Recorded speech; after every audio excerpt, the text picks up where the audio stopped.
Hello. Guess what's happened today? NVIDIA updated drivers, and we're going to find out. We're going to find out if that's changed our lives for the better. It might have. It seems good already. It seems optimistic. The screens are working better. This is a live stream. We normally unlist our live streams on YouTube because it confuses people when their live stream goes live and they're like, oh, I thought it was a video. But it wasn't. It's a live stream. And then they're like, I don't want to watch a live stream when it's not live, because then it says it's a live stream, but it's not live. I'm now confused. What are you doing, YouTuber, putting live streams up as if they're videos when they're a live stream? So we put them unlisted in our live stream list, so you can watch them there if you want to. But you missed it. Hello, Stuart. Stuart, what are you doing in the morning? Stuart, what are you doing? What are you doing, man? What are you doing? You shouldn't be up at this time. We need to do another House in Veld race of pain to get more rating here, safety rating. That's what I'm gonna do. We're gonna start with that House in Veld pain race. What's JLR? Is that an airport? George Lucas Raceway. Wait, we need to load the game and see if it works. Racecrafted, hello. Should we sing a song for Stuart?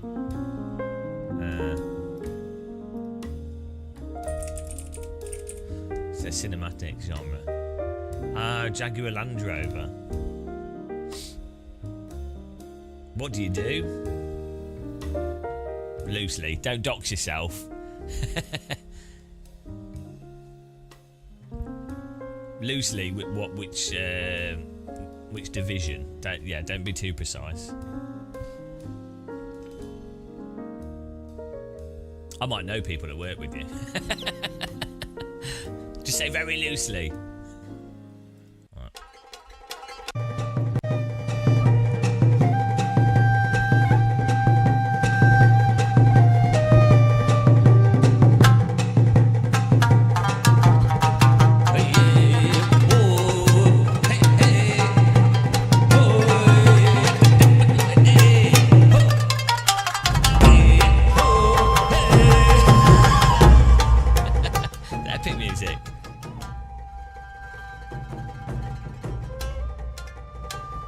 Okay, fair enough. This needs a techno beat on it.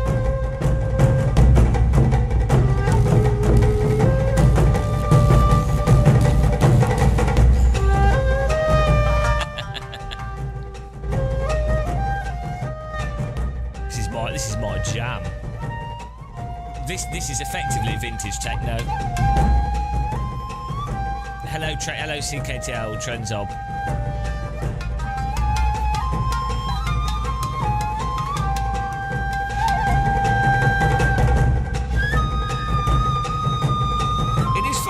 Similar this is to techno.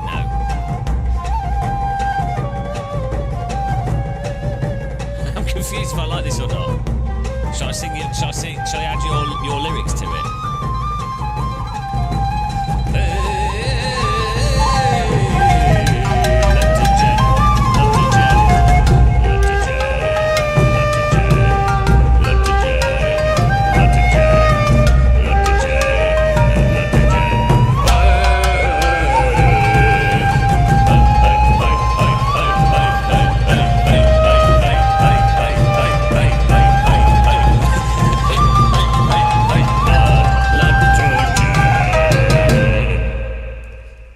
Could be your alarm clock. Morning cat debate.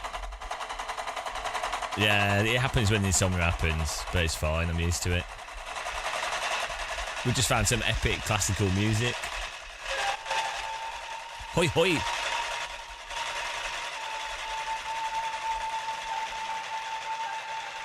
I woke up at like 2 this morning, went to bed at 7 and woke up at 2. And I was like, oh, okay. Fine. I said to me, I was just like, fine. This is our fate.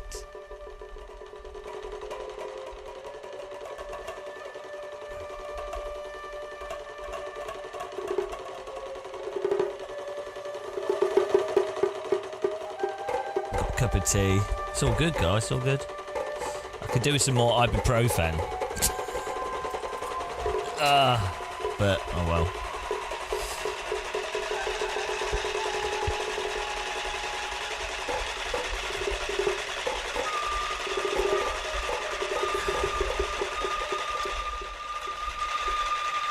Counter debate never sleeps.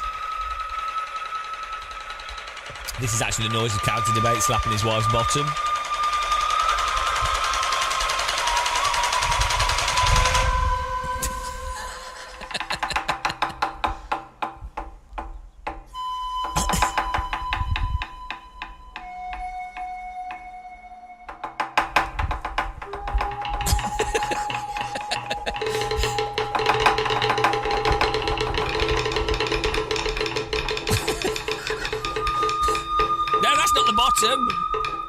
Daz, well, I'm up for an early work.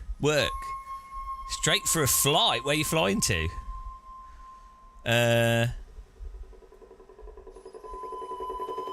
Music from a kid's museum. How physics works.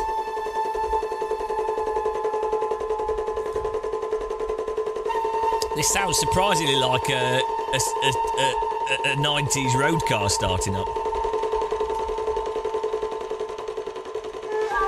God damn it! Left the lights on.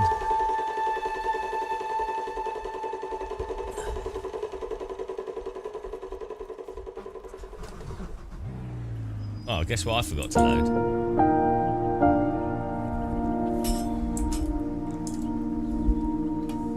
Okay. Oh, this is like dramatic cinema music, this. It's like, Kennedy promised. So it'd be American. Kennedy promised that we would go to the moon. And after that famous speech that Kennedy made, I knew we would be going to the moon as a nation. Little did I know how many friends I would make and lose on the way to the moon. America is a nation built on man, honor, and God.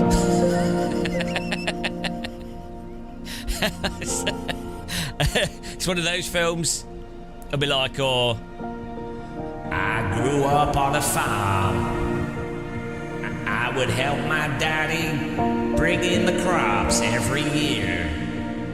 Little did I know that one day I would be a world champion NASCAR racer. The Indy 500 is one of the world's biggest race car events. And here I was, Jimmy Bibbidi Bobbidi Bim Bob, lining up at the brickyard for one chance only to prove that I could make my daddy proud.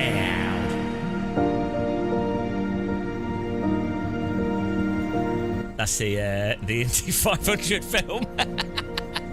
Every American film's like this. What else would it be? What's another true American story that happens that we see every time? What's another one?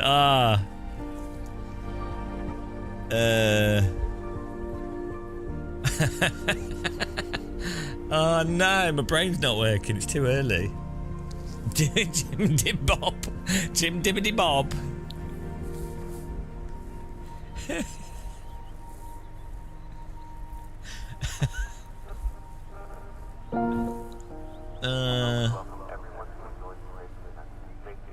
Yeah. I like films like that though. I do like cheesy American films. They're good. British people can't make films like that. British film would be like just depressing. Yeah.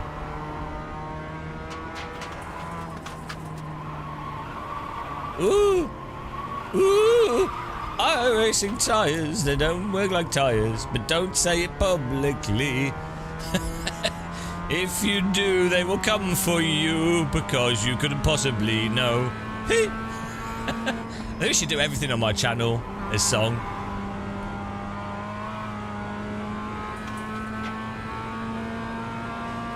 The game of muscle.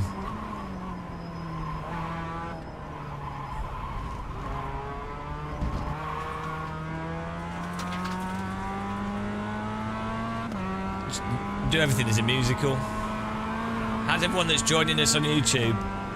Today, this week, I've mostly been eating pickles. Oh, thanks for subscribing, Gamer Dude 69. Nice.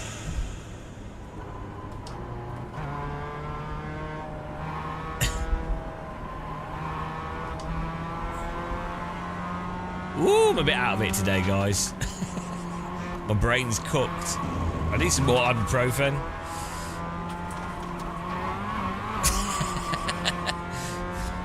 Bloody hell. Headache. Mental headache. I feel like I've got a concussion. Oh, wow. Good old insomnia. The best thing ever.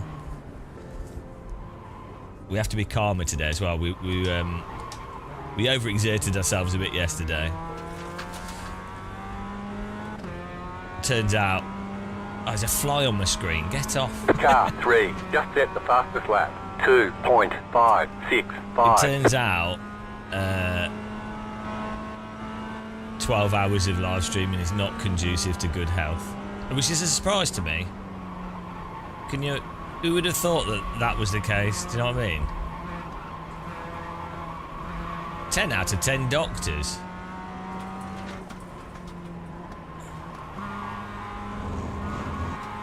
Well, hang on.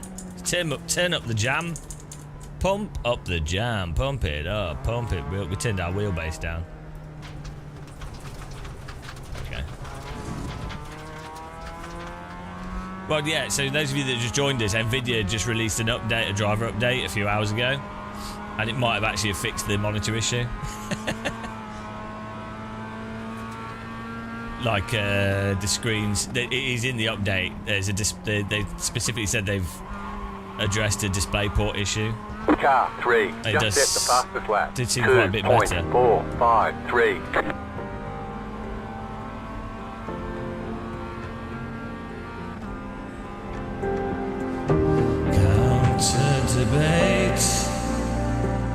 Counter debate. Walking along the hills, filming his wife's bottom. Counter debate.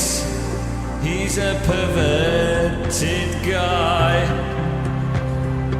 What is that in the mountains? Close to the sky.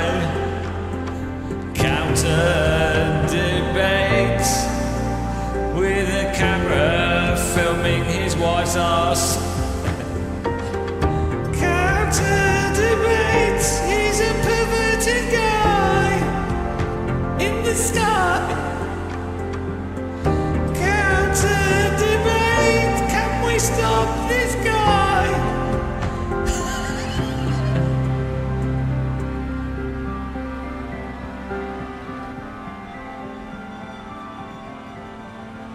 That was your fastest lap of the session. It's Can't Debate the Musical.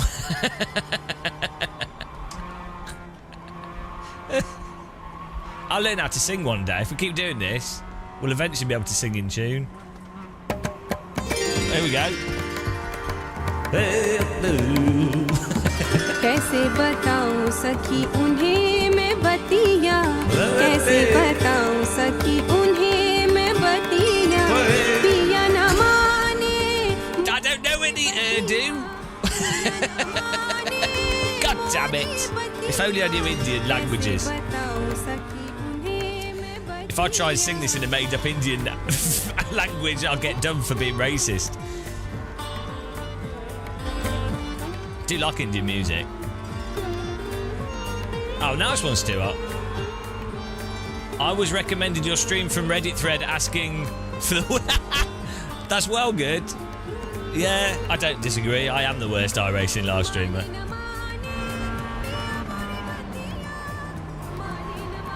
Tell me, but I love Indian stuff. I like Southeast Indian films. Do you know Chiru? Oh, of course you do. I'm assuming you're Indian. You know Chiru. Oh man. So I love I love loads of Bollywood stuff as well. So good.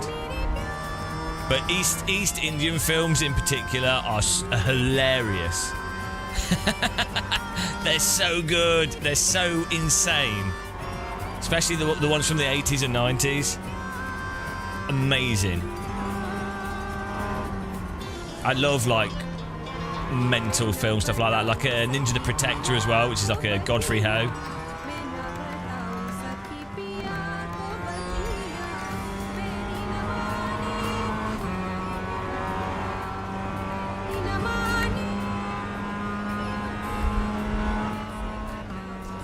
I'm surprised that we in the West there's not more Just set your fastest lap of the Indian style inspired like Bollywood style music, taking the motifs and themes of it and then applying it to Western instruments.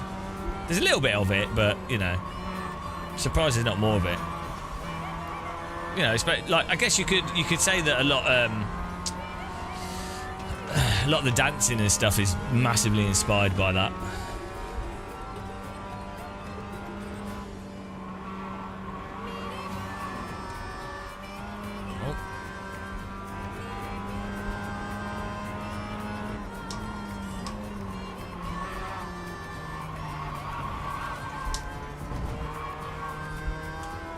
They say you cut the course. You'll have to slow down and give up the time gain. The course there. Golly boy, no. I'll have a look at that. I haven't watched many films recently. You again. I'm really we've just been live streaming and doing videos so much, so I'm a bit. I haven't watched anything.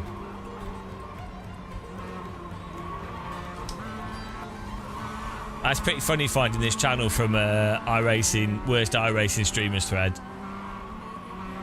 I guess what makes me a particularly bad iRacing streamer is that I actually am honest about iRacing. What a terrible thing for a streamer to do.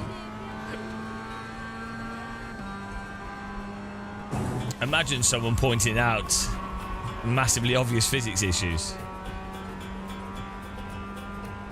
I'll have a look at that chimney. Chinmay Yadav. Saying that correctly.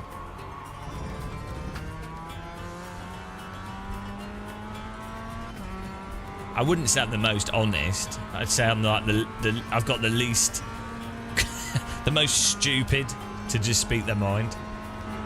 Nice.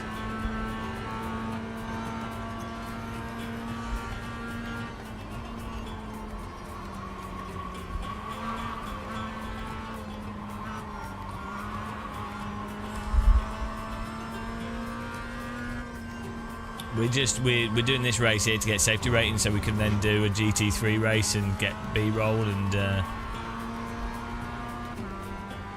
what colours are my bed sheets? I don't know actually. But blue maybe? White and blue? I don't know. Lawrence, I don't know. It's early in the morning, nobody knows what's going on. At this time in the morning it's just confusion. So I highly recommend this. I buy washable duvets from Amazon, and you just put the whole duvet in the washing machine. So you don't have to do the whole taking a duvet cover off and all that crap. You just put it in the whole thing in the washing machine. It's well good.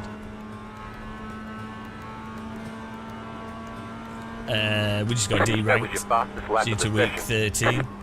So we'll get back up to B after this race. I think if we just do 0x.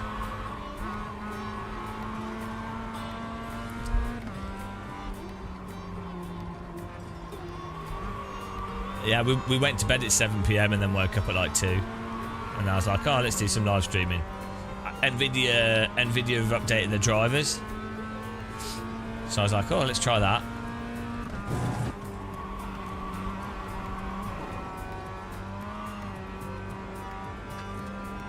Not an exciting update, but good for people that are having DisplayPort issues. Seems that they fixed that, which is good. I don't know what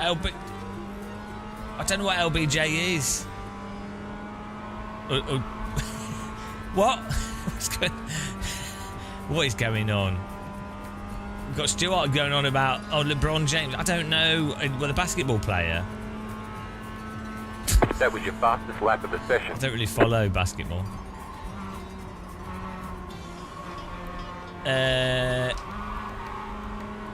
It's not about the washing. It's not about the duvet fitting in the washing machine.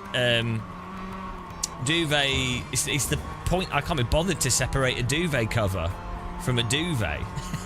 And then some aren't machine washable particularly well, or you need to dry them afterwards, and they're a pain in the ass to dry, unless it's like a nice sunny day. So, because I don't have a tumble dryer, I wouldn't use it anyway because they're quite bad for the environment. And yeah, I just really good having these. And also, I prefer thinner duvets in general. I'm quite a warm sleeper, weirdly. So. Yeah, that's it. I like them. They're really good. They're only like 5 tog or something. They're awesome. And then I have a couple of them. And also because I have some problems with my backs. When I was a teenager, I broke my back.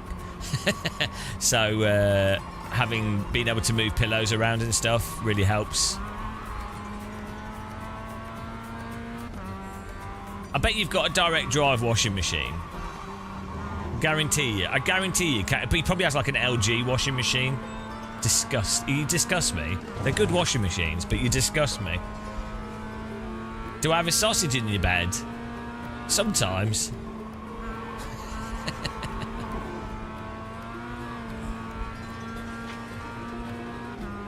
Oh no, that's terrible when that happens, counter debate. That's the worst thing, is when you've got to do something like a presentation or like you know, and you can't sleep and you're like, well.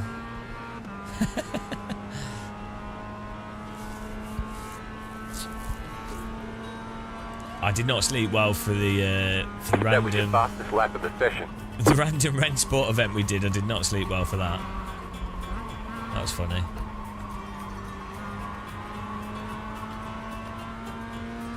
I get the same thing for flying. I have like this mental, irrational anxiety on totally arbitrary things, and it's entirely some like subconscious, probably some like traumatic childhood issue. Where I'm like, I'm actually fine, but subconsciously, clearly my brain is not fine. The planes are the worst. Like, if I have a morning plane, I just won't sleep the whole night. Same with the train, if it's an international thing, basically. I know, Raisin here, I've not put a dead zone in. And I moved my seating position, so I'm pushing my pedal. I'm resting my foot on it. I had my pedal set very sensitive.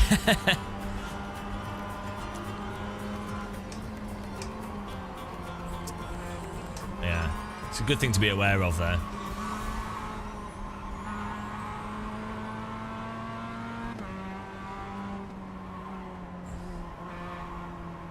I think what I need to do is move my pedals back a touch, actually.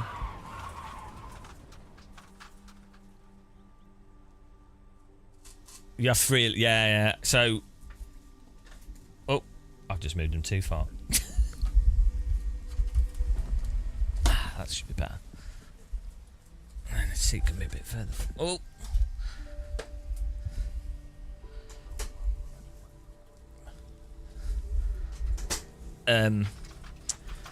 Yeah. So if I have something I can't miss, I will have I have a smartwatch with 2 alarms on it, and then my phone has alarms on it, and then I'll wake up before my alarms anyway.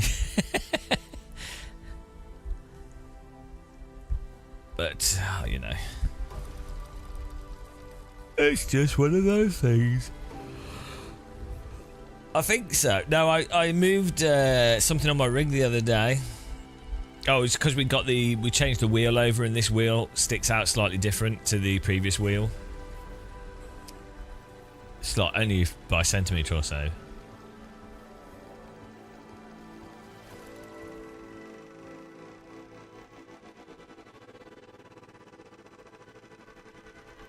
Yeah, that's what you need. You need a responsible woman.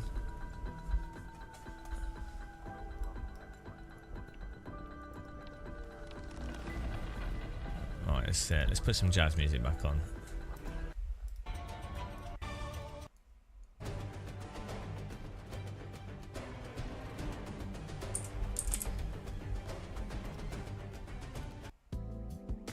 There we go, that's nice.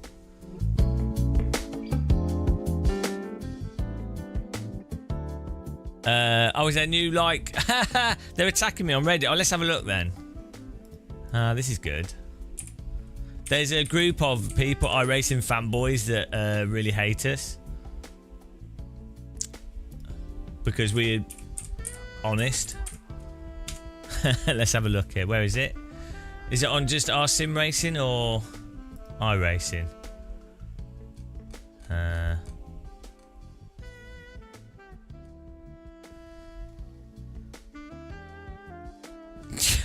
Well, it's just I'm just saying the truth, so it's really weird for them to it's odd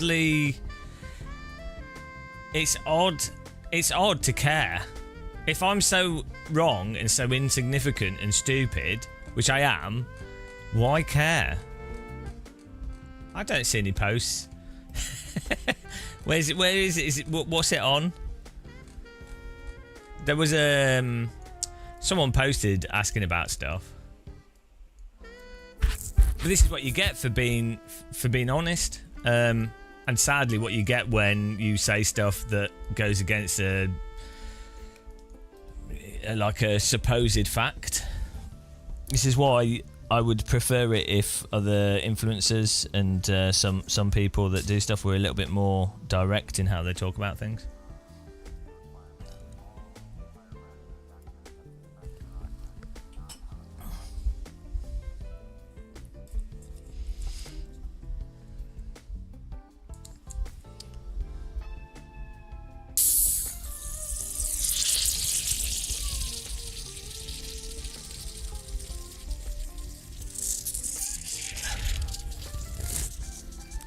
There's some people on Reddit, right,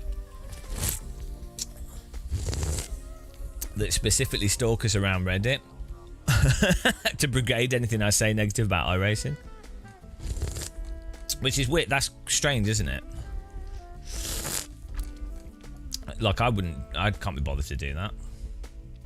To like even I don't know. There's probably loads of people that have views on Sims I don't agree with.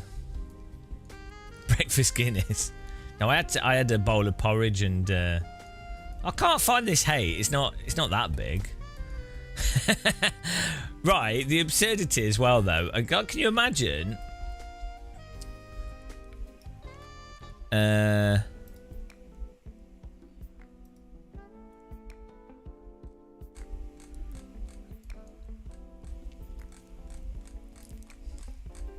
appreciate the advertising though.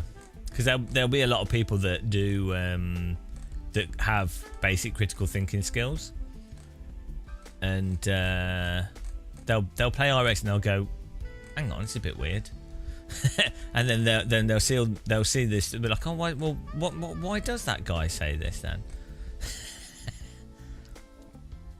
Yeah, they've got a dartboard with my face on it.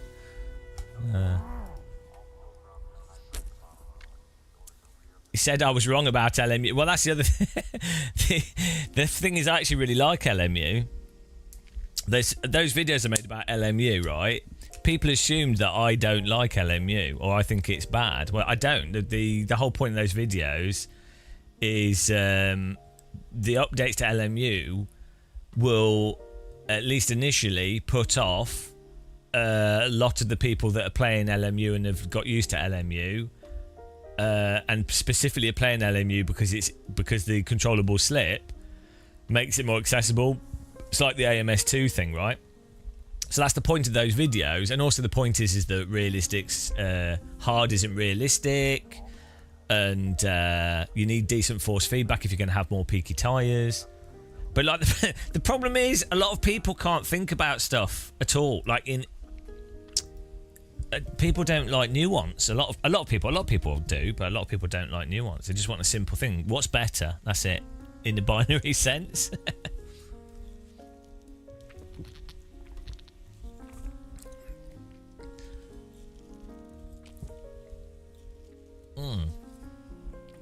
I don't mind being the most hated sim racer.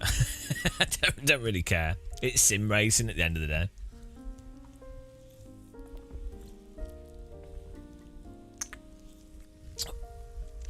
I need to find these posts though. I'm wanting to find some hate nuggets.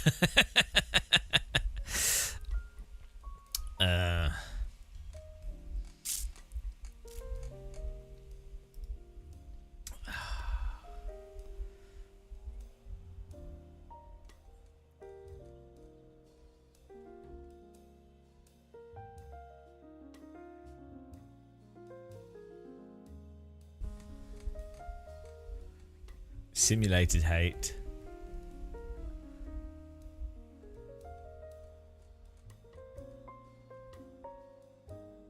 Well, you wait till we do our video on the when we get to we drive some GT3s when I've got our safety rating up, and then we can can do our video. It is.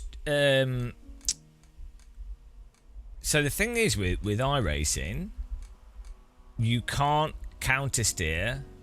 It doesn't count. You can't counter steer. It doesn't support. It doesn't support actual counter steer, which is it's interesting that people wouldn't notice. Like iRacing is a really good tool to identify. Either someone knows what the issue is and they go, yeah, that's the issue, that's the thing, but I'm just going to ignore it for XYZ reason and just going to play the game. That's fine, nothing wrong with that. Or they don't know, which means that they can't drive. like they don't. Yeah, like you can't, if you can't notice that you can only really counter steer like what's a power slide in iRacing, or if you've got downforce and you're at speed, like it doesn't respond, like the back can't come out from turning and then you snap counter steer that, right? Which is a very basic part of driving. If you can't identify that that's missing from iRacing, or the fact that if you have one slide, then the tyres are flash heated for the next slide, even with the GT3 update.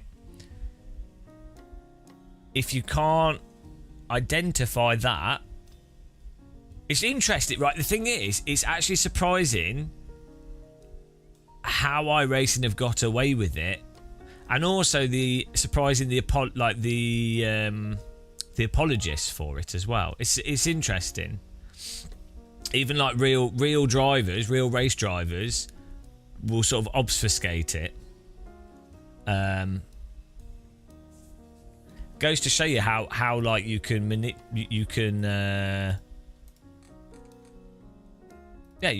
sort of just skirt around the truth, and people will lap it up with something that's really very obvious. Like there's no way if you've driven a real car or you played other racing sims that you can't notice the specific what's missing in iRacing. But maybe, I guess you could if you had a singular driving style, maybe. But still a fun game to play though. But like, people should be honest. It's an embarrassment. Your older post, what's up with Gamer Muscle, is an embarrassment to sim racing. Yeah. But that's weird, isn't it? Well, I don't disagree, but it'd be a weird thing to think of, in the same way that I don't think of, like... Well, I don't know, actually. Like, to me, what would be what's genuinely embarrassing is when you have sim racers pretending that something is what it isn't. Right? And it's awkward to me when I've spoken to like real world professional drivers, and it's a bit awkward, right? You can see that they're like, oh, this is actually like sims in general, even good sims. They're like, you know. Green flag, green flag. Okay, here comes your first time just play something. No, so that's. This gets repeated constantly. It's a mediocre drive. Right, so I find iRacing quite entertaining to play, and it's good fun for live streaming. That's a separate point to being honest, right? The problem is, what happens is you're honest about something, and then people then go, well, you hate it, so what are you doing? Grind your way up to and ignore that. No, that's the joke, Kilko. the 5k thing is a joke, right? the whole point of that is it's a joke, right? That iRating is not actually related directly to skill. Yeah, exactly. It's weird, isn't it? It's really strange. One more lap. The whole point is that iRating is just based off what you happen to focus on, and hot lapping, which is not really racing. It's part of racing, but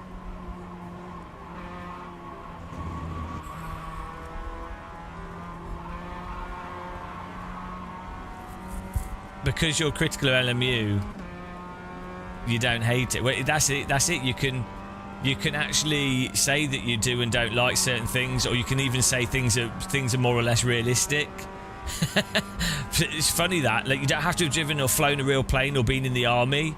You don't have to have been on the front lines of Ukraine to go, Arma 2's not very realistic, right?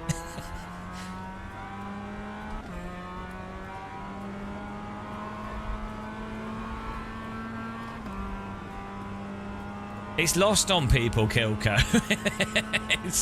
it's genuinely lost on people that, yeah, it's just lost on certain people. Like they Ticket flag. Some people want to take offence. Or what's strange as well, this fascinates me with sim racing, is with Counter-Strike, for example, the players are like rabidly against the developer. Like they I think they do appreciate the work the developer does do, but like every other day on CS2 Reddit, it's players complaining that Valve are not doing enough development on the game, or that they've not fixed lag, or that, you know, that the hitboxes are wrong, or that the animation's wrong, or that the players can't be seen properly. Right. So like any normal game Reddit is a large proportion of the players being harsh on the developers, probably unfairly harsh.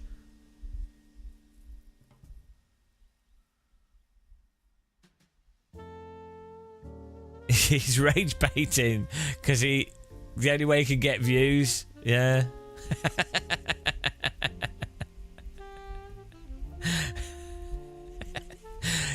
But like, because my views are all from rage baiting, right? As well, right? You can go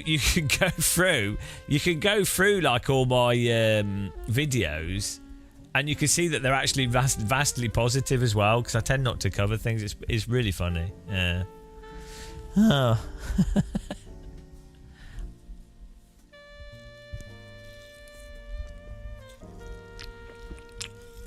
Hating on iRacing, not really. If I was same with like ACC, if you're overly positive about Sims or neutral, you get way more viewers, way more popularity, more donations. People get behind you. People use your affiliate links more. You're more likable, because a large part of sim racing is feeding into a delusion, and if you can do that as an influencer, people like it more, right? So for sure you get way more viewers by not telling people that their sim's not realistic.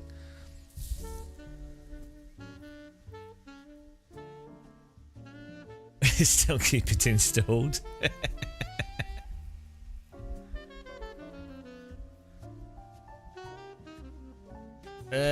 People like to hate on iRacing. Well, no, I don't think saying that. So, where have I ever hated on iRacing? If you think about it, or like the people detractors of iRacing, where have they actually hated on iRacing? Saying you can't do the most basic of counter steer that you can in most simulators and real cars, that's not hating on iRacing. It's pointing out an objective physics hole in the simulator. It's like as I say, for AC's curbing is ridiculous. That's not hating on Assetto Corsa. It's saying the curbing's stupid, or not realistic. ACC saying it lacks force feedback detail for the range of the tyre at the limit. That's not hating on ACC, or saying that it's blurry because it uses temporal AA. It's not hating on ACC. It's an objective fact relative to something else. The pace car is out of control. It's not doing this thing. So, or like a Microsoft Flight Sim. If I was to say so they increased the tyre grip of the like rolling resistance or tyre grip of aircraft in Microsoft Flight Sim, but they didn't increase the power of like the tow planes for the gliders, for example. So the tow planes that are used in iRacing to tow a glider, they don't have enough power to overcome the wheel, the grip, the rolling resistance of the glider and their wheels to tow a glider naturally. So you have to get a mod plane, right? That's not hating on, you know, or like the fact it took 5 hours to load. It's not hating on it. It's just been like, well, hating would be someone that's got an irrational axe to grind.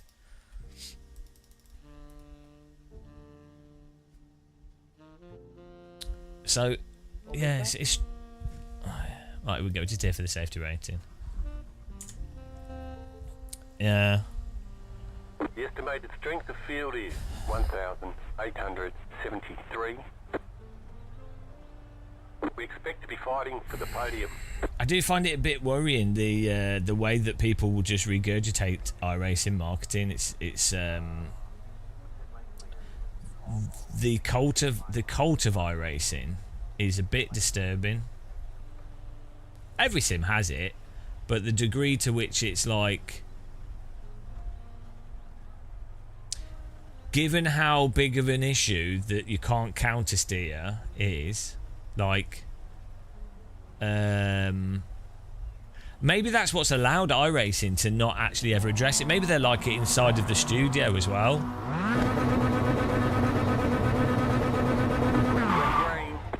Maybe in the iRacing offices, no one is prepared to say, guys, this is actually, like, if someone's consulting with them as well, they're not able to say, look, guys, this is fundamentally not how a road car drives, or this is not the only way.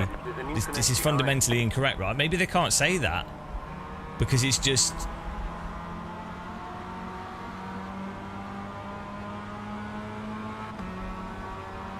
it hasn't really come that much of a long way. No, it's actually got worse in some ways. Ironically, it's actually got worse in some ways because it's more vague, so it actually makes it harder to avoid the issues. Come on, Sydney. Left side. Keep to the right. You're on the right. 3 wide. Still there. Still there. Right. 2 wide. Keep to the right. That guy into the wall almost killed me. Clear. Well, it would have been nice to get a 0x, Car but on your left. Clear. no. So what you're doing when you counter steer in those cars Clear. is like this, right? I can do it in this car, but it's not the same. It's a different sort of counter steer, right? You're in a power slide, and you're so like that. That's not really the same sort of. That's not. Look how I'm driving now, right? This is not how you counter steer or drive in a real MX-5 car.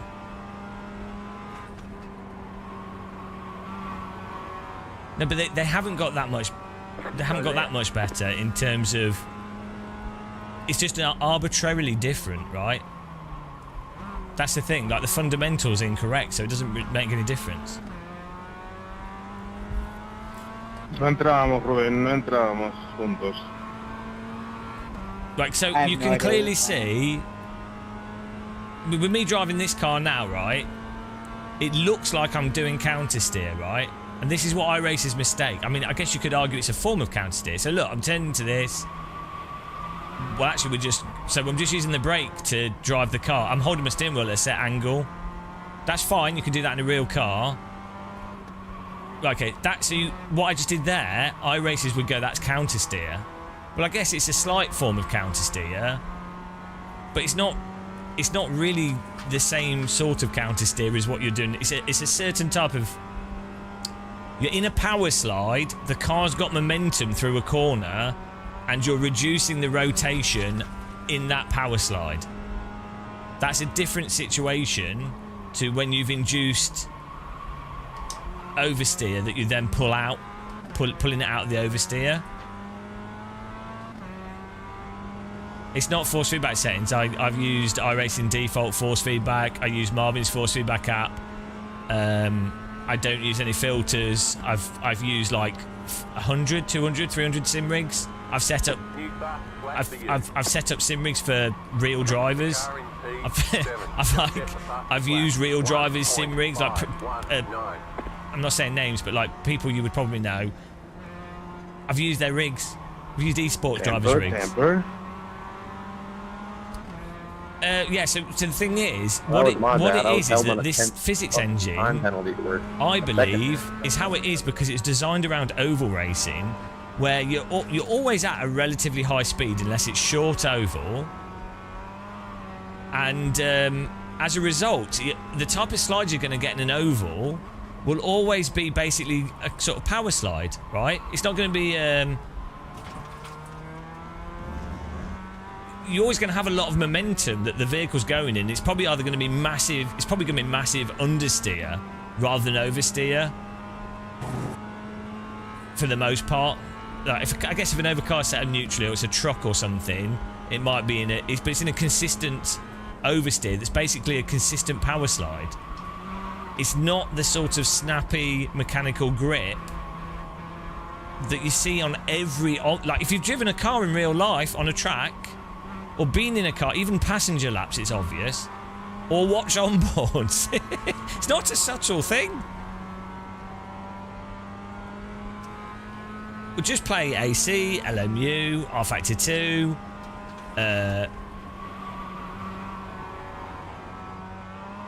It's just it is what it is, but it's like just be on. Like people just need to be honest about it, right? It's bizarre that it's controversial. It's going all right, Finding Cat. How you doing?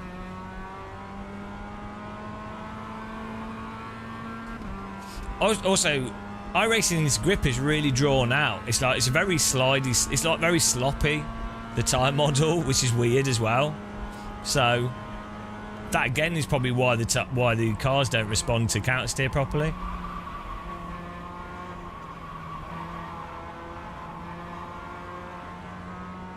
Turn off the tyre sound. Oh yeah, getting to the old tyre sound debate.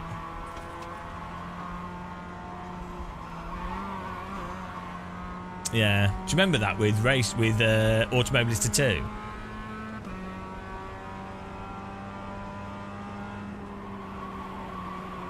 Crushing news that Reddit. Where's this? I want to see this post where I'm getting attacked for saying the most mild stuff about a video game.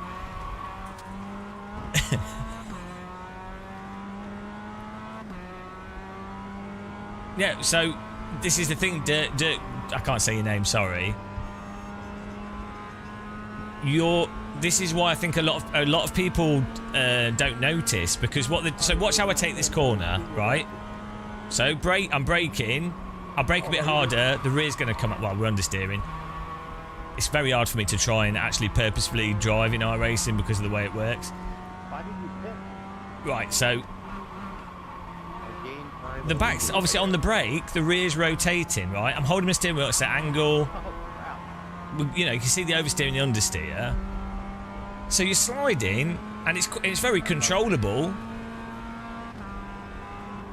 Look, I'll try it. So it's all from the brake pedal and the accelerator. Nothing from the steering. It's a quite a good way to predominantly drive in anything, though. So I think this is why people don't notice, because driving from the pedals is a good technique to have. It's a primary technique to have. The key is it's not the only thing. There's in most vehicles there's a balance between wheel authority and pedal authority, and there's different situations where you'd use either. So I'm clearly holding these slides here. I'll break into that. We're clearly in control of the vehicle. I can tell you this is not driving at all. I'm just driving on the pedals entirely. So that you go, well, that's counter steer. That's not counter steer. That's me stopping the car from rotating in a power slide. Just let these guys go. I'm just here for safety rating. That's the thing. Most iRacers would have thought what I did there was counter steer. It's a form of counter steer, but it's not. You also have to completely back off from it, and it also doesn't respond to the steering to then crab walk from the steering authority, because the front's lost the grip. So it's going from like oversteering to instant understeer, right? It's not how cars drive. It's bizarre to me that people can't notice. It's really, really strange. A lot of iRacers, they'll do that, and they'll be like, "Oh, I've caught it. See, that's counter steer." Using the throttle to brake to turn the car's not counter steering. No, so you can get into a semantic argument. You could argue that any form of turning the wheel the opposite direction to the slide is counter steer. That is one type of counter steer. Apparently being a complete clown. Well, how? In what way? So it's just that there's multiple ways to control a real car, not just pedals. And in iRacing, you're better off just holding the wheel at a set angle for every corner, right? You just hold us. It's worse to use the wheel to counter steer. What's my favourite sim for general online racing? Probably iRacing, the voice chat. There's no other sim with Formula cars that's active. And also in iRacing, once you're at speed with a car that has downforce, you wouldn't ever counter steer those types of Formula vehicles in real life, because you're going too fast. You're not inducing that type of slip on the tyre, because you've got too much downforce and you're going too fast. And it would only be at lower speed corners where you've not got the downforce, where you'd induce that type of oversteer. So for Formula cars in iRacing on flowing tracks like Road Atlanta, Road America, you're not going to notice the issue, and it's going to line up relatively well with real life.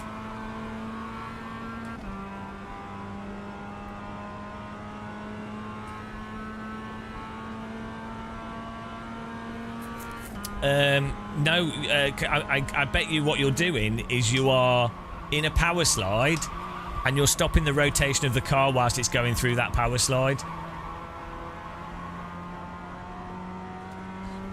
I guarantee you're not inducing slip from all four wheels and then crab walking the car through the corner or poking the car into a corner. The grip loss and return is not fast enough in iRacing for the corner in order for you to be able to actually poke the car into the corner. So yeah, no, it's not about slip angle. This is another misconception. You can hold monstrous slip angle in iRacing. The F3 car, you can have oversteer and slip with a simulator with the steering wheel authority not working. And the opposite happens in Automobilista 2 in Automobilista 2, it's got like really over-the-top steering wheel authority. So in AMS2, you basically just slap your foot on the pedal and then you point the wheel wherever you want to go. And so it's the opposite problem. It's the opposite way around. The issue is that it's entirely steering. Well, they actually improved it a lot, but it's basically the complete opposite way around to iRacing. So you go into the corner ridiculous on the pedals and you just crank the wheel and you just power out the corner and the steering wheel catches and controls everything. So it's... I don't know. The thing is, people dismiss what I'm saying. They're like, well, what's he talking about? And it's like, well, you can see I'm driving the cars okay, right? We can see we're sliding. You can see that I obviously understand what slip is.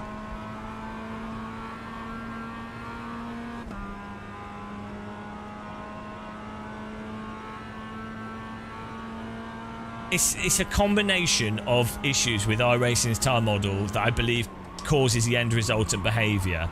One of the issues is that the sliding is really drawn out and it takes a long time for the grip to return. So that's one specific issue. Another issue is that once the tyres are warm from a slide, even with the updated GT3, the tyres are then unproductive in grip. So you can't then actually drive the vehicle properly if you've done a small slide. So even... And what I mean by a small slide, this is really funny because their marketing material, they're like, this is what we fixed. And they haven't at all. What I mean by a small slide is, if you'll watch any GT3 on board, play LMU, play AC, if you are pushing and not driving preemptively, you would turn into a corner like this, right? And as you turn, when you turn too hard or get on the gas too much, the back steps out, right? Assuming you've got a neutral to oversteer setup, back steps out, right? You just counter steer quickly out of it. You might do that 3, 4, 5 times in a single corner to you just be like that, right? Based off the rear grip disappearing, and then you counter steer and it comes back immediately. You don't even really do like a big slide or anything, right? You don't do that in iRacing at all because there's no point. There's no point. It's not responsive enough. How on earth people can't notice this is baffling to me. I'm an idiot. I noticed this. Any onboard, watch iRacing's SR10 comparison video. Watch the real car and then watch and drive that car in the game. No, Kelko, you haven't. In the rain. maybe a little bit, well, ironically, a bit more in the rain. Yeah, ironically, the wet tyres actually do have more of that behaviour in iRacing, but it's still, like, way worse than every other simulator.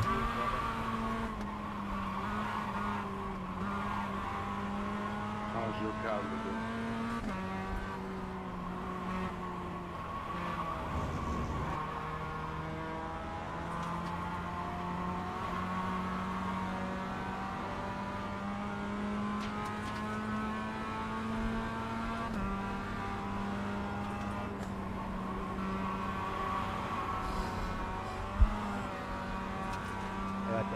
What you'll be doing, you'll be stopping the rotation whilst doing a power slide, effectively.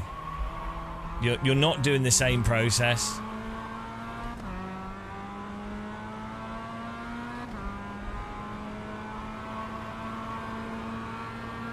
It's not drifting. It's doing a power slide at the right entry into the corner to maintain a power slide through the corner with a largely predefined, almost entirely predefined line based off the entry speed into the corner.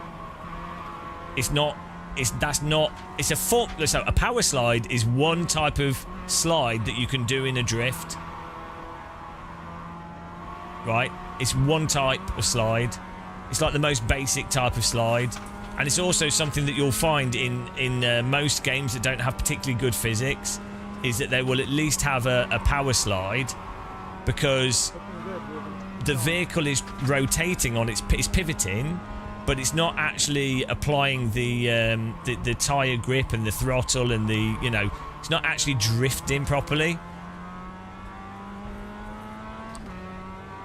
Well, I'm saying the type of counter steer that you have in iRacing is a very specific type of counter steering, and there's two components to it. One, you don't counter steer in the way that you would in a real car at all. Two, you're absolutely pretty much always slower to do counter steer in iRacing. You're actually better to not counter steer.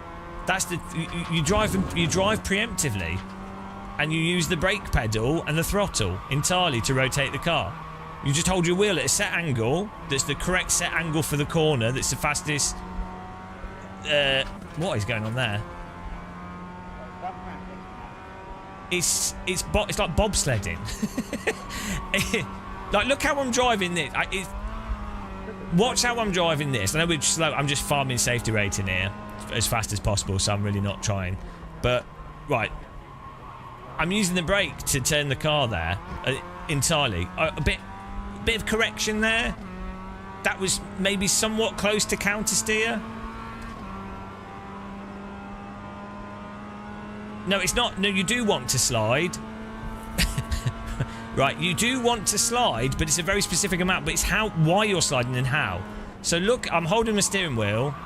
I'm going to bin it if I try and... Like, I can't intentionally draw... Like, I've memorised how to... Oh, this is not good for my safety rating.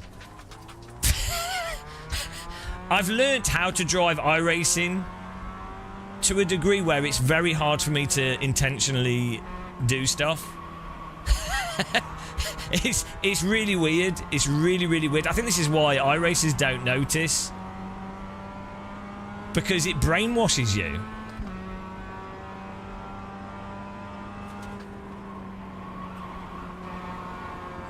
No, so you still have... Let's let him go through. You still have slip angle in iRacing. Right? Every simulator has slip angle. A car cannot roll forwards without slip. Right? If a car can't physically move unless there's slip. It's just how, like, friction and roll and everything works. You never... How did you not notice?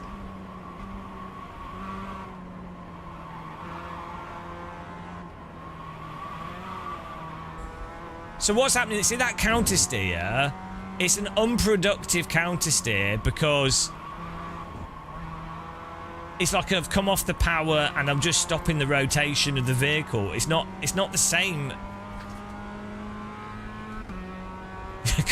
A car can't move without friction, but it also needs slip to be able to move. Because if you had 100% friction, it ain't going anywhere. I mean, look, I'm not a physicist, obviously, and actually the whole slip thing with objects and friction actually breaks my brain. It actually really messes up my mind when you try, because it's not in... On certain levels, it's really not intuitive. Oh, thank you.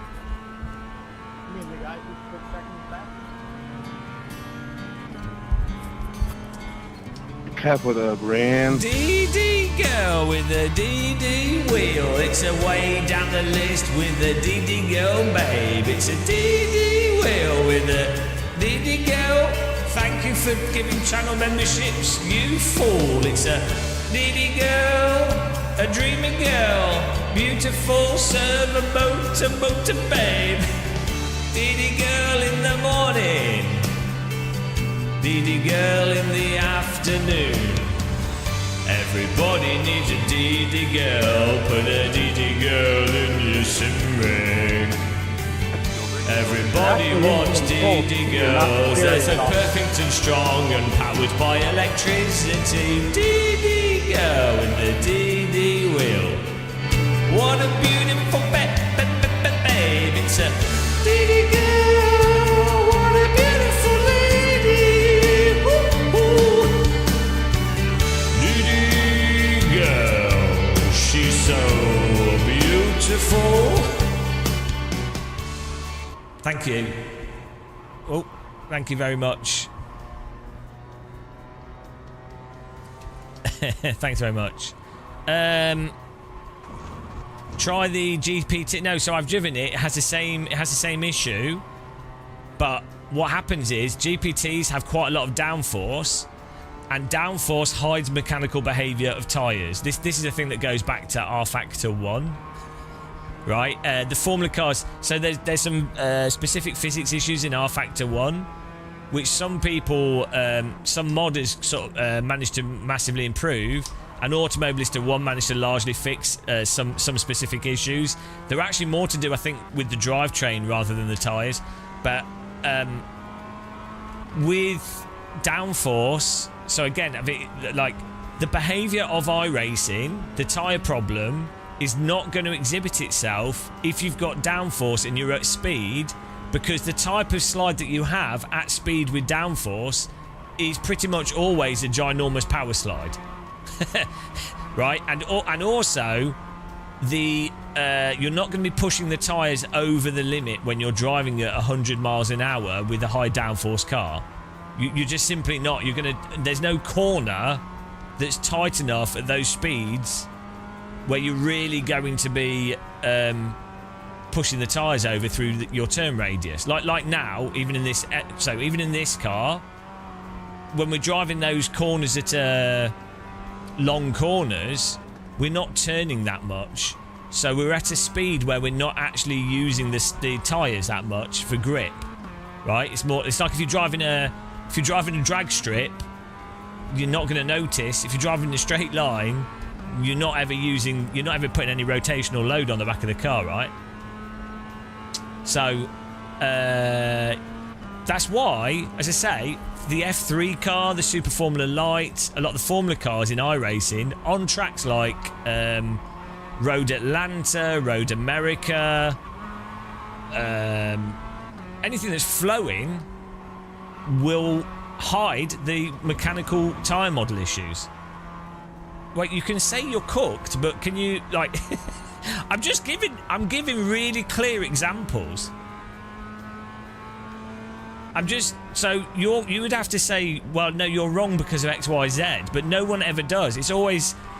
You'll notice the counter-arguments to what I say are, you've never driven a real race car, how could you know? I mean, I have driven a race car, but it was shit front-wheel drive. Well, it wasn't shit. It was actually really good. I really appreciate the drive. On the grand scheme of race cars, it was a low-level race car, and I wasn't pushing it, so it's irrelevant. But anyway, the point is, it's always like some ad hominem. It's always something beside the point, rather than... So some guy recently on Reddit uploaded a video showing exactly the tyre behaviour, the tyres overheating, the car being uncontrollable. All the comments were, your field of view's wrong, you can't drive. It's like, it's beside the point. It's not that it doesn't portray slip angle well. It does do that. You do have slip. It's just a power slide. It's always a power slide.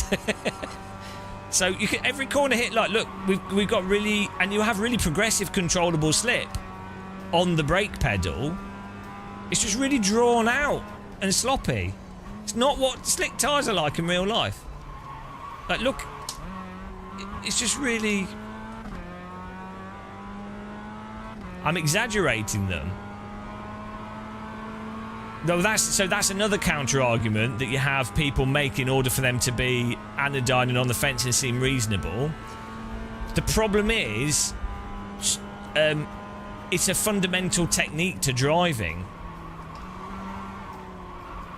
So, well, yes and no. No, yeah, that's kind of beside the point. Like, you're right. But iRacing does support the general correct amount of slip angle is the productive slip angle in iRacing. That's not really the point, though. The point is how you pull a car out of slip and how you push a car into slip and how quickly a car responds to going from grip to slip. That's the crux of it. It's not about well, you can see we're sliding all over the place here, and we have very fine control on the brake pedal and the accelerator. iRacing, you can actually slide. You actually slide around. I mean, the F3 car, you're sliding everywhere. It's way slidier than a real F3 car.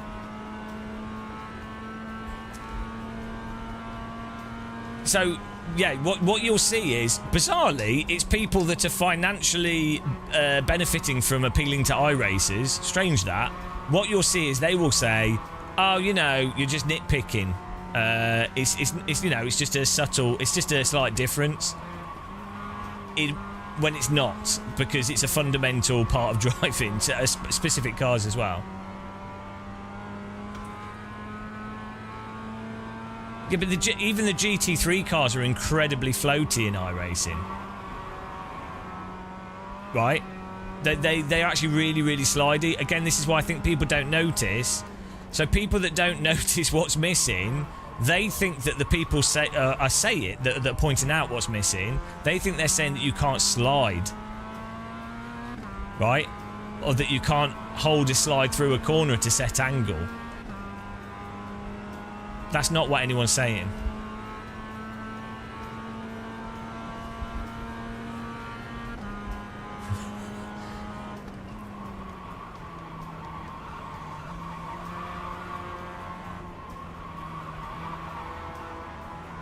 But let's go again. After this podcast. Yeah, hopefully, but we did get 4x whilst trying to agree stuff.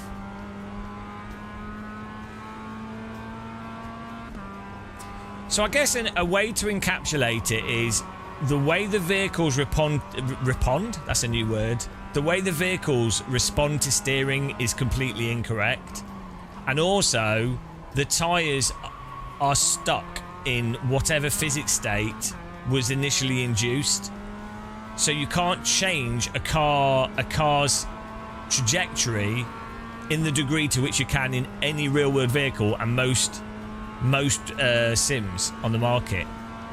AC, AMS1, LMU. The cars don't respond to the steering at all. And so fundamentally, you have to drive iRacing. Yeah, so force feedback does affect it, a perception of it, but you could drive with no force feedback and you can still very clearly see these physics behaviours. And when you've done as much sim racing as I have, you can drive pretty well with no force feedback. It's not. Force feedback just makes all these things way more obvious. The actual force feedback, Marvin's force feedback, actually makes the issues of iRacing and the fact the tyres are stuck more obvious. I've done too much sim racing. And I've learned how to drive iRacing as someone that just really doesn't get on with it. The tyres are designed around oval racing. The tyre model and the choices they've made make sense if you're doing oval racing, right?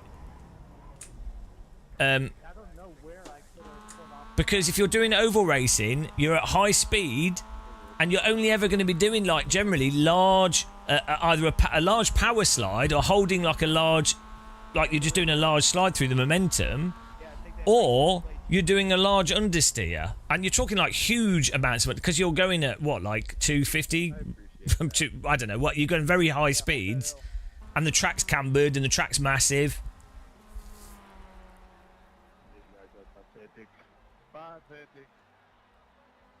But why is it framed as what I'm saying is controversial? It blows my mind.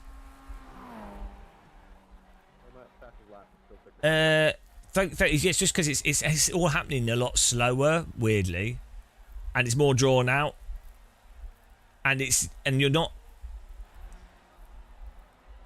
Yeah, it's just I don't know why. I don't know what's. Yeah, well. We'll see how much safety rating we got here. Really appreciate the donated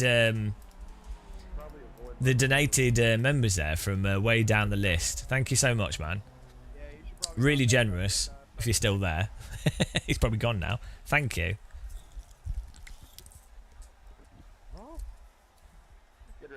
Yeah, but it's not an opinion. That's the Dark Arc. It's not an opinion. I'm pointing out an objective fact. right? People can have different opinions. This is a fact. So, like, it can be your opinion that you still like how it drives, or you don't like how it drives. I don't mind it too much, apart from I think it limits how you can race, but it's an objective fact that the cars don't, that you can't counter steer in a natural way as you would. Like the reason why it's objective is iRacing, does it fundamentally drive different to LMU? It does, doesn't it? So there's an objective difference there. Now, you might subjectively prefer one or the other, but objectively, in LMU, you turn into a corner, the back steps out immediately because you've turned too much, you counter steer, car responds to it immediately. Does not happen in iRacing. It'll be like... Now, if you like that, is another thing. So, what you like and dislike is a separate thing.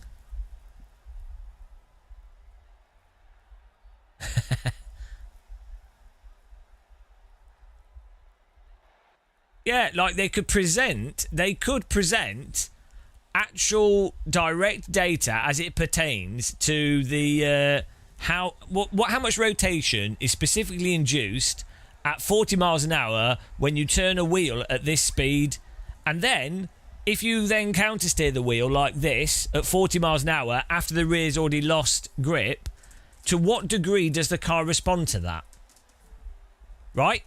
What you'll find is it responds to that quicker and actually controllably in LMU versus iRacing.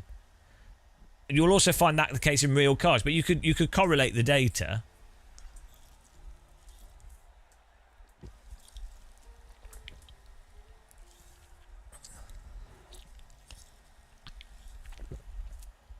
So,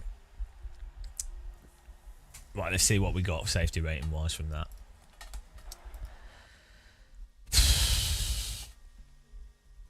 What should worry people as well, though? What should worry people is that why is it that when people say something that like what I say about iRacing, why do they get brigaded? Why do they get attacked? Go on Reddit and look when other people say that iRacing's not got realistic handling. Look what happens to them. Look what happened to Austin Agonoski when... So, because this goes back decades. Like, myself... there's groups of people that dared to say in 2008, 2009 that these are the problems with iRacing, right? This is just the handling. This is not like how real cars drive, right? Look at how those people have been attacked by iRacers, because I think part of it is upsetting to someone that spent a lot of money, maybe, or put a lot of time into it, and they think it's real, so it really upsets them.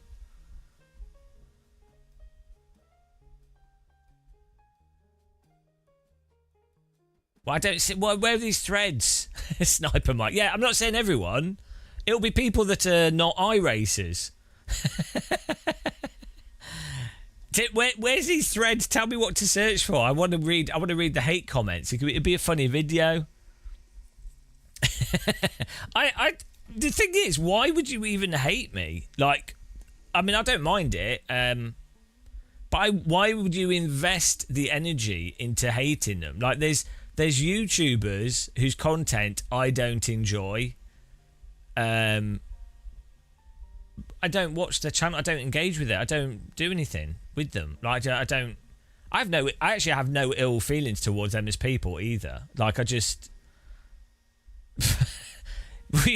you know, there's loads of like those podcasts like Optimum and what's the guy, Steve Bartlett and all that kind of stuff. Like, I really detest, to be fair, and those podcasts are actively dangerous in that they promote woo.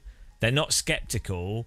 and they promote bad science, and also they ignore, they actually bad for men's health, but whilst pretending that they're not, and they promote like vitamins and bollocks, right? That have no evidence that you need to take them, and all these things. So there's really good reasons why I don't like them. I'm sure the people on them are, apart from what they're promoting, I don't have any ill will to was it Jake Humphries? He's probably all right. I'm sure even Stephen Bartlett, what's his name? I'm sure he's probably all right actually as a person. You can't judge, you can't know what a person is like from a bloody YouTube video or podcast. But I don't watch their podcasts or their media. Right? I don't stalk them over the internet. I don't get in the comment sections and go, why, if I know that I don't like those podcasts, or if I know that those podcasts are going to annoy me because I know they're going to have anti-scientist stuff or do things, why would I voluntarily load it and watch it? I don't know what it is, but it's something that really bores my piss. It's probably my face.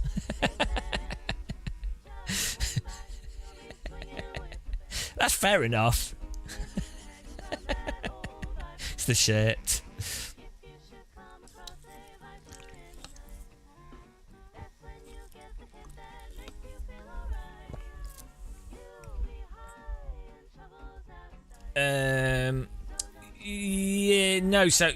I agree. So I would listen to someone I disagree with that's making good arguments. I wouldn't listen to someone that's not making an argument, and that's the problem with some of these podcasts, is they're not actually even making arguments. I can't even disagree with them. I don't agree or disagree with them. They're not making arguments to be agreed with or disagreed with. So for sure, I will watch. I read lots of history books and a whole bunch of stuff. And I'm like, I'm sure this author's distorted the truth on this or is misdone. I'm sure, or even political stuff. I disagree with stuff, but yeah, someone just has to make an actual argument for you to be able to disagree with it.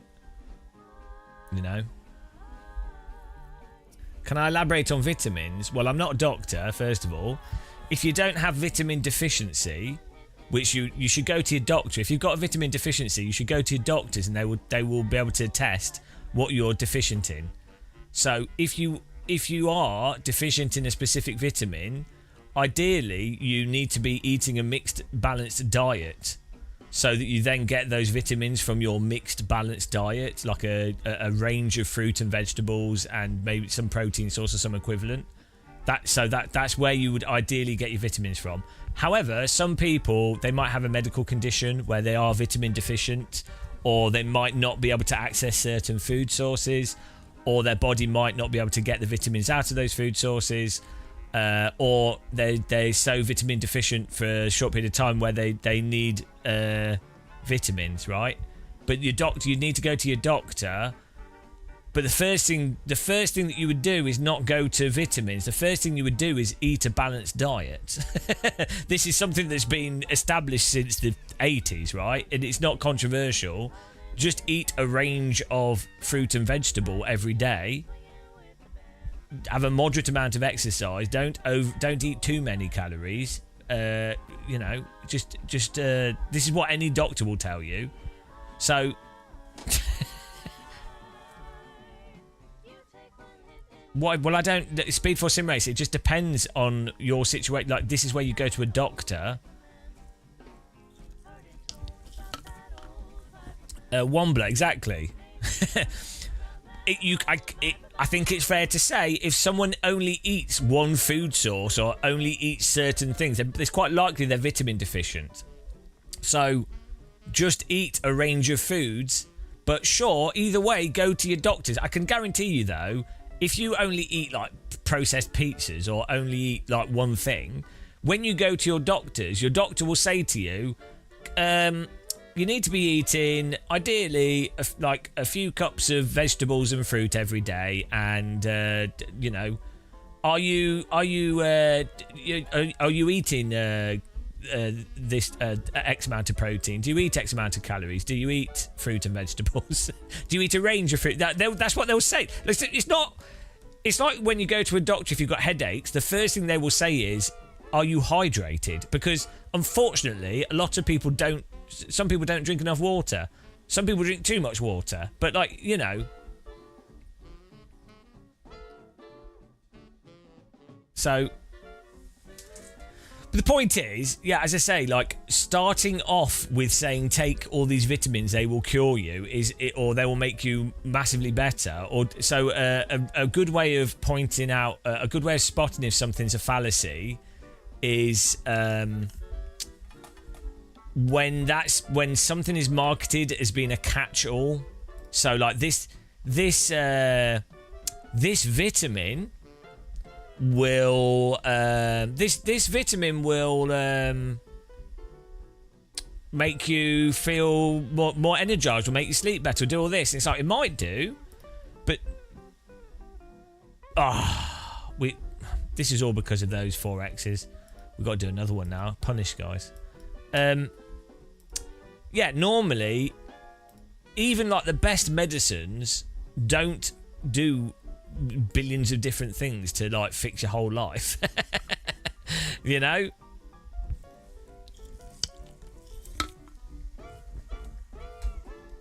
So hello Mark Gaming, whenever you have someone promoting a cure, something that's something you have to have because it's you know, like even superfoods, right? It doesn't work like that. Mix the diet. Just, you know, generally be a bit healthy, have a little bit of exercise. It's not crazy. And you'll notice the more BS something is, the more they promote it as fixing everything. So like magnetic wristband, there's no evidence that it's good, right? But cures cancer, cures Parkinson's, improves your memory. It's like, so all right, okay. It's almost as if you've got a bullshit thing that you're trying to sell as much of as possible, and by saying it's good for everybody and cures everything, you will sell more of it. So strange that. I know, Lefty Mizzy, I'm sorry. Yeah, I do. I always do this. It doesn't. I like drinking from cans. It's non-alcoholic Guinness, by the way, which is really good. Really recommend it. It doesn't taste like actual Guinness, alcoholic Guinness, but I don't drink alcohol. It does not agree with me. But this tastes great, and it's also a lot lower calorie. Not that matters really, but it's low. I think it's lower sugar and lower calorie as well, accidentally, than the alcohol one. But I guess it's probably actually Guinness, alcoholic Guinness isn't that high in sugar, I don't think, but alcohol's very high in calories. Not that matters necessarily, but it's just a tidbit. If you were not drinking certain things like Coke or something, or fizzy pop, and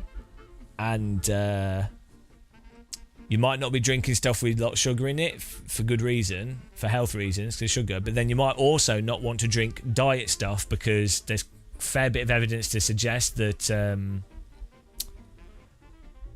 you have a weird glycemic response to thwant that have got certain artificial sweeteners in.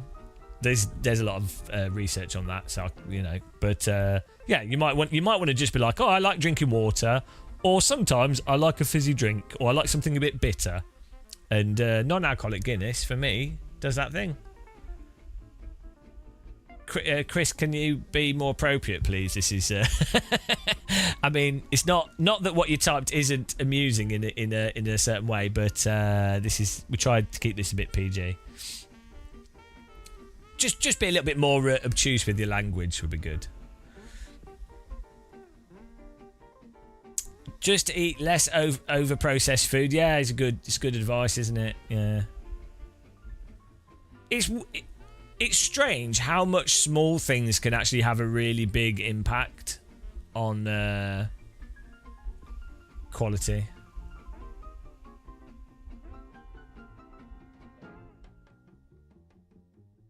Right, we let's get some more safety rating here. This is the old safety rating journey.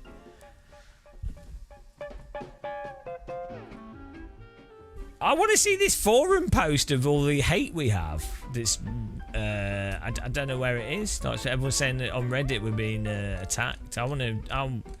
Hopefully there's some like really funny comments. This is what I look for. Because I do actually find it really funny when people. Did you send the link? Just tell me what to search for. I find it really funny when people say really mean stuff about me. I actually like it's amusing to me. Oh, where did you type it? There's an old one from ages ago. This is old though. This isn't new. We've had a few hate threads.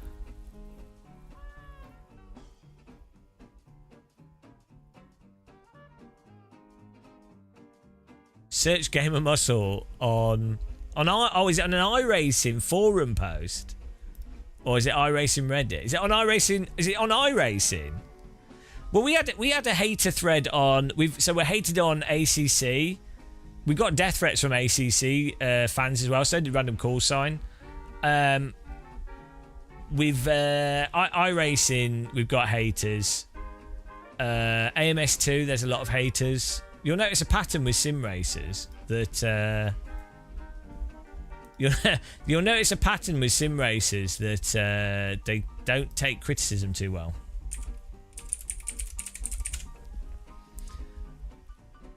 I know this is old. This is old.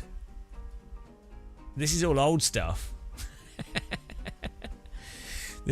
Yeah, that's really old stuff. I saw it by new. Nothing's coming up for me.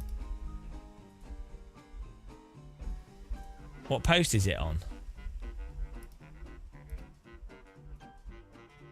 On the iRacing Reddit, it's not coming up.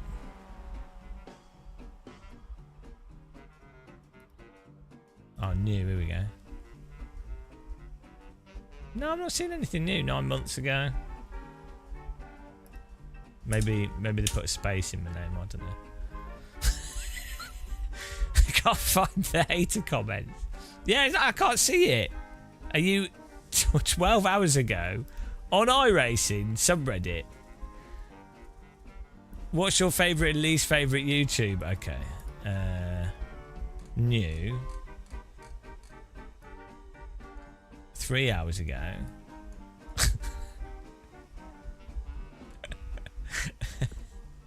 Oh, thank you, Cat. Here we go. Don't mind me. Right. Just curious who your favourite and least favourites are.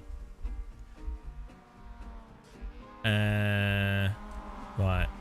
Where's the least? The least favourite is Gamer Muscle. I'm sure he's a nice bloke, but I can't stand him. Hang on. Both of them. How dare he put me in the same bucket as Will Ford? That's not fair.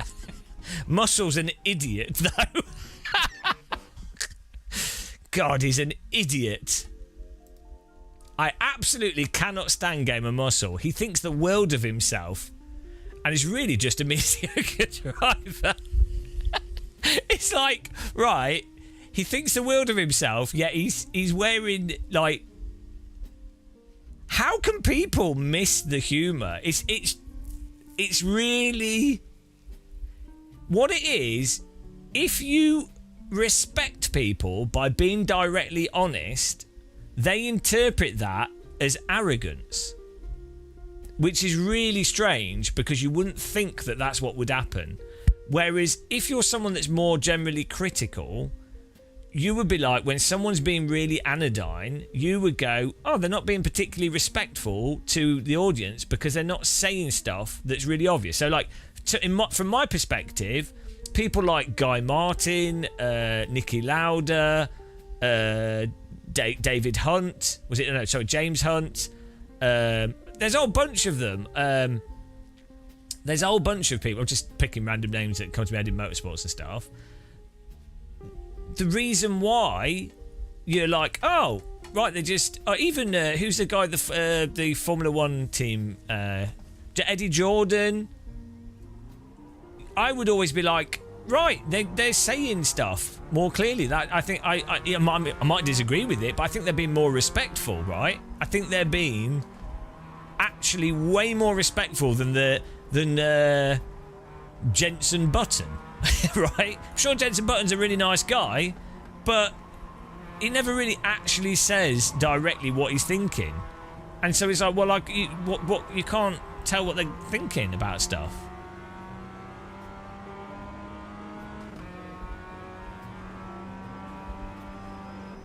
Belittled as entertainment to his audience.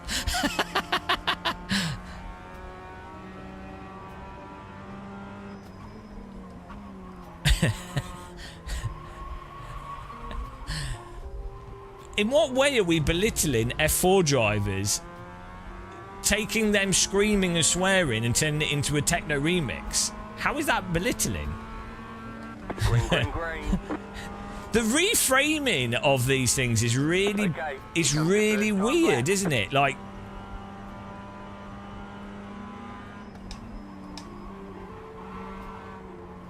it's such a projection and a distortion. So, like in F4, there's groups of people that harass the players in F4, actively wrecking everyone with alt accounts. How is that? Which is more belittling? A live streamer going, this is absurd, and why are these guys in the top split wrecking everyone? And why is iRacing not doing anything about it?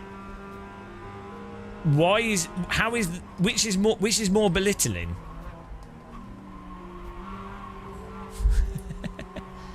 The techno, we're still working on the techno remix. It's on the Game of Muscle Patreon. We upload music there. Well, when it's done.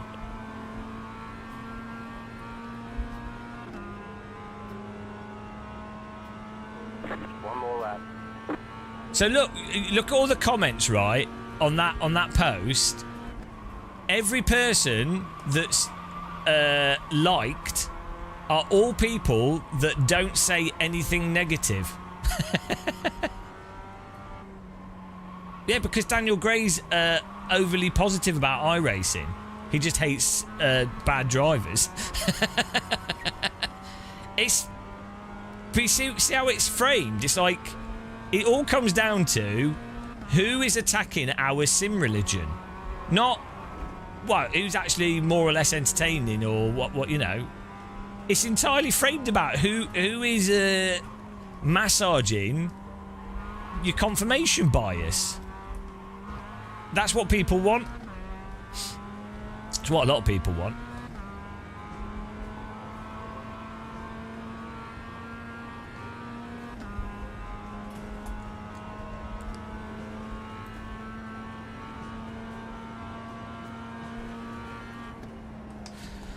All right, checkered flag. I like this isn't sunset. This is forest fire. This is local forest fire weather.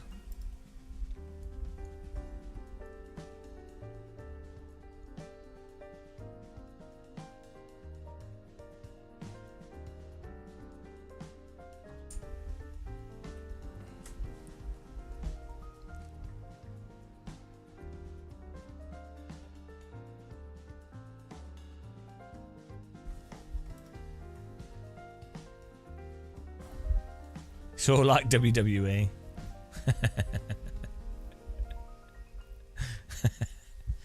Oh dear.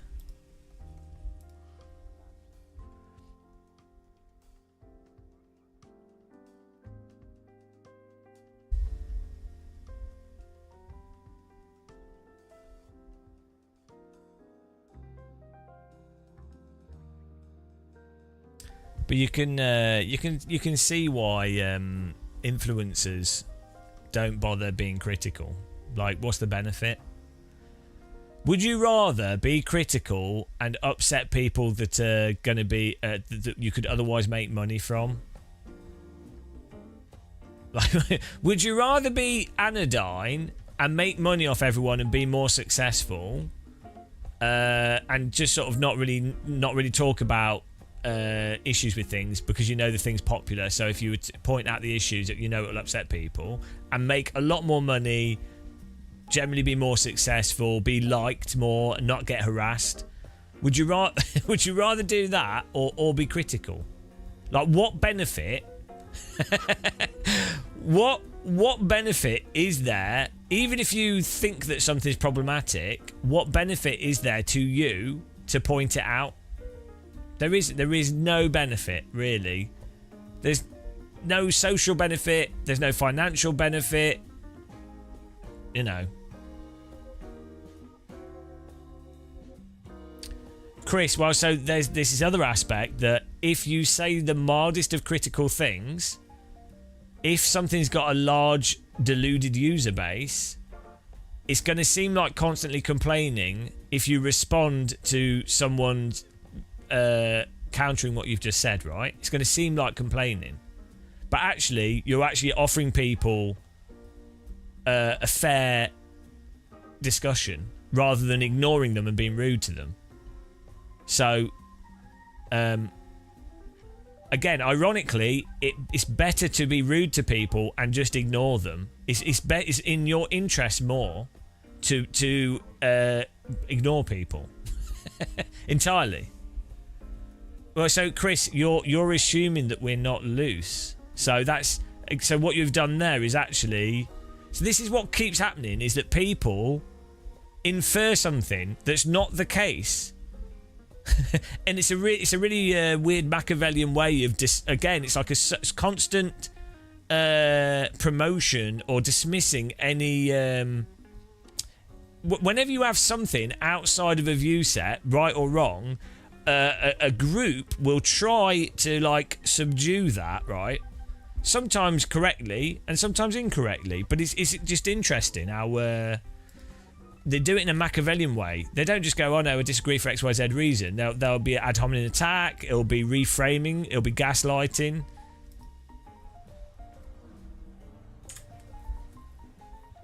Brute force and total humiliation. SOS is 1,759. We expect to be fighting for the podium. Good luck. It's too loose. Well, you have to be pretty relaxed to to put up with some stuff. Worst YouTuber ever. I didn't think that thread was that bad, to be honest. Now we've got to do one more, Valerium. That thread wasn't that bad, really. You know, it's just iRacers that haters. Not really. I was expecting it to be more like waiting on the final car to grid. You know, like what was the one we got? Tomatoes for eyes. Oh well.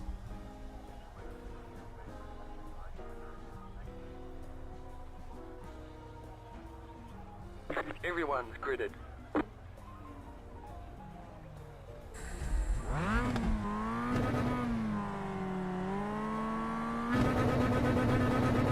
Just here for the safety rating. Flag.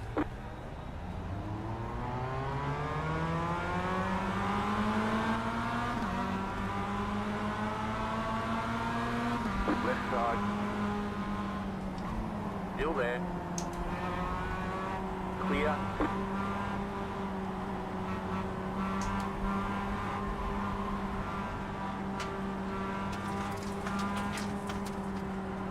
He's leafed me.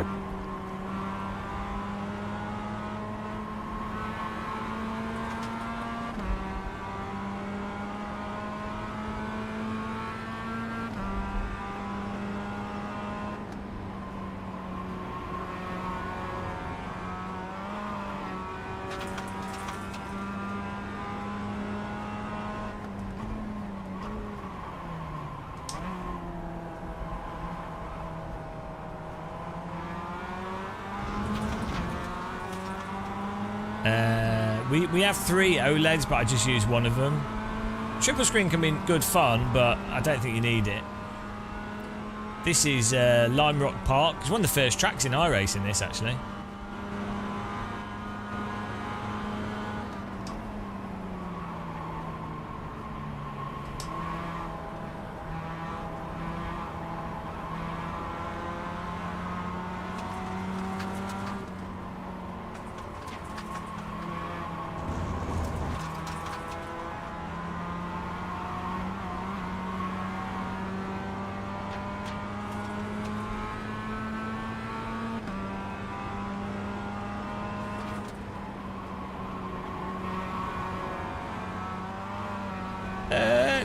Triple screen's okay to stream with. It's just that you have to film it in a very specific way, and I would rather I'd rather play 4K with G-Sync on one screen. I can't do G-Sync on 3 screens with my setup. I mean, we could run 120Hz V-Sync triple screen, but then I'd also need to run at 2560 by 440 on each screen rather than 4K. So, I would rather run. Slow car ahead. Car stopped ahead. There's an incident ahead. Slow car ahead. You got a slow car on the right. Yeah, I'd rather. Number 6 and whoever was slow on the track. What the fuck? I'd rather run 4K. 4K 4K G-Sync with all the settings on maximum. But with the 5090 it probably wouldn't make a difference. The CPUs would be limiting the game, not the GPU. But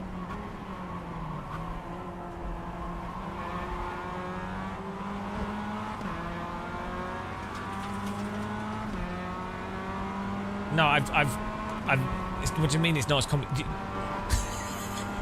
I've literally streamed triple screen in multiple ways. I've been live streaming for like 6 years and a full-time YouTuber for 12 years. You're in the top 10. Still there, hold your line. Clear. This is I know you're just making a comment because you might not know, but another thing I noticed was because I've never really been pretentious. A lot of people that say stuff about us are forgetting the fact that we have like 5,000 hours on every sim. We've been sim racing for like full time for 12 years, right? So that even if you're an idiot, which I'm not denying, that gives you a pretty good degree of perspective.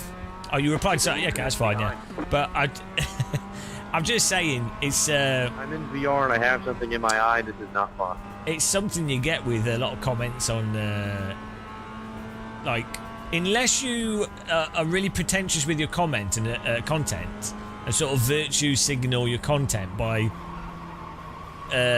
presenting in a very dry way.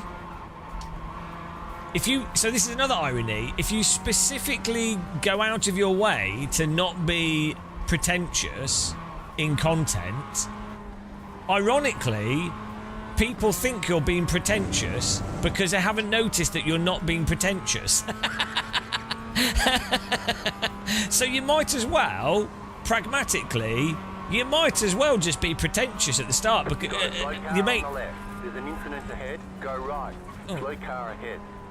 Go right. You make more money by being pretentious because people think you're an authority.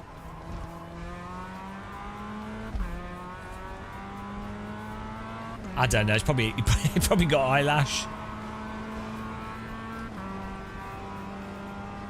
He's signing up for the Nothing could go wrong with that.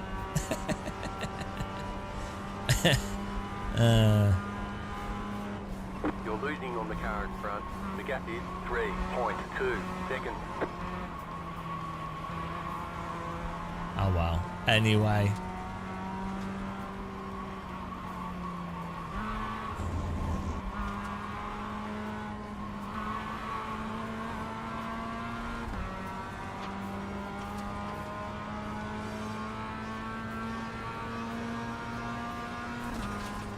Can you go full throttle or do you have damage? Oh yeah, no, exactly. I mean, yeah. No, I totally agree. Side. Clear. You'd rather play racing games than go to work. Well, live streaming on YouTube isn't really about playing the games. It's the game playing is kind of like a side part of it. The car in P2, just set the fastest lap. 1.406. Left side, keep to the right. Like the thing of streaming is more just talking non-stop and then being stupid. Hello, Tej.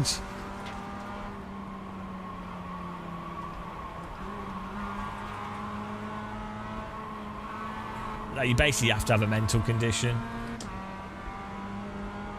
Anti.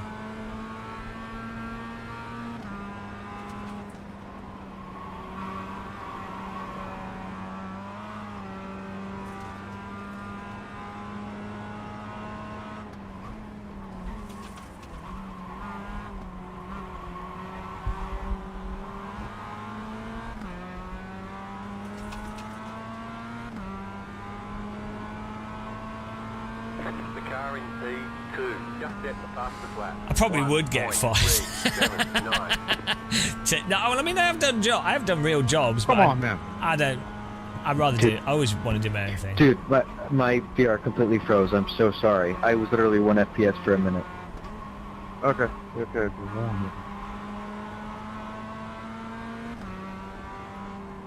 Yeah, sorry, man. I was doing my best to keep it in a straight line.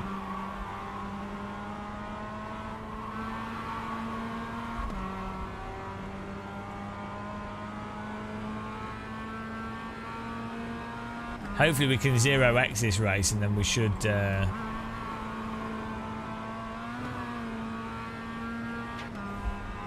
1 FPS in VR, it does not sound good. Hopefully the asynchronous space warp was working for him. Yeah, if we 0x this race we should auto level up. Left side.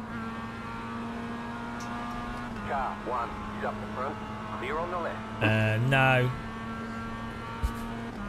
I'm not doing my say. I know a lot of people probably find it fun driving the driving those cars. We used to do the rallycross in snow on the Nordschleife in Project Cars 2. It's really funny.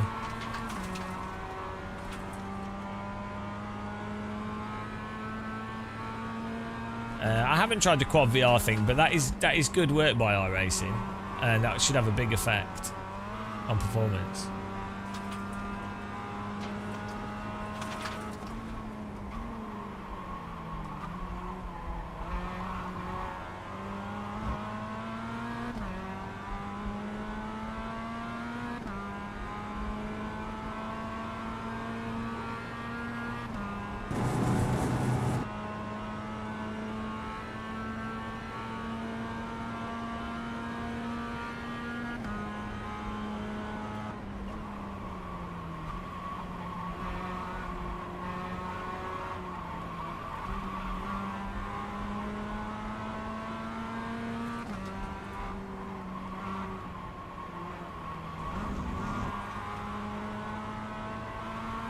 There's an incident behind.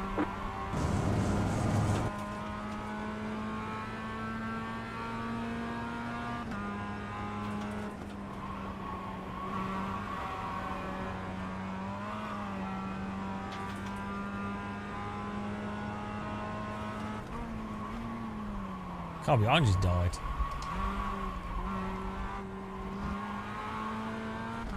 Takes a bit of CPU. It shouldn't take that much, really. Also, you don't necessarily need to have the screen divided up into 4. Like, can you choose between 2 and 3 rather than 4? But like, it shouldn't really make that much. Just set your fastest lap of the session.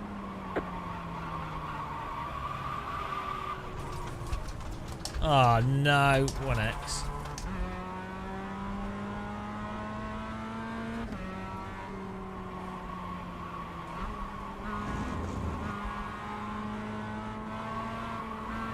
You see that slide there? If that was a real car, any other sim, I'd have counter-steered really quickly. But you don't do that in iRacing. You just ride the slide out because it's better to do that than to counter-steer.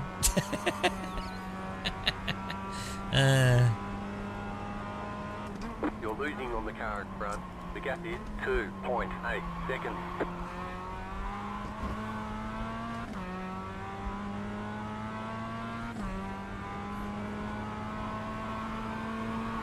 Car 5 is up the front. The car behind is closing on you. The gap is 1 second.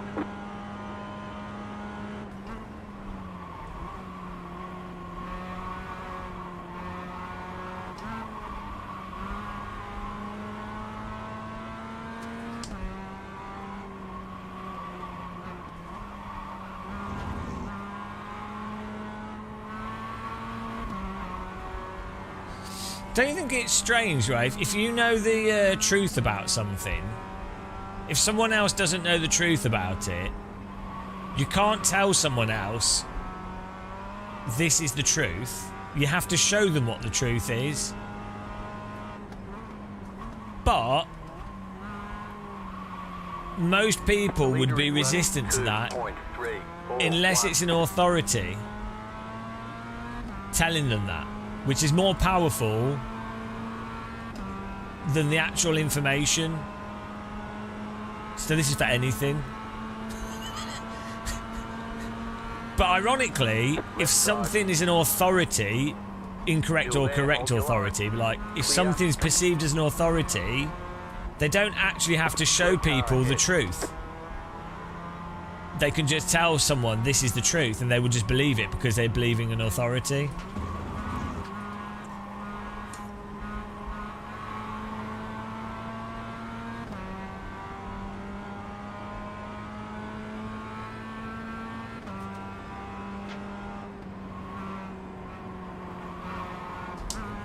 Unless the problem is someone has to have critical thinking skills. That's the only way to undo that. Unless someone's been taught critical thinking skills from a young age. Because a fundamental thing of critical thinking is you would go, right, don't really matter if it's well, you go, okay, authority does bear some weight, for sure. I just about killed myself. But you'd be like, what's the argument that's being made? What's the evidence for that argument? Or what's the logical reasons for that argument? Does it seem reasonable? But you have to have critical thinking skills for that to work. And then when you think about it, what percentage of people actually have consistent critical thinking? Even people with critical thinking, even if you're critically thinking, you're still going to be massively flawed because the brain is terrible. Human brain's awful. But even putting aside that,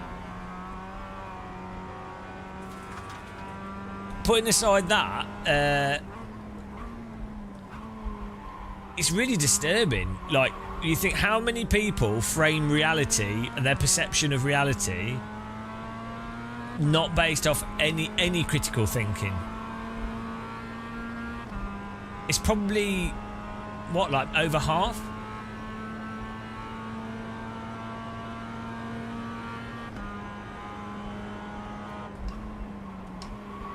I mean, I was on a plane with some people and they were like, oh, for some reason they were talking about ghosts. I don't know why. And they're like, oh, yeah, we were staying in this place, and you know, when we were kids, because it was two sisters, and they were like, oh, when we were younger, and we were in bed, and we heard like this knocking, and then our mum told us off for being noisy, but we were like, well, why did you knock on the door? And she said we didn't. So yeah, a ghost. And it's like, and then I was like, do you not think that maybe it could have been like, there could have been a load of explanations, right, as to what that knocking was? Like, your mother could have been sleepwalking. There could have been noise, could have been creakiness, could have been you imagining it. Could have been you could have had a similar dream and you both thought that you had the same dream, but you just described it very vaguely. Okay, there's millions of explanations before you get to paranormal activity. And they're like, well, you know, we experienced it, so it's you know, and you're just like, yeah. And these people worked in healthcare, right? These were like health workers. So you're just like, what?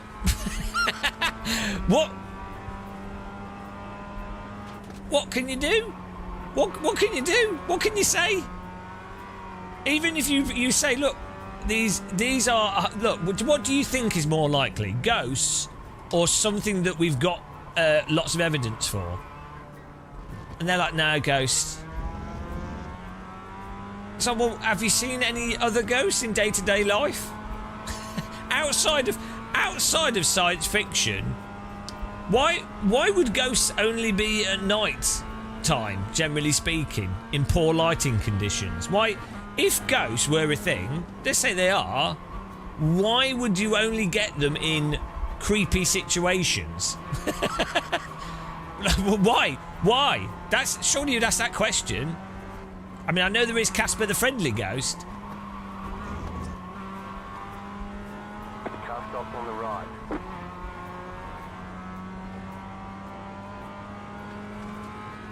So, but these are adults. These are adults, right? That work in responsible jobs, and so you're just like, holy shit. Like, I don't know if I'm real. I don't know if it matters.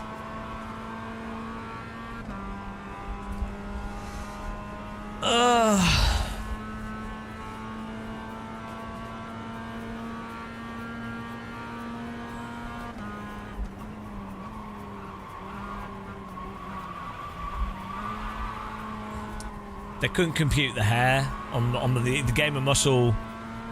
They didn't have enough processing left for hair. Daytime levitation, I know.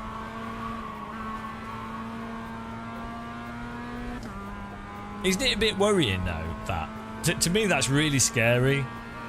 Because then you think, well, if people are willing to think like that when it comes to ghosts, imagine what they think about with things that actually do exist, but exist in more, in bigger or less proportions. You know, like like political issues, like immigration or crime or whatever. You'd be like, hang on a minute. Hang on.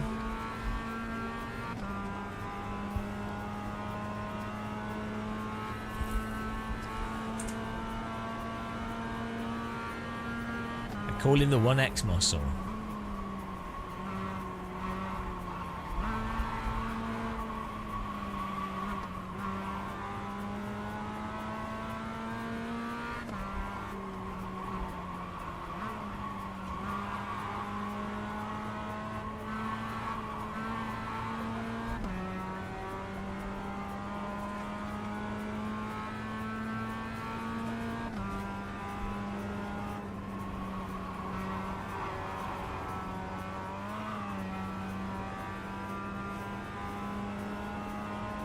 We can move up.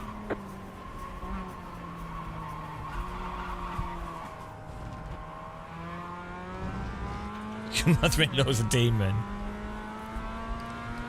Lifting before braking? What do you mean? What do you mean? I don't know. Would I have an opinion? It'd depend on the situation. I'm sure there probably are situations. What do you mean, like not pushing the brake and the accelerator at the same time? Generally, you don't want to be pushing the brake and the accelerator at the same time, but there could be there's scenarios where you might, like in iRacing, to stop the car spinning stupidly, or to add heat to the brakes, or sometimes you could, like for balancing the vehicle, sometimes drivers ride the brake a bit in real life, like certain scenarios. But like, there's so many variables. I don't know which one you're specifically talking about.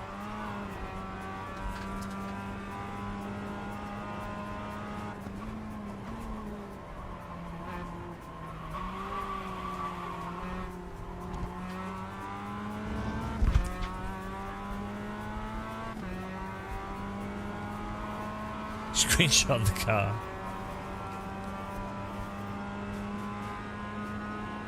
Brake immediately after accelerating.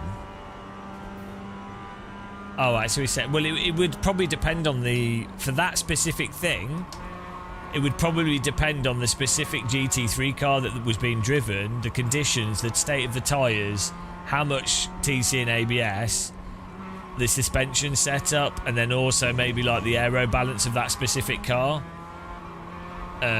So that's the type of thing where someone would delve really deep into telemetry to work out if there's a de facto approach for that car in that situation. But to answer that question, you'd have to really have telemetry for that vehicle. Well, assuming the driver's a good driver and they're close to, they're on pace, you would have to have telemetry to really be able to answer that question for that corner in that car and that stuff.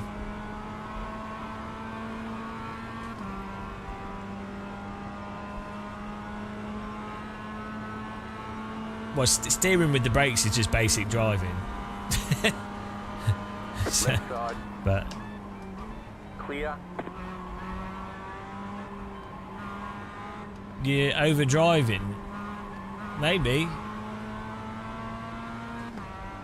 It's hard to overdrive properly in iRacing because you just understeer chronically. And you'll be very, very slow.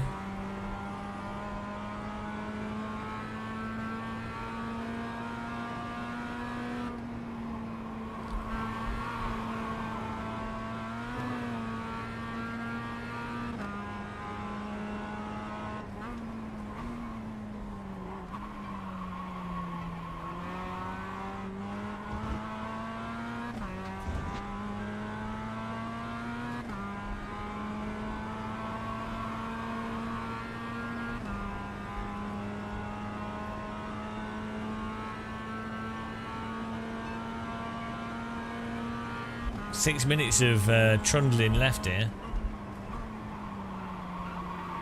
I need to put some aircon on.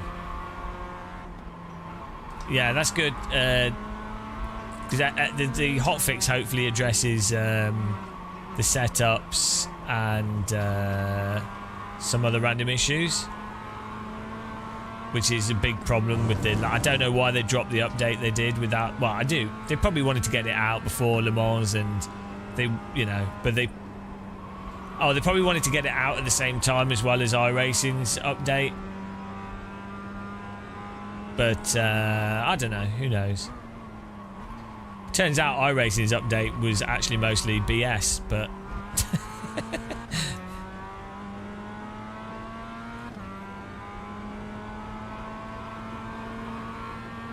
you're not allowed. You're only allowed like one king's name.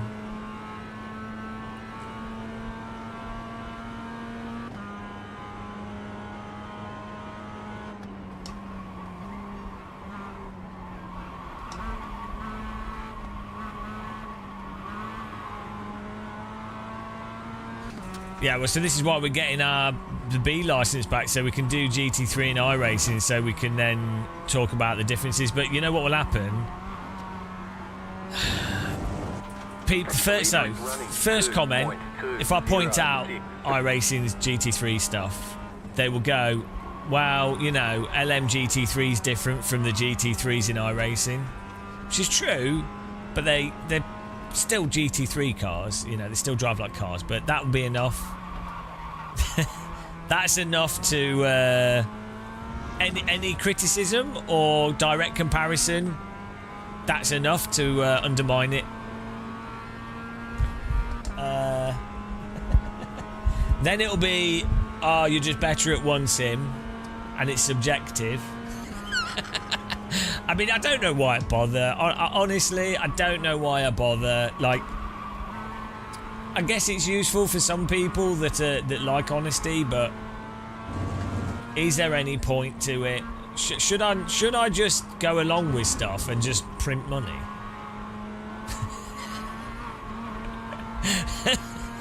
This,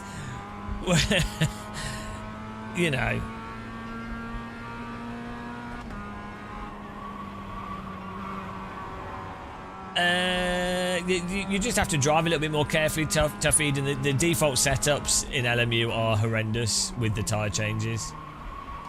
And to be fair, LMU's force feedback could be a lot better. I think I actually just find it difficult to not say what I'm experiencing. I think that's the problem. Been here a minute. Same thing's been coming up for at least 8 years. I'm too dumb to consistently lie from my perspective. I think you actually have to be really... you actually have to be pretty clever to be able to consistently... Not lie, but or consistently ignore something. You have to be quite clever to do that. It might be... We'll see, Bobby. LMU stuttering is normally CPU. Hello, Sky Blue. I don't enjoy the F1 games at all, so I don't play them. Apparently the last one's not that bad, but I just really don't. I'm not really a fan of it. Try rotating the car with the wind. To be fair, it would have an effect at speed. Like any drag would do something. That is probably just negligible. Oh yeah, we wanted to do a live stream where we 100% complete Richard Burns Rally.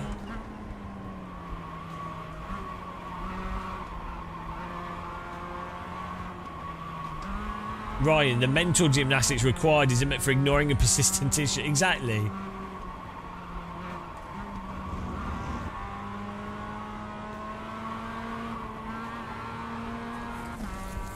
Maybe some people don't find that tiring though, or like I'm sure everybody doesn't find that tiring for specific things because they put it out of the brain. So I don't find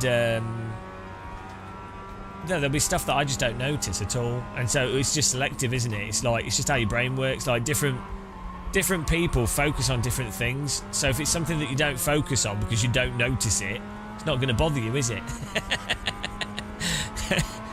There's loads of stuff I don't notice.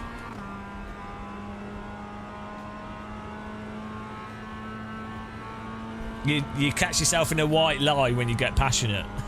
I've done that in the past and then learnt very quickly that it's just dumb. And also it just makes me really stressed. So it would make me too stressed. It would make me more stressed fibbing in some ways than it would being with the confrontation is less stressful. So that's a large part of it as well, I think, for a lot of people, especially like, you know, just talking about white lies and mild stuff. This is the grayscale part of it, or the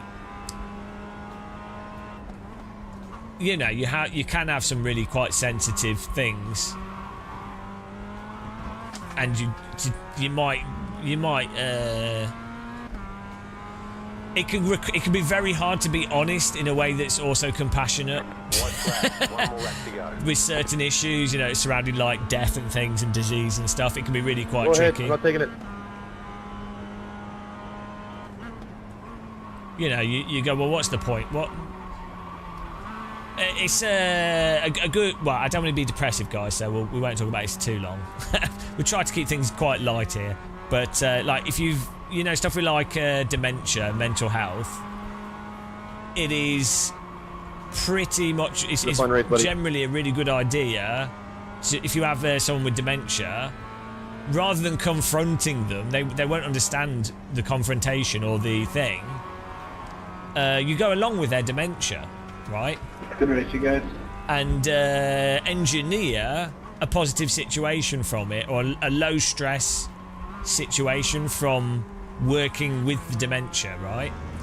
And that is dishonest. That is like you are outright lying to someone, but it's compassionate. So, but where do you draw the line?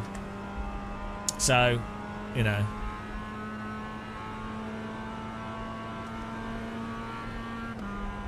And there's gradients of that. Checkered flag, checkered flag. Guys, this could be the safety rating bonanza that we've been. Great job. You did really well. 1x. But anyway, let's not talk about really depressing topics. here.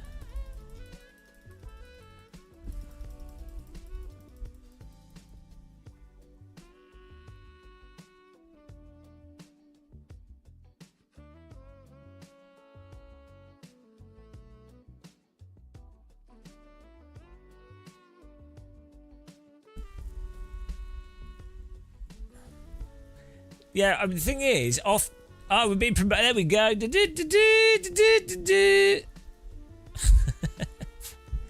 That was a fun 3 hours, thanks to iRacing's superb game design. We're going to have to practice this. What track are we on?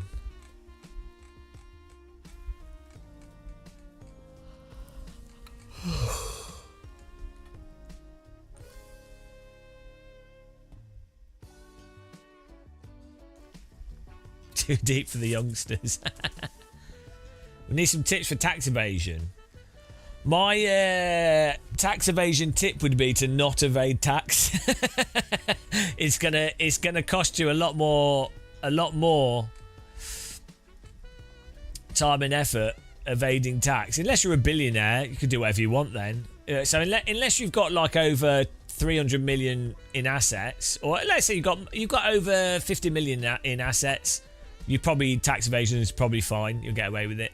But if you're anyone that has less than £1 million worth of assets, my advice would be not. It wouldn't be worth like. It'd just be stupid. Like it's how are you gonna win?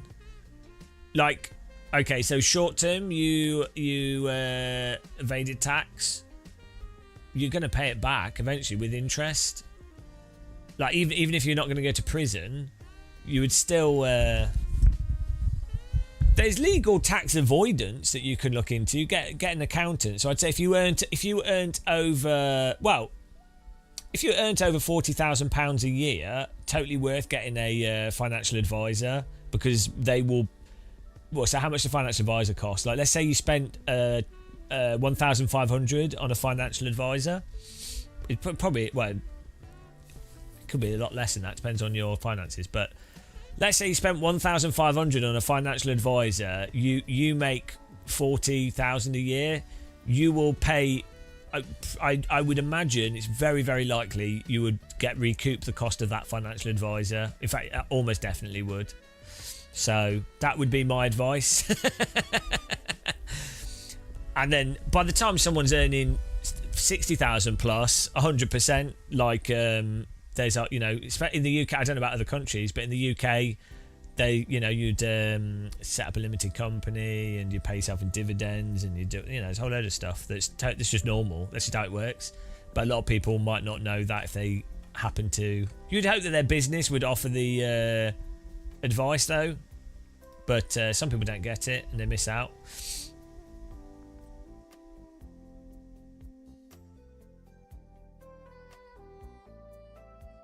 But I do find it amusing, the concept of tax avoidance and versus tax evasion. It's quite funny. It's like, hang on. Well, we're not going to go into the exciting topic of finances and tax because it's a bit boring. But you have. It depends on the tax bracket you're in, and then you're only taxed on that amount. So, like, up to £12,000, well, it's more now, it might be 15, I'm not sure. But, like, up to X amount in the UK, you don't get taxed at all. Then it's like, from everything, let's say it's 12,000, it's not anymore, but let's say it was 12,000, from 12,000 to 24,000, 28,000, I can't remember what it is. But from 12,000 to whatever, you then get taxed at 20% tax, let's say, and then from like 42,000 to 100 or whatever, you then get taxed at like 50% or whatever. But the point is, you're not getting taxed 50% on everything you earn. You're getting taxed on the amount over. So no tax on the 12,000, 20% tax on the next 12,000. 40% on the next 20,000, whatever, A lot of people really misunderstand that. There are some interesting components of it if you're married, if you've got children, if you pay for childcare, how much tax you pay based off your income. So there's some interesting stuff there, which is a bit counterintuitive and can mean that it's better for a parent to not work depending on their income levels. But that's why you seek financial advice, because it does get really quite complicated in some ways. But yeah, it's the other really common. We're not going to talk about tax too much more because it's boring. The other really common misconception that I see a lot is when someone's self-employed, or like even if you run a limited business, right? You're self-employed, or you buy something through a business. Well, there's two misconceptions. Someone's self-employed, and someone says, "Well, why don't you just buy the thing? Because you can claim it back on tax." And it's like, no, you can claim the tax back as a business expense, but you still spent the money.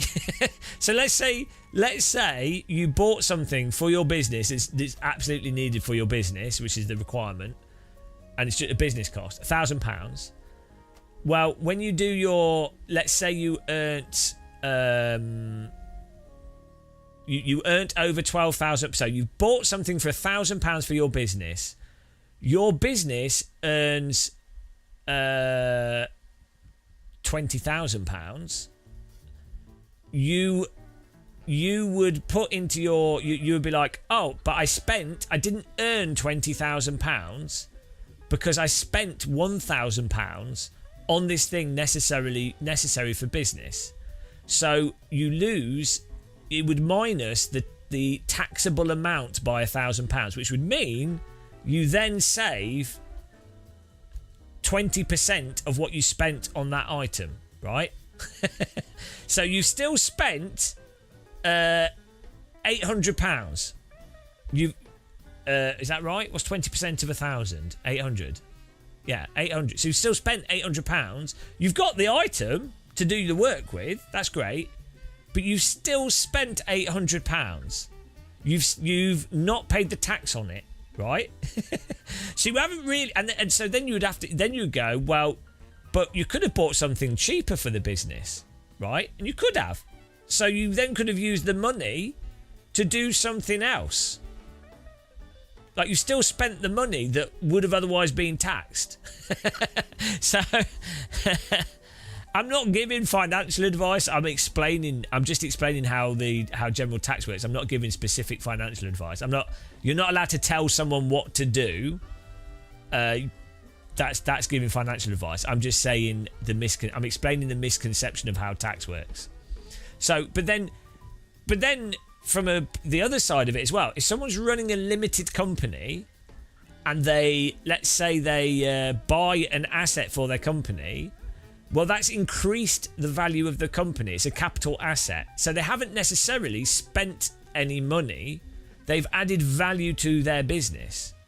And then there's a whole load of there's depreciation to that asset that's applied under a certain time frame depending on the asset. so yeah, it's just, I understand it's a bit boring. I can see why people get confused on it, but it's a real common thing.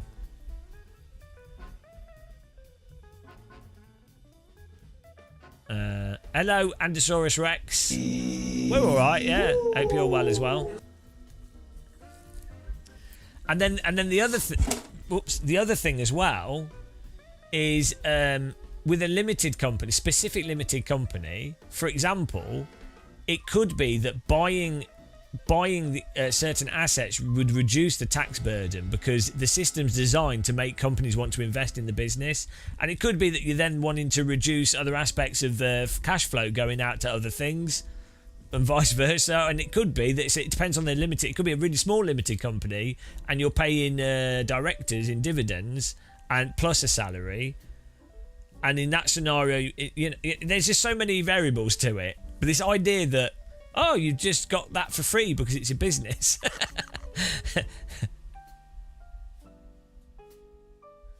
Yeah, but I'm not giving tax advice. I'm saying how. Yeah, advice is if you're telling someone what to do. I'm saying that tax is not as simple as some people seem to make out that it is.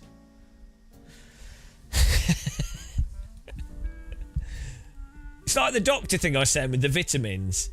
Get a financial advisor.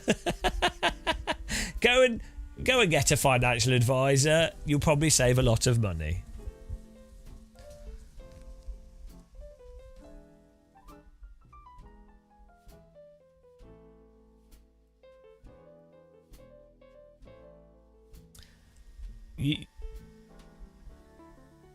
I would be terrible. Well, no. I mean, I think I'll be all. No, well, it depends. I'm very. I'm irrationally conservative with money. I am categorically overly safe with money because I'm paranoid about money, and I'm massively pessimistic about. I'm overly pessimistic with business, and I'm overly pessimistic about these sorts of things. But that could be good or bad depending on what you know. I'm so pessimistic with stock markets, investments, security, financial security. I'm like I'm just like I'm really pessimistic about that sort of stuff. I always think the worst. I don't trust anything.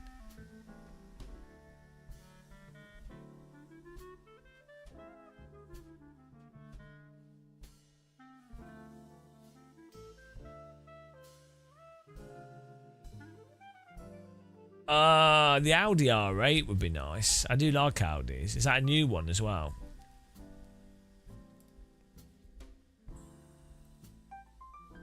Might do the Ferrari there.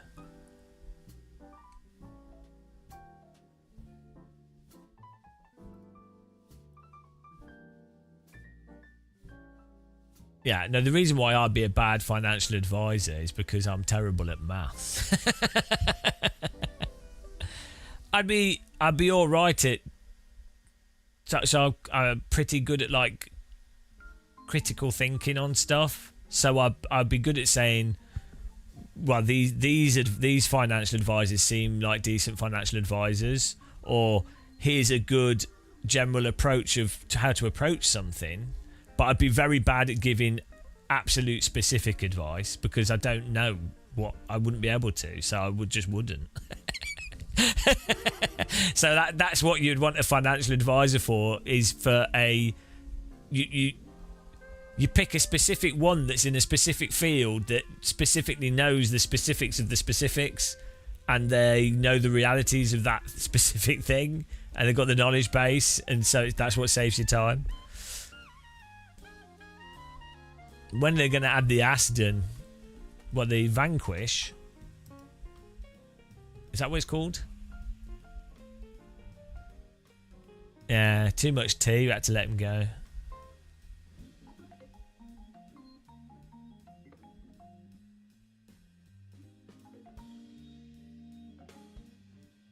Acura, bigger gap to the next fastest car than second to 10th. Ah. Should you use your tax return to buy more sim racing equipment? I don't know how you do that.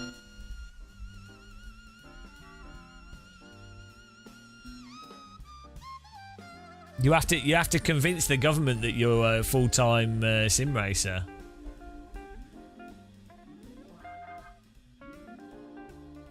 So you need to demonstrate that you're making income through sim racing, and then you need to be able to prove you need to be able to prove that it was a business expense.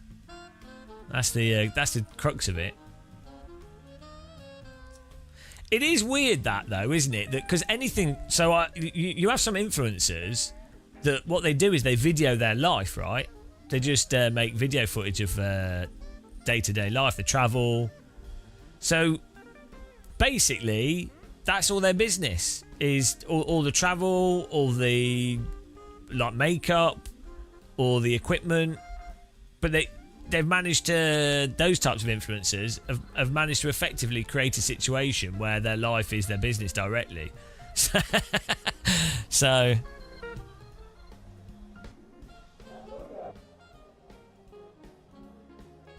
I don't think it works like that. You can, I'm not sure how it works. Like you would have to justify it to the tax man. So good luck. Enjoy. My job is really stressful. I mean, to be fair, teaching's terrible. Like, that's a horrendous job for stress. But good luck explaining to the tax man. Really stressful job. So I had to buy this nice burger. I had to buy this motion rig to relax. Yeah, I was just so stressed from work. I had to buy a bunch of fireworks to calm me down because only fireworks calm me down. I mean, if you can pull that off, fair play to you. Fair play. I'll be impressed.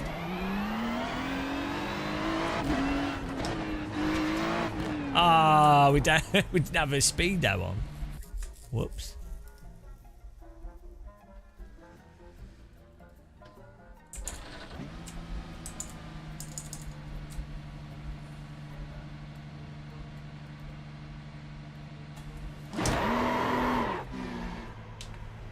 Oh, there we go. Nice flashing lights for the pit limiter.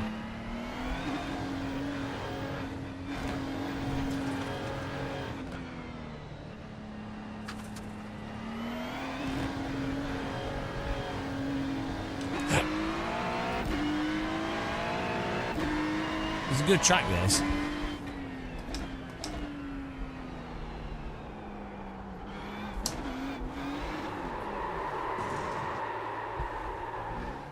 Wow, it's so different. It's really changed. I think Simbrig's the coolest little hobby. It's good fun.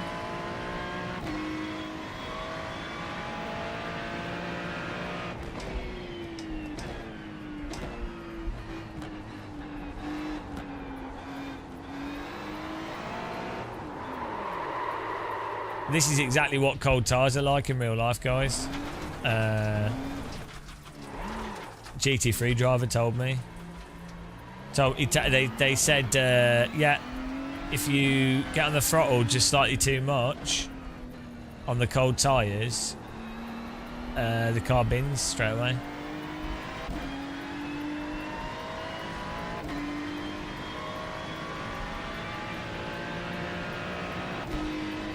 Look at these lights strobing. Disco cockpit.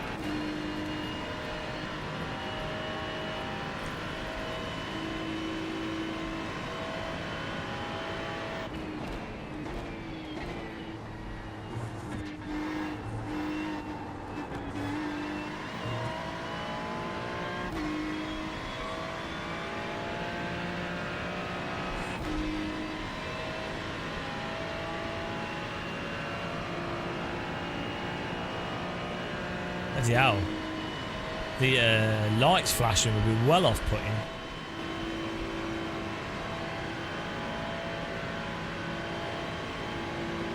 Oh, you might as well.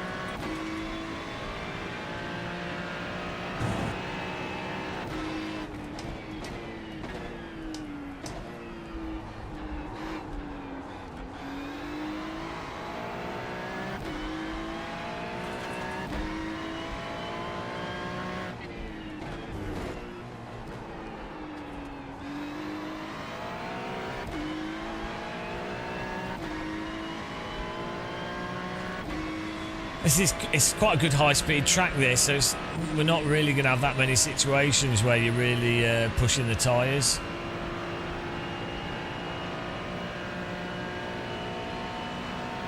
It's a good track, actually, though. I do like...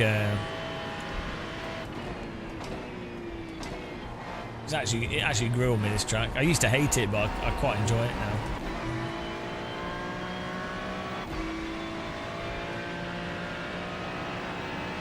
We're driving the Ferrari.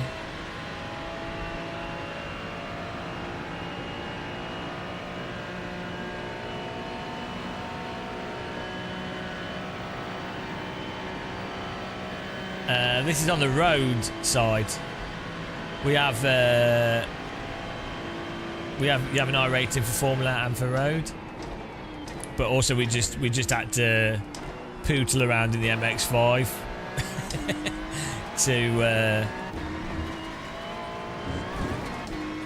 to gain safety rating. So we just drove around. We probably just lost like 300 iRating.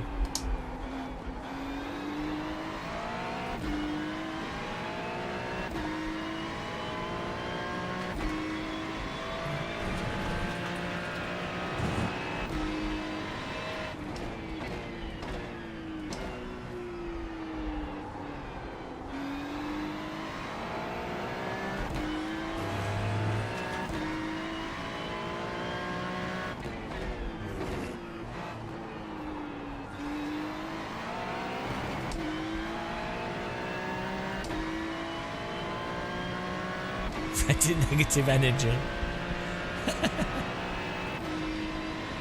Oh no, midlife crisis. Bike buying. What a disaster.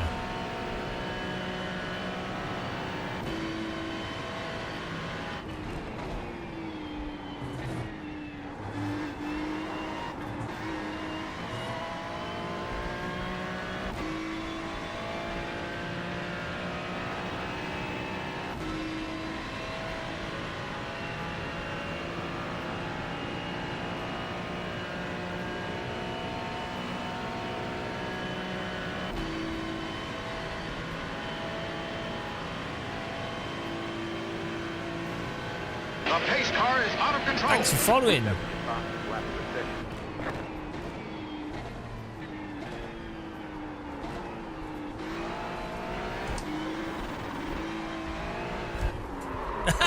Yeah, look at that. Exactly the same issue. I mean, I did obviously throttled mentally here. It's completely messed up still. I don't know what is wrong with iRacers. Like, so I purposefully stayed on the throttle like a lunatic here after counter steering and just keeping it lit up, right?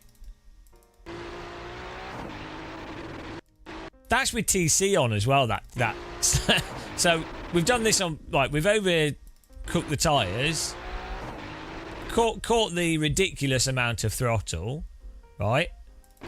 Caught it. Car's now settled, right? Because you've caught you did a silly overstick, like that was on purpose. Tyres are off.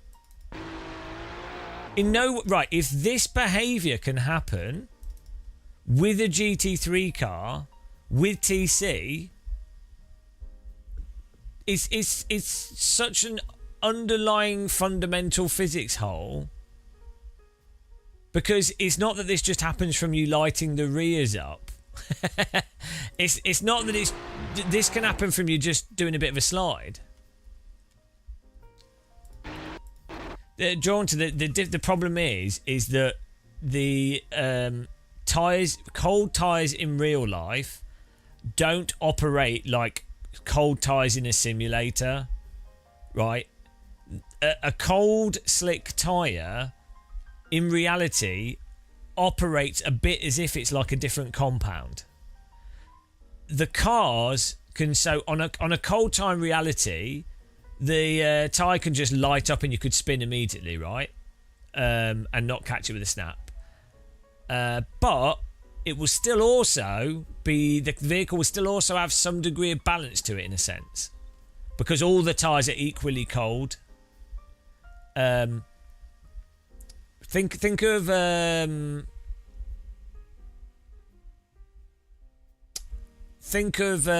skateboard, right, with plastic wheels on it that are cold, like not rubbery wheels.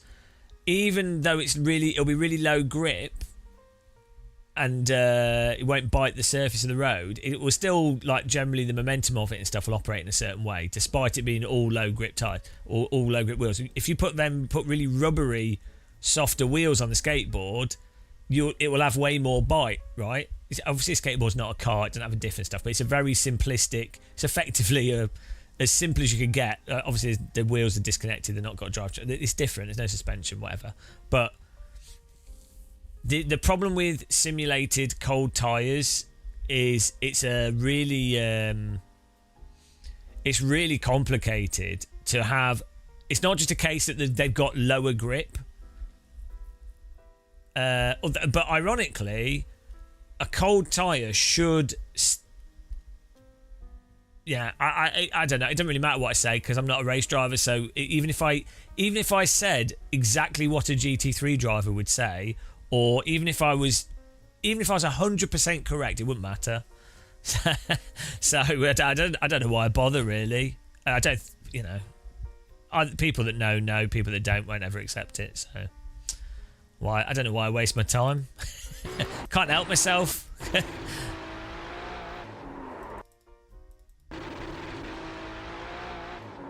The physics are off from that. So an iRacer that's a fan of iRacing will go, well, what do you expect? You've spun the wheels up and the tyres are still cold because you've only done one lap. But then anybody that's played any other simulator would go and watch GT3 racing and looked at onboards. they would go, but why is this happening?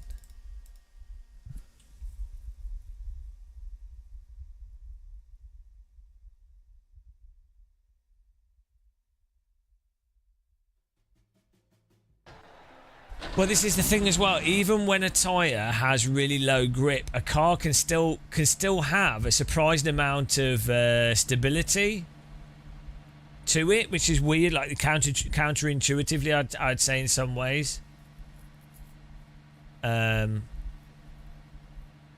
Which is why Formula 1 drivers or GT drivers can do like a power slide out of the garage, right? So, because a car doesn't, if you get on the throttle out of a garage and light the rears up, you'll see what happens is the tyres go and the car spins out, and then as soon as a driver comes off the throttle, the car goes and locks back in. Rob, ironically, I quite like LMU's. I quite like its tyres. I quite like how it drives for the most part. But ironically, people assumed from my previous videos that I hate it. It's quite funny. Like, yeah, oh well. But yeah.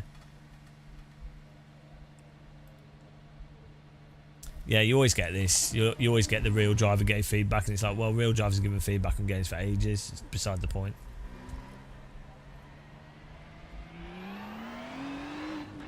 Ah, I've just forgot to.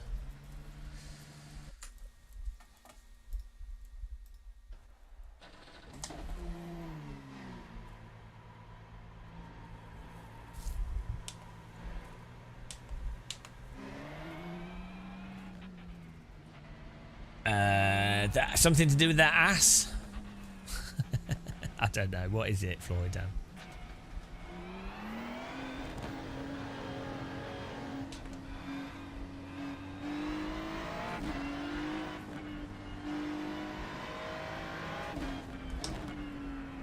I think LMU is good fun. It's good value for money. So it's a lot more realistic than iRacing, if that's what you're concerned about. Nice one, Sicko Warmain. And he's still here.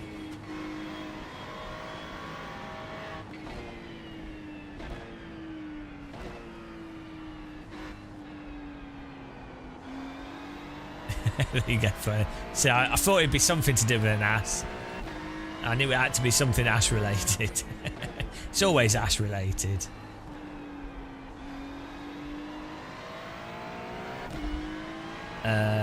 This isn't the camera zoomed in, so the wheels are really close to the camera.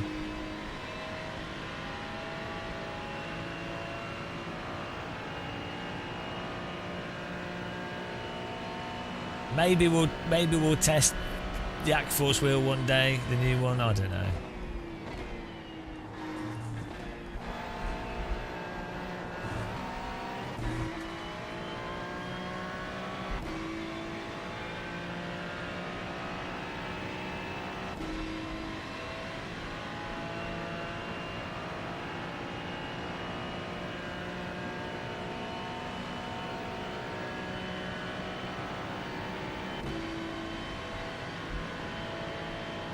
Yeah, I never really liked the Aquaforce software.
Oh, we have to join another session.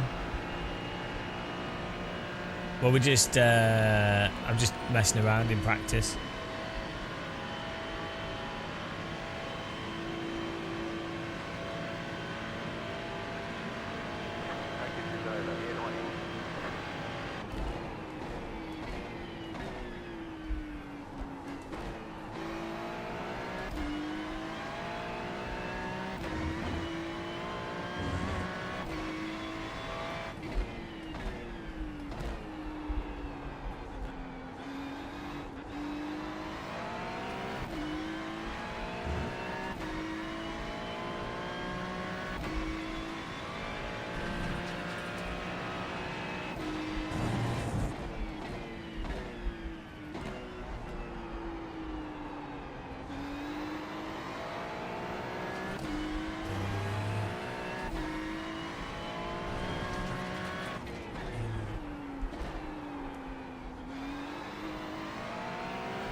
Yeah, Joe Rogan's weird.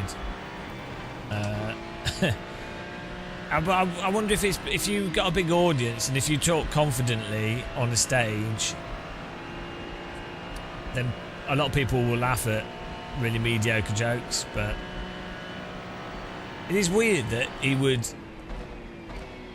think of himself as a comedian. And obviously, different people find different things funny. So, but.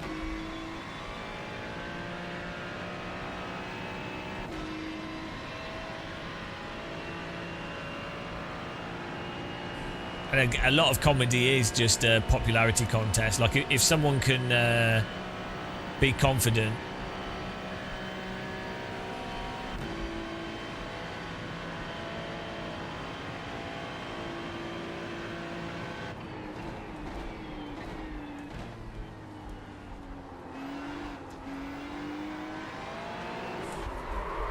it's ridiculous, guys. It's actually ridiculous. There's no Daytona in LMU, is there? It'd be fun to demonstrate the. You just have to drive entirely preemptively. The car is out of control.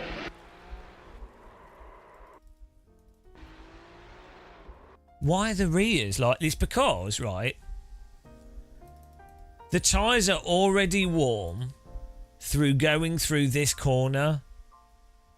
So the tyre surface is heated up. going through this, which then means that when you get on the throttle here, which is you started to unwind, but the tyres don't have the grip that they should have because they've still overheated, which is entirely the physics issue that they supposedly fixed, that lots of YouTubers and real world drivers are like, oh, it's fixed and they've done so much. Game changing. Why do iRacers just want to be lied to?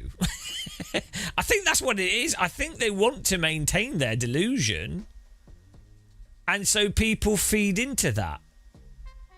It's crazy. It's like you cannot drive this and then drive LMU, just as two examples, and be like, let's put aside if it's realistic or not.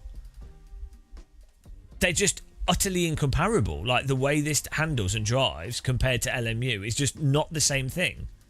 So that would be a hint that there's a difference there.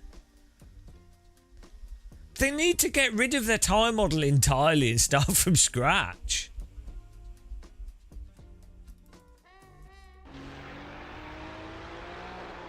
It's like a slick. This is like a slick tyre on a dry track behaviour, where not slick tyre, like if you add a wet tyre, like a rain tyre, and you drive a rain tyre on a dry track, the rain tyre starts like doing weird like gloopy shit and overheating. This behaviour is the behaviour of a wet tyre on a dry track, not the behaviour of a slick tyre.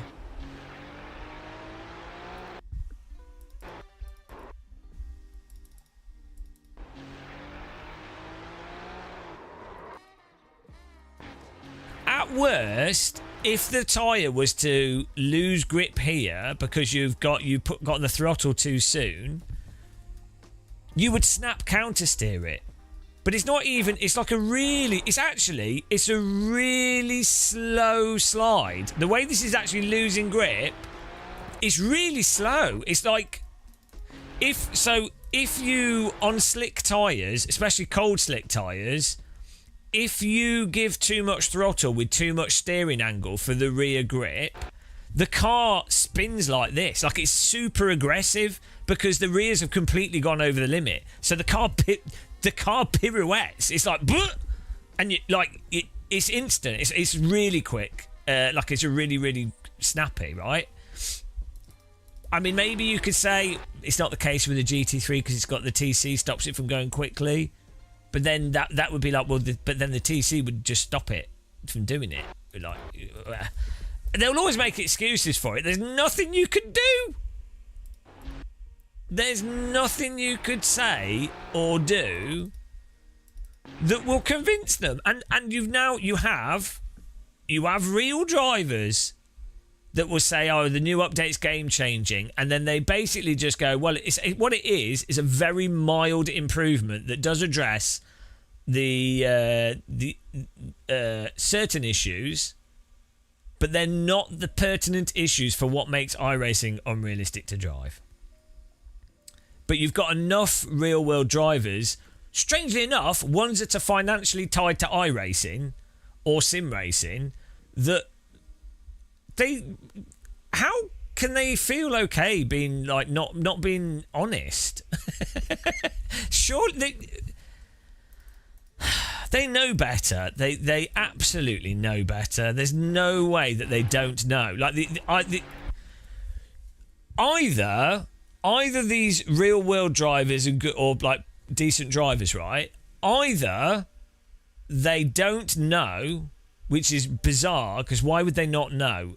It's possible. They might not know. Give them the benefit of the doubt. They might not know, but then that would be strange because why would you then want them consulting on your video game?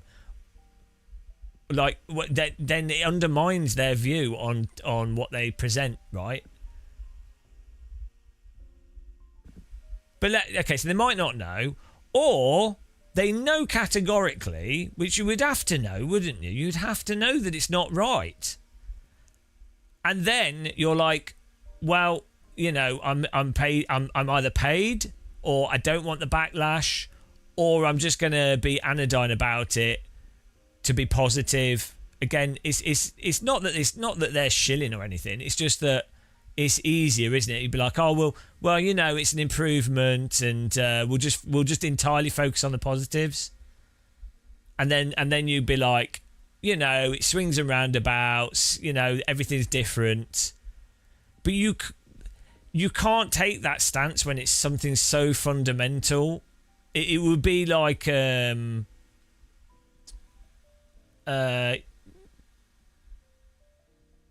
don't know, like just ignoring some like massively fundamental thing in a video game. It doesn't make sense, if anything.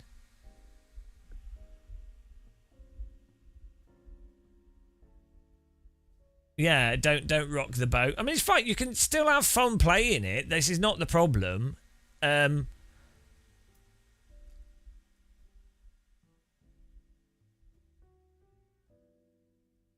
then iRacing, they will know. iRacing would know that what they will know. Like I do talk to quite a few people in the sim racing industry, physics programmers, game designers, developers. They know, people know, so iRacing will know. There's no, like, it's hard to give them the benefit of the doubt and say that, oh, they just don't know. They know. So then they're just, they put out their videos that are just, it's, I know it's not a mind-blowing concept that a business protects its financial interests, but why double down on something to such a degree so disingenuously? You don't even need to. You know, as a business, you... yeah, but you don't need to double down on it as a business. You could still say, oh, we're updating stuff, but you don't claim to have fixed something that's not fixed, right?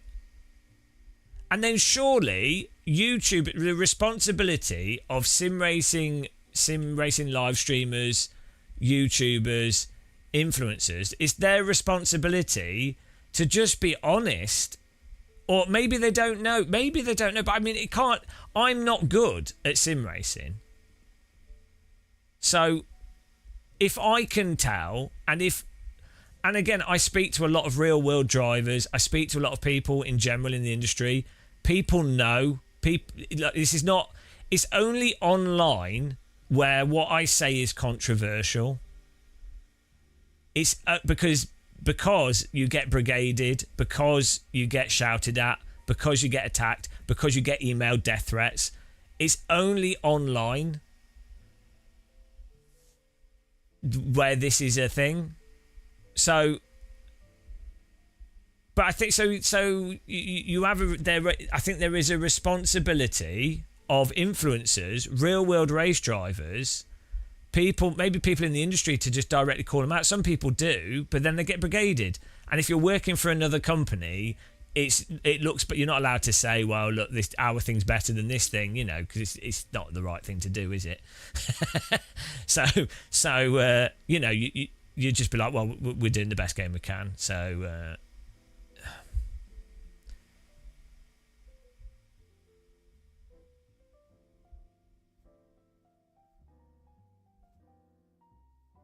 I don't mind that iRacing will promote their thing and not talk about it. To be honest, it's a business. Like when you're a business, you're trying to make money, and you would promote your business as much as possible. I think I'm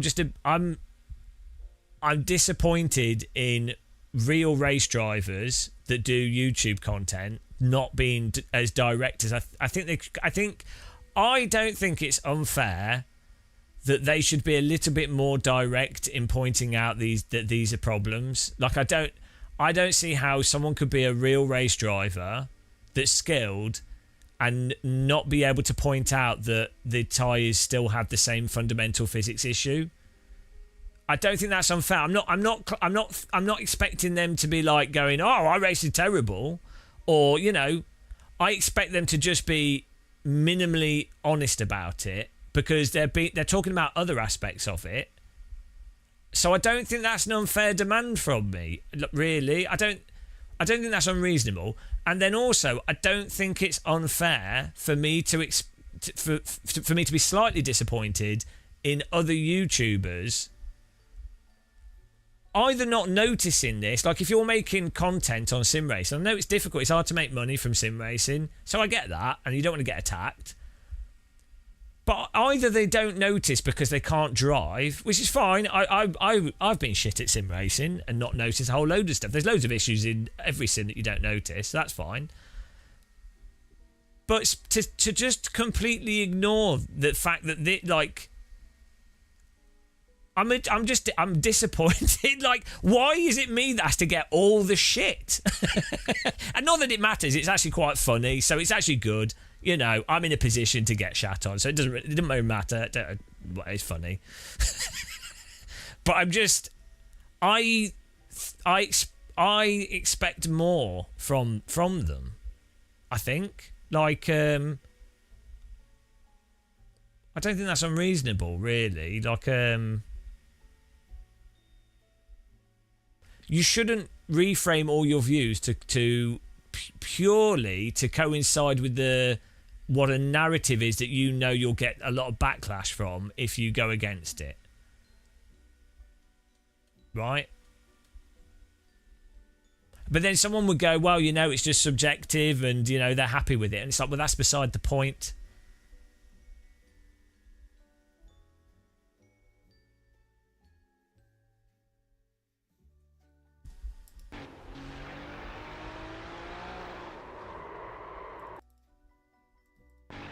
As I say, I even historically, right?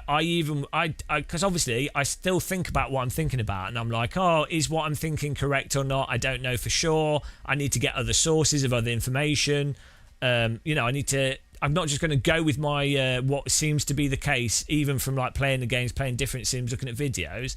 I speak to a lot of people. I have spoken to a lot of real world race drivers, people that own race cars, a lot of people that work in the sim racing industry, physics programmers, people that are doing tyre development, people that work on like professional simulators. I speak to a lot of people. It's incredibly rare. I mean, I can't really... Maybe 2 people I've spoken to that were real race drivers that basically outright preferred iRacing, or like didn't really see there as being an issue, and they were not they're drivers you wouldn't know. One of them was a very successful driver, but out of like the huge swathes of people that I've talked to, what I say is not controversial in the slightest, and exactly what they basically, you know, it's an identified issue. So it's only, as I say, it's only online that this is a problem, because it's a manufactured view of it. It's mind-blowing. It's one of the... I can't think of anything in gaming that is as mental as this. Like, is the disconnect between people repeating the marketing of a game and it being demonstrably not the case. I can't think of another game where that's to that extent. But oh well. Well, you know, it is what it is. iRacing's fun to play though. It's a fun game, you know. It's frustrating. It's still good fun. It's nice that they updated it. They did do a bunch of other stuff that's good. Well, that's the thing. So, well, we're going to do some racing in this, but like you cannot go from iRacing to LMU and be like, well, hang on, like even if you like or don't ignore realism. They're not the same at all, are they?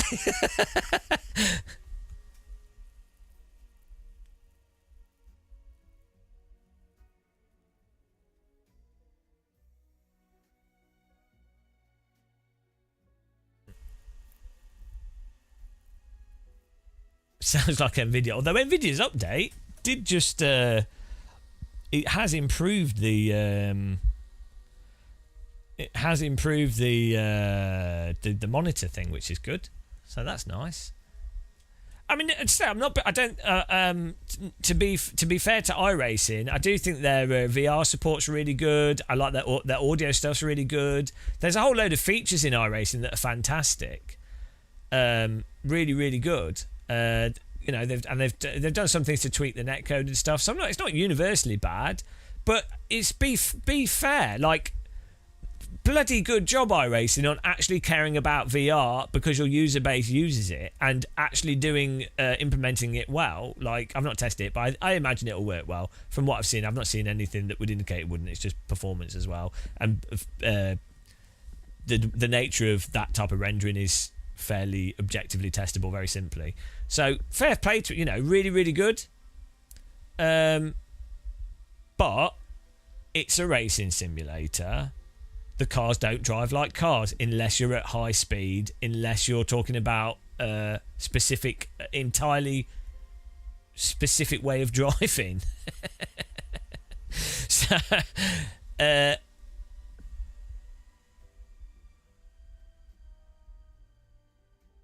the Mazda's got exactly the same physics issues, Anthems. Like, it's still fun. Like, like, it's totally enjoyable, but it's still the same. Like, and then I'm the one that comes across looking like a lunatic because I'm like, oh, this is not correct, this thing. And then people won't, like, it's the problem isn't just the issue, it's the nature of how it's like a reframing of reality, which I think that's the issue I have is it's the lie. It's like it is just lying. It's an obfuscation of a very obvious truth, which to me, I think that's really, it's quite disturbing, to be honest. It's a disturbing thing. That's why it bothers me. The degree to which you can create a delusion. It's like magnetic wristbands. You know, or homeopathy. There's a proportion of people selling homeopathy that know it's ridiculous, but they just want to make money out of it. There's like shops, high street shops that go, well, you know, we've not really looked into it. It's subjective. You know, it works well for some people. Well, yeah, but there's no scientific evidence that homeopathy does anything because, well, clearly if you dilute something in water enough, it's not going to do anything, is it? Obviously, like, I mean, sure, let's do some double-blind tests on it, but, oh, well, we did, and, well, look, it doesn't do anything. But there will be a proportion of people that just go along with it in order to make money. They'll be like, oh, well, it doesn't do any harm, does it? Which is, you know, it can do because people do homeopathy instead of actual treatment, but you know, but that's why it bothers me. I think it's when it's when people you respect as well ignore these things. That bothers me a little bit.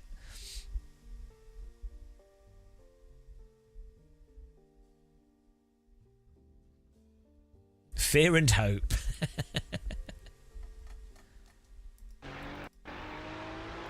We do the other car. Let's buy another car. Let's teach iRacing a lesson by buying more content from them. Yeah, I mean, in fairness to developers, games are very complicated. It's very hard to get stuff working perfectly.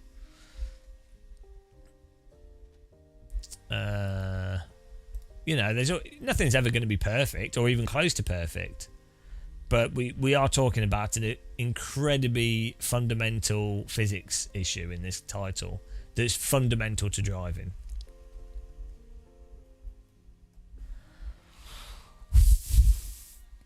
The pace car is out of control. Let's try the Acura. Looks nice.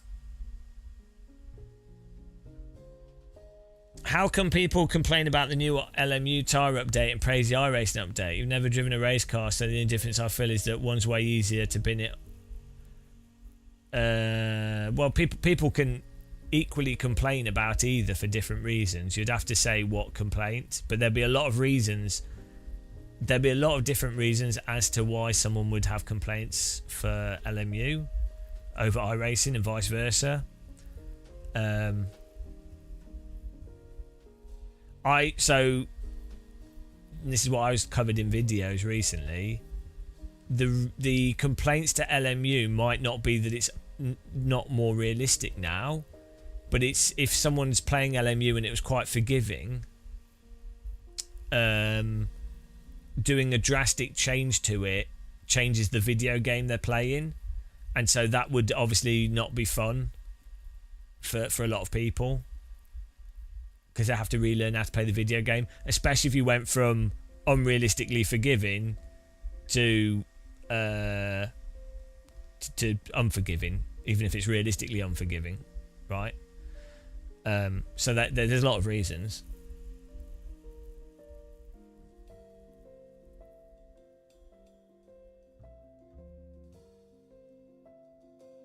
Jacksaw, have you put out positive videos about iRacing's tyre model? I'm going to call you out, mate.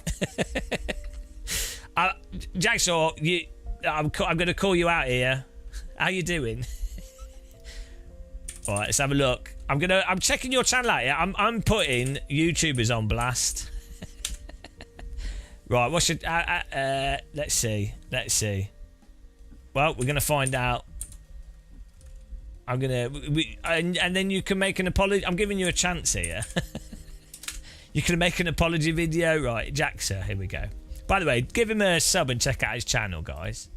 Right. Pinned to the wall. This is unreal. Hang on.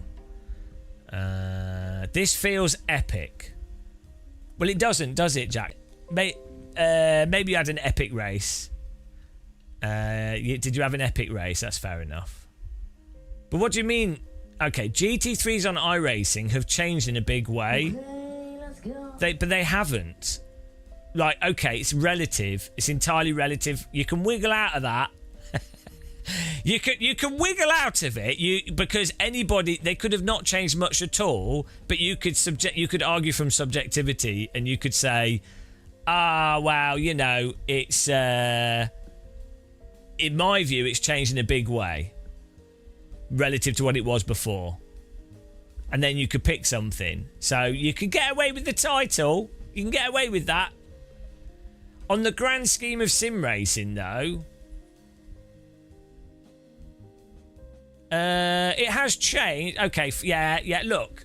This is the problem, right? If you're nailing it down.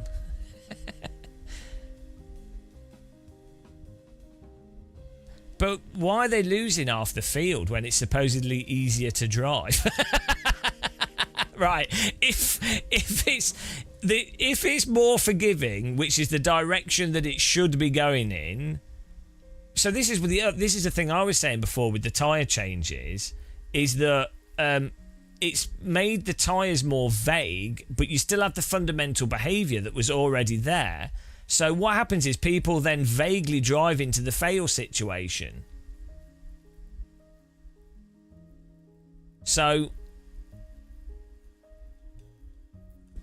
you know, so they end up actually finding it harder, even though in a sense it's less abrupt, but the abruptness is what allows people to memorize where the limit is faster, right?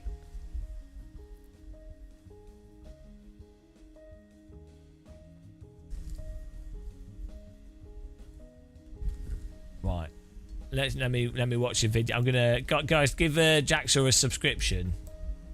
We're gonna see if he's guilty. Give him a sub either way. Right, here we go, Jacksaw. Get somebody. Oh, guys, so with the new tires, for anyone just joining, I'm loving them on the GT3 cars. Well, first of all, what he's loving them. He's loving the new tires. He's loving the new tires. They are guilty. Really, really cool. Really, really interesting. Oh, very nice. Are they really cool? Really? Like it's the same as before? It's pretty much the same, like they started different behaviour, but you can't still drive the cars like cars? Getting all sorts of spicy back there. So we've seen some nasty crashes so far in Watkins Glen. Going up this hill here, we've seen some cars step out in very, very weird ways and hit the barrier. Please don't let it be anyone here. Thank God. But just take my word for it. It's happened, and it's going to happen back there. When these tires start off, they are ice cold. There's no tire blankets. It's like, I think it's 35. Maybe that cold. Maybe the reason why people are spinning is because of the cold tire thing. That's catching it. That always catches people out when a sim changes the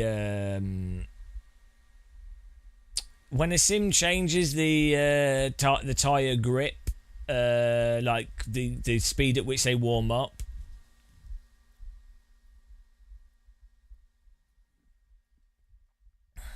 5 degrees, it is freezing cold. So when you're leaving the pits on Watkins Glen, unlike this dude who's on speed because the tires just don't have the grip.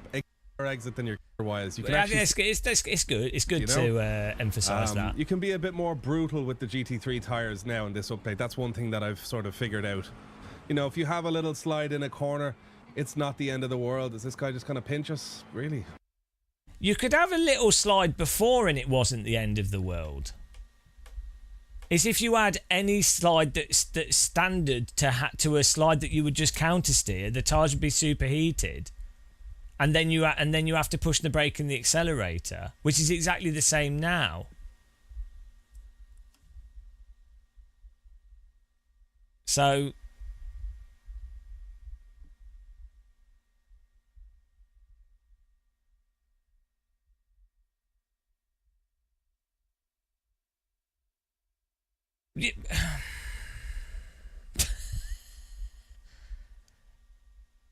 yeah, that's fine. That's all fine. I don't disagree, but it's like,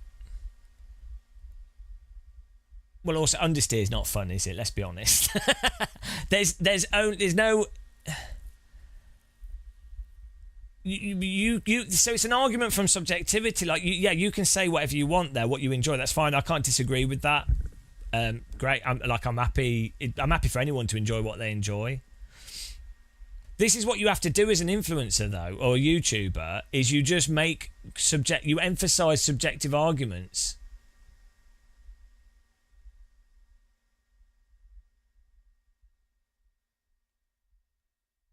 It's kind of beside the point that the cars don't drive like cars, though, isn't it?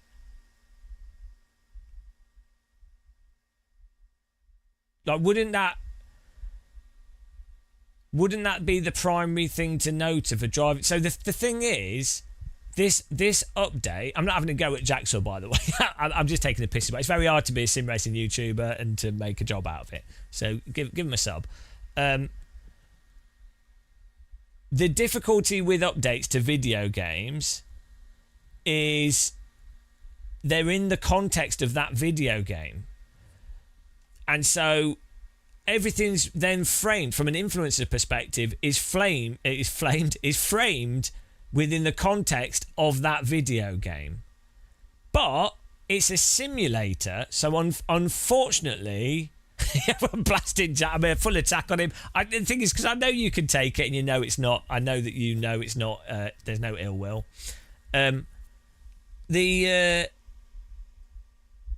A simulator is making a claim that it's simulating. So it is pertinent with a simulator if one sim absolutely does not do what a real car would do in a crucial component of handling, and if other simulators would happen to be drastically different to it.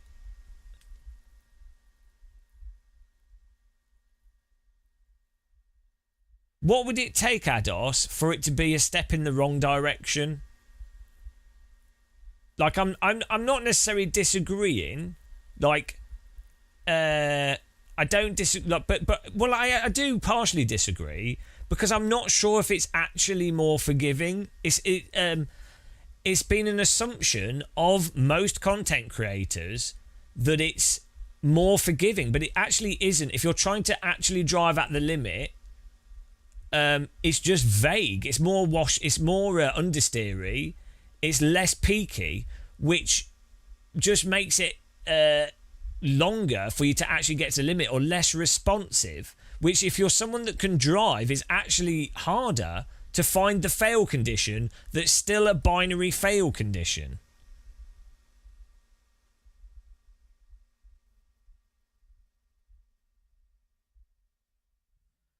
Jamie, no, that you're just talking about force feedback. All the sims work like that. All the major sims pretty much work like that. AC1, although people don't think it does, that's how it works. R Factor 2, that's how it works. The Last Garage, Race Room, they all work like that.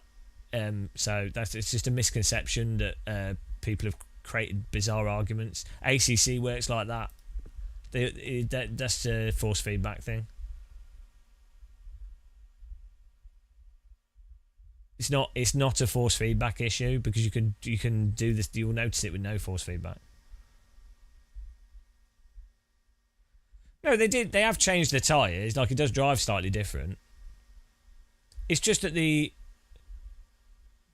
haven't actually fixed the issue that's the issue with iRacing, and I'm surprised that would be the first thing you would expect someone that's playing a simulator to point out, because the point of a simulator is well partly it's a fun video game. That's one big point of it, but it's a case of do the cars drive more realistically now, following on from this update. It's the first thing you would notice. Like, it's the most important part of a sim, generally speaking. Like, if I'm playing Microsoft Flight Sim 24 over 2020, and you're like, right, I bought a new version of the game, the first thing you'd be like is, well, what's improved? Are the physics better, right? Because I'm playing a flight simulator. I'm not playing Red Baron. I'm buying it because it's a simulator. You always disagree. No, I was just giving more varied response.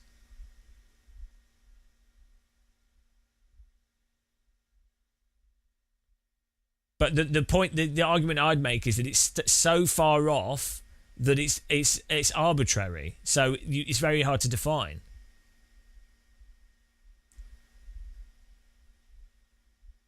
Ados, it drives not exactly the same.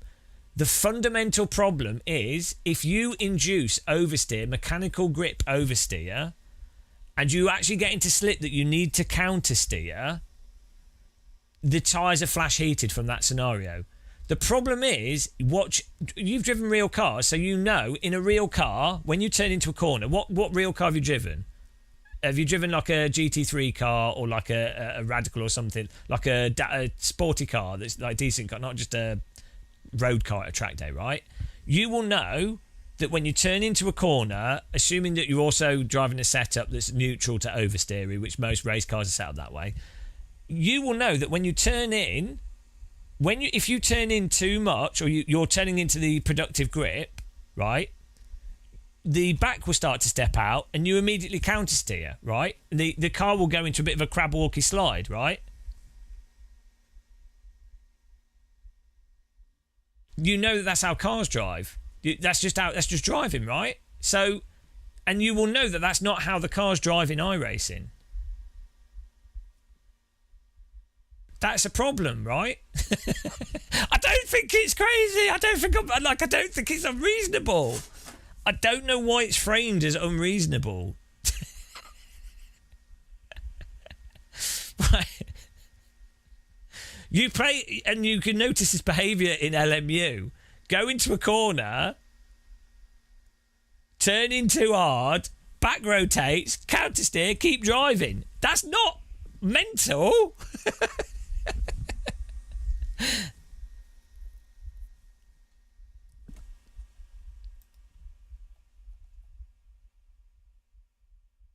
It's not about wiggling the steering wheel to find the grip mid-corner. It's driving. Like wiggling the steering wheel to find grip, that's a separate thing again. Again, you don't do that in iRacing. That's another thing, because that's testing the grip. I don't drive race cars. How do I know these things? It's like logic. It's just reasonable, right? If you are going through a corner, you can wiggle the wheels and you can feel the load on the steering, or you can feel the load through your body as to if there's actually productive grip from the tyre, and you can also see how the car responds to that. But that's a separate process to the process of turning into a corner and then the car rotating and then the driver deciding to allow that rotation to stay or to pull it out of that rotation immediately. So those are two separate things. But yeah, it's like everything drives like a sledge. But it's the goggles, they somehow mean like.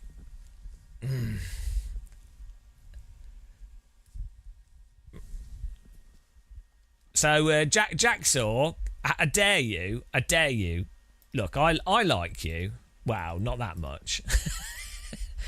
I dare you, Jacksaw, upload a video to your YouTube channel and say, like, call it The Unfortunate Truth of iRacing's Physics, or the one why iRacing needs to call it sadly, as much of a git game of muscle is, he's right about this one thing.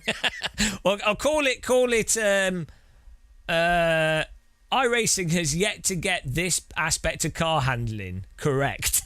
I don't know. Just do a video that points out this physics behaviour that's still in iRacing despite the update, and just be matter of fact about it and say, hi guys, Jacksa here, cool guy, got nice lighting, good microphone, nice voice, do good videos.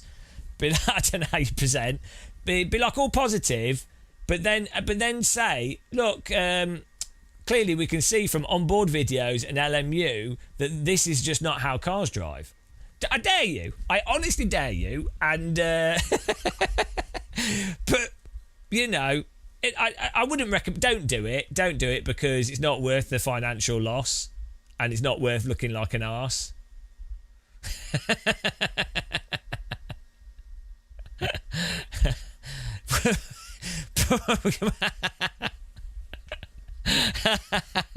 I really no. Don't do it. Like I said this before. I've talked to esports drivers on camera, and they've said their words. I won't. I like beep de beep de beep. iRacing beep de beep beep beep beep. iRacing beep beep. Not realistic beep beep beep. Right. And I literally said to them, I'm like, I'm not uploading that. I am not going to publish that video. They were like, oh, I don't care. And I'm like, I'm not publishing that. I'm not putting that on the internet for your sake.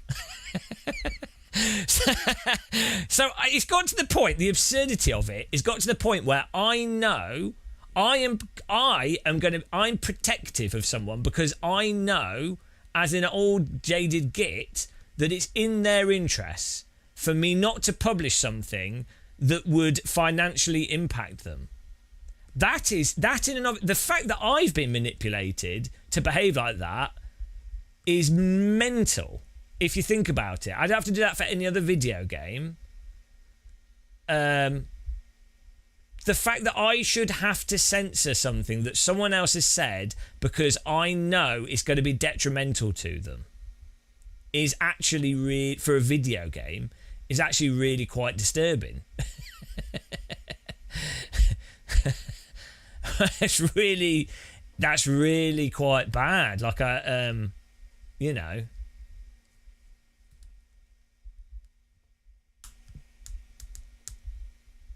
Even the worst drivers who overdrive like mad just end up with loads of understeer. Exactly, yeah. I just, you know, like, I know, I'm sorry, guys, that this is every time we play iRacing. I'm sorry. I know it's boring. I am bored of myself. But this is really... I could have just I could leave it alone if I'd talked to people in the games industry, if I'd talked to people that are developing tyres for actual teams and stuff, if I'd talked to people, physics programmers, game developers, lots of race drivers, if I talk to them and on aggregate they were like, oh yeah, you know, it is like swings and roundabouts, you're being too sensitive about it, or you're being stupid, or that's just not the case. You know, if they came back with the feedback that, yeah, you're actually a bold tit and you're totally wrong about this, I'd be like, right, it doesn't matter what. I would actually irrationally negate my own views from what I'm experiencing and seeing. I would go, well, I'm clearly getting something wrong. It's clearly me, and that's what I thought in 2000 up to about 2010 before I talked to lots of people in the industry, right? Or yeah, so I thought it was just me, right? So the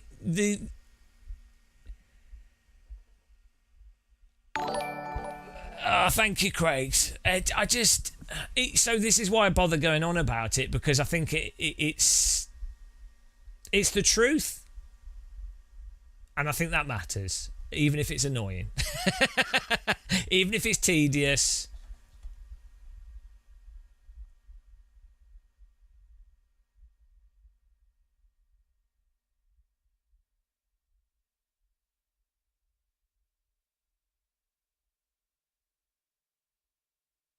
As I said earlier, I find it a little bit. I'm just disappointed in people that do know. They know, and they're not saying.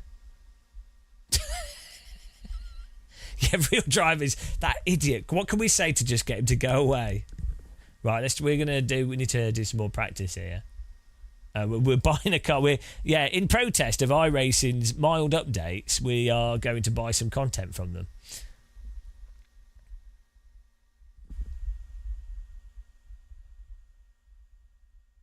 Yeah, no, D-Man, the weird thing is, though, it's a sim thing.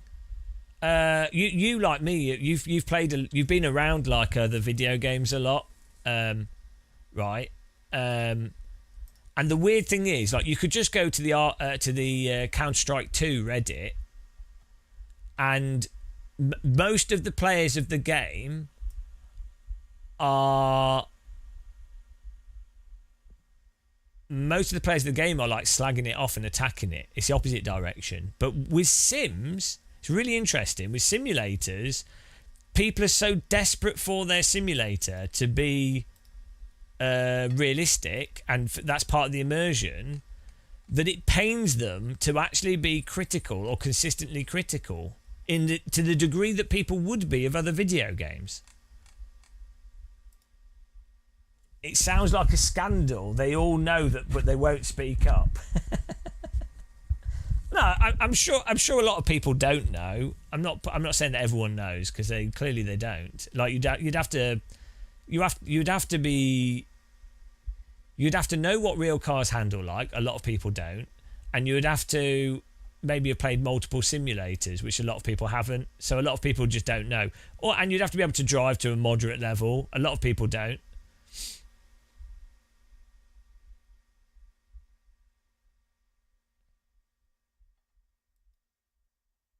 I'm going to buy this bloody car. It's not letting me buy it. Add it to my basket. Oh, there we go. I'm clicking on the wrong thing. But I want to move. The part of this is I really want to move on from this conversation. I like just have like, if a bunch of the influencers or people can publicly, I feel like it did move on a little bit. Like the conversation moved on a bit when iRacing admitted that they had these issues. Like they actually publicly admitted it. So previously you couldn't even talk about it. But now iRacing have admitted it, but they haven't actually fixed it, but they've pretended that they fixed it, and then people have lapped it up. So maybe that's worse. But I would like to move on from this. I am really bored of this. I am so bored of it. I can imagine how bored you guys are, but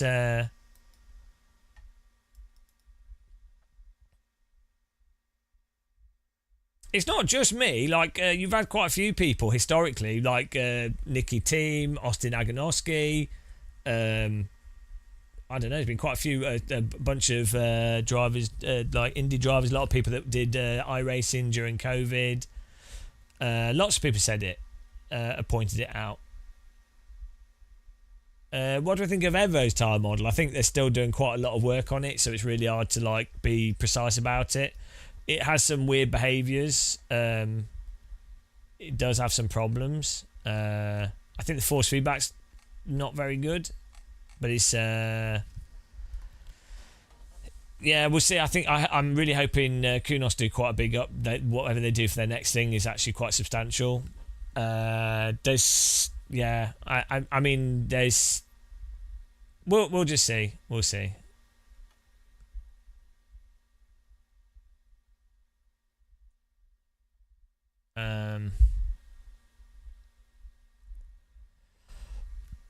So what I think is the reality with Sims and sim game development is that you have a given physics engine that traps you into a paradigm of things you can and cannot do with that physics engine. Don't worry, I've been losing iRating. I've lost like 500, Jaxa. Get my safety rating up. So you're trapped in a paradigm with a physics engine. And so the best thing a developer can really ever do is kind of tweak and manipulate their tire model that they've got. Because the alternative is rewriting the entire physics, the tire model physics, which is not financially viable. And also your player base of your simulator will be used to the current physics. And if it's already financially successful, why take the financial risk of fundamentally changing the physics? And it's a Pandora's box. It's like it's a dice roll. If you totally rewrite the physics, anything you could produce something worse than the current one you've got, or completely new issues, right? So the reality is, sim developers can't actually fundamentally change the physics. They can only really tweak it. But they have to make out that they're not just tweaking it, because that wouldn't be good enough for the players.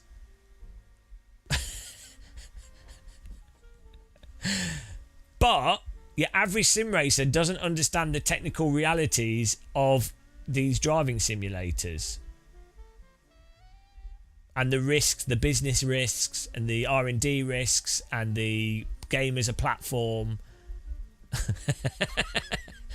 But that's all fine. It's the responsibility of influencers and real race drivers to still point out whether or not something's realistic or not when it's bloody obvious. So this is all separate. Like I am incredibly sympathetic to the game developers, because I think game development's horrendous, and I actually might not look like it, I have a ridiculous amount of respect for iRacing developers and the people that work really hard on it, and any sim and any video game. I've done very mild games development, enough to be very to really understand how hard it is, right? So, but it's not people should not be bending over. Like, it's an insecurity of sim racers where they're so insecure about their hobby as well that they won't be critical about it, because they've got this insuperiority complex. And this is a huge thing with sim racers and sim fans. You don't need to. You just, right, do you know what people respond to better? If I say to someone, look, I'm an idiot, I drive stupid fake cars and I've got a sim rig that's stupid, and it's a lot of money, and my job is ridiculous, and I'm an idiot, people respond to that better than if you go, I really, try to be as realistic as possible, and, it's, it's really hard, and, so I know people respond better to you, like, going, these are the issues with it, these are the problems, this is quite good, I have fun with it. I'm an idiot. People respond better to that. It's more honest. D-Man, you saw the same thing with Armour Community for years. When the game gets a rep of being a sim, a sort of obsessive, illogical, accept no opposite opinion that takes hold. Yeah, what really will have pained the Armour players, what made Armour, because I played Flashpoint and then Armour 1 and 2 a lot, and then I kind of dipped out of Armour 3, but what made Armour popular was bloody DayZ, right? which basically it uses the environment and some of the mechanics, but it's mostly just the game engine tech generally, but not the realism part of it isn't really relevant. And it's really funny that's what actually ironically that saved Bohemian Interactive from bankruptcy effectively, and then they still messed it up, but but it's quite funny that these sim obsessives completely miss the point. And it's the same with Hell Let Loose. Hell Let Loose is the fact that it's accessible and not trying to be a sim is what's made it more popular than Squad and the other World War II games. And ironically makes it more realistic to play than something where you're walking around like this and you can't move and I've got to bandage someone. It's like, well, that's not realistic either, is it? I don't know, Jacksaw. No, I only played DayZ briefly, but it's not really my sort of game. But I wanted to play it from DayZ. The mod was really interesting from a game design perspective and a player freedom perspective.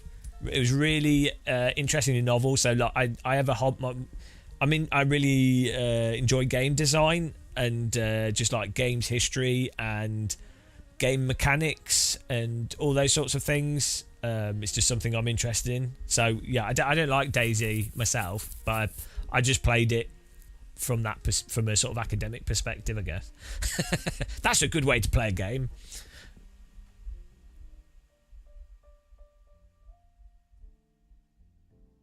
Jacksaw, I've had a click moment. I asked myself just now, why aren't I more critical about it? And I thought I have a positive bias, as in for me being negative or pointing out flaws.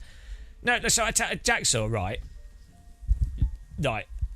This is, you're a new-ish content creator. You should be positive. You should be overly positive and not too critical.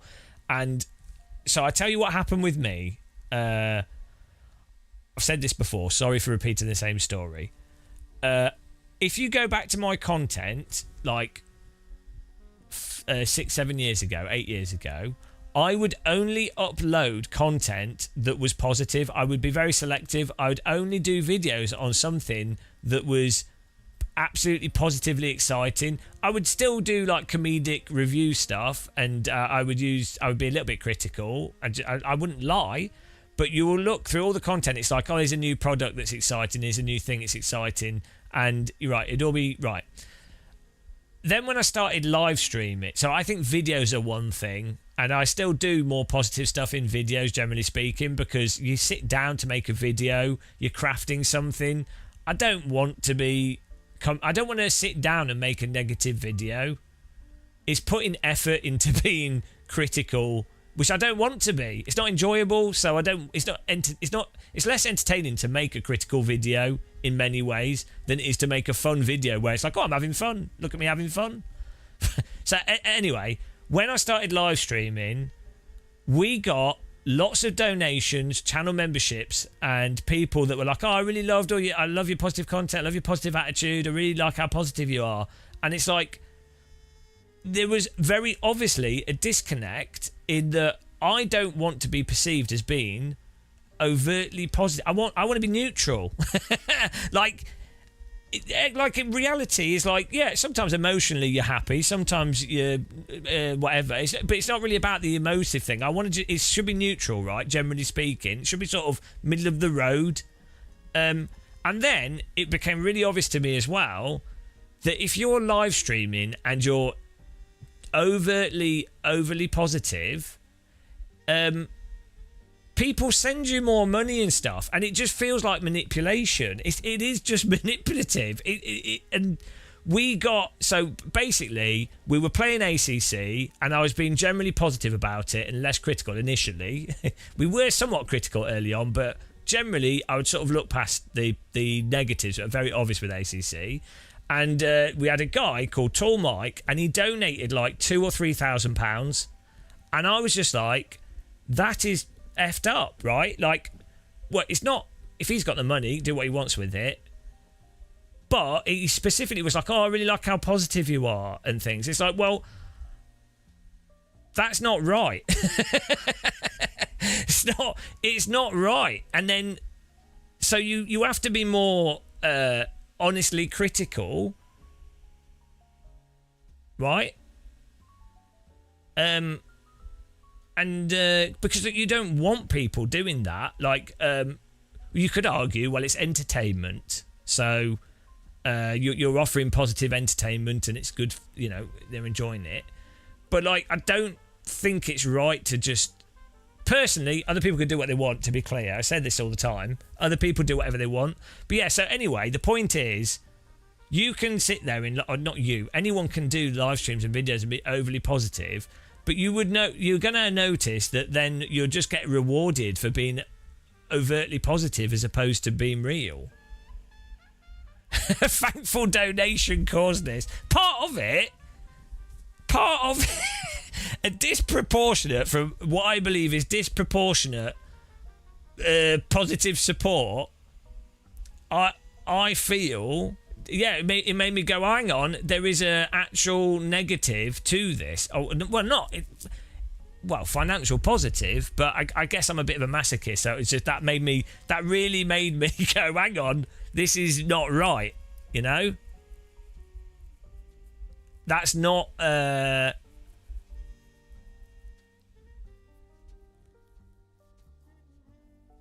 you know, Jack, so as a creator, you need to be fully congruent with who you are. It's hard trying to be something else. Yeah, well, I don't know. It depends how much you're treating it as a job. A lot of people absolutely just treat it as a job, and that's fine. I think there's a balance. It depends how much time you put into it. It depends what you do.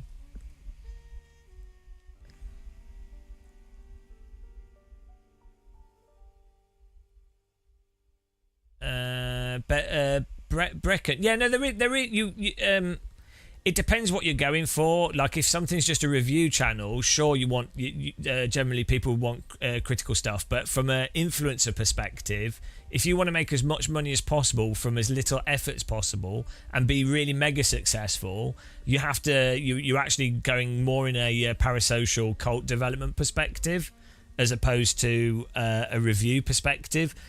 Especially, it depends what niche you're operating in as well. So if you just review lots of different popular video games, you could get away with being you can carve a space by being more critical than most other reviews or established mainstream reviews, so you could get an audience there. So there is an aspect of that to it as well. So it's not clear cut. There's not a single way to do things. Jacksaw, it's why you've never had rocket growth. The real you keep it, less filled to the better. Jacksaw, your channel, you're doing really good. Yeah, no, your channel's picking up, man. You're fine. Your personality, your presentation, you're a sexy guy. You got a sexy accent. You're fine. No, you're killing it. You're absolutely killing it. But you're not critical enough of iRacing. You're doing great. You're doing really good. Your channel's very... No, you're a dickhead, so don't take it as... That wasn't a compliment. You're... looking at your... Well, your titles are effing obnoxious, but they're good titles for YouTube. Someone looking at your channel and getting into it, the vibe and the feel of it is positive, and then commercially as well, your channels would be a good fit. You're doing if someone presented your channel as a case study, I mean, I've only seen like a few of your videos and talked to you, but I just, from what I've looked at, I've not done a full deep dive into your channel, but from looking at it, if someone said, oh, here's a case study of a channel, what do you think? I'd be like, oh yeah, they're doing the right thing. Like Champion Joe's another good example. He's absolutely killing it. Really good. But he's German, so... no, but like... You're doing really well.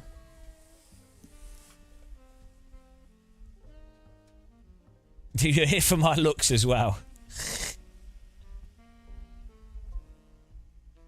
Yeah, well, that's. I think a lot of people don't see the grind in the background.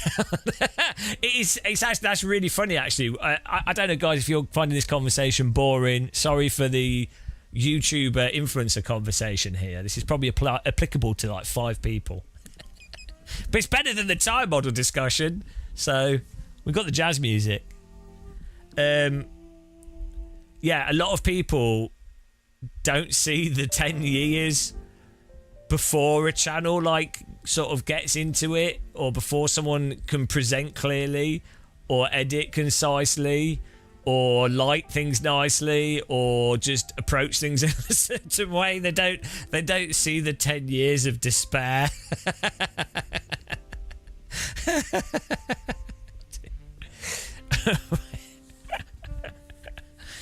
I would say it's at least, the minimum would be 2 to 3 years of despair for any YouTube channel. Is that what happened to you, Jaxor, though? Is that you had one successful video early on, and then you were like, "Oh, yeah, this seems like a good idea," and then you were like, "Oh no, this is not a good idea." Because that's what happened to me with the Killed You With The Wheel video. It got like 700,000 views in like a week. And I was like, oh, wow, I'm a YouTuber. And then the next video was like 5 views. I was like, oh no. But then, then I was like, that's it. It's good. The pain is great. Is it passion, though? Or is it just stupidity? This is the thing. Because I don't think it's passion. I think it's idiocy.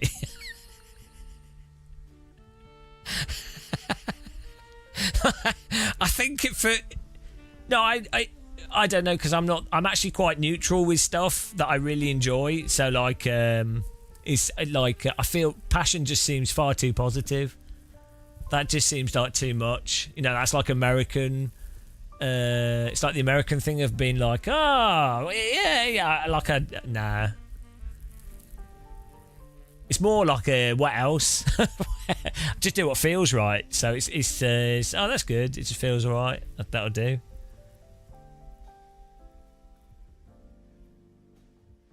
Oh, I remember that escape. That was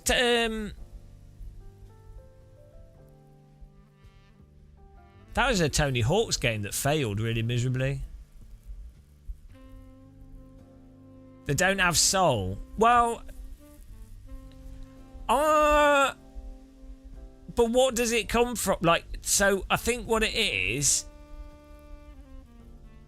So a lot of people don't know what they want to do, especially when you're younger. They don't know what they want to do. So they don't know what to pursue. And then also a lot of people, I think the problem is that schools teach people to do something for a reward rather than the intrinsic qualities, and also people aren't taught how to identify legitimate progress they've made. So like this is a good thing for people that have mental health issues, people that have like anxiety issues and a lot of mental health issues. They don't reward themselves when they do something that's actually impressive for themselves. Like, let's say someone has social anxiety disorder and they don't want to go, they won't go to shops and stuff. They can't go into public areas. It's totally irrational. It's a mental health issue. They then manage to get themselves to go to a shop and buy something, and that seems like a small thing if you've not got mental health issues. For them, that can be insane. If someone's having a really hard time, that can be mental, and from their perspective it is mental, but they don't reward themselves. So it's part of training for people with certain disorders. You'd be like, no, look, you've done something good, congratulate yourself for it, right? So But I think that's it. That actually applies to everything in life, in that people don't identify. They can't self-identify their own progress. So when it comes to YouTube, someone should be like, oh, I've learned how to use a 3D software. I've learned how to use video editing. I've made my microphone settings sound better. I've recorded a video. I've got the bitrate done nicely. It's smooth. I've uploaded it. I've got a voiceover on it. I've improved how the voiceover sounds. I've improved the volume levels. I've talked about something. I've talked about something more interesting. I've managed to make it 5 minutes long. Like, do you know what I mean? Like, step by step, identifying what they've improved, and so that, and I think that's where the motivation would come from. Is that you then identify the self-improvement, which is then inherently rewarding whatever the activity. So, and I think that is actually what drives a lot of people. The people that are driven is that they are able to identify their improvement that they're making, and they don't need someone external to them to tell them, oh, well done, you've done this. It's like, well, they've already rewarded themselves. So, but yeah, some people definitely don't seem to maybe they haven't tried to find what they like. I don't know.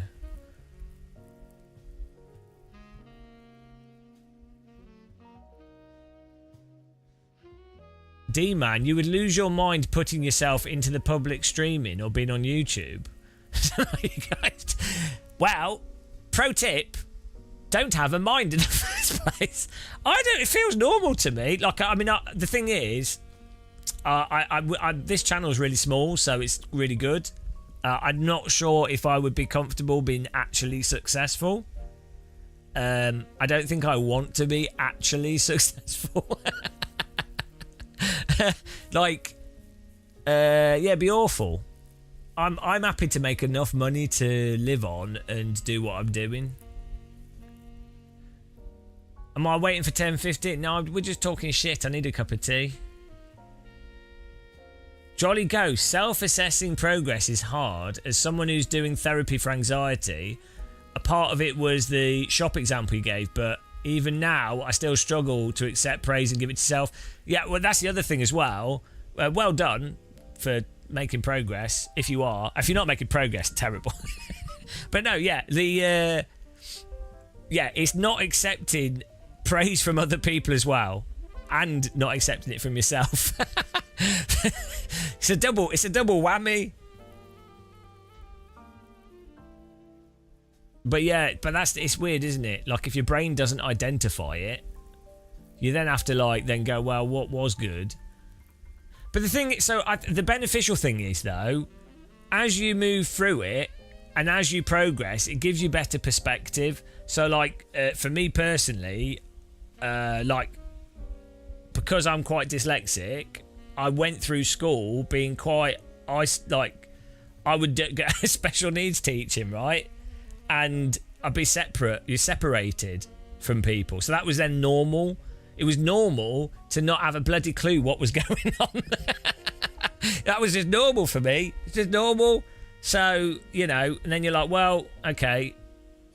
So that's going to shape you, isn't it? If you're sort of isolated. But also if you're if you have to work through stuff that other people are finding very easy. How do you spell cat? Right, guys, it's primary school. They'll be like, right, where do you live? What's your address? And I'll be like, well, I don't really know, to be honest. And all the other kids will be like, well, there you go. And then they'll be like, oh, there you go, write it down. And I'll be like, right, 2 weeks later, 2 weeks later, I've got it. I've got half of it. When you're 8 or 9, all the kids are like, oh, we tied the shoelaces. And I'm like, oh, yeah, not quite got there yet. Not quite got that yet, So I think that forces you to then not judge yourself by other people's progress. So it's a good skill to have. So yeah, if you as I say, if you're struggling with anxiety, if anyone's struggling with it or anything, the benefit is once you get through it, you really do. It's good. And also, like, a lot of the people that I ended up being friends with or doing well were people that were like maybe like isolated a bit. I don't like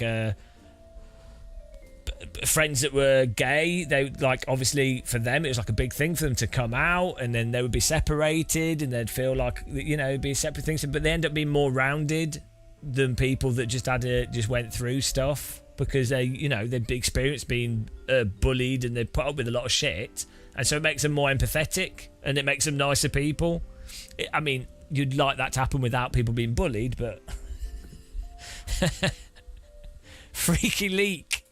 Mum says, where have you been? I've been trapped in the land of iRacing sloppy tyres. Therapist told you don't have to believe what you think. Well, what do they mean by that? Like the thoughts that pop into your brain are just thoughts that are popping into your brain. You don't have to be directly associated to them.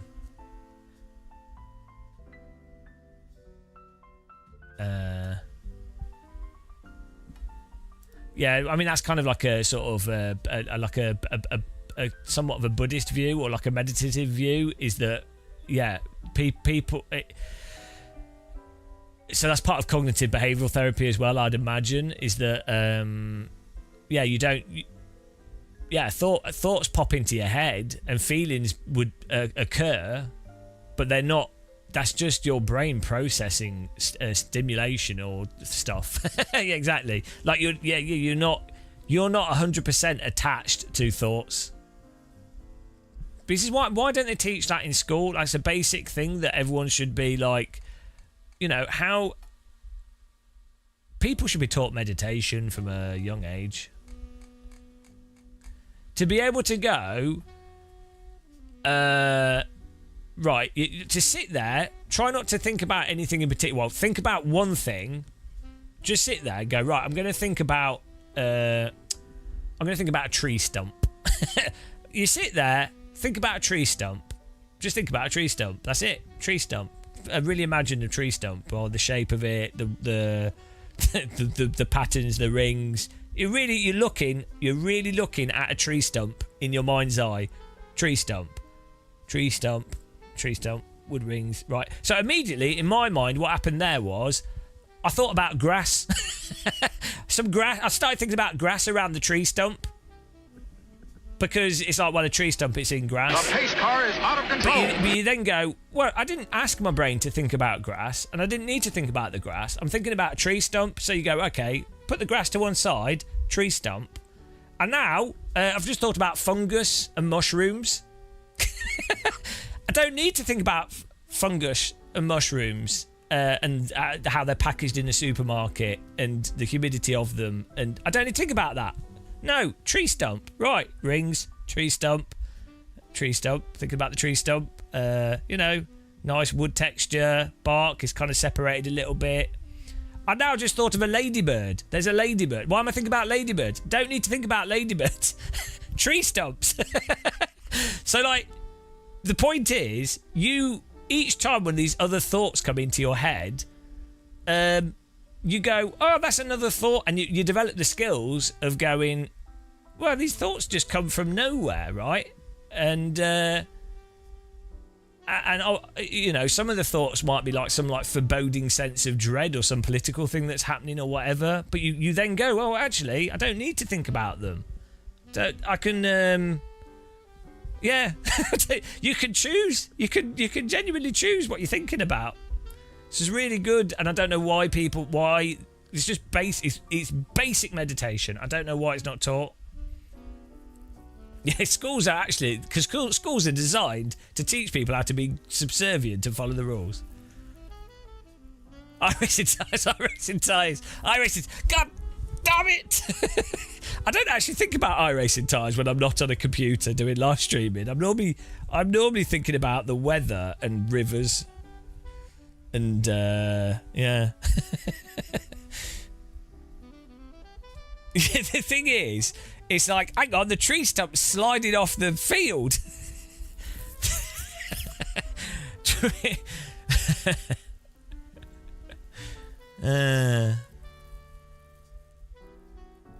The rings in a tree stump are like thread in an iRacing tyre. Non-existent.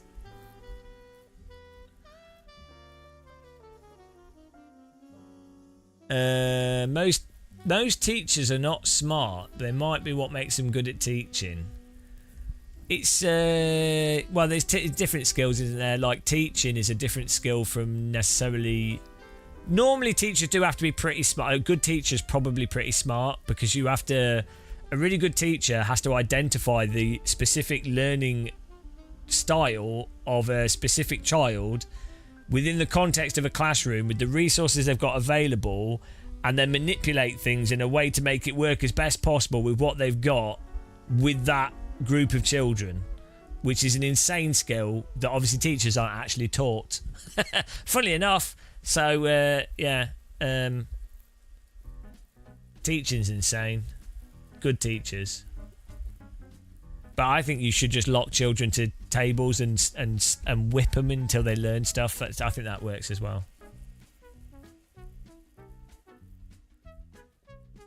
We're going to start a race. We're going to start singing Kumbaya.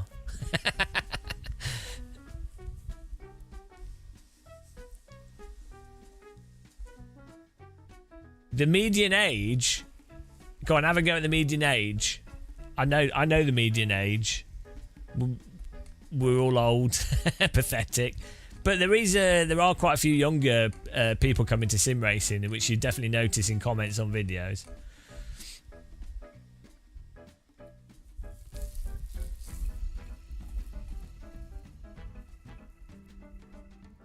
It's one of the hardest jobs.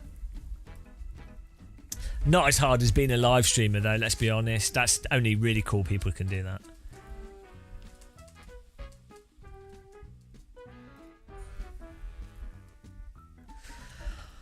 Ah, dear. Time to go, matey, with 2 sugar. Yeah, see, this is the problem. How can anyone respect you if you put 2 sugars in your tea? I mean, honestly, disgusting. Yeah, absolutely disgusting. Like, what? I'm not even kidding. That is just like, why are you ruining your tea? What tea is it? If you say PG Tips, what tea is it? Better not be bloody PG Tips. If it's PG Tips, I mean, Jesus Christ. What's Barry's? And hang on, Barry's is good, isn't it? Hang on, Barry's tea. I'm sure I've heard someone say that's really good tea. Is this an Irish brand? Oh yeah, someone's told me about this. Someone said it's really good. I need to try it. I'll try and get some. Who makes Barry's tea? Barry probably. But like, is it like a Kenya, Assam, Rwanda tea?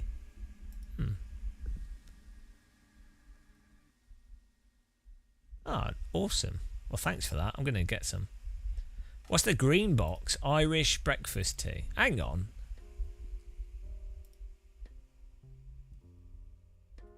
So what's the difference? A natural black tea. Oh, is it green because it's Irish? Looks like mint. Expertly blended in Ireland. Ah, well, we're doing it. Thanks for that. It's genuinely made me hype. See, right there, guys. That is what excites me, like finding out a new tea. Genuinely, I like that. The joy that is like just put into me is ridiculous. What a loser. What a loser. But yeah, that genuinely makes me excited. That was like, I was like, this is great.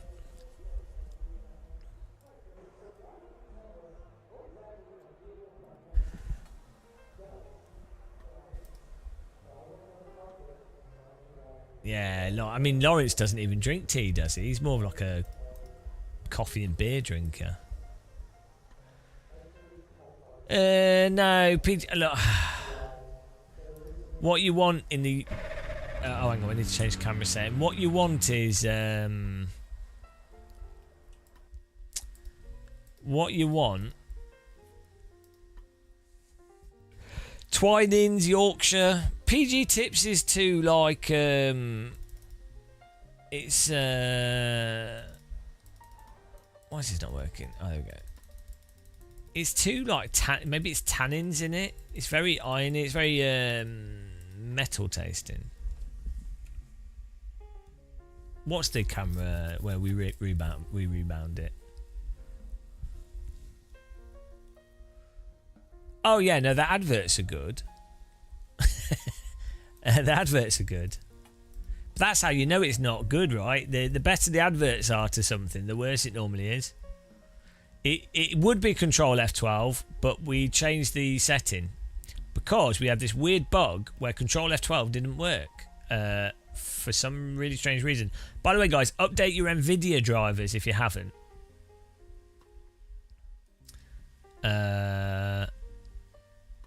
Where is it? Custom. It's here, like somewhere here. I'm so blind. Damage spotter.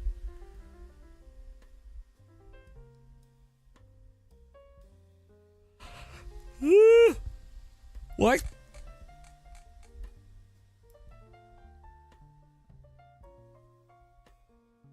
H. Ah, there you go. See how hard it is being me. I'm looking at that. I can't see it. Do you see what I'm saying about how people have different blindnesses to things? If I'm actively trying to look at stuff that's in a list of text, my brain doesn't pick up on it. Like I can't, like words. It's mental. It's actually mental. It really is just bizarre.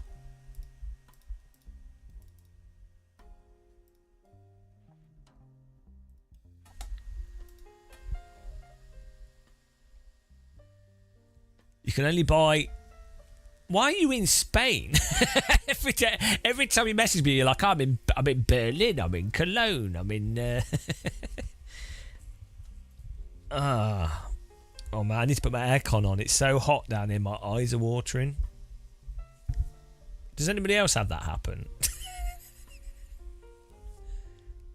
When I get warm, I start crying.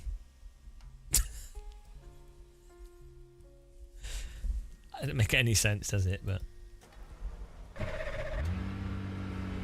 morning, yeah, it's too emotional. Like it's the thought that I might actually experience some sunlight. It's too emotional.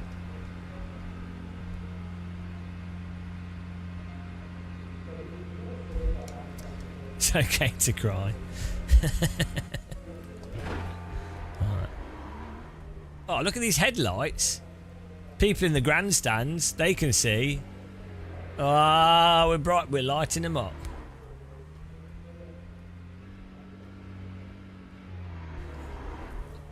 British heat allergy, yeah.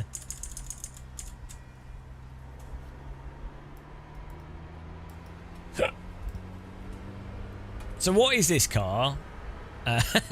What is it? The Acura. What is that? Was it VW?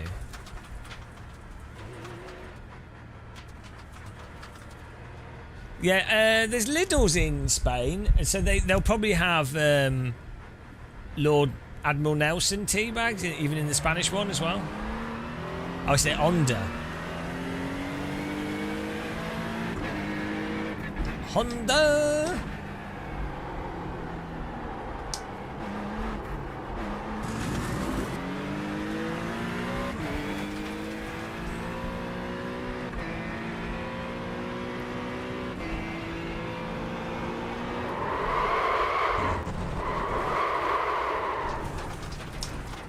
Not quite sure what that was. Okay.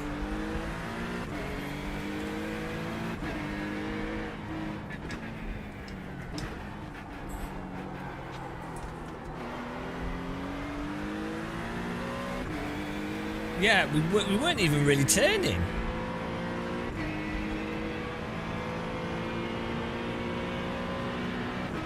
Yeah, miles better. Well, I don't even know what that was. It was really weird.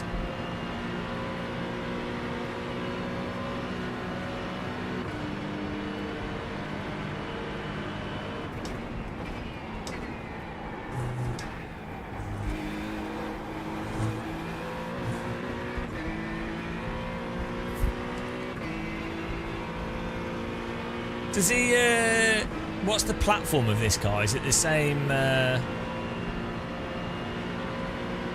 is it the same as any other vehicles, or is it like, you know, the Audi and the Lamborghini and the Audi are the same underlying platform? Is this like that?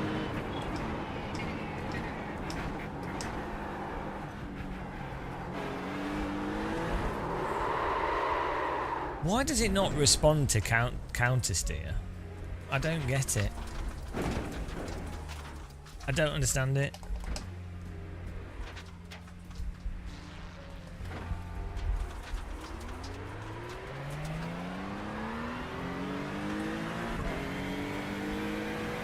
Is the rear attached? Apparently not.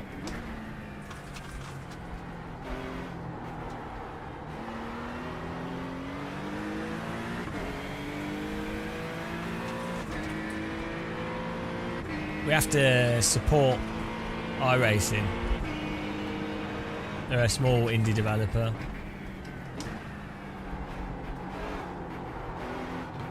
You got a slow car on the left. Go right. I mean, if you're gonna go, just keep going.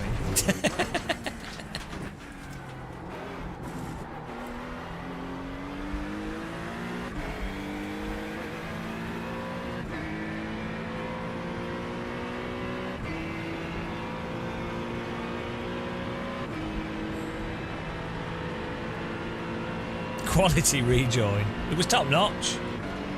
Type of rejoin that I would do.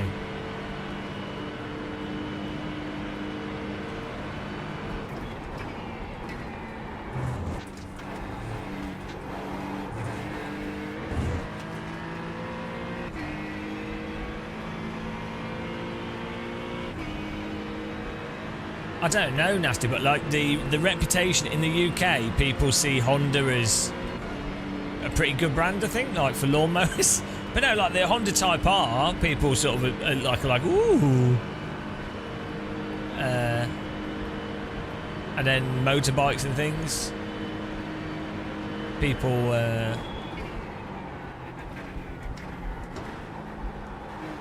think people think positively of it.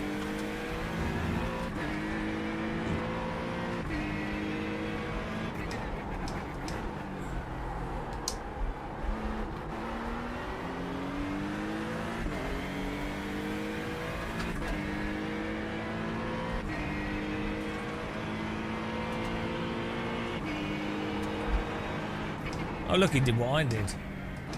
You got a slow car on the right. Go left.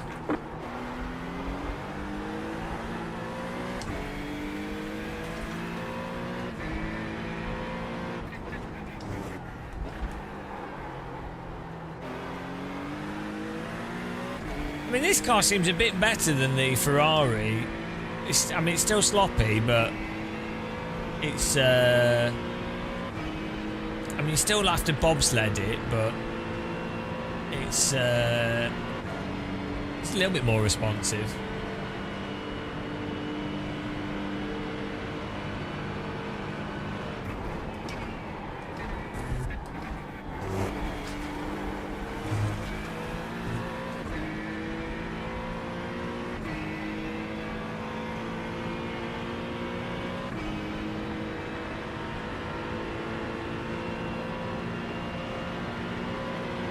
Of a luge. Can you imagine doing a skeleton? Have you seen that? Those people are mental. I would say they're more mental than motorbike riders. New back, flat for you.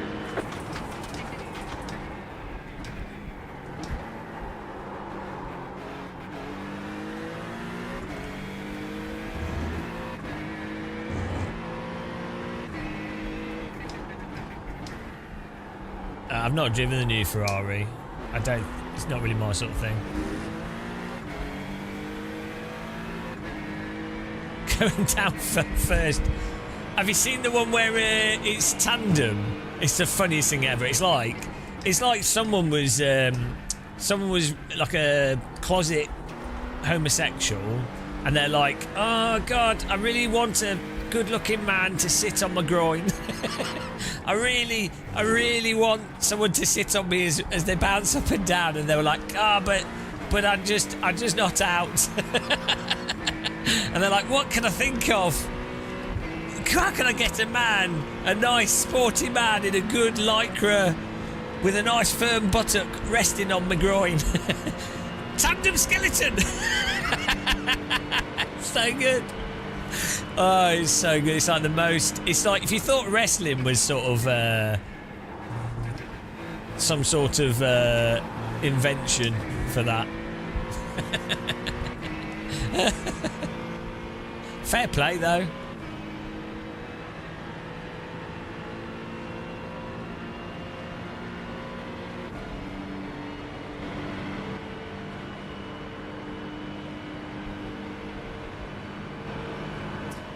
Yeah, Robert Kubica is a legend. He's like one of my. I'll be honest. We lied a few streams back where I said I'm not a fanboy of any of the drivers. I lied. I lied. I am a bit of a irrational fan of Robert Kubica. I don't know how to say his name, but. Because he was just entertaining to watch. He always attacked and pushed, and he's a rally driver, and I think he's going to get back into rally now. Car right. Clear on the right. Yeah, big fan. So I was really happy that out of drivers that won, like, it's nice. Also, he was like one of the earliest drivers to be sim racing as well. And he's sexy, bold, big nose like me. Top guy. Hello, Tiago Camera. Welcome back.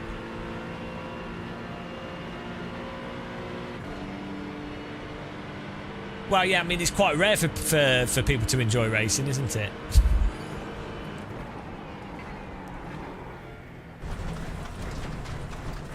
May have missed a break point. They say you cut the cord. You'll have to slow down and give up the time gain. Hang on. Default brake bias on this car is 50%. He could be my... Yeah, I would let him ride on top of me. I'm up for that.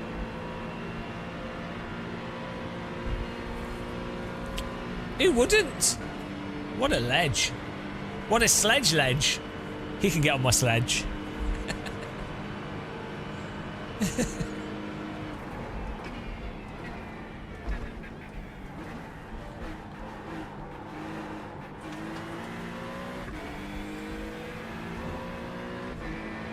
Why are we going down to 70 FPS? Oh yeah, we were saying earlier about graphics card drivers.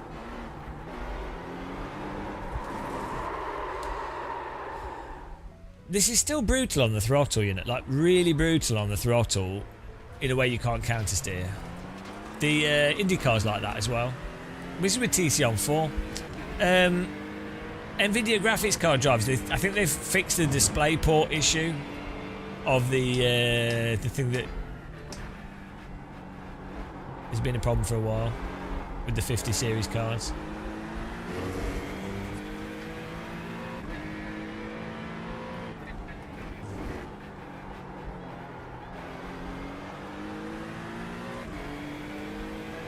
Well, I can't be really a fan of a driver that's like, you know, once they've like won an F1 championship. But I'd say in some ways I'm a bit of a fan of Hamilton.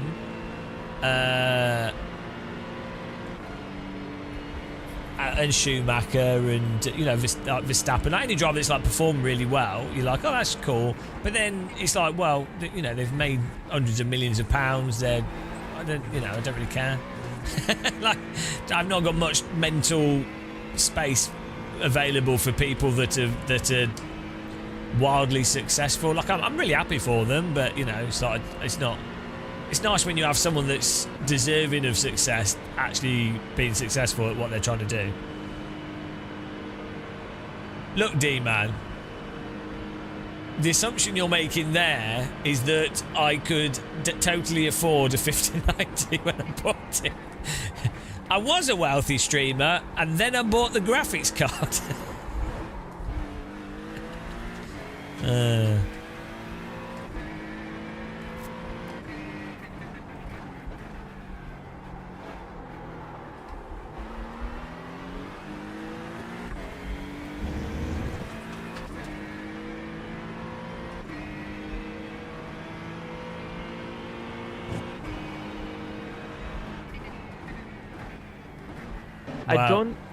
I wouldn't ACC, admire but streamers. I do like the Normalist. But that is amazing. So it's probably one of the well, one of the or not the best simulation to practice, like even F1 or GT mods. It's really good. Yeah, this car seems a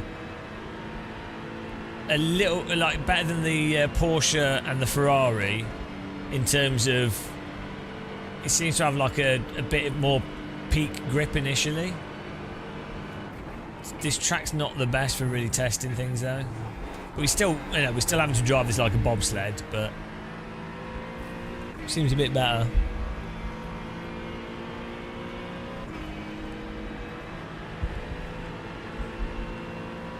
Oh, we've been selling our bath water for years. I've made millions.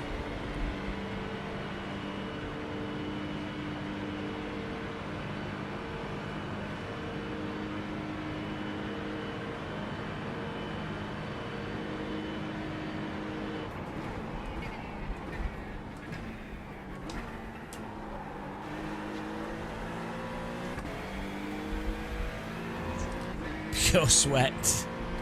Simmering sweat.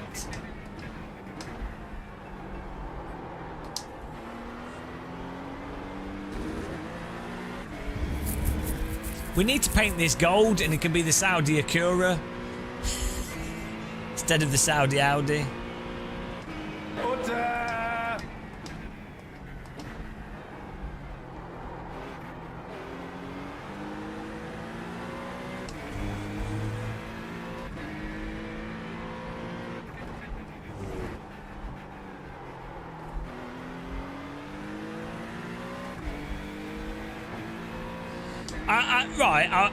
The force feedback is a lot better in iRacing than LMU.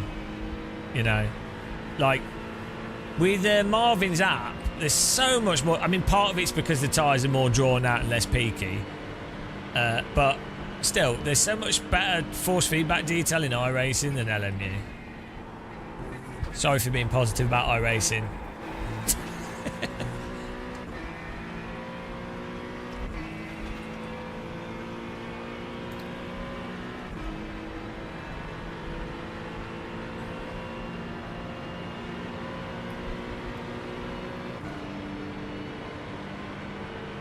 Clip it and ship it.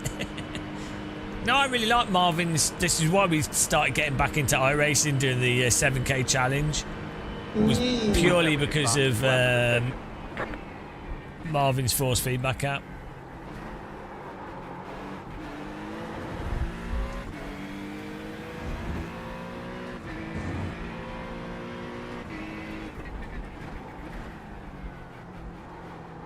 Car on your left. Clear.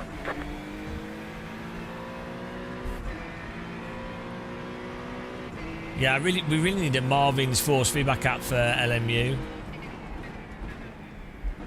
To be honest, it should be a really good baseline for how force feedback's done in lots of sims, because it really lets you dial it in. It's really clear, and the options it has exposed are really a lot like the needed options. So you could, you know, to filter out the bumps versus smoothness of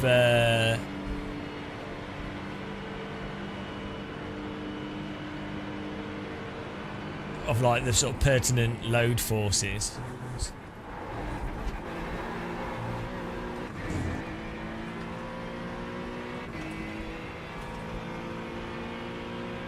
The difficulty to do for LMU,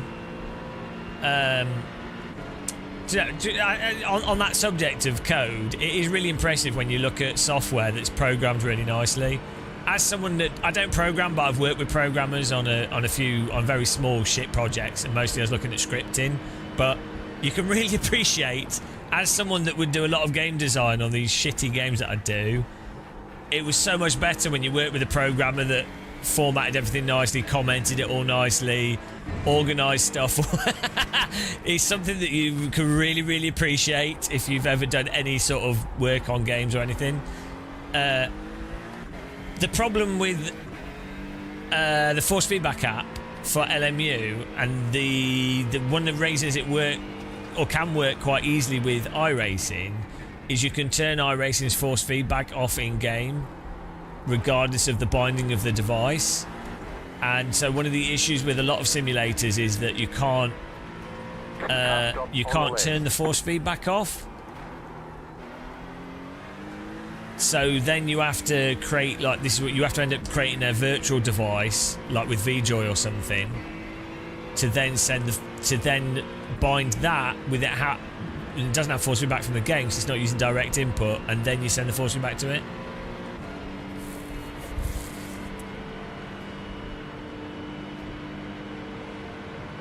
So I think that's one of the harder things.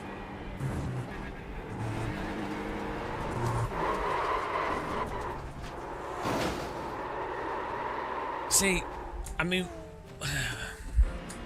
every time we lose it, it's like stupid shit. This happens in a race. I think we bounced the suspension, but that's it. Off.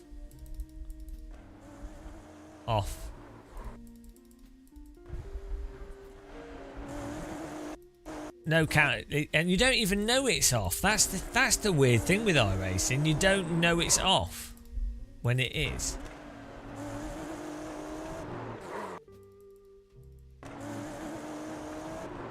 And this is at high speed with downforce.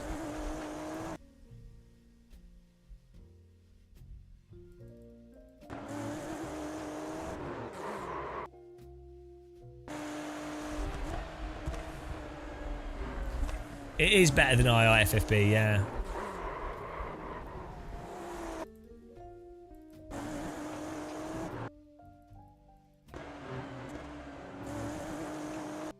No, it's not the added latency from that.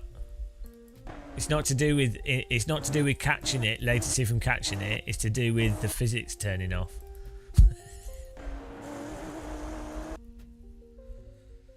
Oh no! Don't resub. Yeah, they're fine in LMU. I find them a bit boring to drive in LMU, but they're generally reasonable.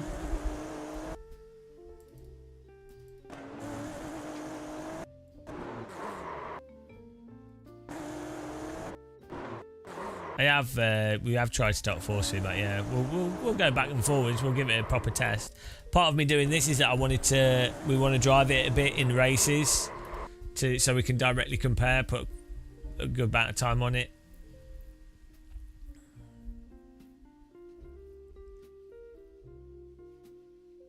Math, yeah. Well, so what happens in iRacing is a curbing, the bounce, too much braking, too much turning, too much accelerator causes the tyres to go over the limit. So that's fine. That's what causes the tyre to go over the limit. That's not necessarily wrong or a problem. The problem is when the tyre goes over the limit, they're not always, but a lot of the time, you can just, if you're quick, you counter steer right, and you just catch it because the tyre has quite a bit of give. Not always. Depends on the situation. Depends how much you bounced. Depends what you're doing. How bad you're on the throttle and the brake. So it's not the fact that the car has gone over the limit, or that the situation is a situation that puts the car over the limit. The problem is how you can then deal with that. and that's always been the problem with iRacing. Not it getting over the like iRacing is actually very forgiving on its. iRacing has way more forgiving suspension than ACC and AC1 and LMU. Generally, the downforce and stuff also comes back really quickly in iRacing. The crux is the tyres have never been forgiven. We did pixel therapy. Hello, random call sign. I'm going to make a cup of tea and we'll be back in a minute. Do I overdrive? No, like there's two general philosophies of some drivers gradually get up to the limit by gradually building up pace, and those type of drivers often drive preemptively into understeer, or they gradually get up to pace, right? And so they build up slowly. That's one way to get faster at driving. It's totally valid. And then other drivers intentionally overdrive and just rely on catching the car and then dial it down, right? Both those are completely valid ways of driving. Like famously in the UK, it would be like who are the fifth gear presenters? Jason Plato, and I don't know who the other one is, but the real world drivers, they were 90s touring car drivers, and they had totally different. Tiff Nadal and Plato, right? Totally different philosophies for approaching it, and you see this in Formula 1. You see like some drivers really hustle the vehicle, some don't. Not so much in modern Formula 1 because the tyres and the cars are shit, but like historically, you know, Senna would purposefully induce oversteer and stuff. To be fair, it's different eras, different cars. Senna, I think, famously had like a go-kart driving technique, and also was like he would blip the throttle as a way to try and offset the turbo lag, and then also to intentionally test the limit of the tyres. Again, could you do that if tyres turned off when you go over the limit? No. But so there's different ways of doing this, but in iRacing you can only underdrive up to the limit. But I don't know what I'm talking about, so I'm going to make a cup of tea. I'm actually just divisive. I just do it for hate views, you know. I am just argumentative. That's what it is, guys. That's what it is. It's not that I'm just saying how it actually is and has been established since the 1950s. But yeah, we're gonna make a cup of tea.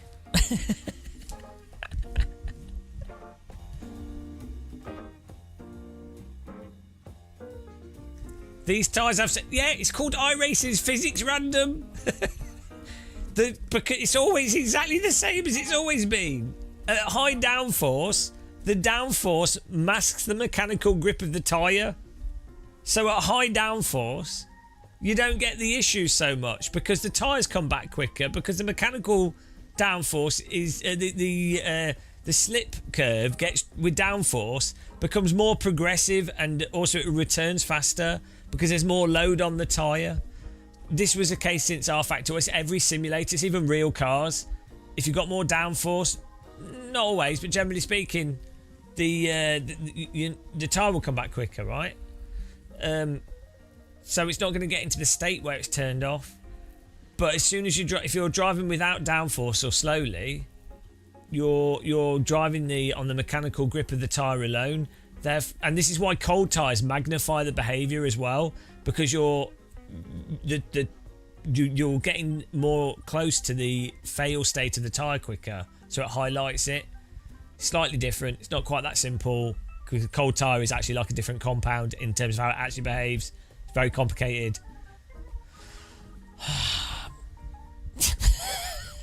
But I'm not a real race driver, so you can't listen to anything I say. It's all made up. The world is opposed to what it should be. Everyone is over the top offended by the smallest thing, and everyone wants to play victim. I feel victimised by that comment filing account.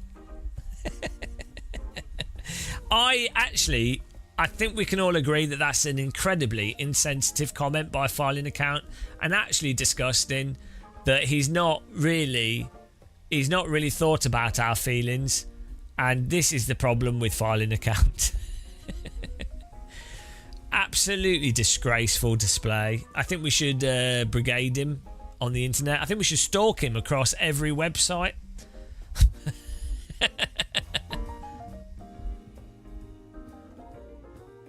I think we should make him a crown of gold. The like the Game of Thrones crown head thing. Which I wonder how long would that actually take for someone to succumb to that? Because you would think it would be pretty instantaneous. Like they would overheat like instantly because it would burn them straight away and boil their brain, right? So I'd imagine it'd be almost instantaneous. Like it would hurt at first, but then it would have burned all the nerve endings, and then your skull would be cooked. Or maybe it doesn't. Well, that's it. He said a banned word, yeah. I'm really upset with that. Really... Oh, hey, it's so dumb, isn't it? It's so stupid. I think it's actually offensive as well.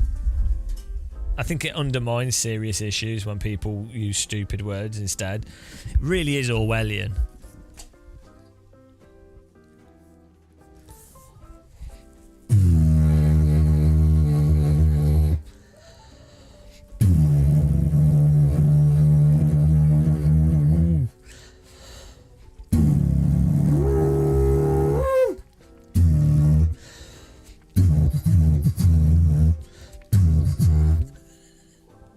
That's the sound of the Outback for you guys. But, ironically, there's a sound of the Outback from the front. Getting my tea, I'll be back in a minute.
Hello?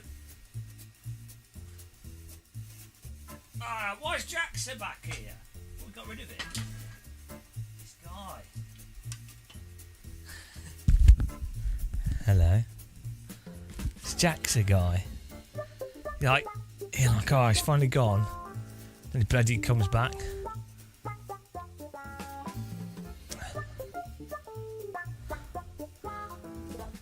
Happy Christmas.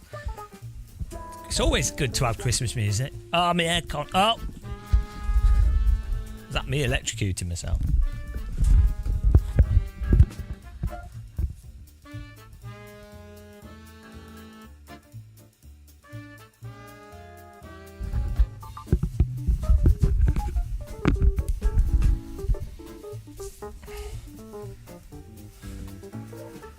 Woo.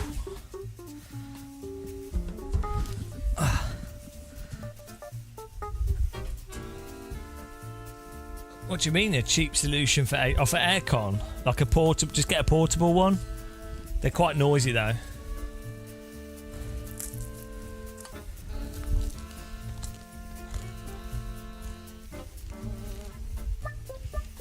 If you own a house, if you're lucky enough to own a house, or getting a unit installed is actually quite affordable.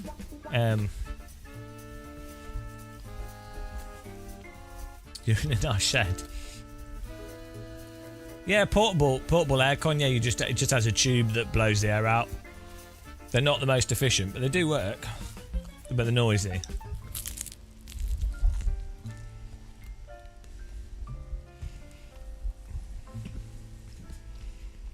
Yeah, window AC unit can be quite good.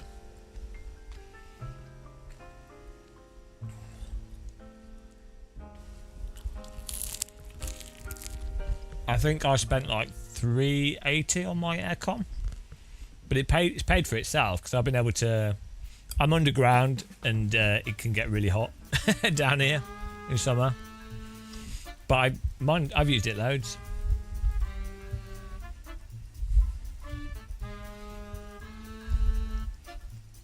Well, in my case, I just route it into another room because this is underground, and then so I just put it up the stairs, and obviously heat rises, so that deals with that. I'm basically just pulling heat out of the room.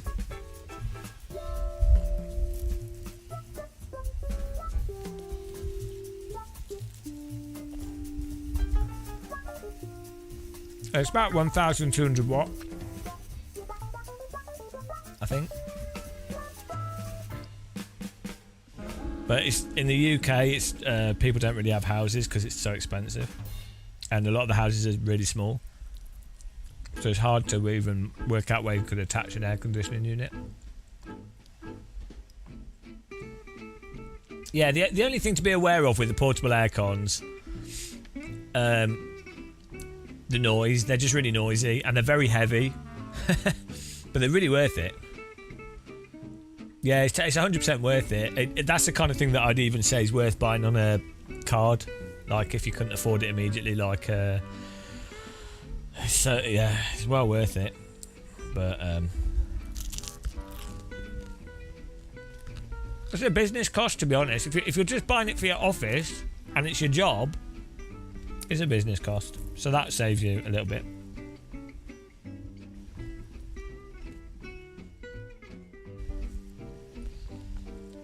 Yeah, if we a really small outdoor aircon would be perfect, but it's really hard to get them to. In the UK, it's just there's not normally much. Like the buildings are so small, and then they're brick, so you can't route the stuff through the building easily or neatly.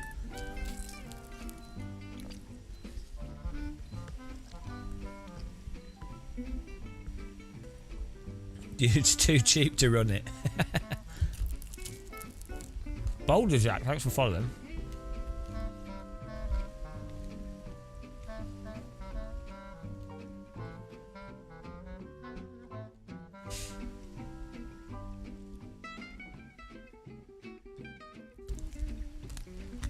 if you're in a shed and moisture's not an issue, like a swamp cooler could work quite well on the cheap.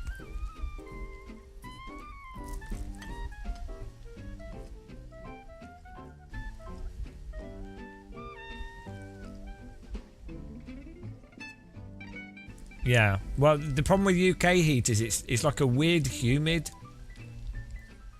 Yeah, also no aircon, plus humid, plus brick houses. So the houses, so in the day it's like, oh, what a nice time. And then when it's like 35 degrees at night in humid.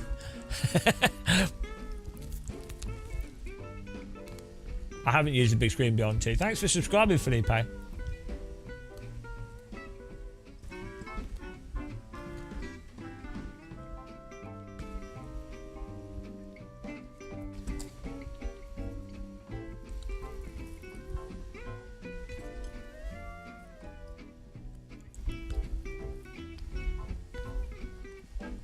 Oh man, I'm just having a naan bread with some cheese and tomato.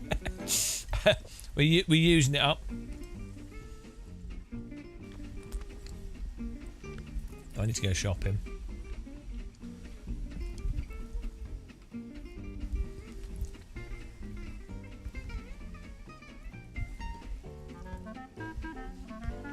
Ceiling fan's pretty good in a lot of countries. The problem is, you said you're in Spain, but they normally have like floors, tiled floors and stuff, which really helps cool him.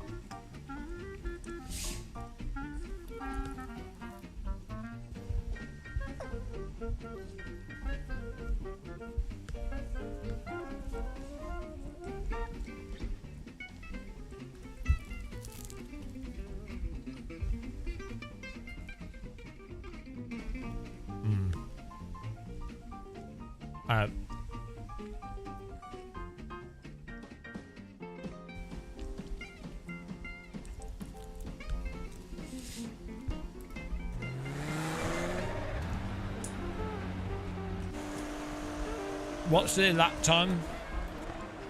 1:43. Okay. That was good. That was a good takedown.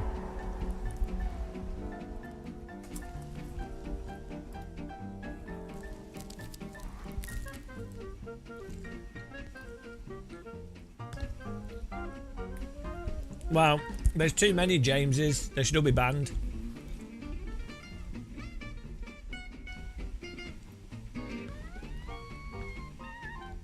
Yeah, I think big screen's probably more comfortable.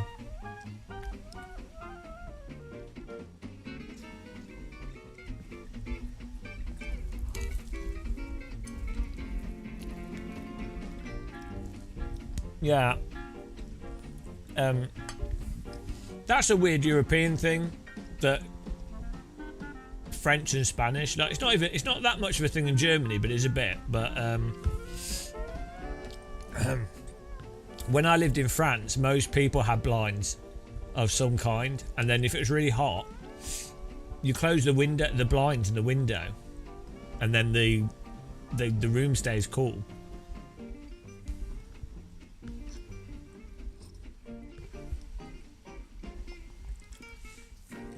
I speak a bit of French, yeah. I used to speak it a lot better, but no one speaks French, so my French is terrible now. Yeah, Winsim's well good in VR.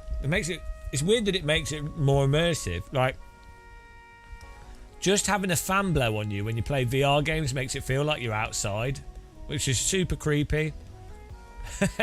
Like, I remember when I first got the Oculus Rift DK1, and I was using that,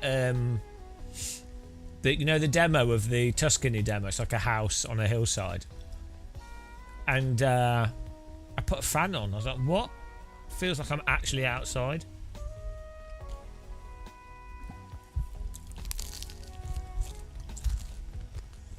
Isn't that racist, D-Man?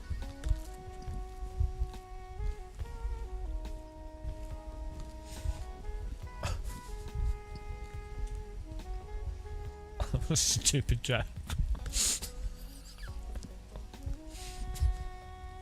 Oh, so dumb.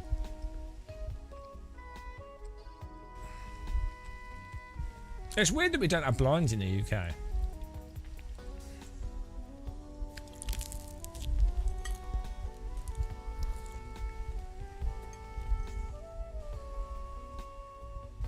Was I pessimistic, or in hindsight just realistic that wouldn't have... Look, Niels. Right.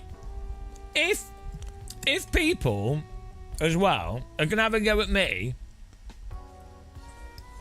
If they're going to have a go at me... But have it on record here. Have it on record that I was optimistic.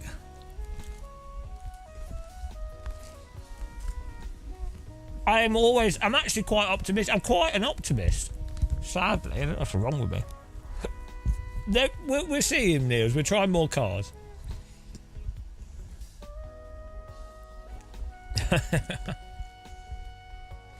I always have a glimmer of hope, though. I don't know where it comes from. It really is weird.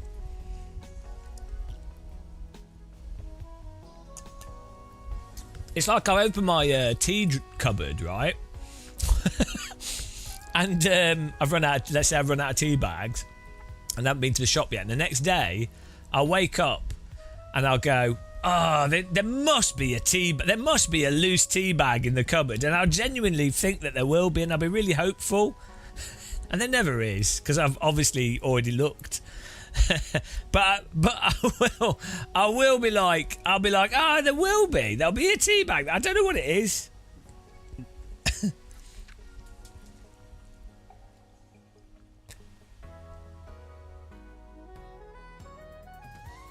Sometimes there is. Sometimes.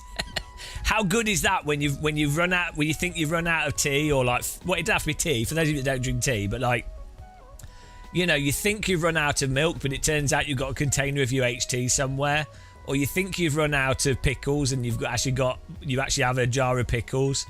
You know, when you know, and then you actually have one. That's such a good feeling. When you think you've eaten all your biscuits and you're like, oh, but then you look and there's like one biscuit at the bottom of the packet that you didn't notice. That's so good. You're like, it's like a bonus biscuit. I drink Yorkshire tea because it's the best, cheapest tea. But I do like Twinings, but the company's pretentious, and I told this story. I should just say every story I tell I've told 4 million times. The Tar Model story told more than others. I went to Twinings of London original store as a tea fan, and I was like, this is awesome. I've been drinking Twinings. I really like Twinings. And I went in there, and they were so pretentious and up their arse. And I was prepared to spend a lot of money on tea, right, just to treat myself. And they were like treating me as if I was too poor to buy, you know, because they have tea tasting, and some teas are like genuinely really expensive, like £30 per cup of tea, expensive. So like to buy a bag would be like £200-300 or something, which I wouldn't buy. But you know, they just their attitude was just like really like up their arse, and it really, I hate that. I hate pretentiousness. Also, for a drink, it's a fluid. It's like, oh my God, really made me mad. So, yeah, it's so snobby. Yeah, and it's like, it's a drink, guys. It's a fluid with a flavour. It's arbitrary. Sure, like, some flavours are nice. Some things are harder to do. Some things are more or less expensive. That's fine. It's just a reality.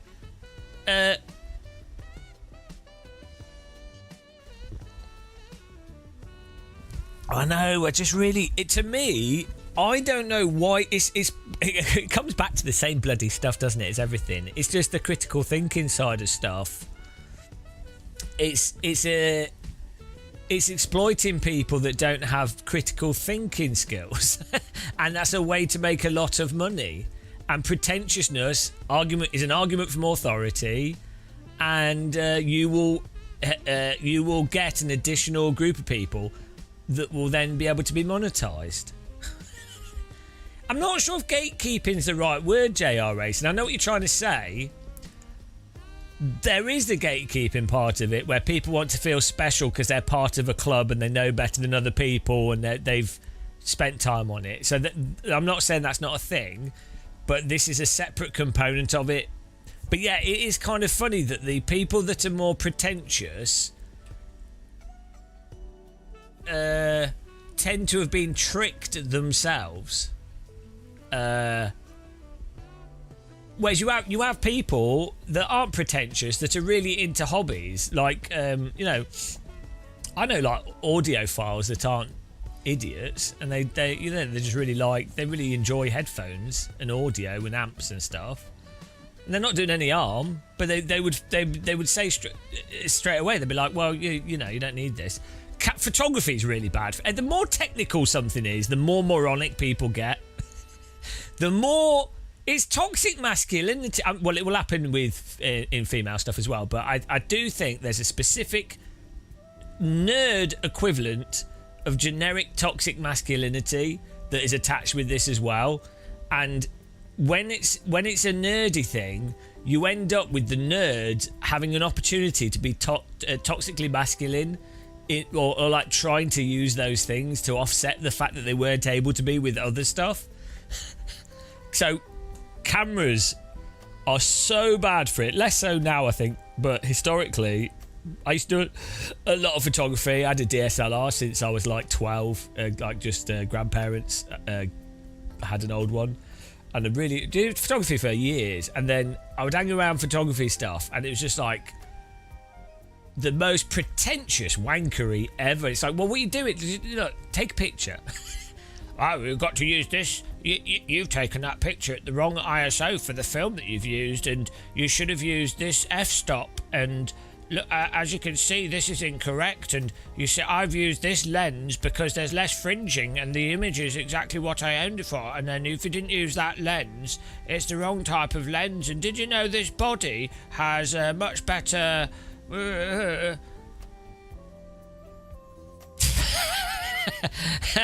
And now I use my phone. I walk around, I take pictures with my phone, and we make money on YouTube doing videos and photography and stuff. So that's not fine art, but you know. Oh dear God, yeah.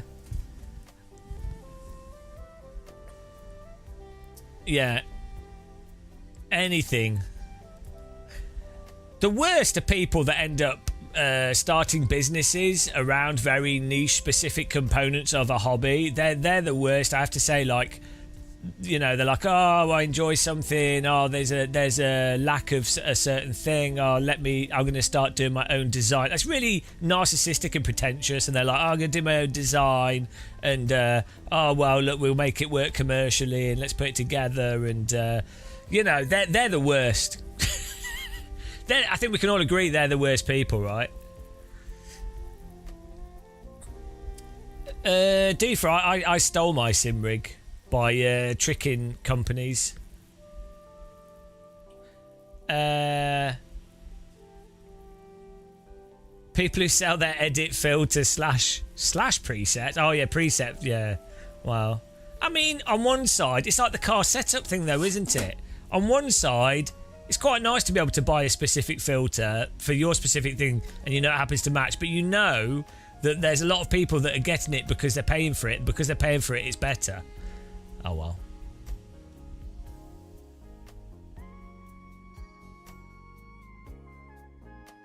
Their highly rated Jesus figure, every forum. Don't speak of them even when they talk bollocks. Don't speak bad of them.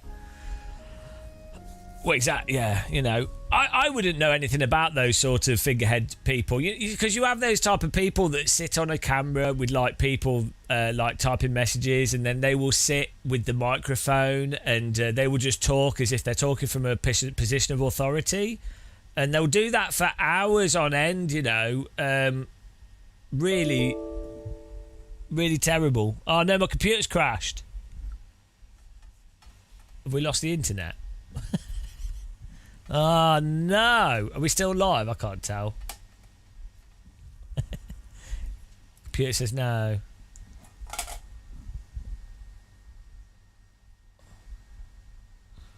I don't know if we're live still. That's it, it's over. Oh no. Oh no, we are still live. I think we are at least. Hello, hello. Woo! Oh, let's do a wave. Oh, it does work. Why did it disconnect? Ah! What's going on? My computer's turning off. Hang on, what is happening here? Okay, maybe NVIDIA didn't fix the drivers. Now my screens are strobing. Hang on, what's happening here? Wow.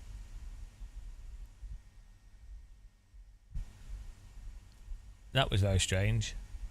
What doing? Well, we're back, I guess. Graphics card didn't crash because we're still... It's like the browser crashed.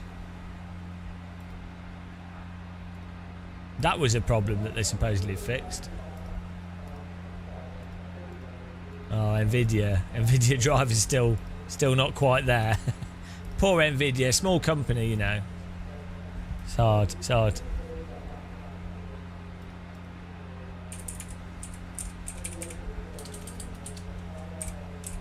It's hard being NVIDIA.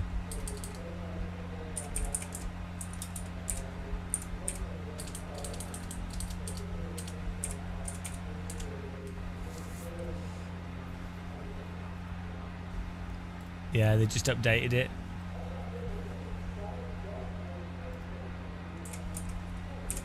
So what we were saying...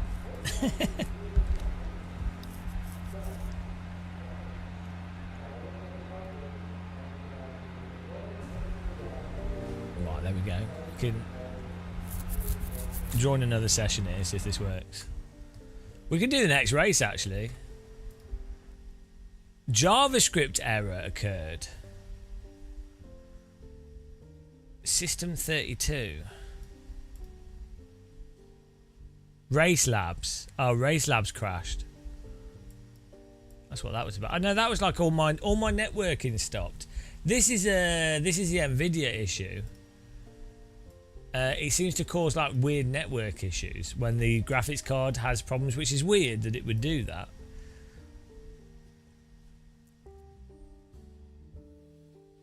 Chris Wilson, hello. We're doing all right, thanks. How are you doing?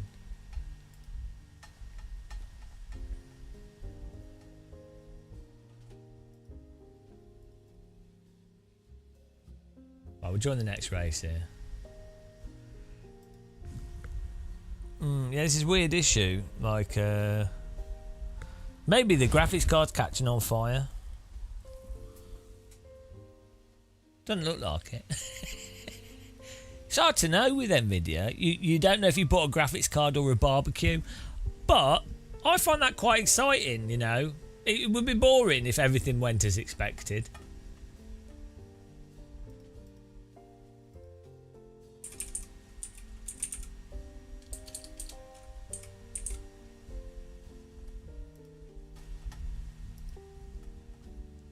Let's try restarting our browser.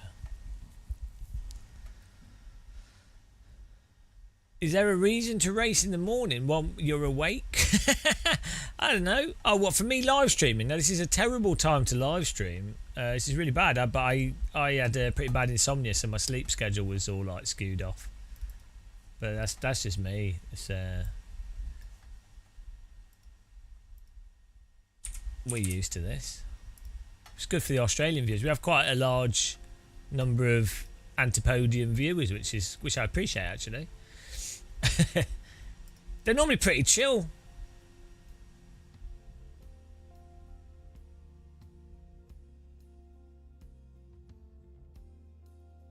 New Zealanders and Australanders. That's what they should be called, Australanders. They're pretty relaxed. Right, let's try this out. We've signed up for the race. Oh yeah, OBS, I was going to record this. Yeah, sometimes I can't get to sleep. Yeah. I have a few problems with sleep, but it's fine. It is what it is.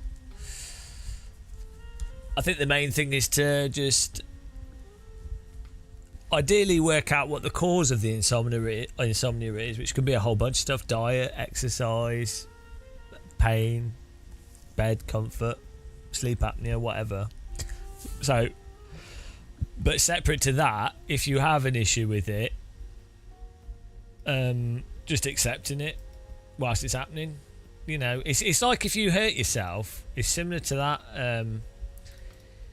If you like are in an accident and you like, let's say you cut yourself, there's no point panicking.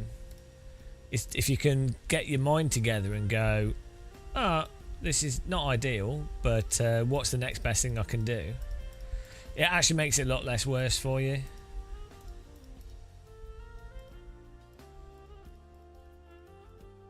So yeah, so if you can't sleep, you could. It's what's going to make sleeping worse is if you're like, oh God, I'm not sleeping. I'm going to have a terrible day, and I can't get done what I want to do, and I feel awful, and I don't, you know. If you're like, well, fine. It's gonna. Well, we're just gonna perform like a slouch tomorrow. But you know, you just go, well, that's just how it is. Because you wouldn't. With sleep, it's easy to not think of it as like being sick or something, right? So if you picked up flu or a cold or something, or you're unwell, you would just accept it, right? You would just go. You go, oh, I've got a flu, I've got a cold, I can't get out of bed. Do you know what I mean? You'd be like, well, I'm throwing up. Okay, deal with it, right? No, not that it's good. You're like, well, that's it. You do deal with it. You have a choice.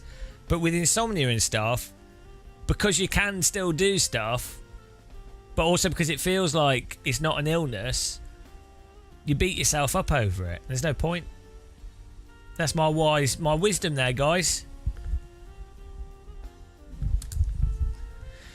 Yeah, the problem with I'm not a doctor, it's not medical advice, but the problem with taking anything like melatonin, cannabis or anything, or drinking, or you know, often they impact the quality of sleep. But it could be a good solution. It could be a good short-term solution. It could be a good thing to stop someone getting out of sync and stuff. So I'm not saying not to do it, but it's annoying that there isn't a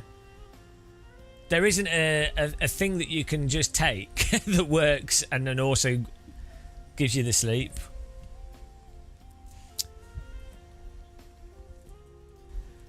You take I found melatonin works for me to stay asleep longer, but it also gives me weird migraines. So it's also hard to get in the UK. Neil, it can do, yeah, but I normally only do the 10-hour live streams because I'm not sleeping well. It's not good. Yeah, no, it's definitely not good doing 10-hour live streams. But it's the things that actually cause the insomnia is normally like I'll have an event to go to or a public thing, and then so that messes up my sleep pattern because of the whole travel thing, and I get chronic fatigue when I do stuff. There's like if I'm walking around a lot and doing things, I do have issues with chronic fatigue, and then when you have chronic fatigue, you don't sleep properly even though you're tired. There's a whole bunch of stuff. And then I have some back problems and things, so which then has a whole bunch of other problems associated with that. So it is what it, you know. It's like all these things. It's not just a singular thing. But live streaming for 10 hours is awful. Yeah, no, definitely shouldn't do that.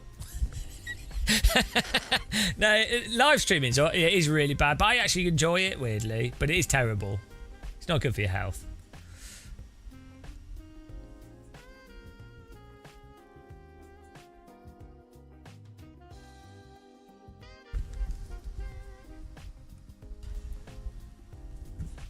What I have found with live streaming that's good though is it's something I can do when I haven't been sleeping well, and it uses a different part of the brain than the sort of preemptive thinking part. If you're doing videos and things, you kind of have to it's a different approach.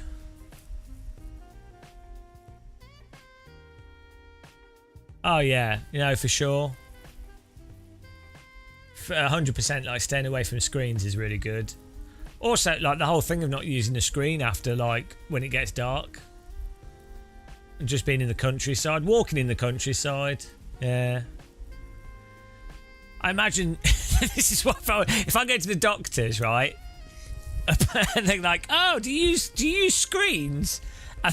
And you're like, "Well, kind of." And you've got 355-inch OLEDs. It's like that scene from that film.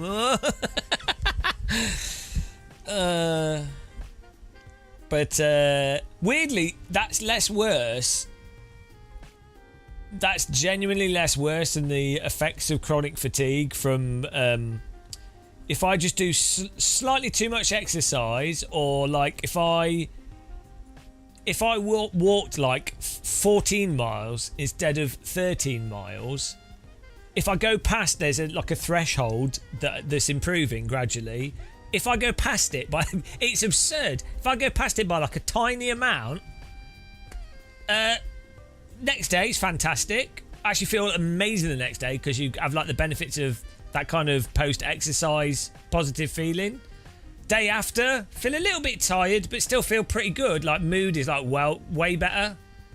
You know, you're like, oh, like feel really good. Then like basically like 4 or 5 days afterwards, 4 or 5 days afterwards, it's like mega like depression, like brain fog, not like sadness depression, but like brain is literally shut down, and achy joints. It's crazy. It's actually crazy. Just from walking 1 extra mile. So it's really it's just a mild chronic fatigue basically. No, what you have to do so it's different for different people, but if you have chronic fatigue, you have to make sure that you exercise and do stuff that's below the threshold that triggers your chronic fatigue, and it can be really hard. Because the problem is, exercising is fun. I mean, I enjoy exercising. I enjoy walking. I enjoy kayaking and stuff. I really enjoy it. The problem is, you're doing something, and also I enjoy doing the thing that I'm currently doing. I think that's like a sort of just. I like doing what I'm doing. I don't like stopping what I'm doing. I've got momentum, and so the problem is, you're enjoying it. So you're like, oh, I'm going to keep going. Problem with that is, you then triggered it. So you have to know exactly where your level is for what does it.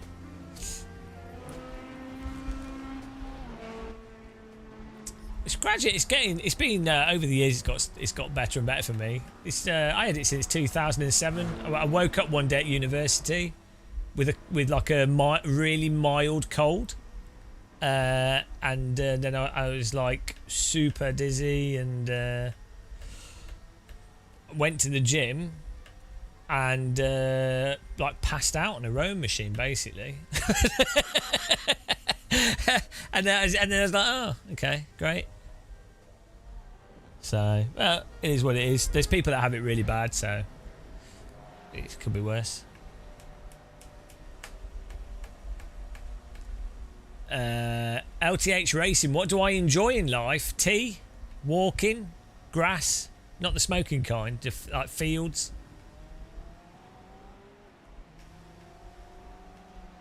Yeah, I want to, Chris, but we need to mount a camera. I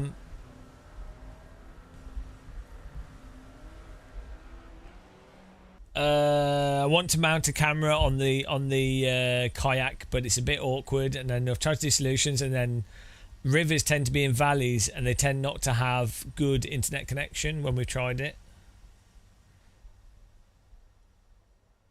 It's a weird thing, chronic fatigue. With the consequences of culture of always having to do this, that and the other. Would it be the consequences of the culture? Maybe. I don't know. ADHD. I don't think I have ADHD. I probably have attention deficit disorder, but I don't have the hyperactivity component.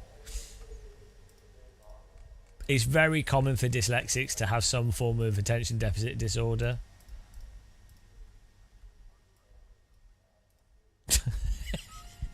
It's very common, but it's fine. I think it could be quite a positive though. If you know what you're learning things. As I say, because I had special needs education through school, and my parents were teachers, and one was the special needs teacher. So you're very aware of all the. You're just aware of it, so it's not. It doesn't end up being a negative. It's really a negative if you don't know. Like if someone had was very mildly autistic or dyslexic, but they didn't know, or had ADHD, but they didn't know. So from a young age, they had no way of working around it, and they would take it out on themselves. It could really be bad.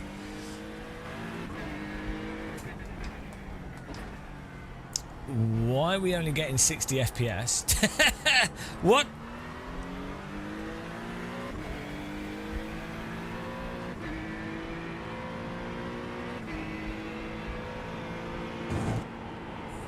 Whoa! Car's trying to kill us there.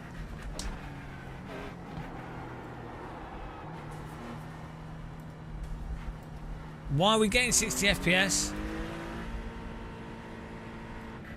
Ah, it's my monitor.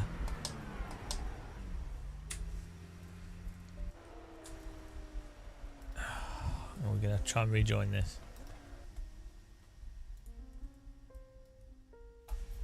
Did my monitor change its frame rate?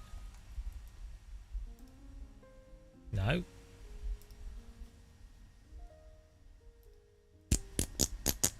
I don't know what's going on here.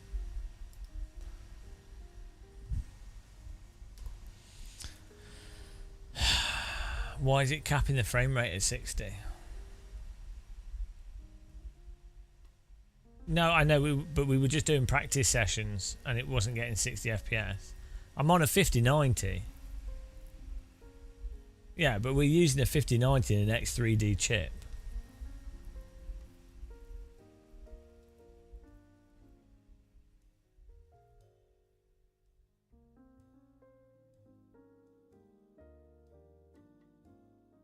I thought my screen had maybe gone to 60 hertz, but it hadn't. So that's why I quit out just to check. I probably could have alt tabbed, but oh well. It's very strange.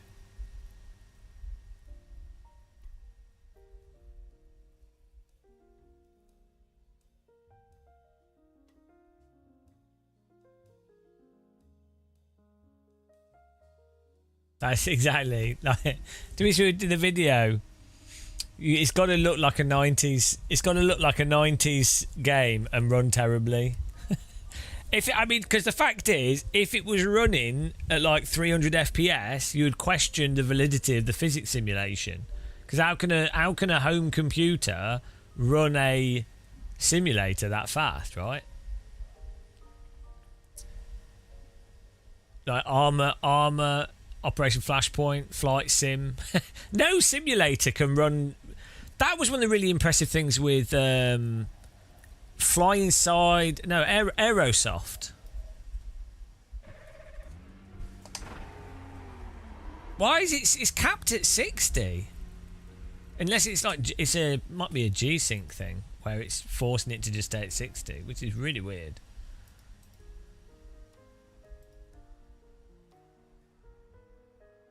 This is windowed.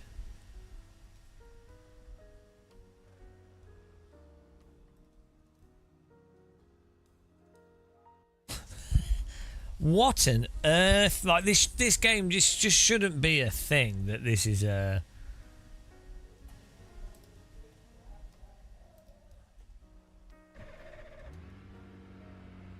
Why is it capped at 60? Let's check my NVIDIA options.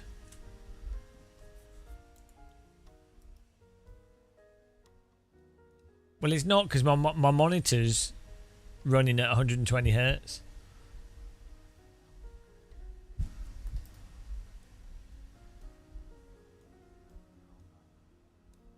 No, that was the first thing we checked. That's why I just quit out and checked. So now I'm just checking the 3D settings for the app to see if it's doing something weird. Yeah, Flashpoint was really good. The original Flashpoint, and because it had simple environments, it actually played better. Yeah, it's just we're on G-Sync, preferred highest available, G-Sync compatible. There's no frame limit, so unless it's because there's so many cars or the number of cars are causing it to drop to 60, and then it's with G-Sync it then does the equivalent of variable. It could be reflex and boost, and it's forcing it.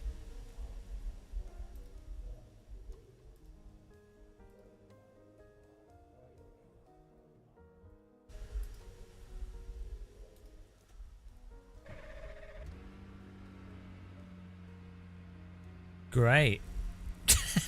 60 FPS with nothing on the screen. How long we got? We could might be able to reload it again. 6, 7, 8. No, we can quit and rejoin in time. Let's try that again. We'll just change some settings. So speed loading here, guys. 1 minute. I trust my computer to load. NVMe power.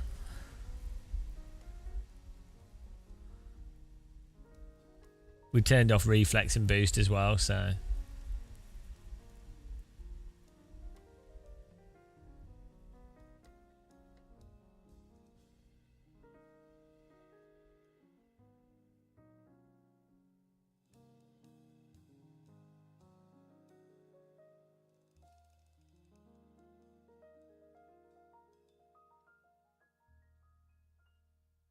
yeah, we what do you mean? We just checked that the monitors. I can see the monitors running at 120 with my mouse cursor as well. But yeah, the monitor's running at 120.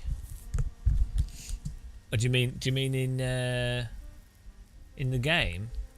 I can see on my desktop that the mouse is the screen's running at 120 because I can see how the mouse is moving.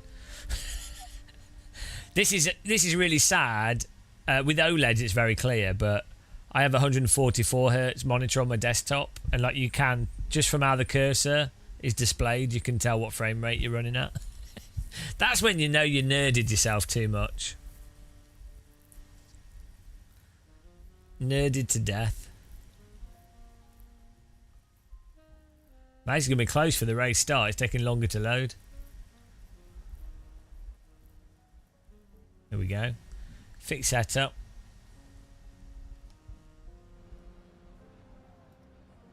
We'll just go. So we'll see what happens. Well,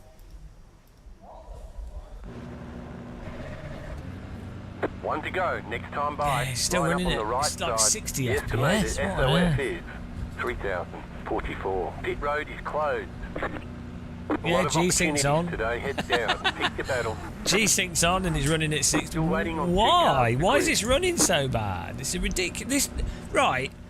Before tyre models, weather and everything else, surely this would be like the first thing to do. Before doing weather, surely having it so that your sim that looks like something from the 90s would run on a 5090. Like, I'm running on an insane computer.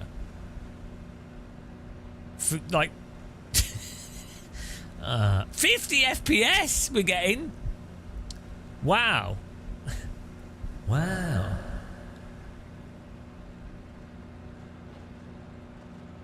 Waiting on the final car to grid. Well, we all know why Daytona's heavier than other tracks. Everyone's gridded. It's to do with the spectators.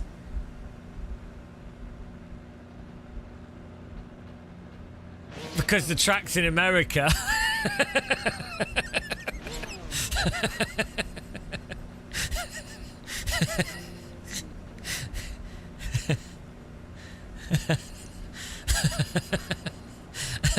Jetstar 12. Car. Stupid. Jetstar 14. I'd like to Car. apologise, Jetstar guys, 20. for my Car. infantile. Jetstar 7. Car. Woo! And the infantile humour award goes to. That's why I I would trust an American grandstand more than a British one. Americans are well good at building bridges, especially pedestrian bridges. Of all the nations on Earth where I'd probably choose a pedestrian bridge, it's America. It's like how I would trust British engineering for like rain and survivability. Oh man, 60 FPS feels like I'm About to go green. drunk. Stay focused. I've been ruined by high frame rates. Or can we do an oval start? The pace car is in.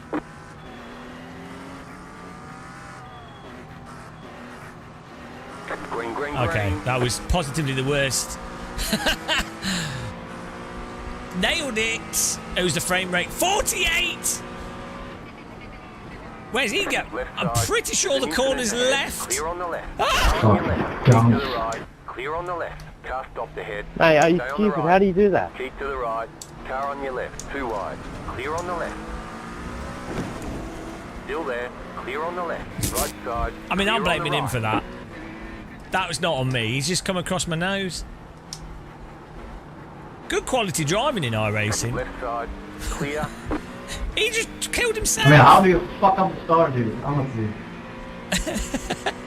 Well, this is actually really good for the Salt. It's a shame about the frame rate. How on earth do we fix this? How are they struggling so much? This is not F4 cars. These are GT3. Car right. Car on your left. Clear. Oh, the understeer. That's Left crazy. side. Clear. Yeah, but...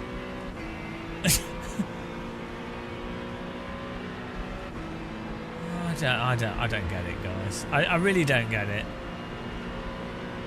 Is it because people don't know how to counter steer? Because they've never had to. Oh, what? What? Okay, I take it back.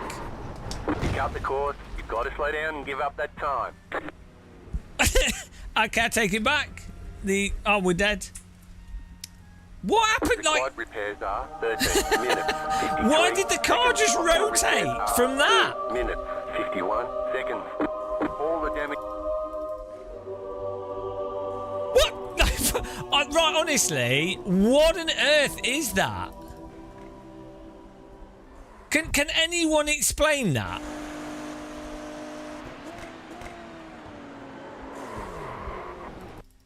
No, it's not break. I'm on default. We're on all default settings. That's insane. It's ridiculous. Like, come on, like. Even if you do get oversteer from this, you just counter steer it. Wow, they've really drastically fixed the tyres. What on earth? What is that? We're not even downshifting. We finished downshift. We even look at the braking. Sorry about the donate for GMTHX here. You should donate for GMTMX, by the way. Right. Look at the braking. We're not even at like iRacing braking levels. And this car has ABS anyway. It doesn't make any sense. It's a GT3 car. Even if it's on cold tyres, you can still counter steer. Like, we're not...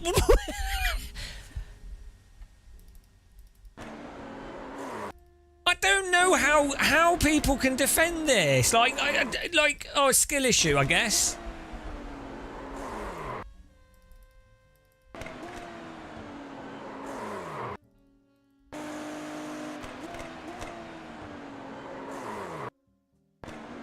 You could go, it's from lift off oversteer. Like, so this is what iRacers will do. They'll go, well, the reason you got the oversteer was because you came off the brake too quickly and that induced lift off oversteer. That's what happened. That's what happened. But you counter steer. When you get lift off oversteer, you just counter steer. It's not that the car turns off.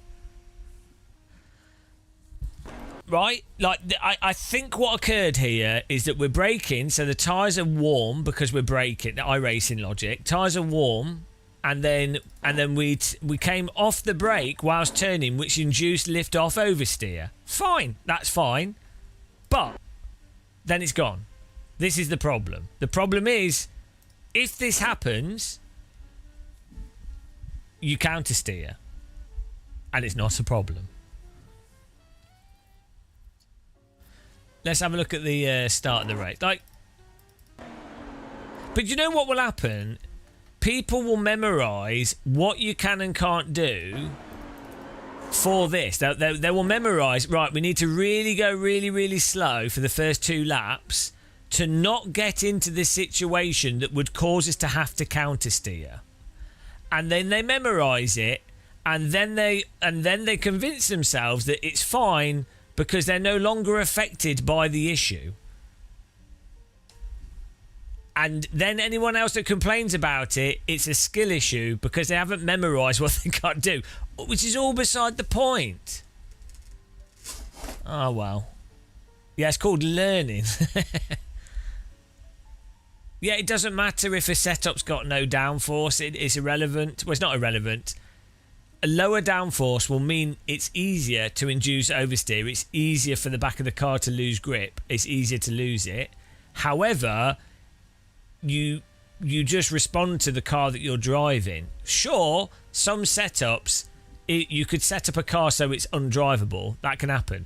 It'd be very strange to create a completely undrivable default setup, and the way this car drove through all these other corners beforehand is not indicative of a completely undrivable car setup, right? So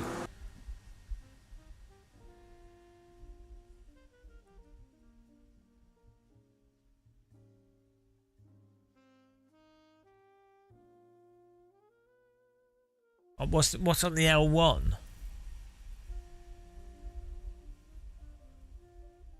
I don't know what L1 is. Do you mean the first?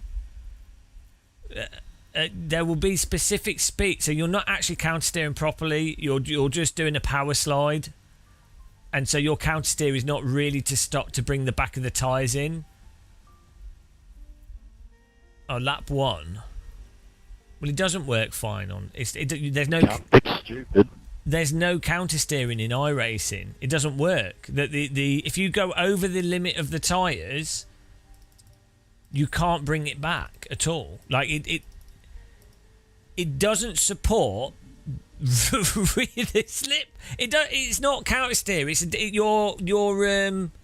You're doing a power slide and you're stopping the car from continuing the power slide too much, but you're still doing the same trajectory. It's different. Do we need another word to describe this?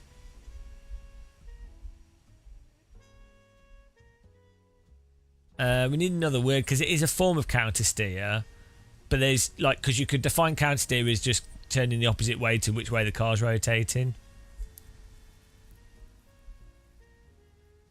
Driving, but no, you know what I mean. Like specifically to describe it, because if I say you can't counter steer in iRacing, your iRacers and people that don't know any better think what you mean is you can't turn the wheel the other way to the direction of slip, which obviously you can do, and obviously you can get. There is oversteer that happens in the game that you can turn your wheel against, right? And so in their minds, you can counter steer. It's like if you say you can't drift in iRacing, your iRacers and your fans or whatever, or people that don't know any better, they will go, well, look, how come this guy's sliding around this corner? I'm sliding all the time. The car's on the brake. And it's like, that is a power slide. That's not drifting. But you...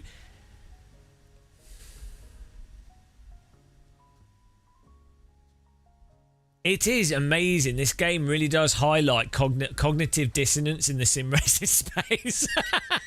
Like, it's really fascinating. As a fan of like critical thinking, it is truly fascinating. not that I'm not an idiot, like it still applies to me as well, but because people then go, oh, you're being arrogant and stuff. It's like, well, no, I'm an idiot. No one's perfect at critical thinking. I'll be I'll be wrong at loads of stuff, and there'll be loads of things I'm a total moron about. So I'm not saying that I'm some like genius or something, or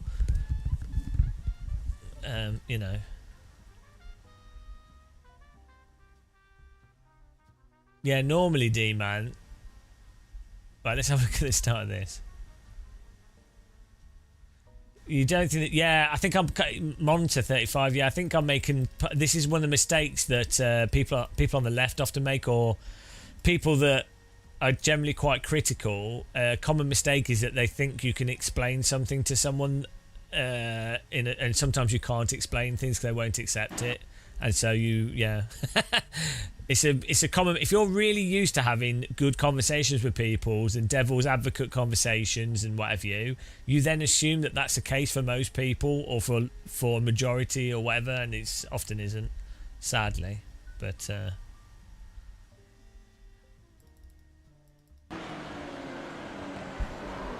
so this what?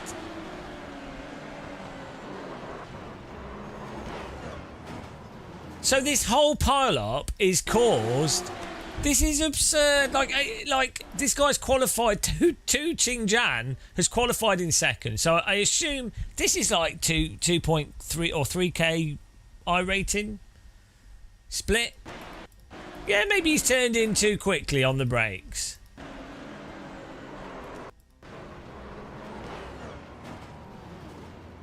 Because the tyres have turned... I tell you what it is... They're just too peaky. Like, I get it, it's cold tyres and you have to be careful. How on earth are iRacers and iRacing... is the most advanced and comprehensive racing simulation software in the world. It's also the most realistic. I feel like I'm just going insane, guys. Like, how do they put out their promotional material? How do you have influencers praising this?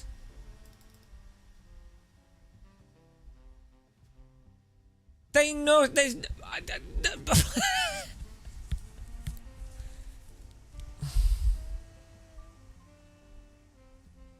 I mean, it is possible. Look, it is possible that he did turn in too much and he broke too aggressive and that's why he spun and he didn't counter steer. It's possible. the pile up. There goes £5 million. £5 million in one corner. These cars cost... they're now up to about £280,000 each, and 2.5 million a year to run.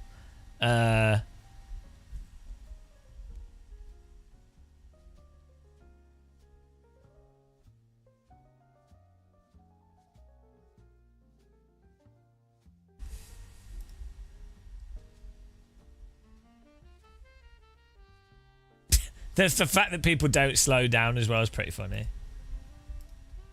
Yeah, it's like the well, it depends where you draw the line with the car. The thing is, so the GT3 Ferrari was 280,000, but then enough tyres for the year is like, or for a session. Well, so we looked into the Indy 500 was like £80,000 for tyres. So like it's like £1,000 per tyre, give or take, or like £4,000, £4,000 to £8,000 for four of these tyres, and then obviously the whole management of them, and then there's if you go to a racetrack, there's the whole tyre management thing they need to be paid. You know, there's a whole thing to it. We'll do the next race. It's pretty funny.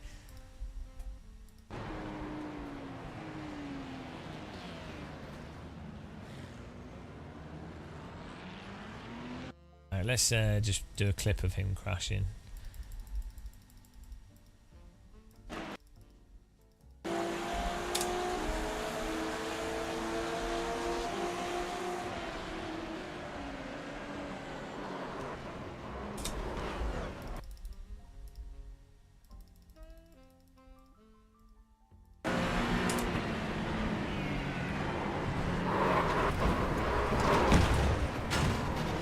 Right, He's also counter-steered it.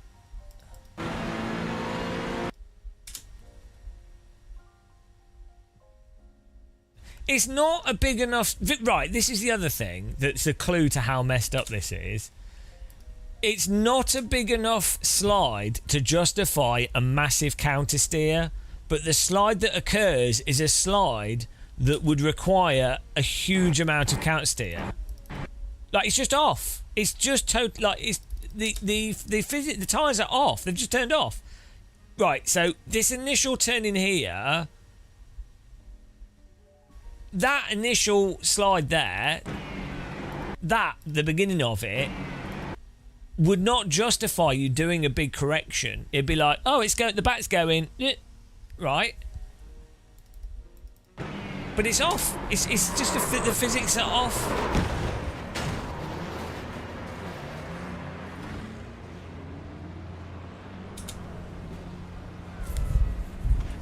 Yeah.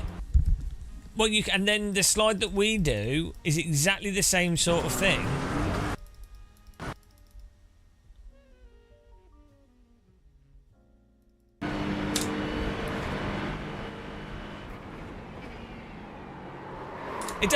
It doesn't make sense. It's completely nonsensical. So right, okay, back might step out when you're going into the corner because it's lower downforce, less grip than you're expecting. So you counter steer. But it's completely off. But the slide is also slow. Right. If you were going to get the type of oversteer into this corner that is you losing the car oversteer, it would actually happen quicker, right?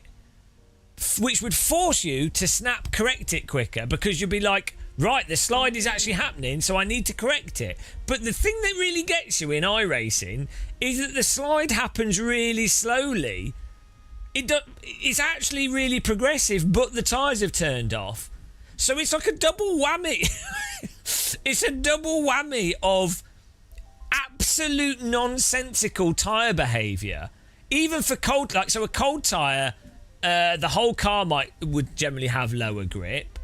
If all four tyres are cold, it's just obvious physics. Like if they're all cold, they're all gonna behave really similar. The cold tyre thing that's often a problem is if half the car is warm and half is cold, then you've got like really different behaviour of the different tyres.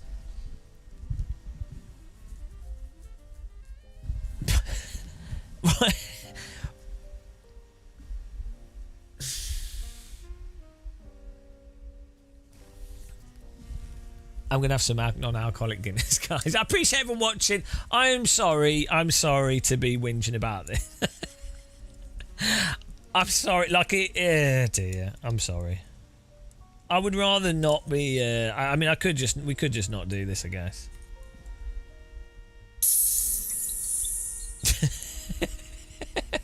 Sorry for being boring. I'm boring myself. It's actually boring, but I mean, I don't know. It is kind of funny as well. It is funny, so that's all right.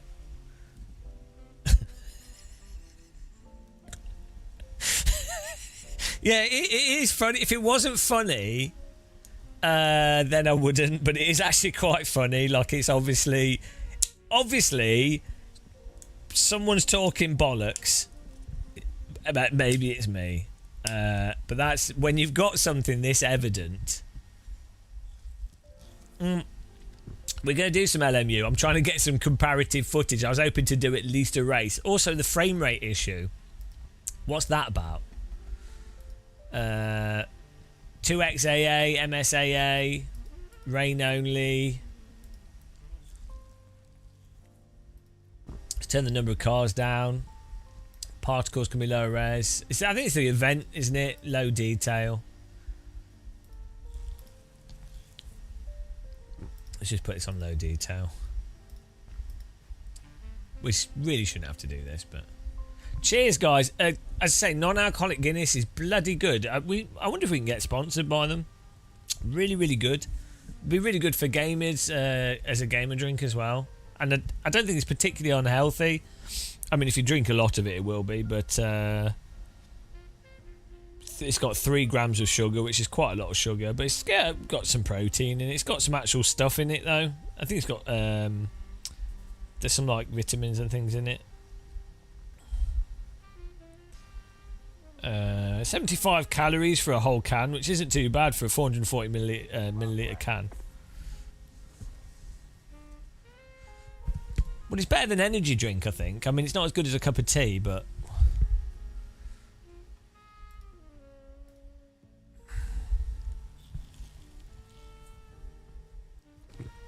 I don't know what we can do here. We've changed all these settings.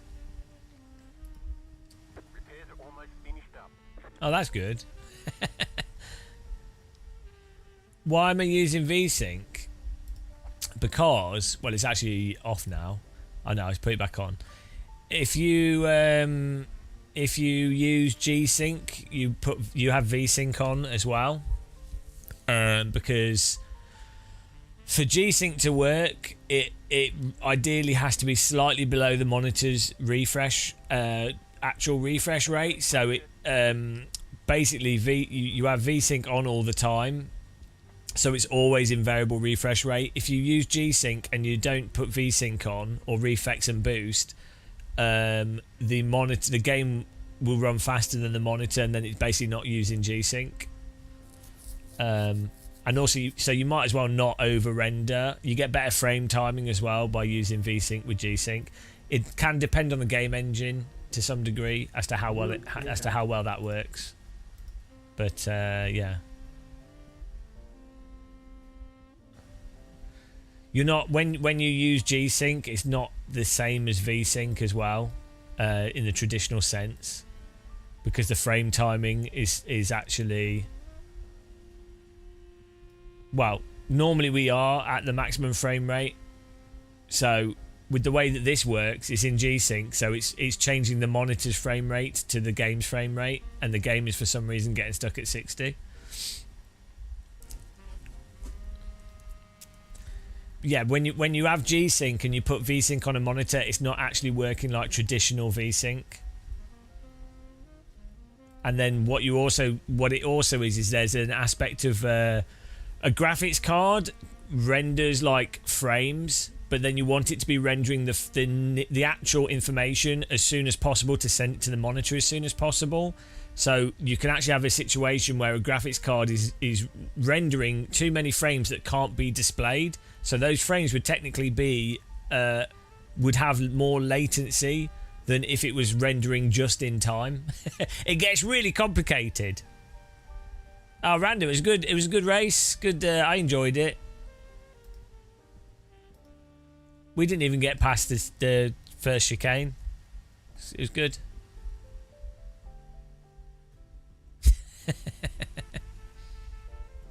I crashed at the chicane on the first lap. I survived T1 though, which is impressive.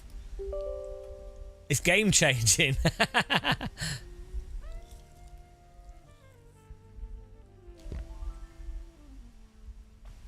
Well, also, what are you getting? All right frame rates in this? Because I'm not.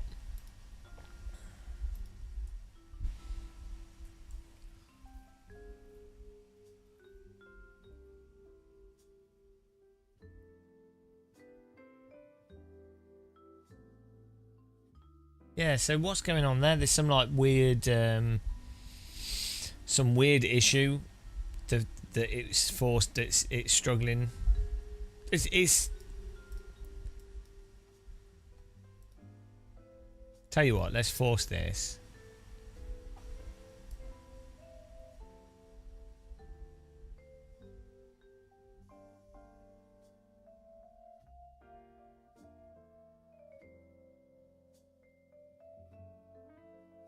Yeah, I think we just had a weird bug, maybe from the NVIDIA update that just happened.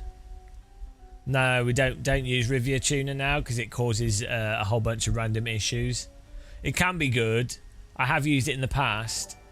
Oh, thank you. Thanks for subscribing. It's Thomas! 46 months. Tier 3. Well, I'm going to give you a Gumtux. Sorry, Gumtux. Are you ready, guys? All rise for the Gumtux.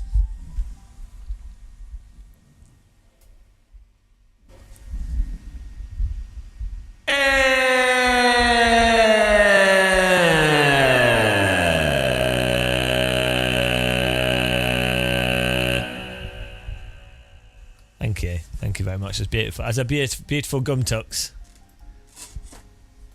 Thank you. Emotional. Good job. Good job. Yeah, good job. It's bringing a tear to my eye. Why can't I've got to restart the application?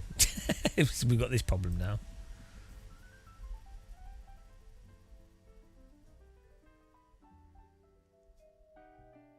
Are you avoiding the usual suspects with these early start times? Is this? Oh, yeah, no, we're just adding something. Why can't I join the race?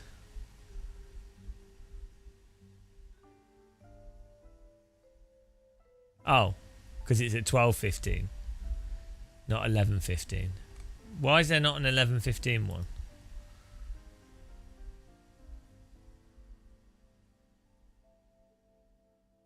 It worked in practice though. That's what's weird.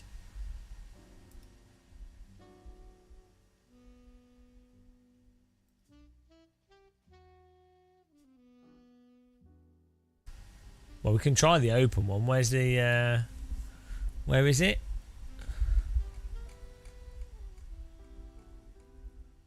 What's it called?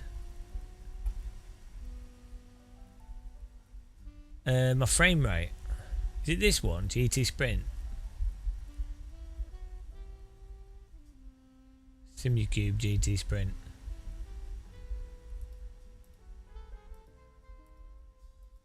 Thank you very much, though, Thomas. You're an idiot. Yeah, every month, and he's yeah, poor Thomas. He's definitely poor because he's like tier 3 and on Patreon and he's on YouTube. I actually think Thomas should be sued. Sued for wasting money. Is that his money? Get in there, random call sign.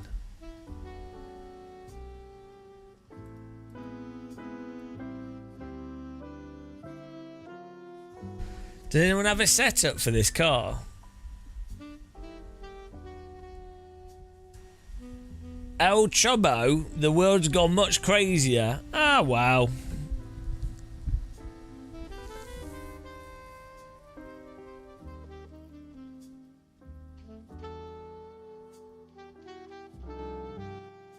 Right, let's just join this. Why would you get a good frame rate in practice and there's the same number of cars? Maybe it's just the different cars.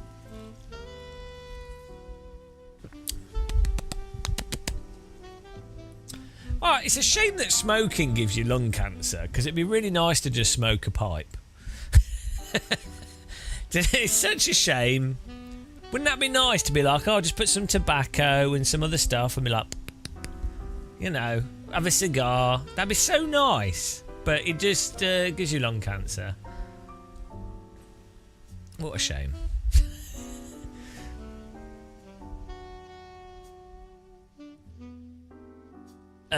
No, I mean, I won't use him out of principle because I really don't like... Dave Perel's a really terrible guy, to be honest.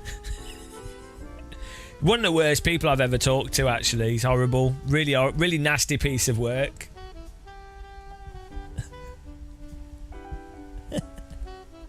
No, I can be careful because some people think some people don't have a sense of humour. I keep forgetting. They're all right, his setups, actually. On obviously it's not him that makes them, but the LMU ones are good. I've used them before. They're fine. Yeah, they've got an app as well that automatically will select setups, which is good. So you don't have to think about it. Yeah, it is real hate. Hang on. Oh, it's night time and then it's daytime and then it's night time. You can make your mind up.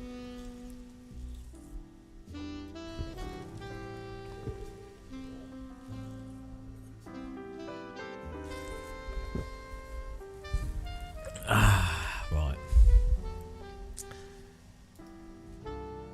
Frame rate 60. Why? Why is it 60 now? Maybe it's like an Nvidia app weird thing. Hang on. Maybe something weird happened. No limit. Yeah, I know it's capping it at 60, which doesn't make any sense.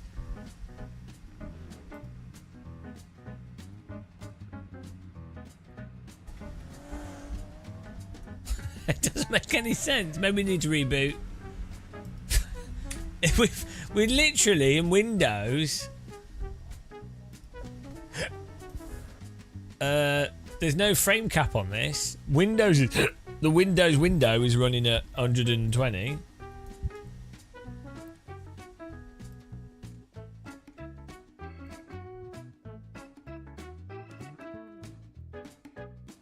Yeah. Maybe Nvidia app's done some weird shit.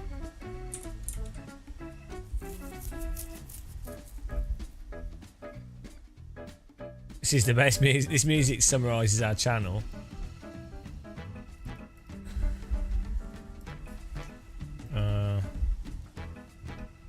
We might just reboot. It's probably just like a weird. It's a new driver that just came out today, so it's maybe doing weird shit.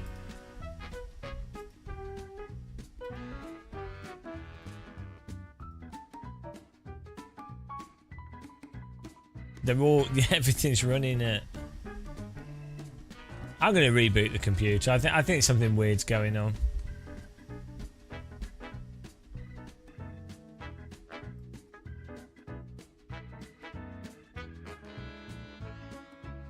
You drink a lot. Do you enjoy the taste? People drinking non-alcoholic beers confuse me. You'd always prefer kind of. I never really liked sweet drinks, particularly. I do. I drink. Yeah, I like the taste of beer. I like bitter drinks. I'm gonna reboot. I think the graphics card's doing some weird. Just being weird. So we're just gonna reboot.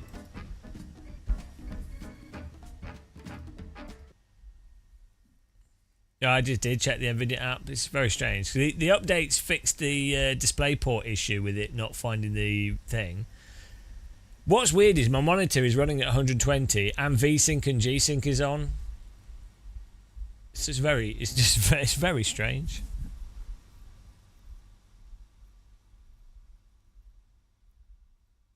Yeah, but look here, random call sign. I don't know how. I don't know how to do that. B, you told me after I've already rebooted, and C, I don't feel comfortable unless I reboot the whole computer. Yeah, it came out today, but it's more for a DisplayPort issue and some specific games.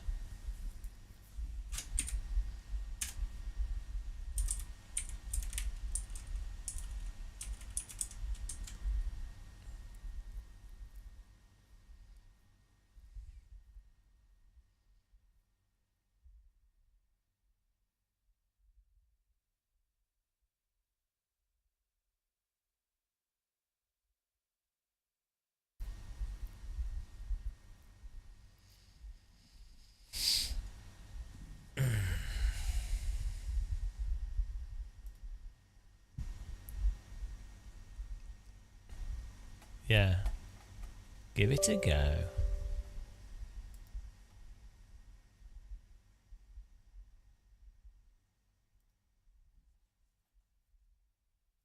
Would you look at that? By the way, guys, random call sign in chat. He might be annoying, but he does videos. And he's on YouTube. Check out his channel. I would. I would send an email to YouTube saying that you don't like him. Random call sign.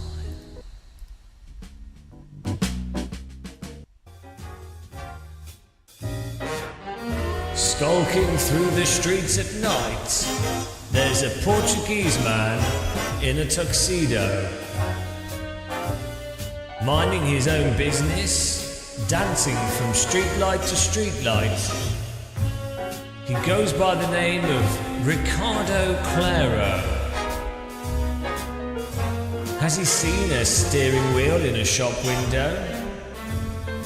Is that some T-slot, he thinks to himself. Is that a low-powered European vehicle that no one would like to own?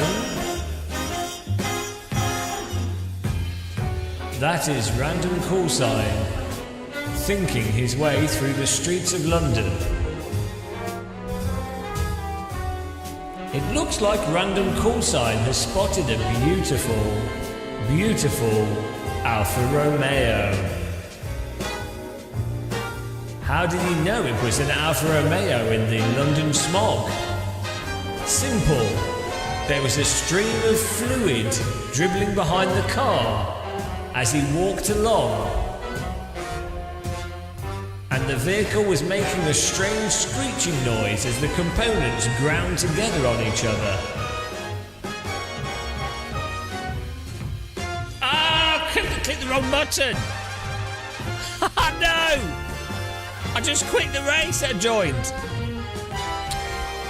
I just accidentally quit the race that I joined. Ah, well, there goes 200i rating. Oh, well. It's going well. It's going well today. It's been a success. Great success. I forgot that we'd signed up to it and then it's just started. Oh, bugger. Oh, well. Oh, well. It's fine. It's fine. That was Random Call Sign's fault. It distracted me.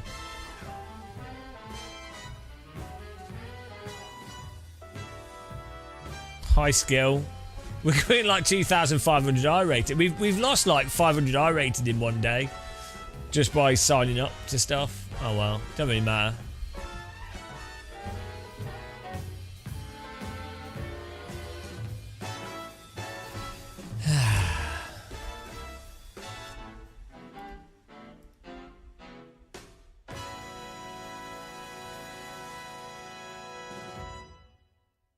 I hope the new Naked Gun film's good, you know.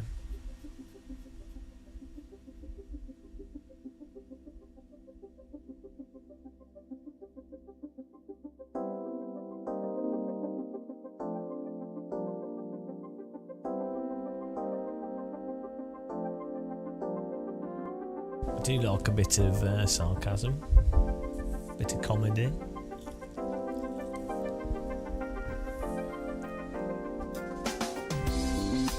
This music's awesome. I'm going to bookmark this. I'm going to use this in a video.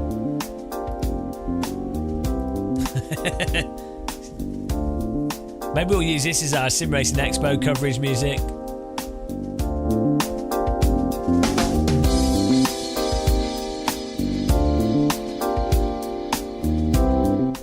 Well, good.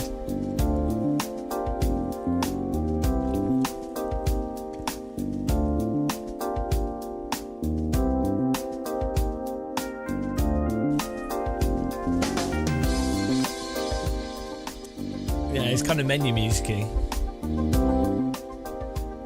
Talking about DVDs.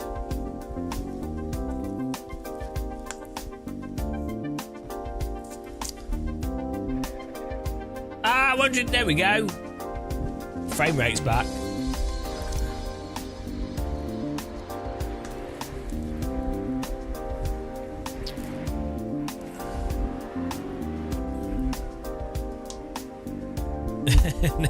Look, I talked about DVDs.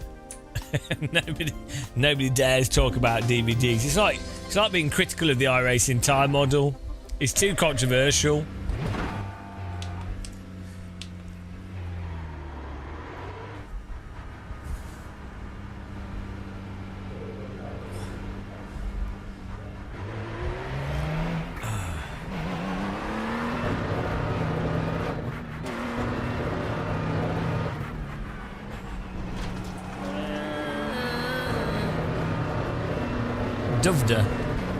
Duvda.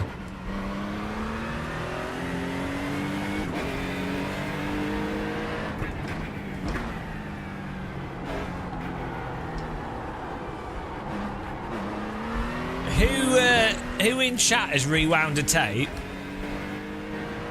Let's see who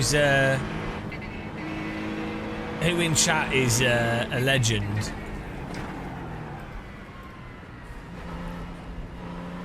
versus a loser.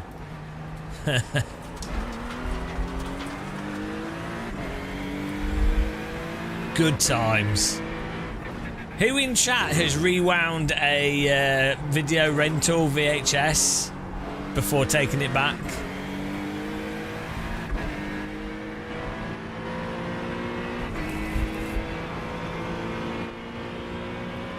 What a time to be alive, guys. We lived on the limit. Now we're taking it back to a store that's yet to be replaced by Blockbuster. We're going back to the 80s, guys. Blockbuster's not taken over the local video rental yet. We're going well back, all the way back. Guys, I'm off to the video rental store tonight. I'm not sure what N64 game to pick up. I was thinking maybe Diddy Kong Racing, but then GoldenEye looked like it could be quite fun. So I might pick that up, I'm not sure. Yeah, and I'm going to pick up some popcorn as well. And there's a True Lies just came out, and Terminator 2 is now available, so I think I might rent that. Really looking forward to that. I think they were saying that if you buy it, you can rent Terminator 2 and Terminator 1 as a special at the moment. Also, I don't know if you guys have seen, there's this film called Die Hard. I missed it in the cinema, but it's like this bold guy and he's in an office block or something. It looked really good. So I might pick that up.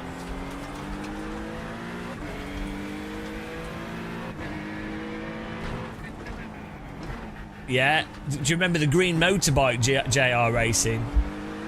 That was the one you had to save up for, on the Game Gear at least. I had the PC version of Road Rash was really good as well. With the video cutscenes that were really cheesy. You had the Sega Saturn, yeah, because it had that's why it had the video cutscenes, because it had to justify the CD. You got a slow car on the left, car stop on the left. I actually, I was playing it on PC.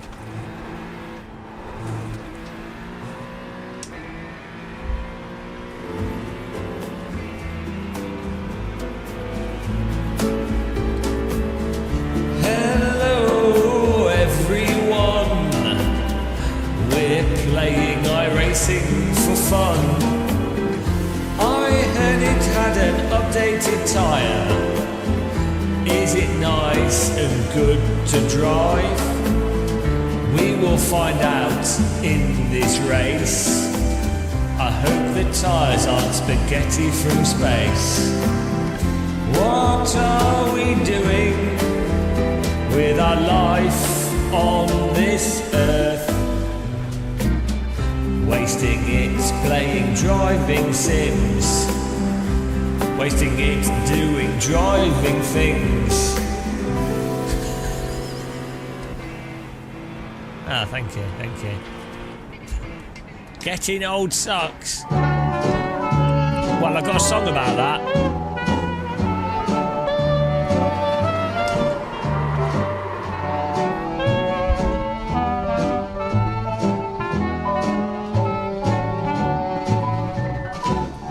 Getting old, it really sucks. You tend to focus on your oldie socks. But there is one good thing of being old. At least you aren't dead. Getting old, your back will hurt. Your knees will complain and your brain will smart. But at least you're not dead. Sad and boring. Come on, Cortez. Everything's a bit grey and depressing. Why is everybody so stupid? Don't worry, it doesn't matter. You might be getting really old, but at least you're breathing. With being old is better than being dead. It's better than being dead.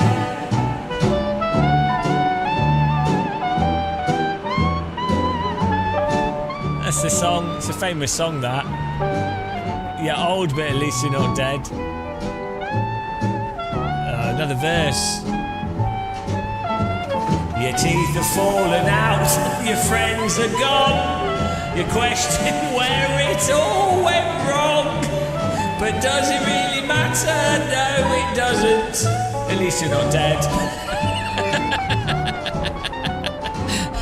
Right, enough of that terrible song. Well, I mean, I don't know what's going on. Is it really? Well, you'll find out eventually. Wartime jingles. The wartime version would be like, oh, it's bad weather, but at least you're not on the front line. Oh dear. I'm lifting the tyre model morale.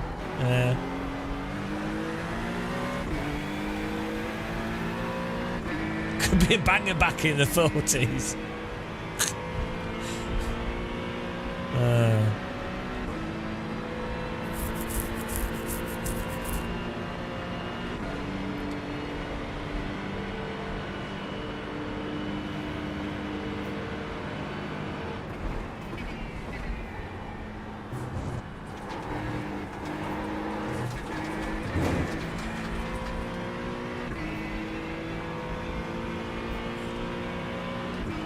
What's the brake bias on? 50%. It's interesting that the default brake bias on this Honda is 50%. But that would make sense though. If you were designing a race car and you'd be like, right, I want to make a race car, but let's design it so it's neutral. Mind you, the 50% brake bias is probably totally arbitrary. Like it might not even be 50%, it's just 50% of their system. Normally like 55. But then it will understeer like a dog, so. Yeah, 55 to 58 is pretty. Like 54 is normally on the low side for brake bias.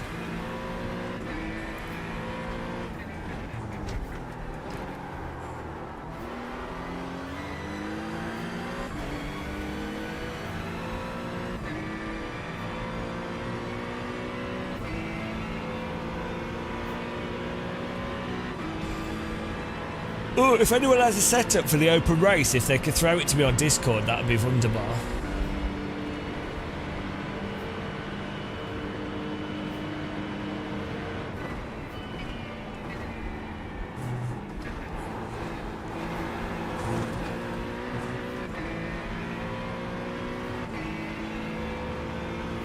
Well done, Captain, but you can go to sleep now.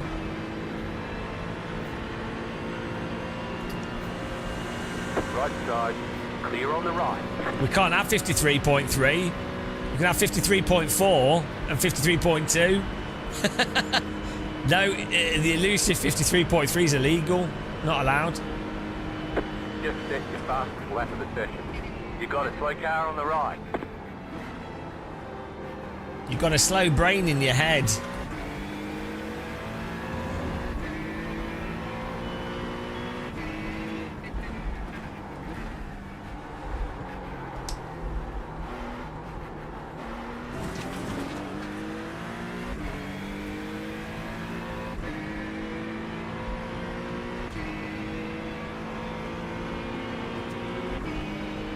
Go left, go left.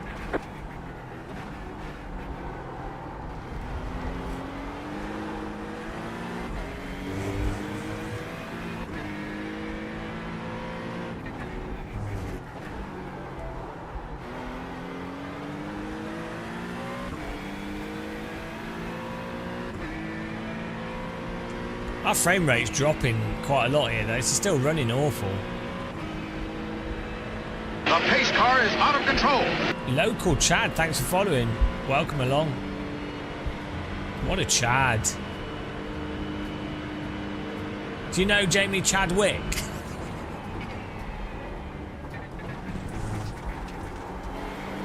They say you cut the course. You'll have to slow down and give up the time gain.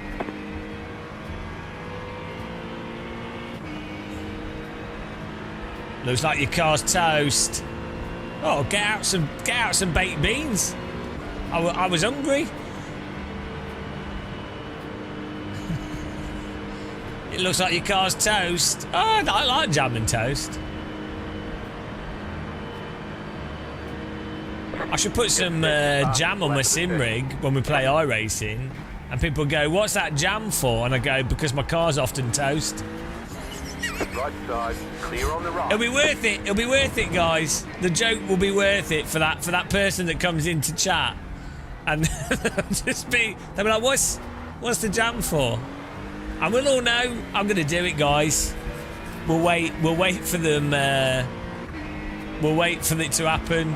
Ah, amazing. Set them up for the terrible joke.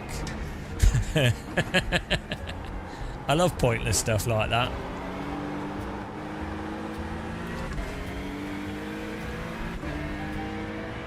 It's so dumb.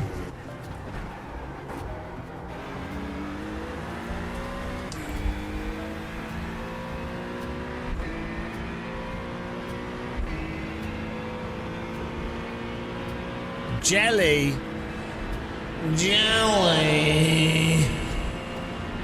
A Buddha Revolution. Hi guys, I'm Sean Cole, and this is the Sim Pit, Home Depot. Oh, I love Sean Cole. A Buddha Revolution.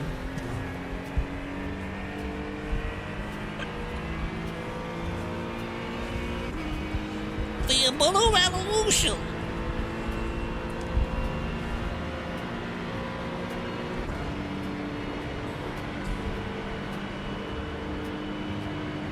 Hello, JRQ.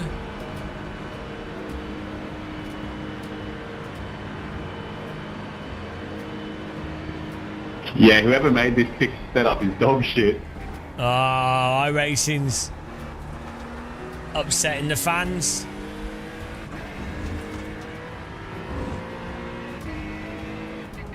It's not actually the setup that's the problem, though. It's the underlying physics.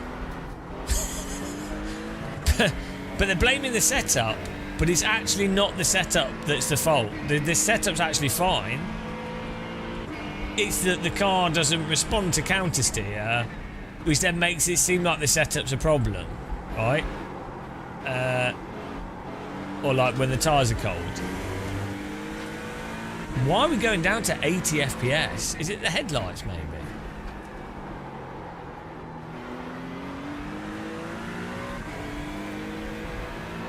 A Geek Imp, you've missed it. We've been live streaming for 6 hours, complaining about the tyres. Come on. We've had a good rant today. 6 hours of complaining. It's been beautiful. Maybe we could travel it forward in time and get a 90-90. Sounds like an ice cream, that.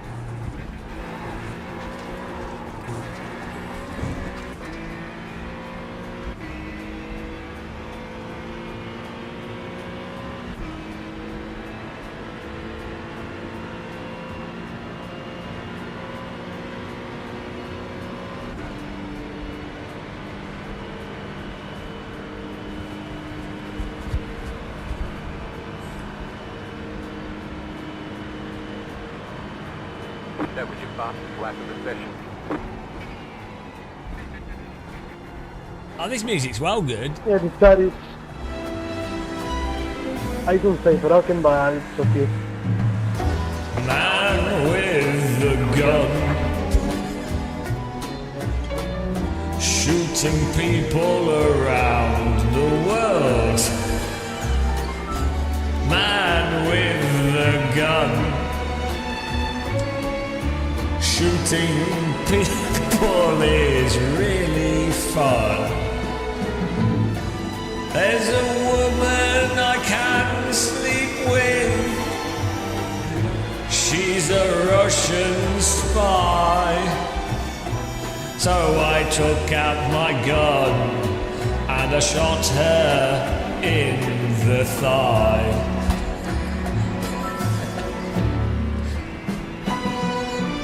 man with a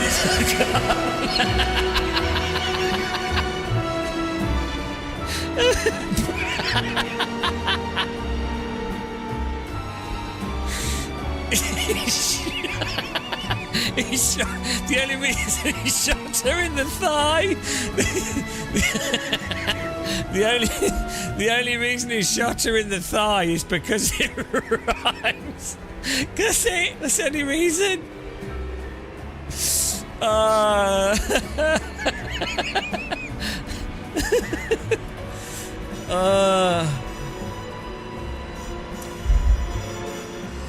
I'd watch that film.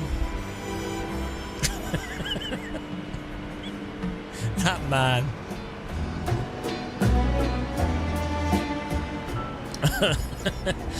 You got a straight car on the left. So dumb. Oh God, I'm going insane. Good morning. I've actually gone mental. I'm crying at my own stupid joke.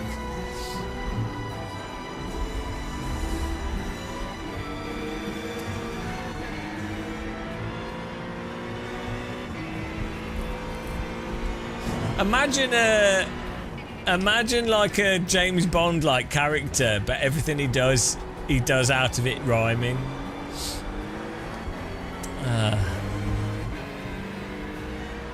007. I need to watch all the James Bond films. Continue watching the old ones, they're so good. Yeah, no worries, David. They're so bad, they're good.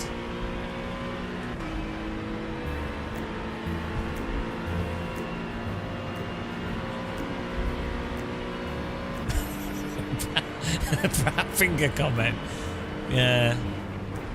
I didn't want to highlight it because it's a little bit too far for our PG coverage. Oh dear.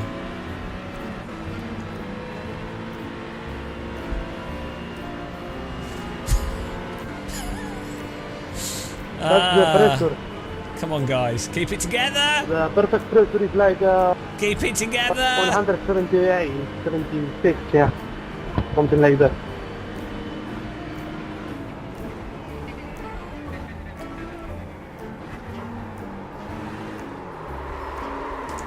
I mean,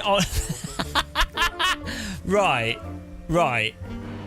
It's so ridiculous. Come on, like, right. I do give it fractionally too much throttle here. Look at my throttle input. Right, look at my throttle input. So we're on the throttle here.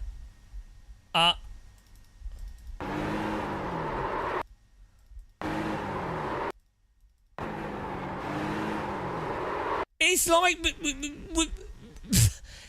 we have TC. This is exactly what TC is meant to stop. This is the precise thing that TC is meant to make impossible. Not impossible, but you know, that situation is precisely the point of TC. If it were a problem,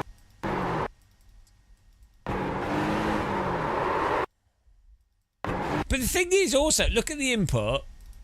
I come off the throttle immediately. Oh, you go, well, okay, that's lift off oversteer, but we'd already spun. It would make a difference. But from the spin, we come off the throttle straight away as soon as we notice it. Like,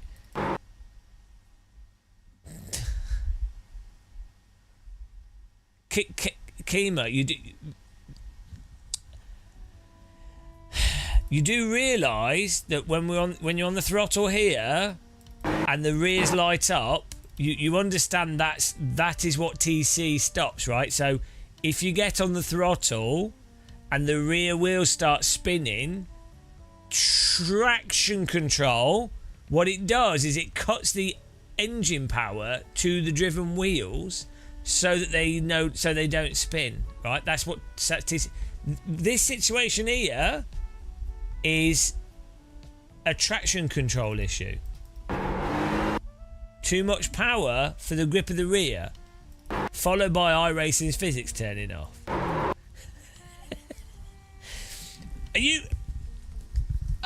Are you honestly see? Even the idea of TC.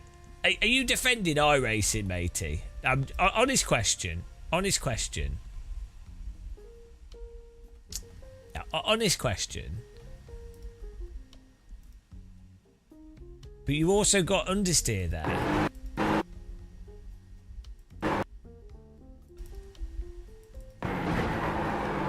Not really. No, there's no real understeer particularly. Like we've missed the apex a little bit.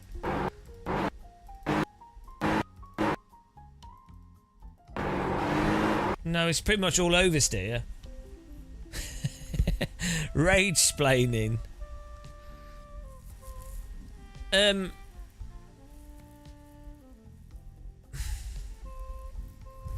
Oh well.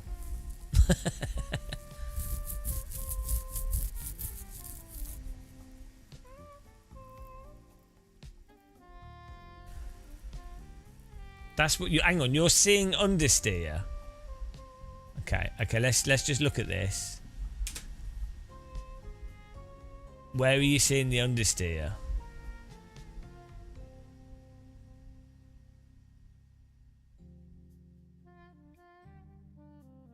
That's kind of the line. I'm not seeing the understeer there particularly. Mid corner when you start to turn. No, this is just the line through the corner that we're on. We've fractionally missed the apex. Now the car's just in normal. It's normal. Straight into oversteer.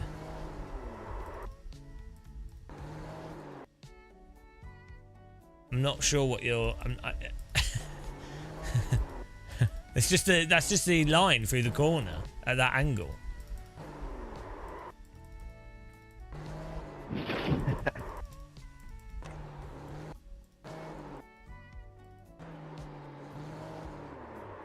I don't know, brother.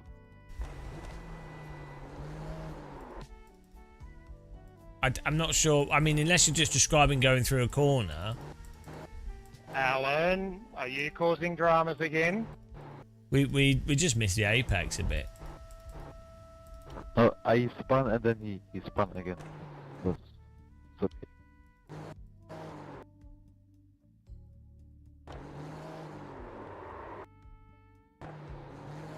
We're not even right. We're not even 100% on the throttle, and we also haven't got on the throttle that hard.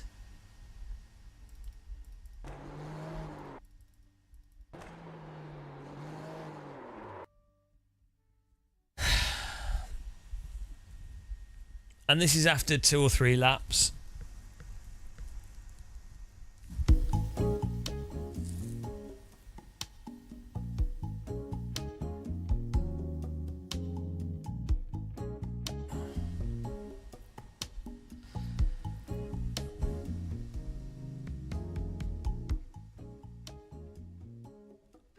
We need to do a race though. No, I don't feel like singing any more songs. we're having a song break now. We're on a somber moment.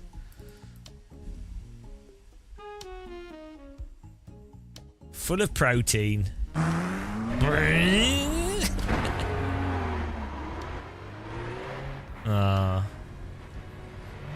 I just want to do a nice, nice little. They're giving up in the chat.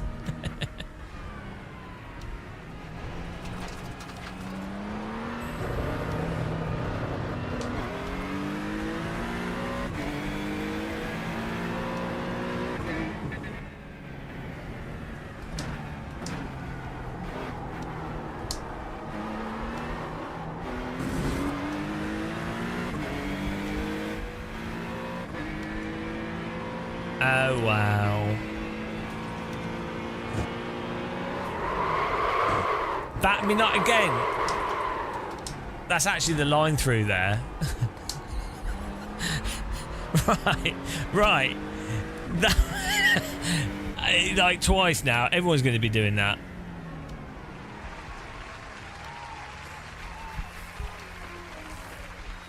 I mean, honestly.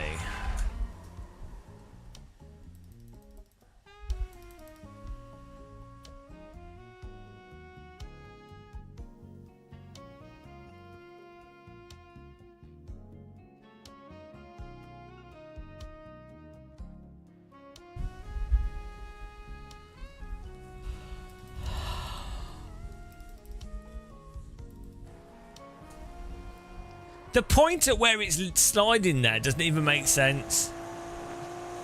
You've actually gone through the corner already.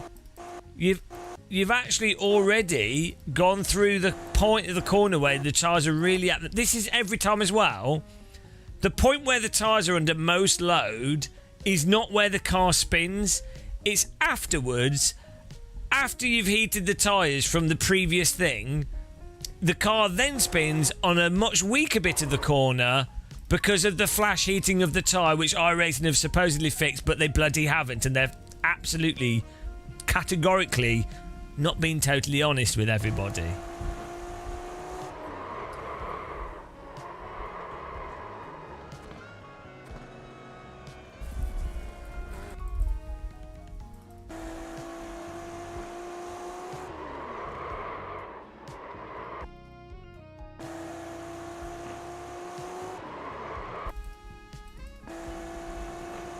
What a hater.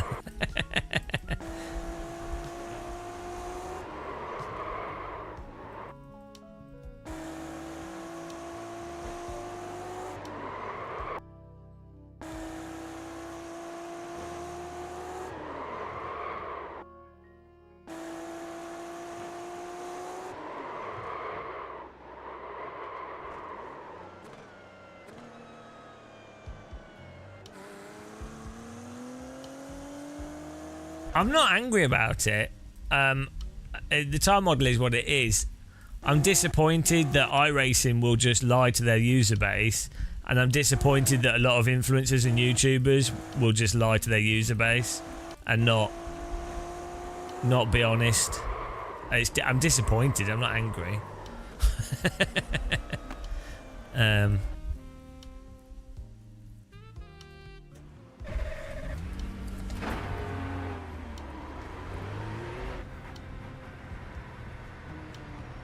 No, yeah, if I was angry, I would not be talking.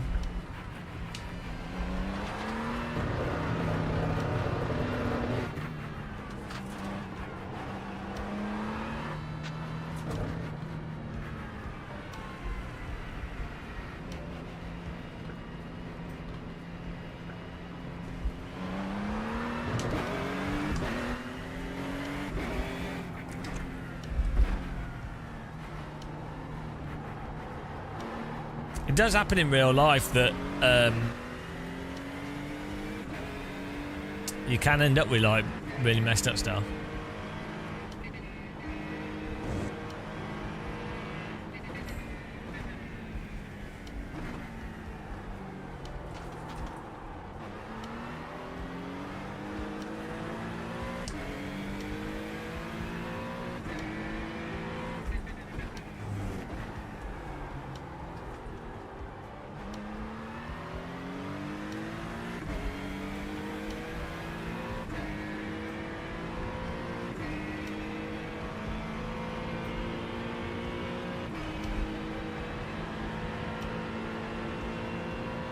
Little parking lot spin.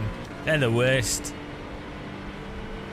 We're gonna do the next race. We'll I guess we can do an AI race on Spa or something, and then use that to compare with LMU maybe.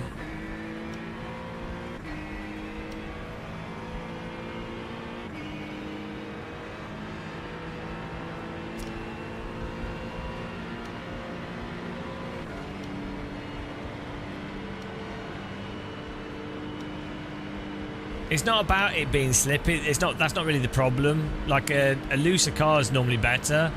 Well, for me, it's normally better. The looser the vehicle, the better it is. The more oversteery, the more I prefer oversteery cars. The issue is one of binary fail condition. Auto bin replace. Auto bin repair.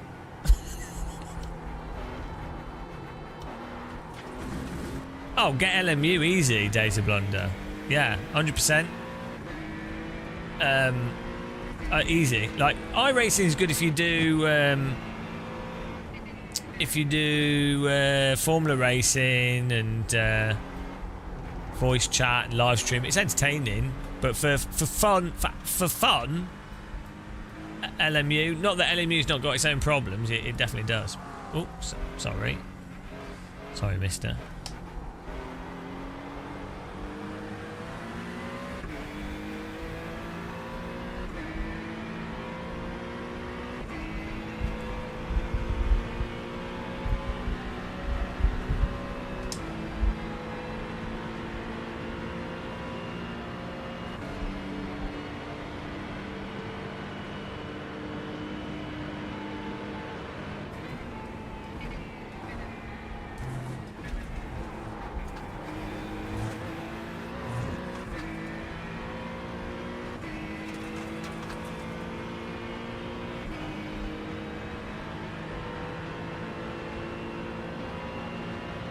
I just haven't changed it. I don't think the issue's not really brake bias. It's just if the tyres go over, you're done. If you tend to be losing the rear on braking, though, it's definitely good to move the brake bias forwards, for sure.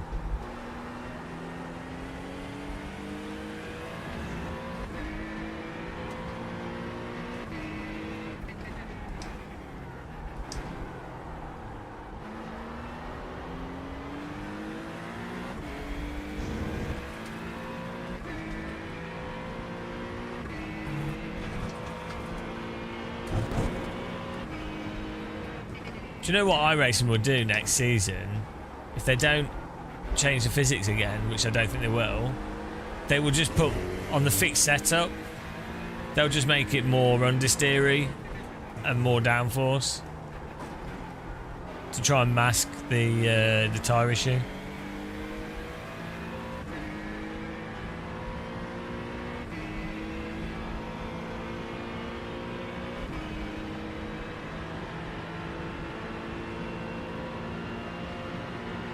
Yeah, this Honda seems to, like, is outside of the tyres turning off and the physics issues, it seems like the most pokey of the cars, which is more my preference.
See, the thing is, you can drive around pussyfooting around and gradually building up speed until you get to the fail condition. And this is what iRacers do. And then they go, oh, I've got good at it.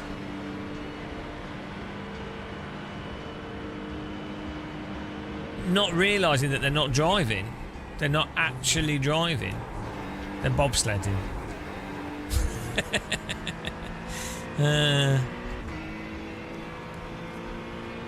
They'll be like, oh, the delta's going down, getting faster, better racing line, smoother input, better trail braking.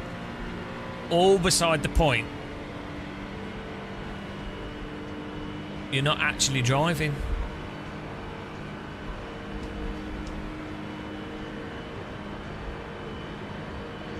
Insane.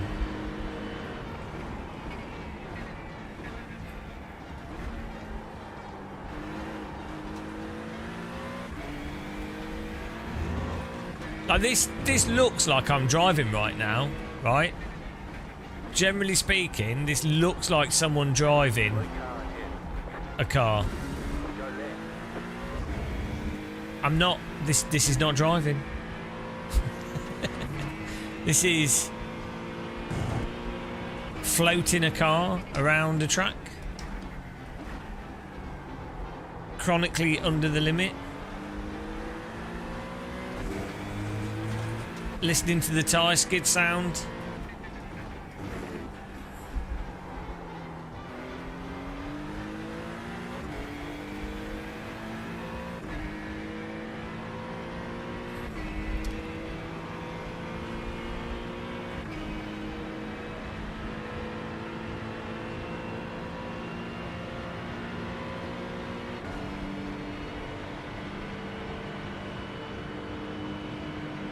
Well, we're only in the F4 car. We're only like 4 or 5 tenths off the top lap times, so I think most people would argue an F4 car is more precise to drive than a GT3 car.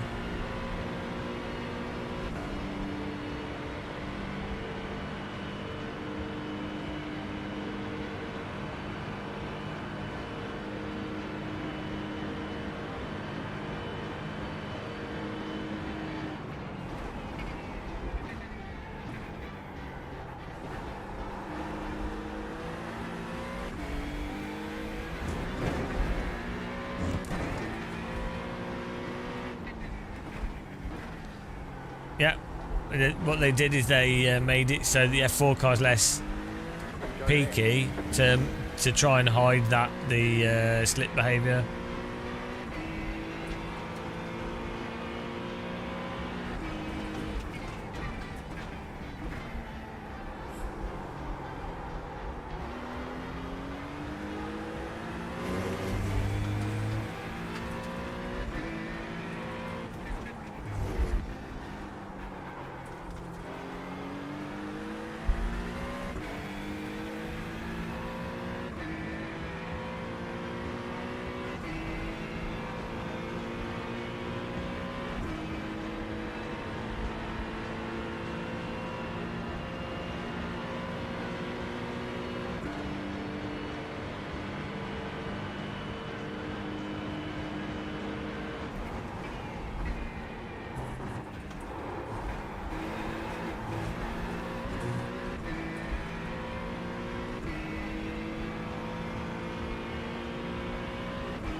We can sign up to the session.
Oh, there you go.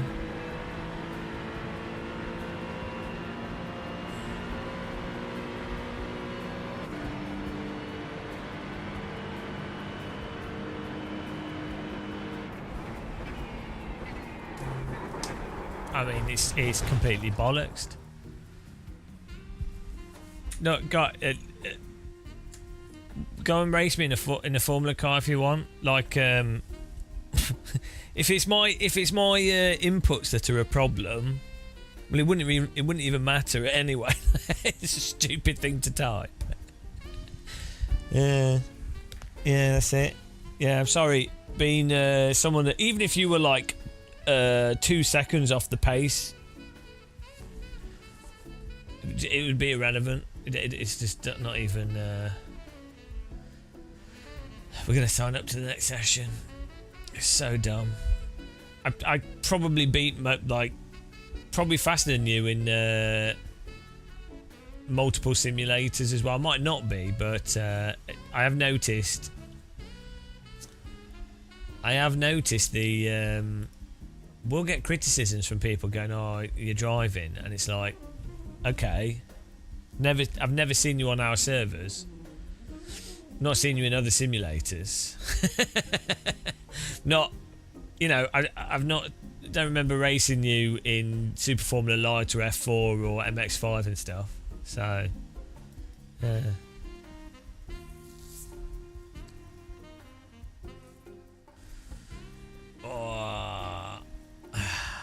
gonna try and do one race.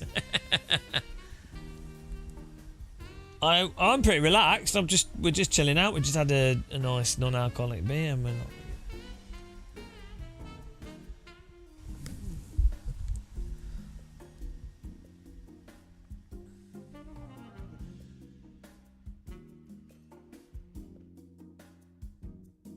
Oh, race-wise, well, there's no. You can't drive in any other way.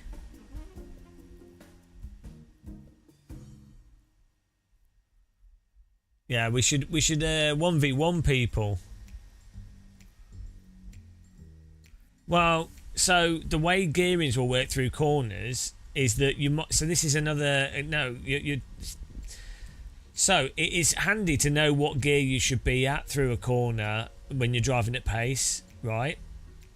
But if you are learning a car and track combo, you're going to be trying to drive the car as fast as possible for the line that you're currently taking, and so you change gear based off what's the correct gear for the speed that you're currently doing in the line that you've currently took.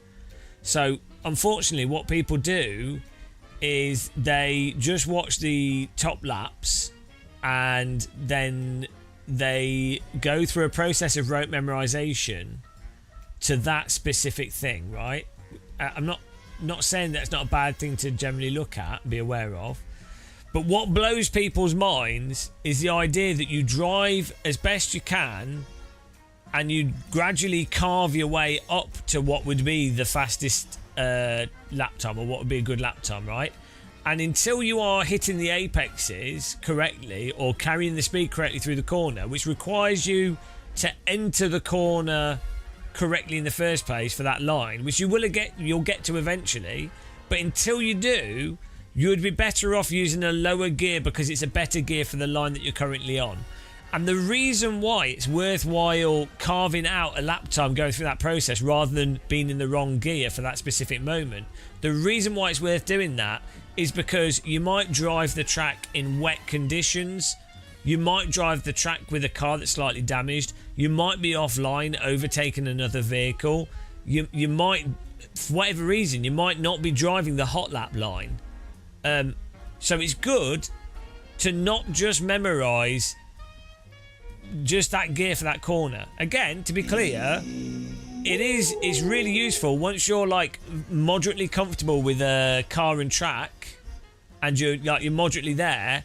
It's really, really handy to go, right, well, this is a this gear corner, this is that gear corner. And sure, at the start, generally speaking, you might want to say this is a this gear corner, this is that gear corner. I'm not saying it's universally bad advice, but as I've just explained, it's not actually that simple. And it's quite similar to the comment where people say, "Oh, you're missing the apex," and it's like, well, yeah, because you went into corner too hot. In the same way that you could be apexing too early, but yeah, it's because you broke too much for the corner, because someone would still be working out where the grip is and the dynamics of that vehicle to gradually get to the point where they're naturally taking the apex in the path of least resistance in a few degrees of slip. Why these are difficult concepts for a lot of sim racers to understand is kind of weird, but there it is. I think a lot of sim racers drive through just rote memorization, and that's why they absolutely fail miserably when the conditions change, or they got a slightly damaged car, or or whatever. There's a whole load of variables that can occur. Exactly, Nasty Butler. That would be the hope, is that you don't have to just drive a robotic memory line. It's not that it's better but not perfect. It's still completely fucked. It's arbitrarily better, marginally better, but absolutely bollocksed. So it's not about it not being perfect. No sim is ever going to be perfect, or even close to perfect. The cars do not drive like cars. If you can't counter steer, moderate oversteer, or snap oversteer, if that is not a mechanic in your racing simulator, you have not built a racing simulator, you've built a driving game. In the same way that if the tyres don't get worn out when you wheel spin, or if you don't if you don't have to trail brake or whatever.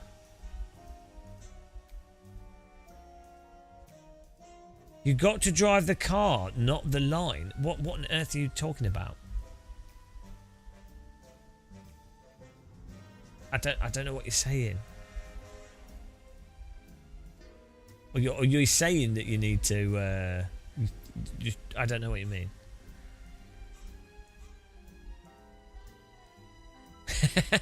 No, I like alcoholic Guinness. I don't drink alcohol though. I like alcoholic beer and stuff. I wouldn't say alcohol makes me sick, so. But I quite like the flavour of it. I used to drink. I never used to drink a lot, but I would, at university or as a teenager, I'd get drunk and stuff. But don't really enjoy. I don't enjoy being drunk now. I don't mind how alcohol tastes, but yeah, it just makes me ill.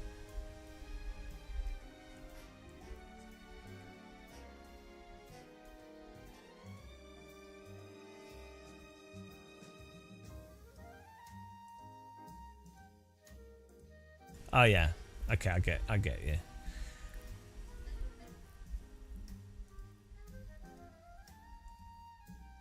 Yeah.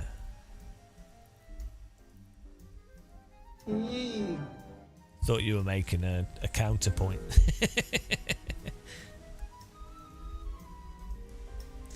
Cray Snail. If you watch every other influencer, you will come to the conclusion that it's really good and a really good improvement. If you watch anyone that has moderate critical thinking skills,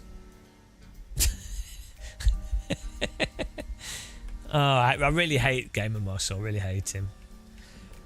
It's basically the same as how you had to drive before. It handles different, but it's the same process. It's the same game. It's exactly the same game so far, as far as I can tell. Same flash heating issue. If you push it through the corner, tyres get slop, they don't come back. No natural counter steering.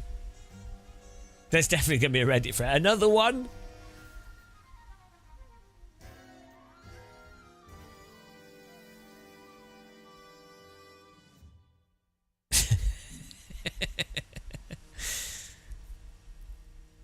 Just called out every sim racing streamer. Well, all the ones that aren't being, I'm not sure if it is easier though. That's the thing. Like, so the cold tyres to warm tyres, that's not easier.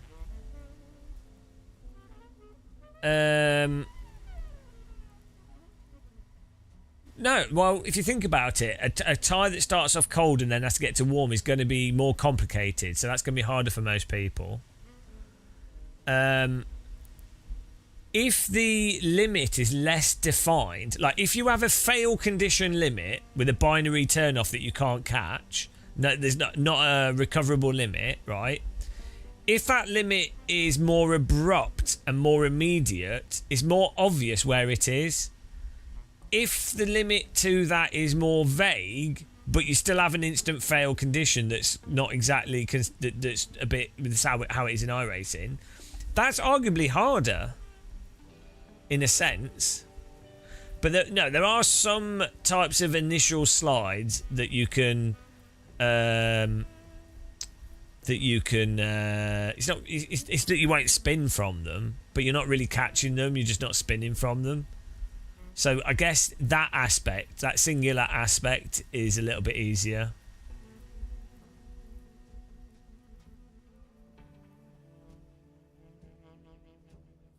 Yeah, but you could rotate the throttle, the car on the throttle and the brake before, like just within its limits. It was just a narrower limit. So you just go, well, that's the hard cutoff point.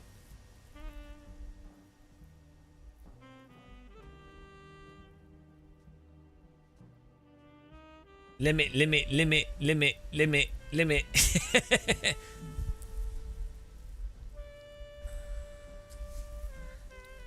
On the limit.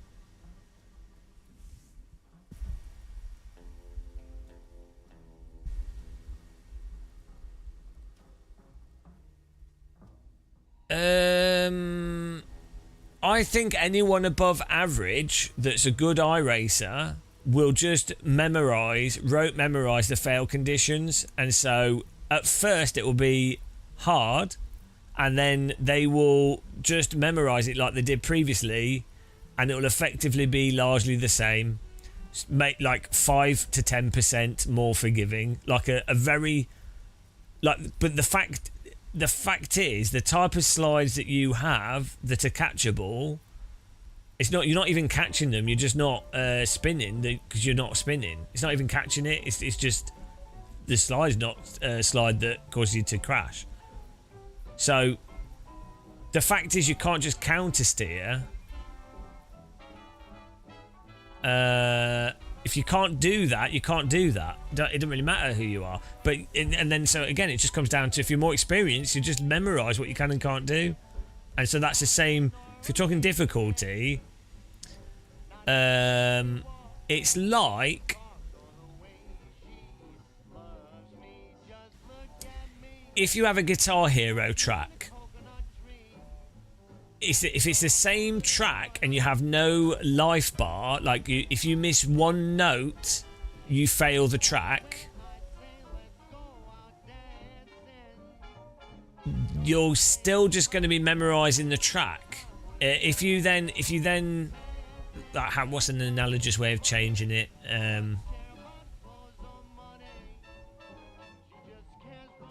Let's say you need to, in Guitar Hero, you need to hit the notes as close as possible to the beat, and if you miss it, if you hit it too early, it's a fail, right? To get the 100% score at that, you would ultimately end up having to push the buttons at the right time. If you extended the time period for where you can push it but you don't fail, I don't know, this analogy gets too yeah,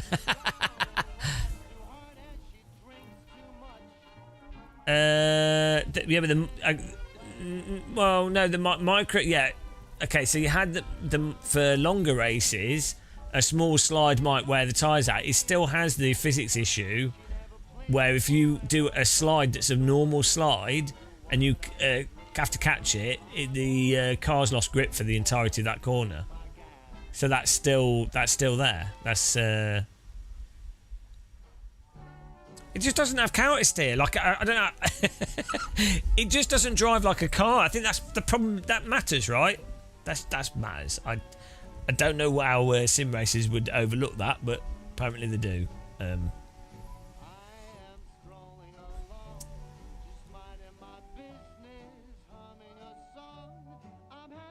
I guess it's a question of if you have less grippy tyres, are they easier than more grippy tyres?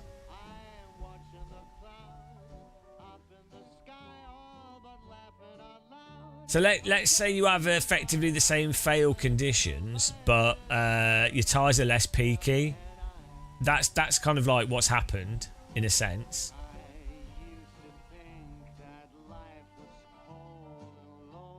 No, I know they might fix that issue, but that issue is less important than if you can't drive a car like a car, right?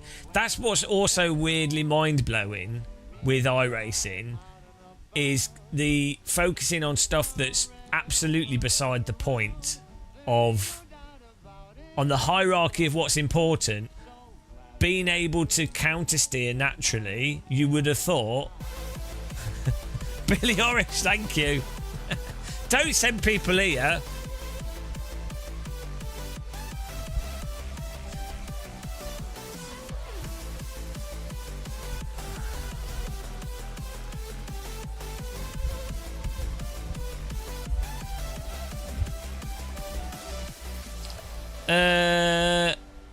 Billy hates his audience. No, I get what you're saying. You're talking about it being easier for sure. If you're not gonna wreck the tyres for the whole stint from one slide, then obviously that is easier because you removed something that was you removed that component. So I don't disagree with that, but what I would say is if you do a little slide and then you can't catch it, or you slow down ridiculously because you can't just counter steer it, you're probably going to get rammed into by another car or others. So it's not really relevant unless you were already a super duper high skilled level driver, in which case they'd already memorized everything they can and can't do anyway. So it doesn't matter really. It would just be like, well,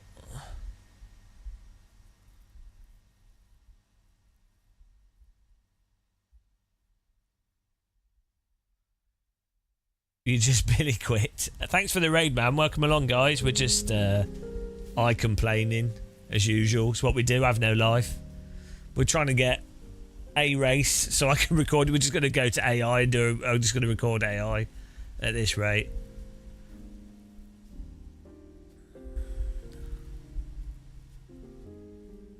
Cup car at Spa. Oh, that sounds painful.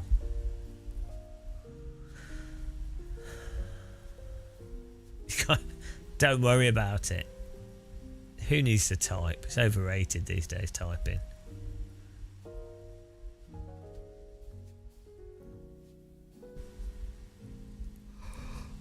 I'm alright. We're alright, yeah. We're just chooching through, just trying stuff out, chatting rubbish. Just, upsetting iRacers.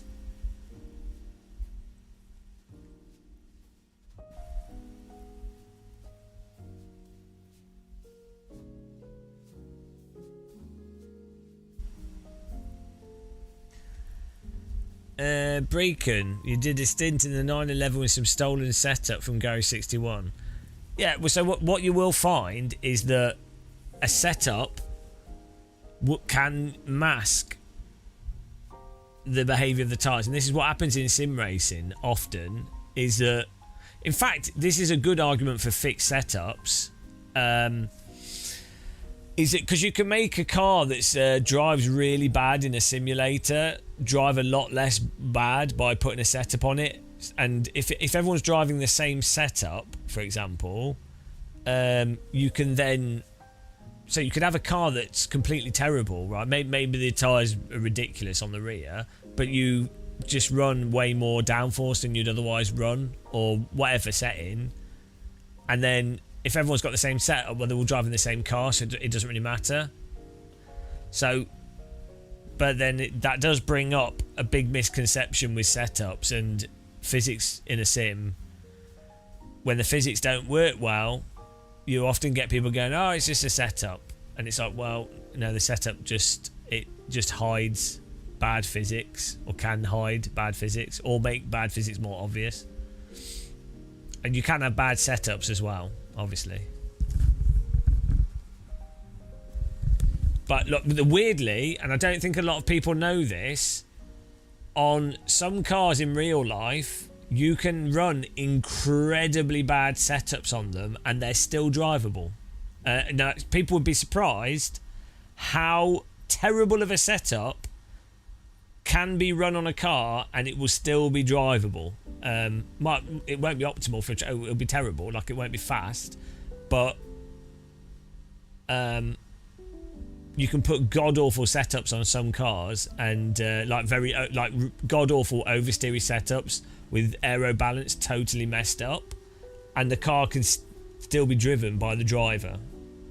It's just a needlessly oversteery setup.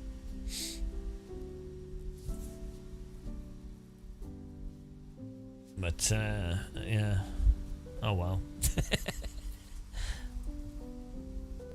Some people do as they don't know better.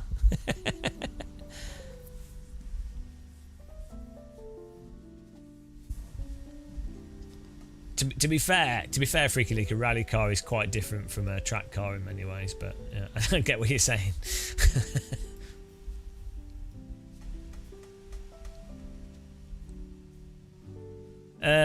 Breaking, you should use Marvin's force feedback if you want.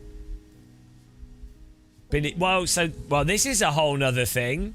But again, I don't know what I'm talking about because I've never, I don't drive, so I don't know anything. Keep that in mind.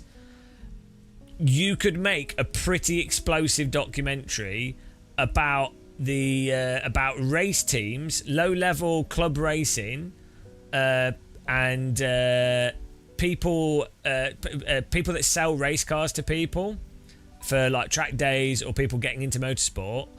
And then some of the race teams that support lower, like people getting into motorsport, some of them are like stupendously clueless and absolutely ripping off the people buying the cars, right? And you could there's some really shady shit going on, guys. But because so many people going into real motorsport are totally clueless and they're not particularly good drivers, they don't realise they're being totally ripped off, or that the team that's supposedly supporting them are absolutely incompetent.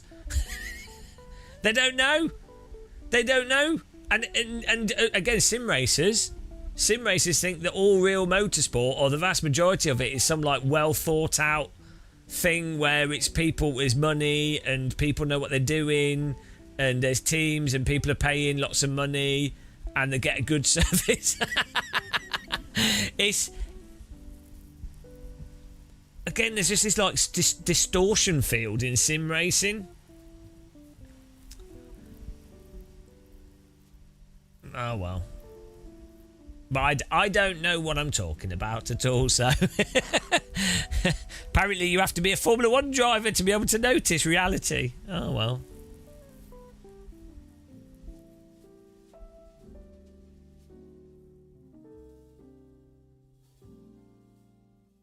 Billy. Yeah. Oh dear.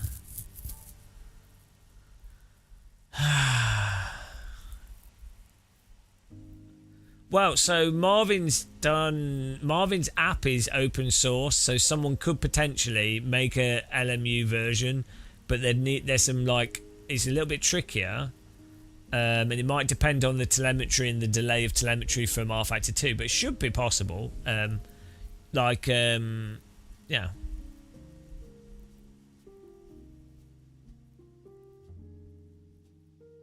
Marvin's got an update coming to it with more options in the next few weeks as well, which is cool.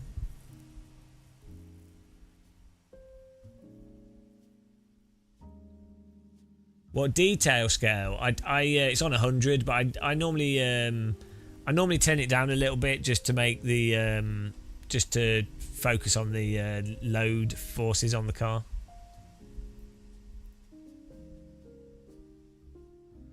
You heard of one well-known big team that didn't bother to check if their customer with a Russian name is on the sanctions list and they received a sem.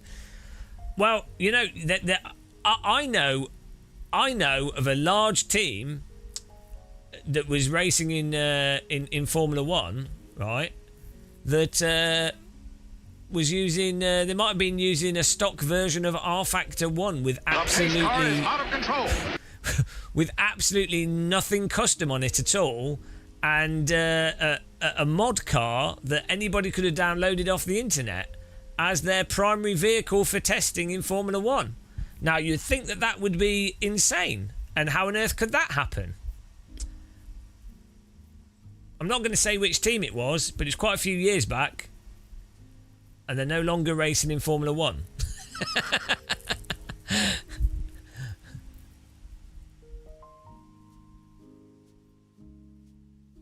Oh yeah. The engineering thing as well. I've had quite a few people tell me about this because I'm not around engineers really, but engineers that actually have no real idea about the actual reality of driving the car. So they might be very good at their job. They could be really good at getting the data, like dealing with the data and doing what they do as their job. And by the way, there'll be lots of really awesome people that do an amazing job with what they've got. You know, there's always going to be good people and shit people in these things. So you can't throw everyone under the bus with a stupid oversimplification or that might be an edge case. But you have people that in paid jobs that are clueless or only really good at their exact specific thing. Niels, for fact, lots of drivers who do coaching and also car development are totally clueless about vehicle dynamics, yet the team believes them and does things to the car that makes no sense. Wow, that sounds ridiculous to me.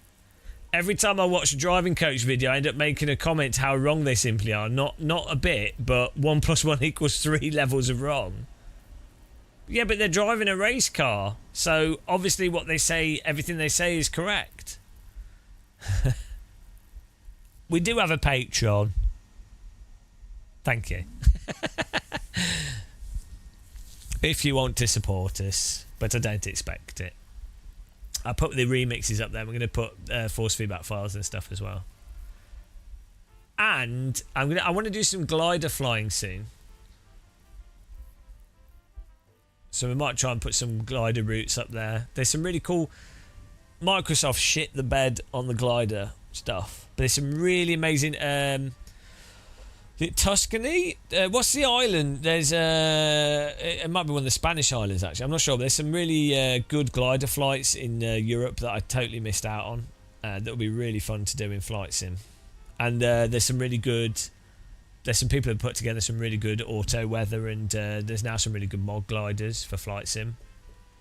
Still doesn't do thermals too well, but does like lift and things quite nicely. Right, let's go driving here.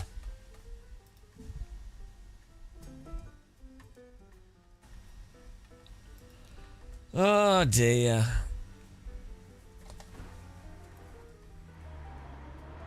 Sim race. Why motorsport is particularly bad for this kind of like weird misinformation, and it's particularly bad for people that point it out getting slaughtered. It's really weird. It's strange. Like you don't get this to the same degree in tech and other gaming. Get it in sim racing. You get it in motorsport. No, I know it's in a lot of stuff, but it's particularly prevalent in these sorts of activities. That's one of the things I really like about general gaming, is I found it to be a lot less prevalent. I did try it, Christopher. Yeah, so I heard that it's not actually 360 hertz. It's just that iRacing themselves are interpolating the signal. So it's not actually, it just makes it smoother, but it's not actually a higher frequency force feedback generation. So you're not actually getting more detail, you're just getting a smoother signal.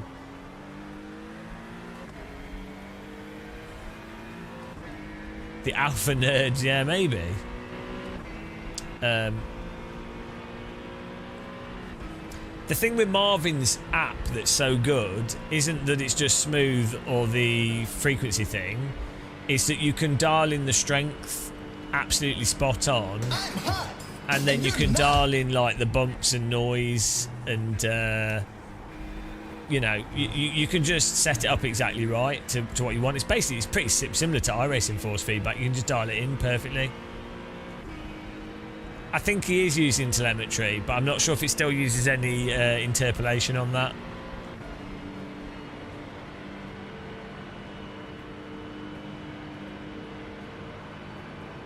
Well, also, I'm not sure how much of it is money filing a account. I think part of it is to do. So often, money is not the bigger thing. It's time. It's time expense. It's how much time people are sunk into stuff. But I think with Sims, as we were saying earlier, a really big part of it is actually that it's delusional suspension of disbelief, because the entertainment component of a sim is the idea that it's a simulator or simulating a real thing, and so you want to maintain that idea. Like the more you believe that's the case, the better of a product it is. So anything that counteracts that is ruining your entertainment of the product, if that makes sense. So that's then going to make people way more defensive of anything that potentially will ruin their enjoyment of the idea of a sim. The reason why they're mistaken is that it doesn't really matter. like a sim's a video game.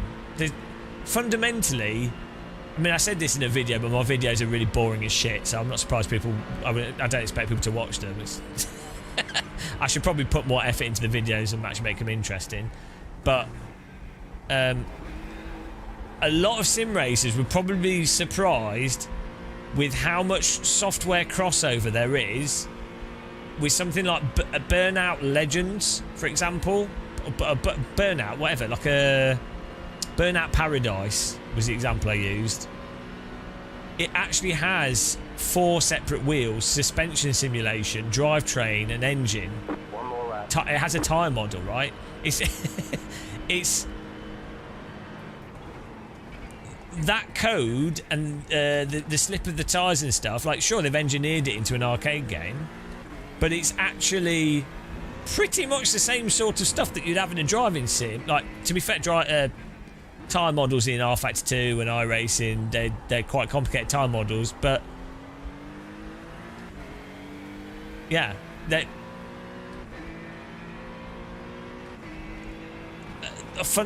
sort of general math involved, it's just different rules, but they're actually both physics simulators is the point. They're not they're quite complicated, even when you're looking at a lot of arcade stuff.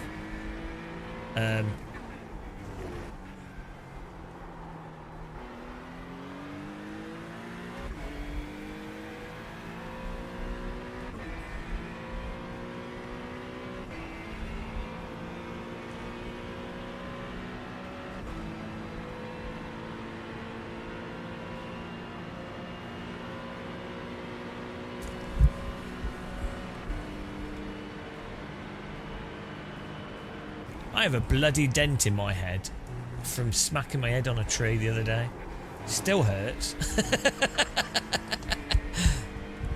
Oh, it's going down. It's right where my headphones rest.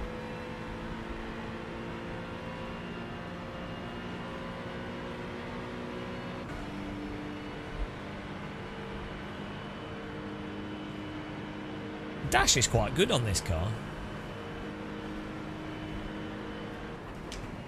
There's Yeah. the flag. It's over. Does explains too much. Got upgrades coming. Nice. What are you getting? That's well exciting. PC upgrades. I love getting new computer stuff. Wow.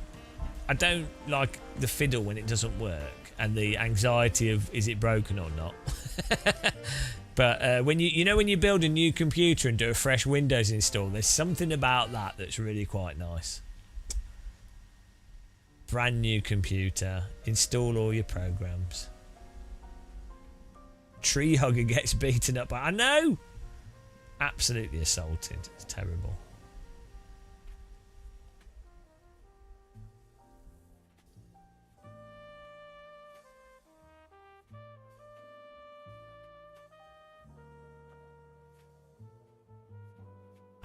Well, that's not that exciting. That is, it is a slightly better QR though. You'll feel the force feedback's a little bit more punchy, or it feels a little bit. It does feel a bit more solid with it, so it is nice.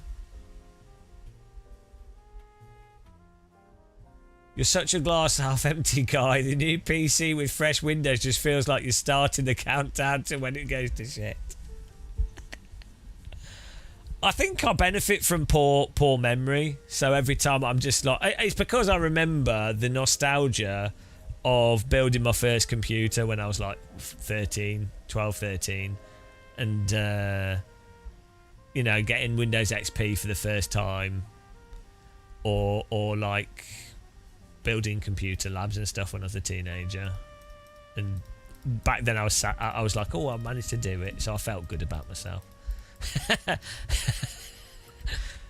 Because I would be like, oh, I don't know if I can do stuff. I felt like a right idiot when I was younger.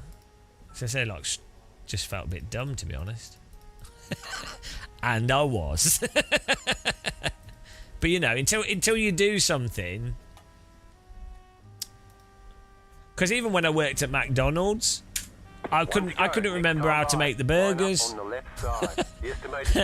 Like, some stuff that people take for granted, like they really take for granted, that can be actually quite complicated things to learn if you're a bit dense.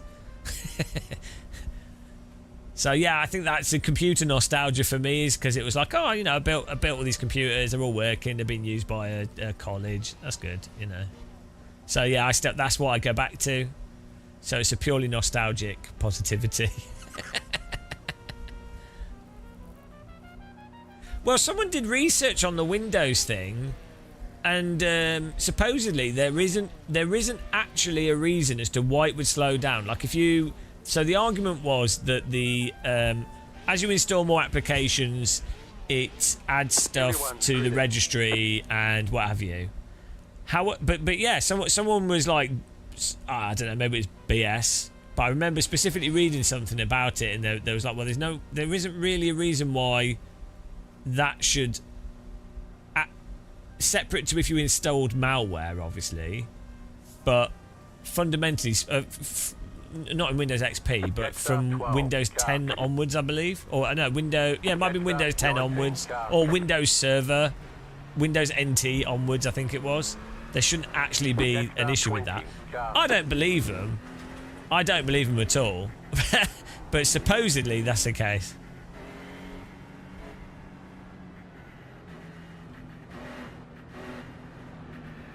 I've said this before a million times.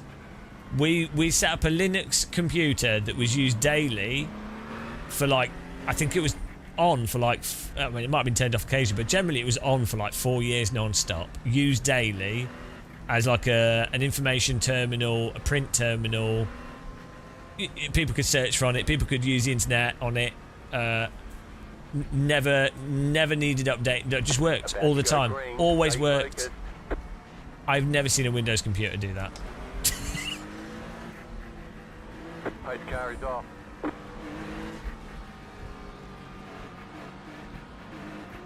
Green flag, green flag.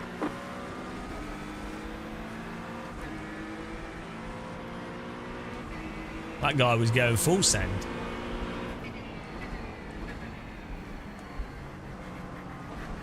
Go right, left side. Clear on Oh, the left. there goes one.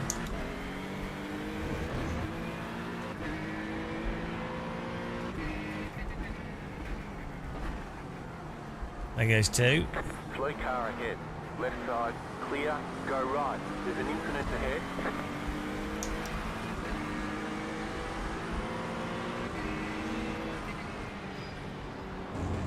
Car right. There goes 3 and 4.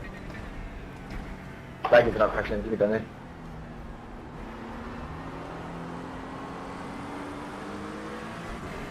This is looking just like a real-world GT3 race where cars' Yeah, tyres like seemingly cars' tyres seemingly just turn off. Right? Yeah, I didn't push my brakes there because it just seemed to spin you more, so I just like trying to control it. So thank you for just plowing into it. Oh well, the race is not over yet. You can still have. Whee!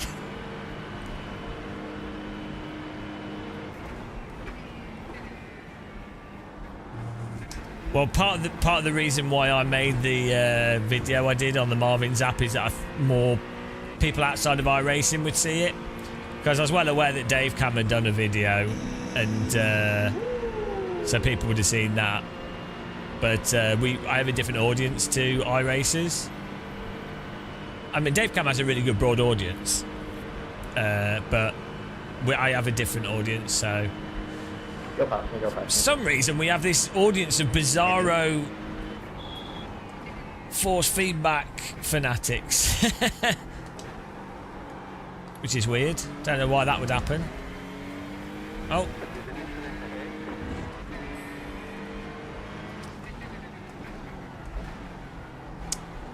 One of our viewers ported IRFFB for ACC.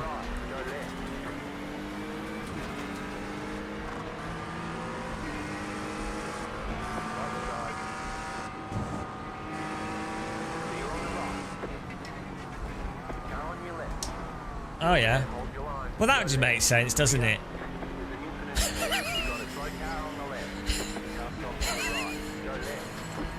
I mean, honestly, guys. Honestly. I guess this race of these cars is just impossible for some people. Honestly, is it like outside of any views? It seems that way. Fuck, you know. Oh, my chat room's paused. Yeah. Like I'm in the window looking academy. They're all blaming the drivers, right?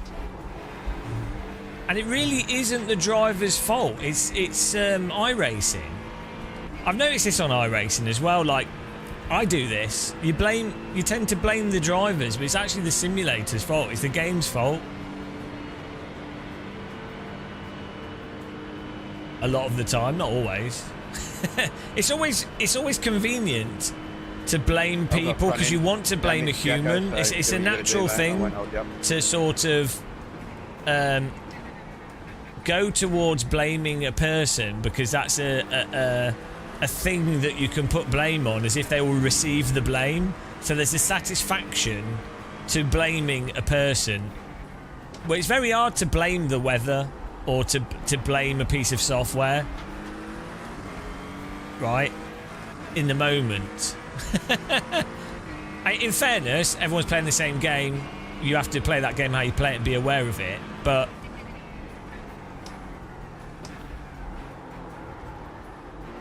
again, it's weird in Sims. People tend to blame the people more than they blame the software. Whereas every FPS game right now tends to blame the software more than the people. I mean, they do both, but you know what I mean. I would. I'm fine with that if it makes you feel better.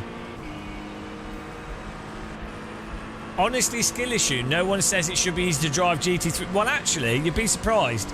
I have spoken to real-world GT drivers that categorically, not just GT drivers, people that drive different cars as well, that categorically would say driving on cold tyres is not really that hard. So I'm sure some do find it very hard, and obviously there's, you know, they're not the same as warm tyres, but there'll be quite a few drivers that will be perfectly comfortable driving on cold tyres. Sim racing has created this. The cold tyre myth is really prevalent in sim racing. It's really weird.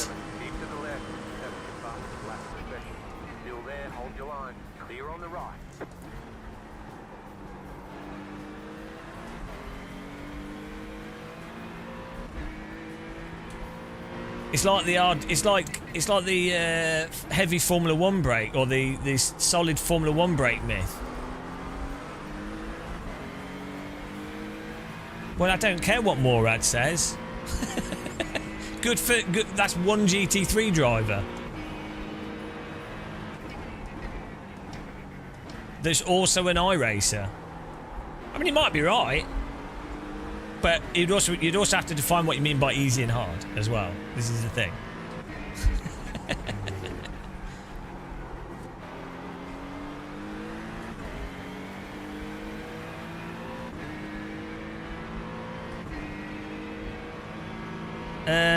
Andrew Moss, so the important thing is it's relative, right?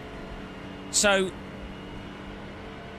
this is something that a lot of people do. They strip context from comments, right? So a real driver can say, wow, these tyres are super mega slippy, but what they actually mean is relative to normal tyres, which is still relative to sim racing, all billion times more grippy, right? So it's like, okay, cold tyres, they're harder in the sense that if you get on the throttle too hard, but are they harder if you run a traction control profile that negates a lot of the aspects of cold tyres? They can be less forgiving. But if everybody is also driving on cold tyres and you can still counter-steer and it's manageable, well, it's just another opportunity to beat other people, isn't it? That you can manage a car. So it's like going rain. Rain is harder than dry. Well, not if you're a better driver. Most drivers that are talented, when it rains, they rejoice because it's the one situation where they can use their actual skill to compete with people that are in faster cars. So for them, rain is actually bloody easy. It's better. It couldn't be better. So, but you can't completely decontextualize this information, but sim racers do it all the time. Yeah, but the difference in the cold tyre snap oversteer in real life is like an abrupt thing. The car will just spin really quickly in most cases. That's not what's happening in iRacing. The cold tyre situation that's happening in iRacing is that the people are braking pretty progressively and casually and turning just a fraction over the thing, and then the grip's turning off entirely.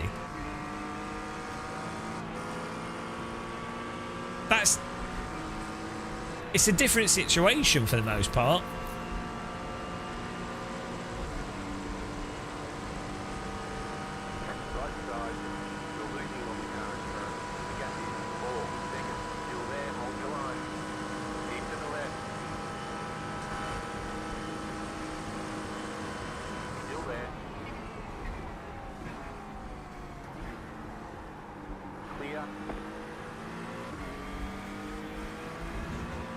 Why is he flashing his lights at me? Left side. Clear on the left. It's nice to see that the skill level is particularly good in this as well. Car on your left. Clear on the left. Right side. Clear on the right.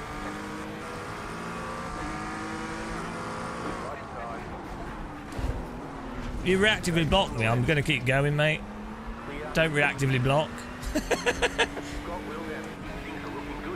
He left the door open and then he had it open and reactively blocked. So I'm going to stay on the inside. Deal with it.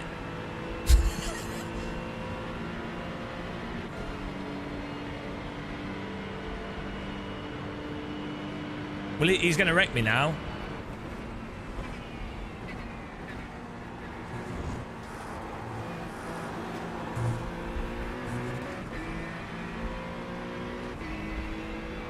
Yeah, wheel damage from that.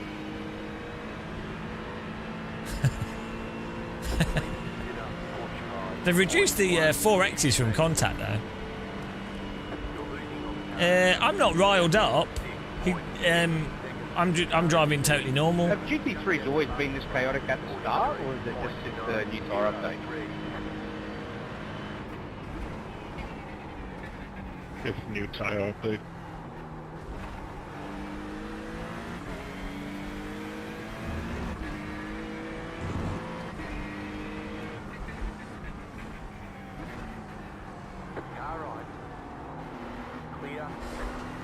I'm not sure why, when he passed us, why he didn't just move to the left straight away.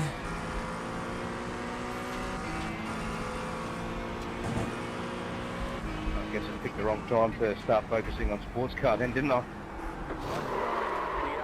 Like, what is this shit? Honestly, like, why do people bother playing this? I knew he was going to wreck us. It's like week 13, but 2 times in a row. That's a great call, mate. I reckon you're right. No, there's no point reporting it because iRacing don't do anything. It's constant in iRacing. It's a really terrible simulator. We all knew he was going to punt us. He didn't even attempt to make the corner.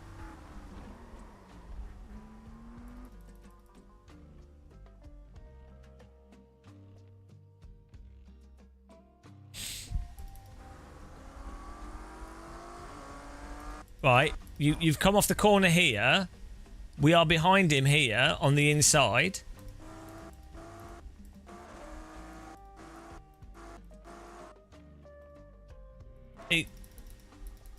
He's come off, he saw what we were doing and then reactively blocked. Ironically, reactively blocked when I moved to the right.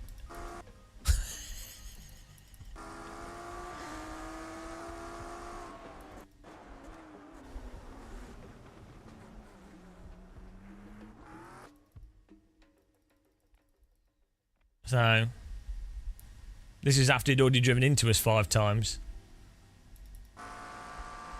Well, you know, it's I just think iRacing is a bit of a farce, to be honest.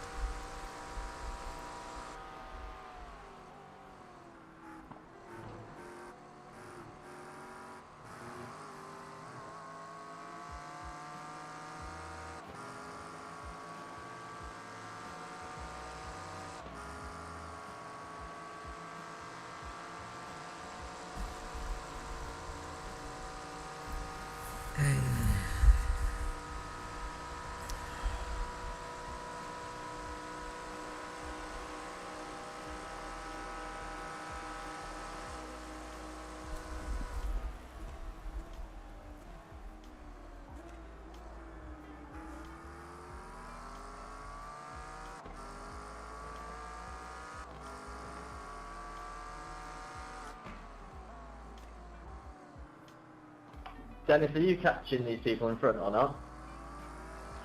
Nope. No, you know, because a lot of people don't race in iRacing. They just hot lap. Also, GT3 cars are hard to overtake. So, optional repairs. It really is a incredibly messed up simulator that's really bizarre that people give it such a free pass.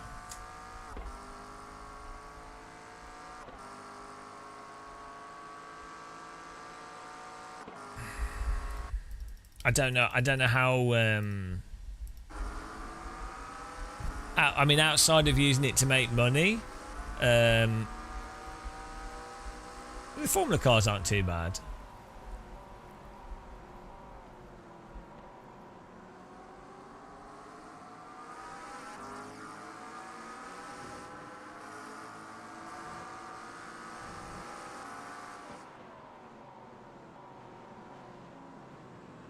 It's mostly the sim. Bit of it's the people as well. Part of it's the net code as well. Car contacts are weird. Smoothing's a bit weird.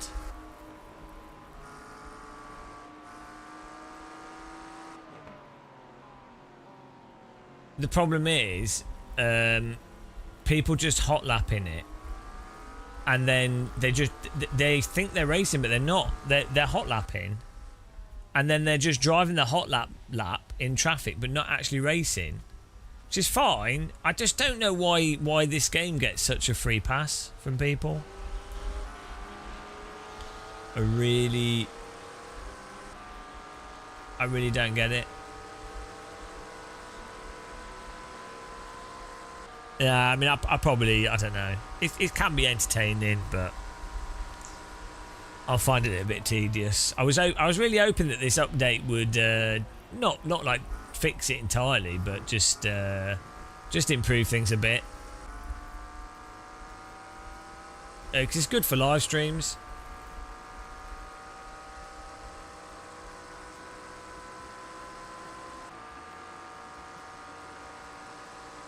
Got me.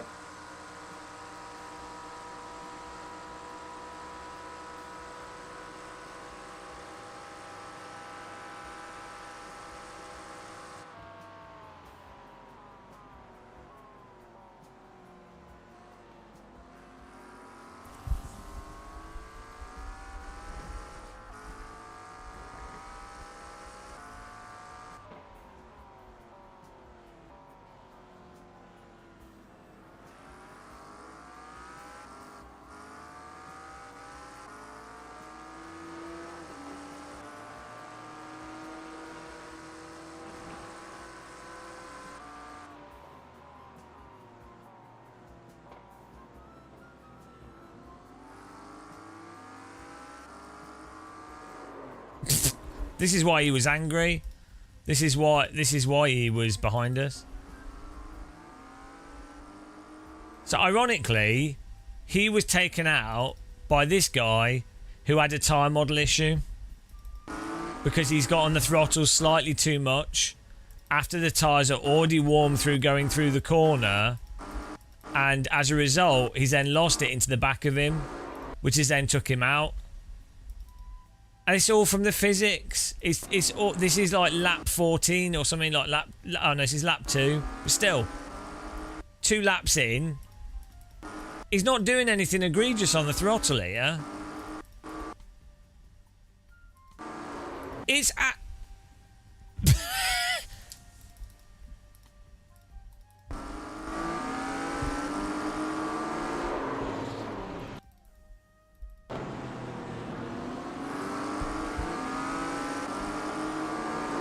Look how slow the slide is as well. It does not make any sense. It's so slow.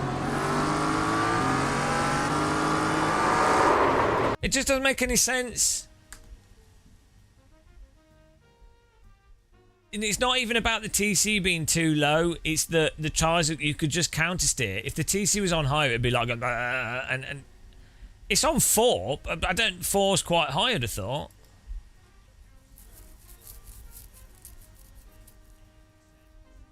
Yeah, but the reason he didn't counter steer it is because it doesn't make sense for the car to slip in this situation. It doesn't make any sense at all. It says TC1 on this car, but it doesn't really matter. Like, it just doesn't make sense for this to be the physics are off. He's already basically come out of the corner, so it just doesn't make any sense. He's not expecting the car to just turn off there, even regardless of like if you're driving with no TC. This corner is a what speed's he going at? 126 kilometers per hour. And he does, as soon as it's apparent, he countersteers immediately, but the car ignores it. Look, but he's immediately countersteering when the car is continuing to turn out of the corner. That is, but the physics are turned off. And then he expects the car to respond to the countersteer because it normally would and should do, but the tyres are turned off, so he's then caught off surprise. He's like, oh. Oh yeah, Dave Cam, it's marbles, yeah, it's marbles, yeah, on lap 2, yeah, there's lots of marbles here, yeah, Yeah, that's that makes sense. Yeah, totally makes sense. Bullshit. Absolute joke. Are you defending this shit, Dave Cam? Are you defending this? What's your videos? Have you been positive? I have respect for you, but if you've not called this bullshit out, let's have a Dave Cam, YouTube. Let's have a look here. Yeah, pushing the tyres. I know you're trolling, but right, here we go. What did you do a video? Let's see. Is it worth the hype? Okay, that's good. Fair enough title. Fair enough title. What's he saying? Let's watch this video. Welcome to another video. Now, in the latest build on iRacing, the GT3 tyre model has had a bit of an overhaul. There we go. I've been doing some testing this week. Testing. And I'm going to give you my thoughts for what they're worth. Now, a lot of people complained about the old tyre model, but I didn't think it was too bad. But that's probably because I had adapted my driving style to suit that tyre model. You couldn't overdrive the car. If you overheated the tyres in one corner, then you would get punished for the next 3, 4. Right, so Dave Cam, what you missed out there, is that you're actually just regurgitating a secondary part of the conversation that's not the correct thing. You can't countersteer in iRacing. Yeah, we call it out every YouTuber.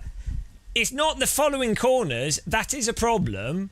That's not the fundamental problem. The problem is you can't countersteer the initial slide in a productive way. You know this. The tyres get flash heated. It's not that it's punishing for overdriving. It doesn't support basic slip countersteer. Yeah, because you don't know. Because when you say countersteer, you're just doing a power slide and you're just turning out of the power slide. So that's not countersteer, but it's all right. It's fine. Bowled off. Here we go. Let's continue. 4 or 5. So you had to drive the car, so you didn't put the car in that situation by cooking the tyres in the first place. But does the new tyre model solve all the problems? But before we jump into the video, There we go. Yeah. I drove the Ferrari 296 around Sebring on iRacing on the old tyre model. And I demonstrated that by pushing the car, overdriving the car, that it was slower and you would use more fuel and you would have more tyre wear. And I had lots of comments on that video saying things will change on the new tyre model. So I thought I would revisit that same test on this tyre model. And I'll give you those results in a little while. Well, no, the thing is, you are one of the defenders of the old tyre model as well, in that you've never pointed out that the game does not... Oh, hang on, this guy's messaging me. Why block me? I didn't block him. He just punted us. Like, he kept driving into us. That's not blocking. Also, he was reactive blocking. You have never pointed out the fact that iRacing does not support counter-steering from the rear slip if you push into a corner. Yeah, I know you said you've adapted your driving style to it, but that's different to going, this game does not simulate cars, which is the truth. It does not simulate some of the most basic aspects of car control, which you know. You know this, Dave Cam. You're an alright driver. You're a good driver. Don't beat me in LMU. Slower than me, but an alright driver. You know this. Why don't say it? Okay, it doesn't have. Well, what do you mean for you? So again, here we go. Argument from subjectivity. I can't argue what you like or don't like. That's fine. You're just going to say, well, for me, I think it's the best. Okay, good, good for you. I'm glad you enjoy it. That's what you're saying.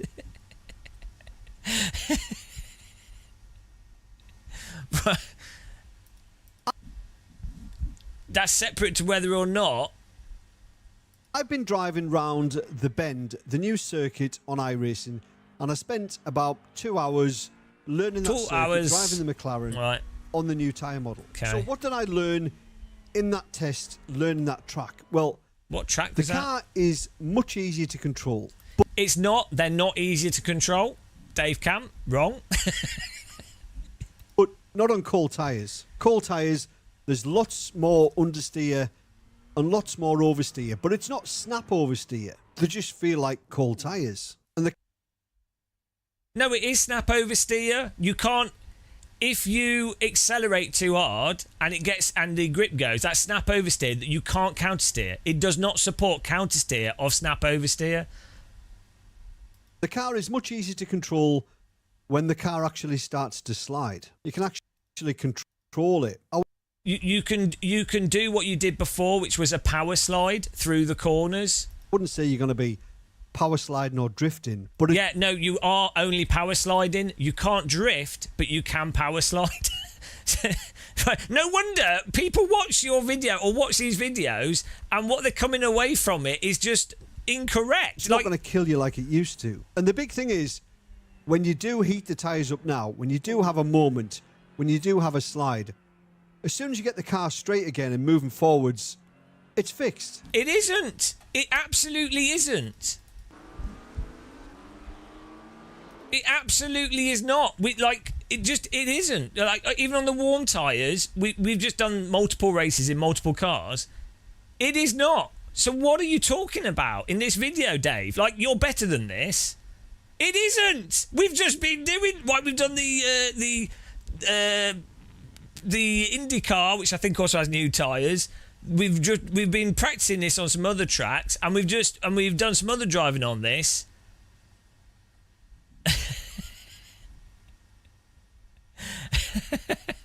You're not going to pay for it again in the next corner. So I think it fixes it by the next corner. The flash heating has gone down, but in the current corner that you're in, when you've done this slide, it's messed up unless the slide you did was really, really like a basic iRacing.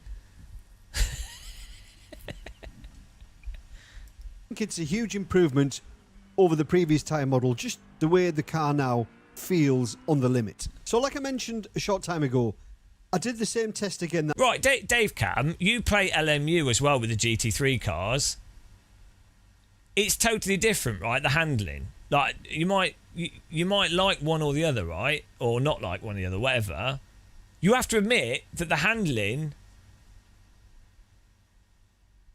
You have to admit that the physics of the GT3 cars are not similar in iRacing to LMU, right? Why is that? Like, what's the difference? And we're no, we're having a fight with Dave Cam. I did on the old tyre model Ferrari 296 at Sebring. I did 10 laps. He's trying to, as hard as I could, braking as late as I could, getting on the gas as early as I could, generally trying to hustle the car around as fast as possible. And then I did another 10 lap stint, exactly the same track temperatures, just driving how I would normally drive. Now, in the first test, I was lifting and coasting, trying to exaggerate the example. But this time, I drove like I would normally drive. I wasn't particularly trying to save fuel. I was just thinking about getting the car settled, the priority. So it started off quite just to time, not putting apart from average lap time when we were pushing hard. We turned. This is the thing. Like, hang on, you like both? Okay, fine. Like, you can. That's fine.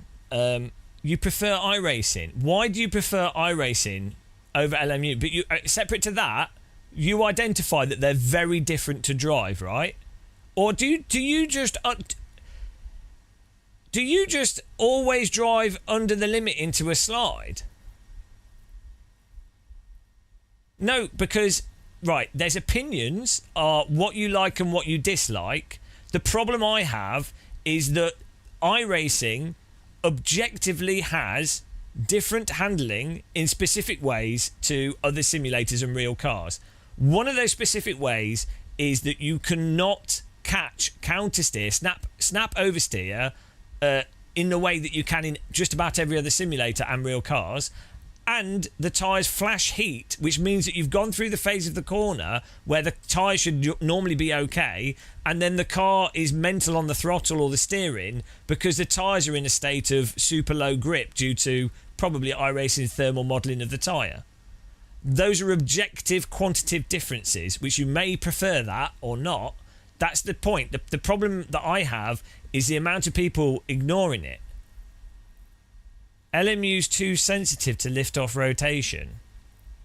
Okay, but that doesn't bin you. That's like a subtle. Yeah, but you can counter steer in LMU, right? When you. That's just your opinion. Right, if the back steps out, you counter steer. Every time you go into a corner in LMU, if you push too hard, you just counter steer, right? And the back of the car, and within the corner of a single corner, you can do that multiple times. You just can't do that in iRacing because the tyres are also incredibly sloppy.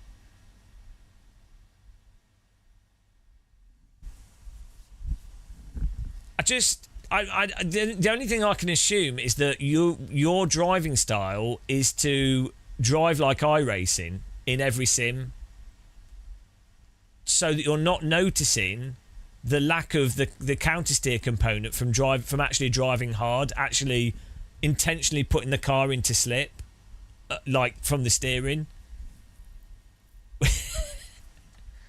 But averaged 3.7. Yeah, look, Dave Cam, I'm sorry, but I'm calling the YouTubers out that. So the thing is, what you doing, and what a lot of people do, in order to come across as being more reasonable, is you force it into a conversation of being it's subjective, which is really disingenuous. I think it's poor argumentational form, because you're then turning the conversation into an ad hominem attack on me for willing to have a conversation on the specific components, rather than from me going, I don't like. Oh, it's just all subjective. Fair enough. Let's just agree that it's all subjective. You're basically, and this is what a lot of influencers and race drivers and people talking about these issues do, especially people that stand to make money from sim racing. They push the conversation into it's subjective, and the people that don't know any better will think that the person that's saying it's all subjective is being more reasonable. You know that they will do that, right? There probably is another crash somewhere else. So you'd realise that's what's going on, right? He has a slip angle like a cart. No, you're right. My opinion is not objective. However, it is an objective fact that iRacing drives different to LMU. They are objectively different. In what ways are they objectively different? Let's have a conversation on those objectively different points. If you can't agree on the objectively different components, like, I'm watching a colour film, I'm watching a black and white film. No, you're not. It's subjective, the colour of the film. That's because I'm colourblind. Okay, well, fair enough. You've no idea what I'm talking about. No, the previous thing I was talking about is that to move away from talking about objective components, you frame it as a subjective argument, and then that basically is a way to get rid of any objective analysis of something.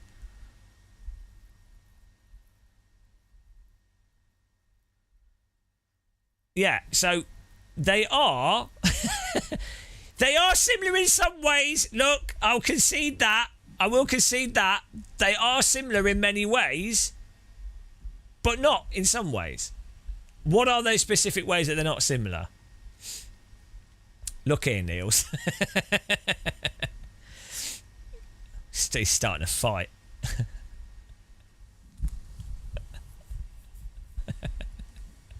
Also, I hadn't played iRacing that much back then, so I was less critical. Let's be honest.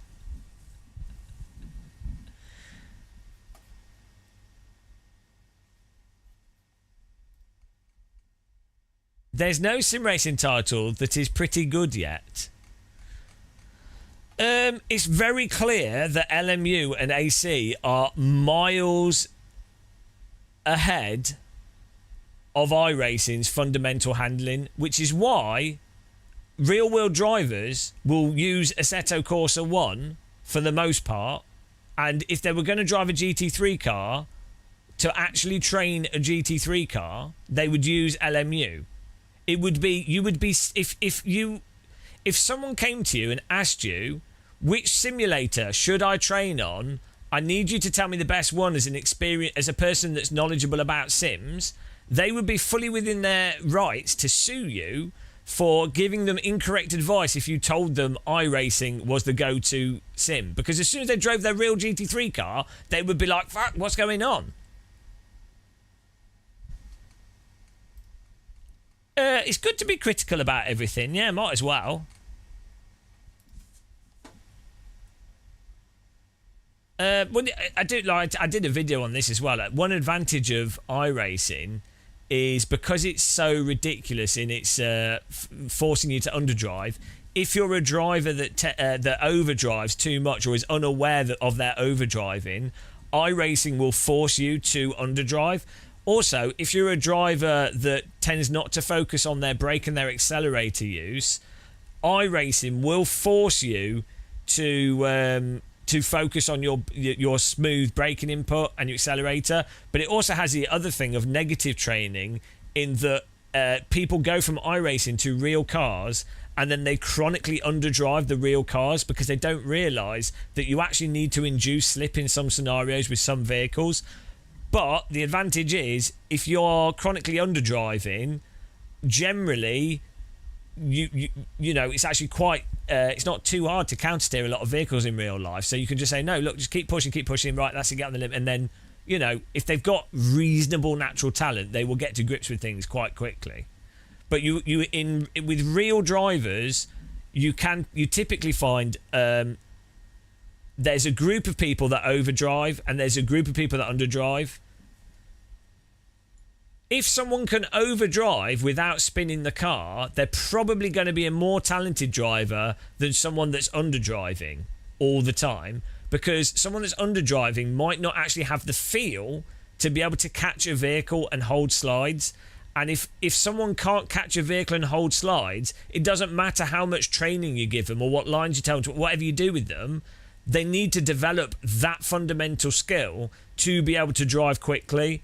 Whereas at least with someone that overdrives, they have the fundamental skill of being able to balance the vehicle. They just need to they need to dial it down and drive appropriately, which is something that they can normally develop. There will be some people that are outside of that, but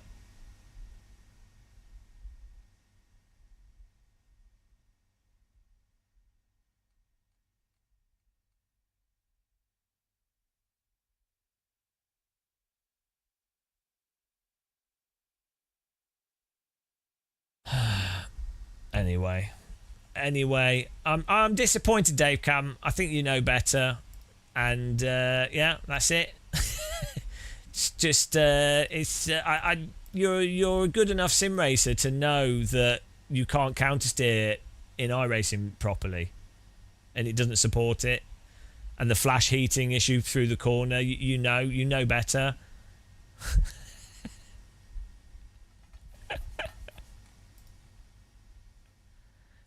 Better suited with the controller.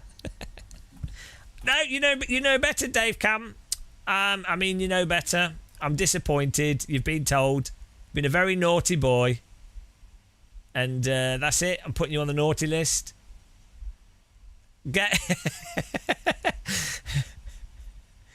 Eric, do you ever shut up? Well, see, Dave Cam gets the benefit of, because he appeals to the iRacing fanboys. he will get all the iRacing fanboys defending him. Whereas the person that dares to be moderately critical about very obvious issues will get absolutely slaughtered by the majority of people that are fans of a video game. So again, someone being not particularly critical would know that's the case.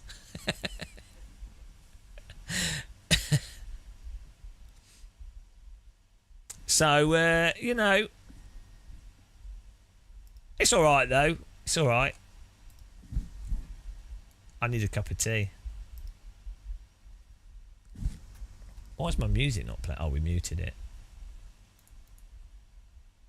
But that's it. We let Jacksaw off because we watched his video and it was actually all right. Dave Cam though, he's in trouble. He's been a very naughty boy.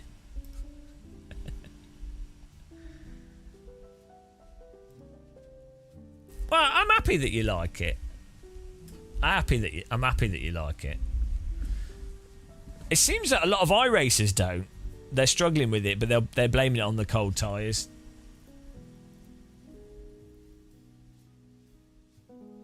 Oh yeah, no, Dave Cam is just making. Yeah, if Dave Cam did a video, Dave Cam could clip this and he can do a video going why Game of Muscle's wrong or why is Game of Muscle such a dick. Why Game of Muscle is mistaken about iRacing's physics, and then if he just edits in clips of like the bog standard slide stuff and goes, look, this is why Game of Muscle can't drive, and then edits in some clips of like my pedal input from some other selected stuff, and then if he does that and then goes, well, look, you know, the thing is, Game of Muscle just needs to learn to play games that he enjoys and shouldn't play it if he doesn't like it. And Game of Muscle doesn't drive real cars, so you know you can't really listen to what he's saying. So just if he put that in a video, he would get loads of views. People would then be messaging me going, "Oh, look, Dave Cam, really proved you wrong." It'd be great. It would actually be good for him.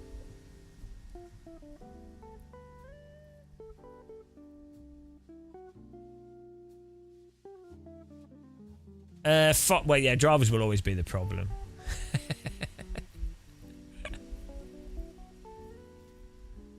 Salty chat. Salty. It's not really a salty chat.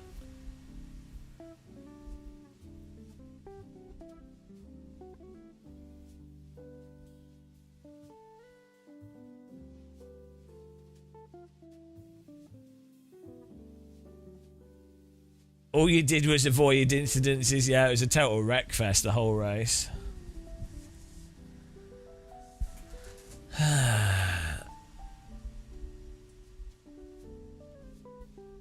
Hinjima, yeah, exactly. Well, there's a multitude of reasons. One, they've got different physics. Two, the force feedback implementation is different on them. And three, the content is different. Do I have a vein popping at me? I'm really relaxed. This is the thing. I know you're just joking. What's really weird is, like, you guys have seen me angry once. I've only ever been angry on live stream one time. I've been genuinely angry, and I think we spent 30 minutes just staring at the screen. It was a mixture of anger. I was just really disappointed. So one time. Yeah, people seem to, I don't engage when I'm genuinely angry, upset, or like, you know, genuinely like bothered by something. I go quiet.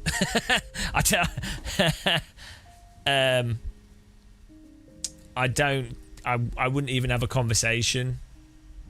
And that's in my nose. Yeah, it's not a vent, it's my nose.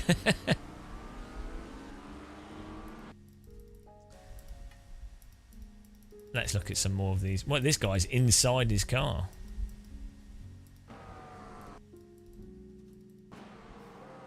The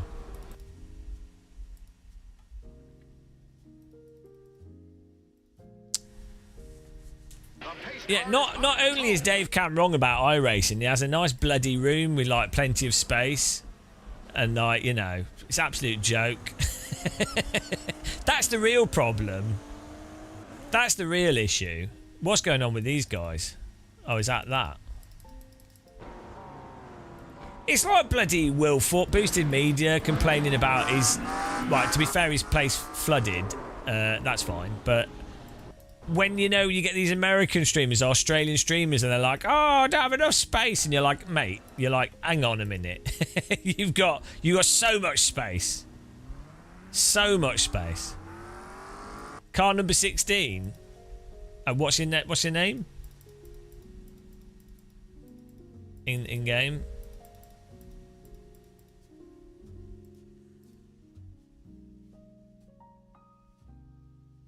Alfonso, well, we explained this earlier. It's because a large part of simulation appreciation is a delusion that it's realistic.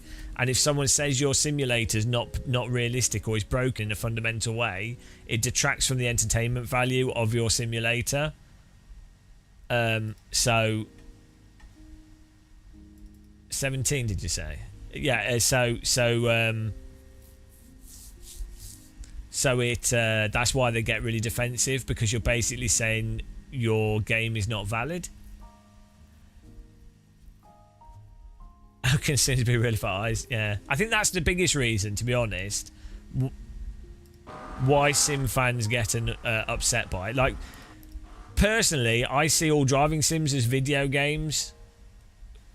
That's for me. I'm playing driving sims as video games. I'm not playing them as a simulator. If I was playing Sims as a simulator, it's normally very boring. It's like, right, we probably use AC or R Factor 2. You have to get the real car. You turn laps with it. You have a driver. You collect as much data as possible. You'd validate the time of it. You'd then get the mod. You'd then mod a car into that simulator. You would then try and link up all the data with that specific car. Ideally, the sim's already got a car in it that's fairly similar. Then you would try and do what you can with the car setup to link it up. Then you'd be like, you're just going backwards and forth. It's terrible. It's rubbish. It's really boring. That'd be like using a simulator as a simulator. I'm just really not interested in that. Car in the ass there.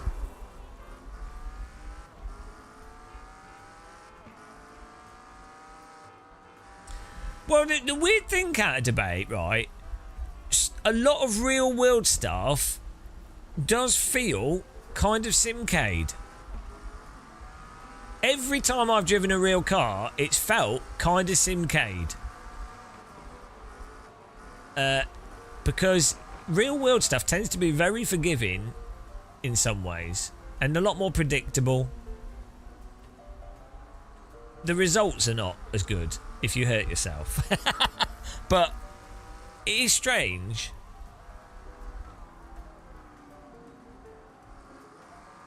How do I know? Corey Coyote. How you doing, man? No, I don't just mean cars in real life. I mean everything, like skiing, mountain biking, rollerblading.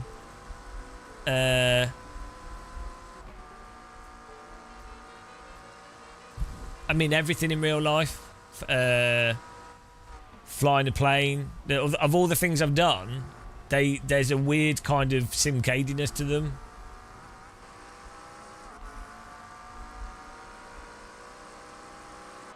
There's always a skiing bit. Skiing's amazing. I actually think skiing's quite interesting though. My experience on rollerblading, I never really got good at doing like half pipe stuff. But I'd like grind on rails, jump off stair sets and things, do like aggressive inline skating. And then I played roller hockey for a team from like when I was 14 to 20 or something. And was sort of somewhat mediocre at it, but on a British oh, skating's amazing, Corey. I don't mind if it's pretty gay, but it's good gay. It's top gay. But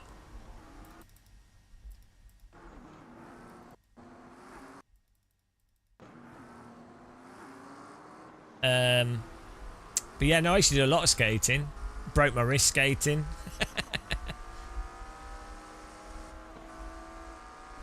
It's a good pit maneuver there. Right. Why did this guy... Oh, this is the guy that rear-ended him.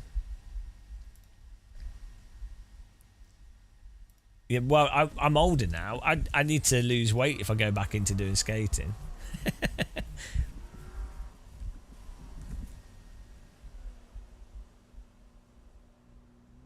Hang on, Matt Malone. 1 second it feels like it's on rails, the next second it spins and you can't catch it. There's no feeling in the wheel. He needs to try Marvin's app because that definitely helps with the feeling part of it. Every time me and Julia are out shopping, I see a nice open tiled floor. I just wish I could put on some roller boots. Skating's well good. What's wrong with you guys? You British people are pathetic. Like in France, everyone still skates all the time.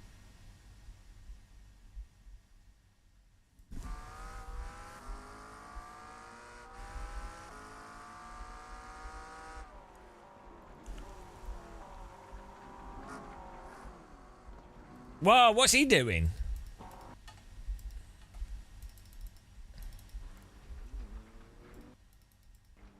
Okay, I don't think he... I think his car's wrecked. France hetero country. I don't mind. I don't mind looking gay on skates. I think that's fine. Like what? It doesn't matter. Like sometimes looking gay is good. Like, yeah. I same with like. Yeah, it's fine. Do you want to watch me on rollerblades? Is this what it is? Should we go ice skating? Do you think random call sign? Can you ice skate? I think we should have a sim racing meetup and we can all go ice skating. Sim racer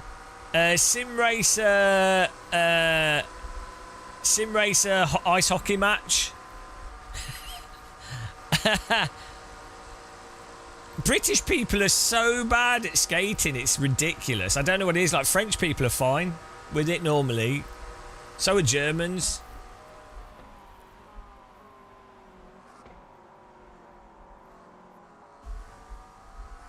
I've been racing my whole life and everything you've said about tyre physics and how cars drive sounds like a load of shit. What specifically? Eric, tell me what specifically? You're going to have to like give an example of what specific thing. You can't... I mean, maybe you're right, but how am I supposed to learn from that comment?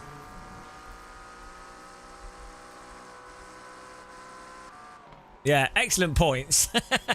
Really critical. Oh, you've you know, that's it. Oh, I missed his last messages. Oh, what's his last? Why are you? Eric. Real life is more fuzzy unknown variables. Yeah, don't disagree.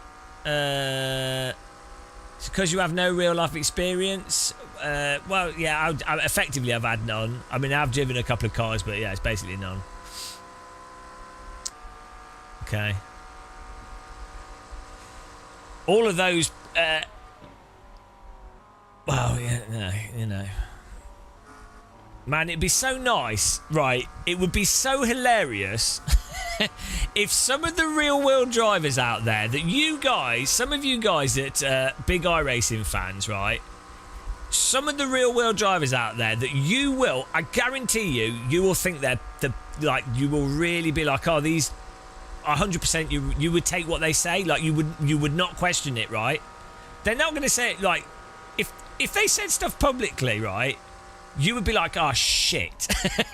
It would be so funny. I would just love to have a web camera put on people's faces and then have some of these drivers that people really respect and just watch their faces when the driver goes, yeah, no, this, I think iRacing, this specific thing, these behaviours completely bollocks. Absolute dog shit. It's absurd. It's a shame that we can't do that, really. It really is a shame.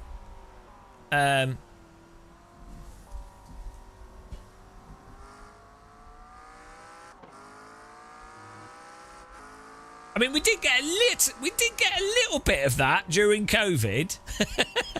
There was a little bit of it, which was quite nice. And then some of the developers, iRacing, told them to stop saying stuff weirdly. That's funny, isn't it? I think the new LMU update is generally more realistic, to be honest. Personally, people have misjudged my views on that because my videos are more about LMU as a video game and how the update affects the player base rather than alright, for you, well, that's fine. It's less forgiving for sure, and the force feedback's still a problem, but I don't think you can argue that it's less. It's I mean, the monster slip on 0TC shouldn't really be the optimal way to drive in any sim. But no,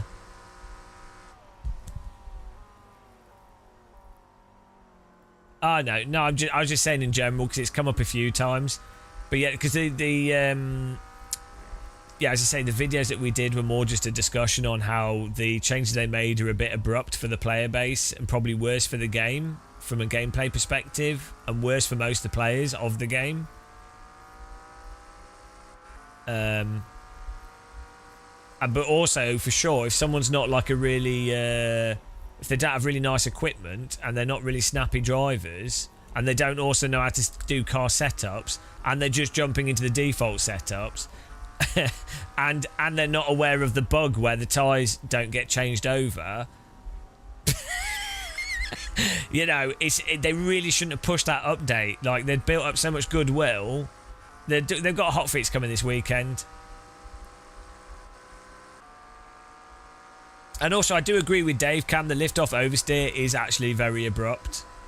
So, you do have to be additionally careful.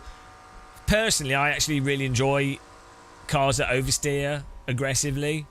As long as you've got the ability to catch it if you go too far, which you generally do in LMU. Not on the default setups, but generally speaking. So I generally quite enjoy... Like, it's like even in iRacing and in all the sims, I prefer... I generally like to drive Porsches because I like lift-off oversteer. Why do you agree with Dave? Because part of it is just a joke of like... banter between myself and Dave Cam because he's always giving me shit, so I just give him shit back.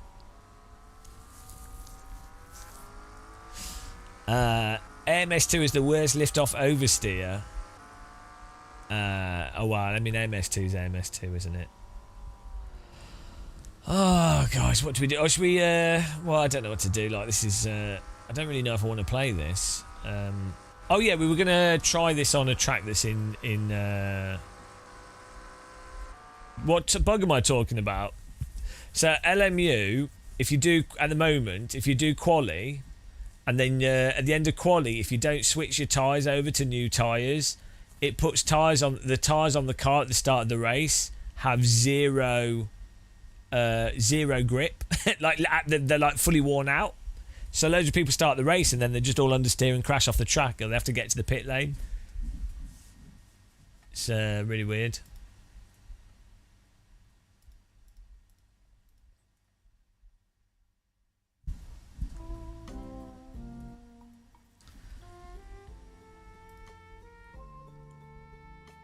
I know, it's with LMU. How do I create a new AI thing? Oh, here we go, single race. Up. Tyre conditions. Hang on, what's going on here? Ah. What are we adding? What was the car we just bought? What's the Honda called? What's the GT3 Honda, guys? Lexus. Is that right? Oh, no, Acura. I don't know. I'm British. We don't have these things over here. I guess I could just type NSX.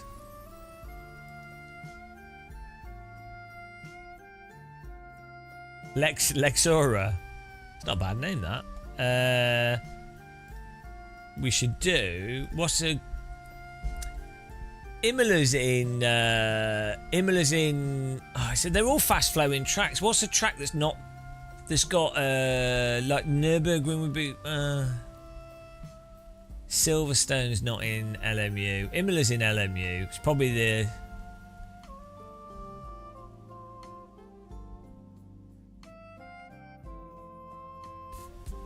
I mean, Spa's just Spa. Imola doesn't really have any long corners though, where Spa does. Fuji's just weirdly sloppy.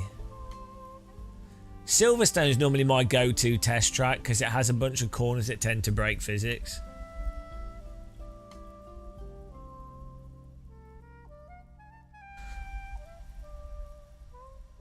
I think Imola is probably the best. You're sloppy.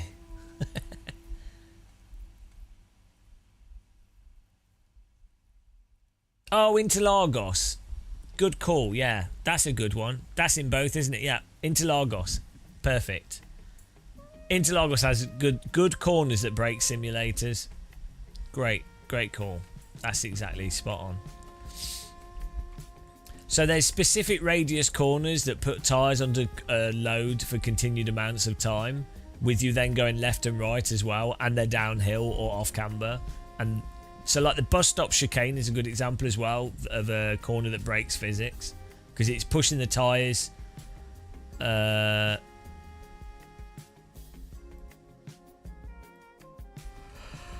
We've got a search function here. Oh.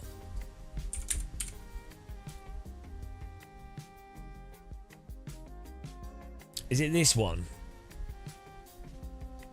Is this Interlagos? Jose Carlos Pace. Is that his? Yeah.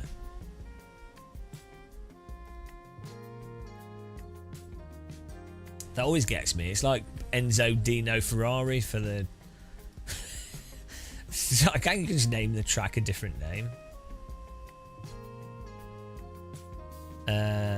How do you change the track quality? Time of day, midday, race 4, that's right. Static weather, humidity, partly cloudy. That's all good.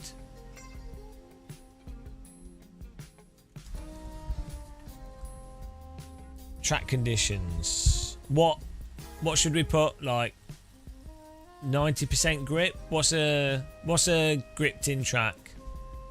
What do they normally use for iRacing sessions?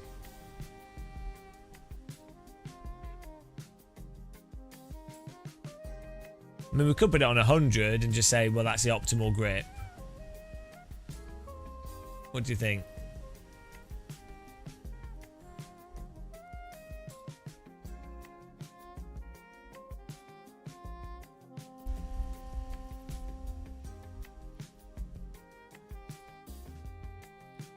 I'll put it on 100. Optimal conditions.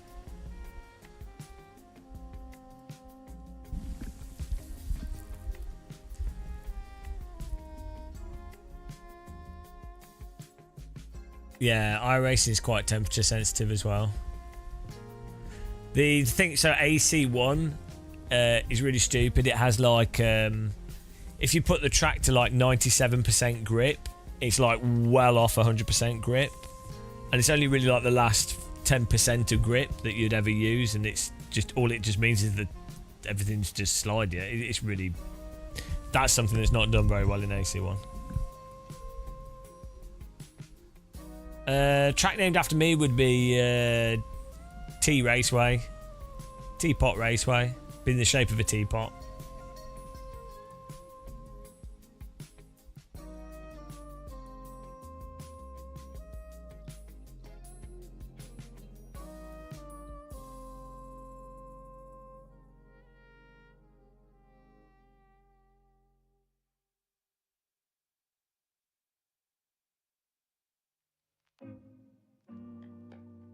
Where's Marco? Do you mean from Kunos? They're working on trying to make sure the next update is a good one. And I hope it is.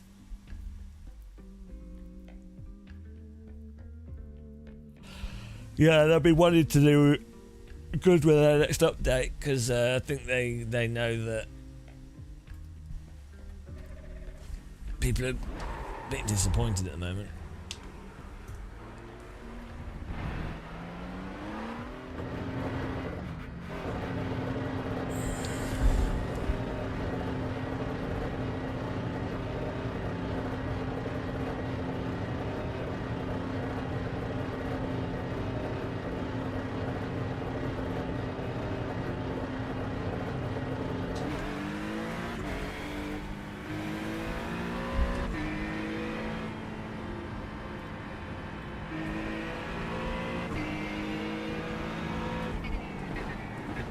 Oh, we didn't.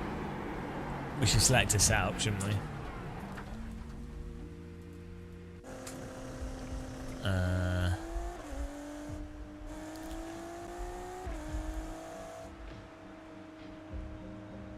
Should we just say high downforce for this? High downforce sprints.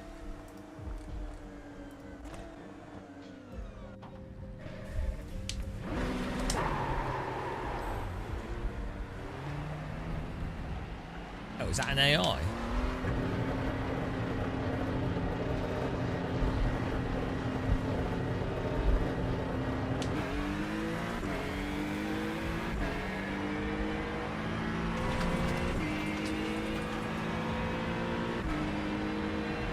Oh, waving the black flag.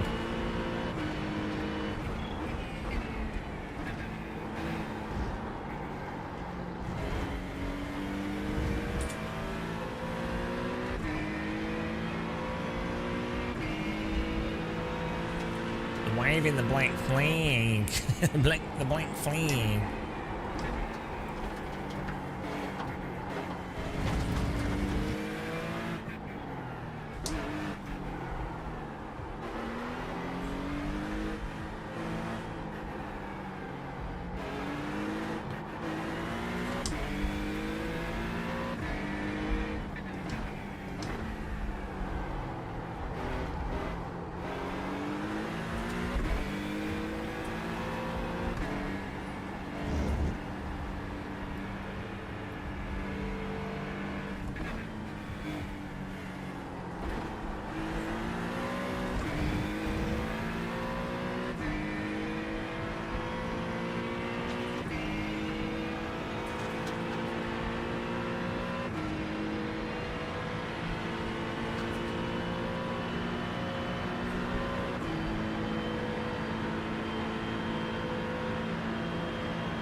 So understeery.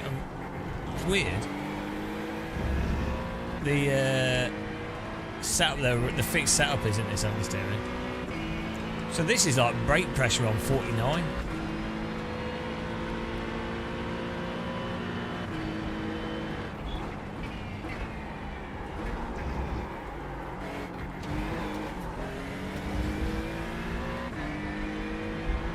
It's very floaty at the moment. Cold tires. Yeah, the Acura. It's like the iRacing F3 car. It's just, it is very unresponsive and sloppy.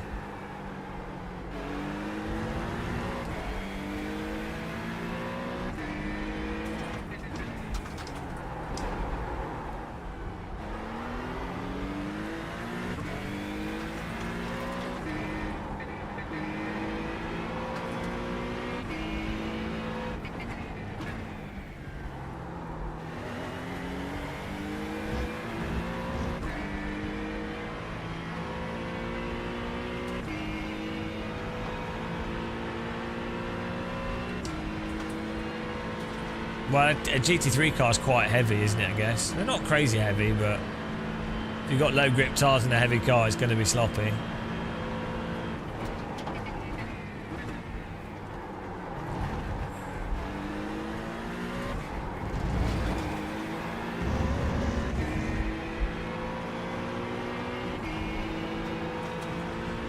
It's actually, the corners on this track are actually quite fast, so the aero's really keeping the car stable. Maybe Spa's better. Oh.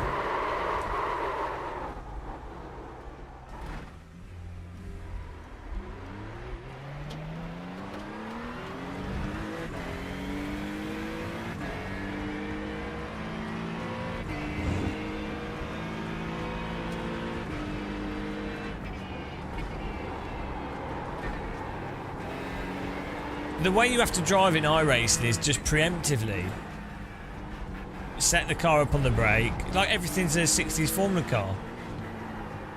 It's just, it doesn't actually. It doesn't. It's hard to even try and drive it as you would drive LMU and AC. Like it just really doesn't want you to even try to approach driving in that way, like to unsettle the car into a corner.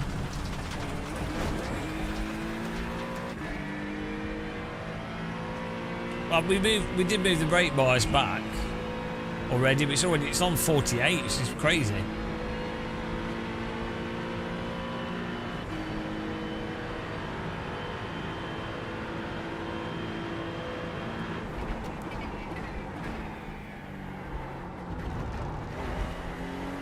Maybe it isn't crazy for this car, but you know, it seems crazy.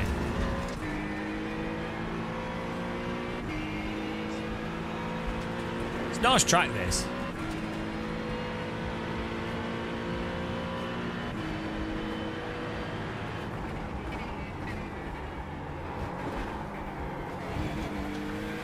I can't. So you see, what I'm doing is I'm having to turn using just the brake pedal. I find it really hard to actually try and drive iRacing how I'd normally drive. I've got so used to driving iRacing how you have to drive it. I've like internalised that form of driving, which is why I think iRacers maybe don't notice how messed up it is.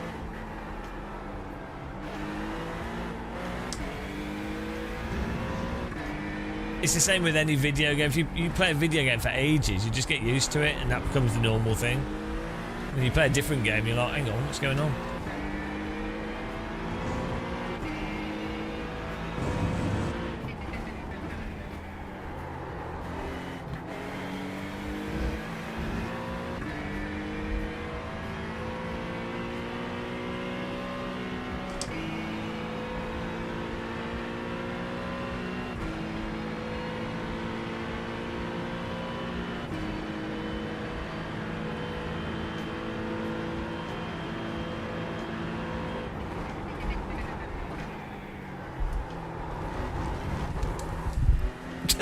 It's just stuck. That was just stuck.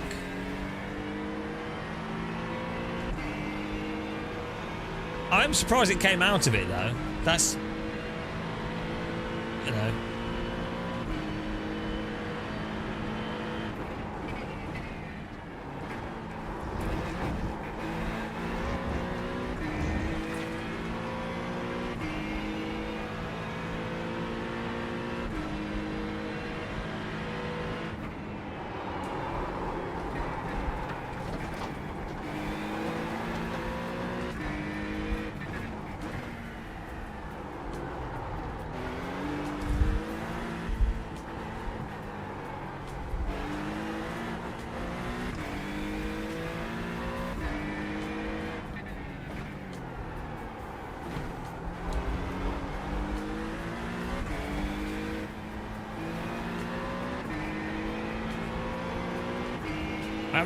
I've just been boating the car through the corners. That is responding to that counter steer there, though. It's sloppy, but at least with this setup, it actually responded to that counter steer with the rear left overheated.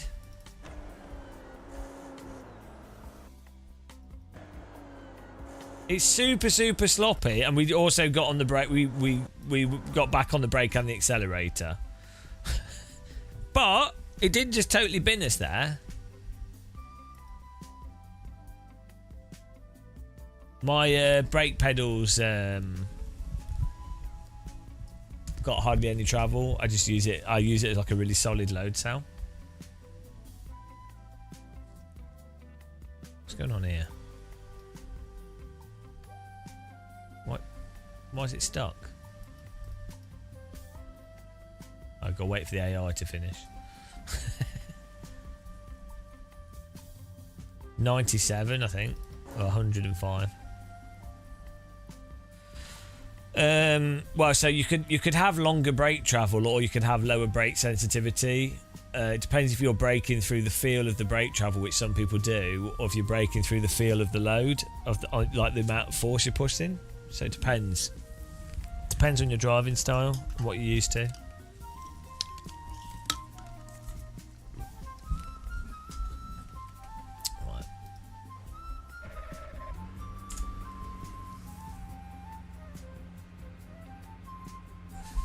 Half the field is on the grid. 5 cars left the grid. Everyone's gridded.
Oh shit, there isn't an Acura in LMU, is there? We need to drive a car that's the same car. What's the or is there? Is the Acura in oh bollocks, we need to drive a different car. Don't go on my phone. My name's Game on my phone. Bob stupid. Right.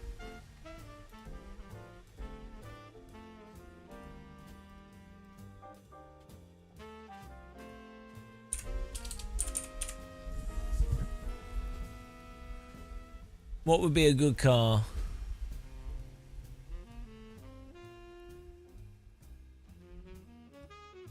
The Ferrari's like a good baseline car, isn't it?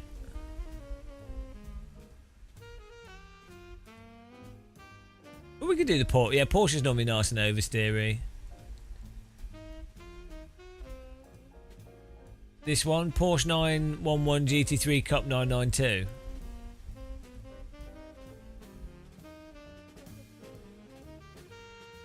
Is that right? Is that the newer one?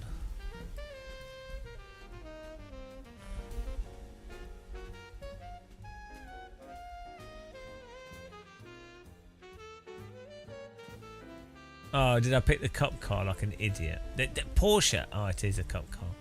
I even typed no, because there's a GT. Right, the way that Porsche name their cars is so moronic. Because it's a GT3 Cup, and then there's a Porsche GT3 R. It's this one, isn't it? No.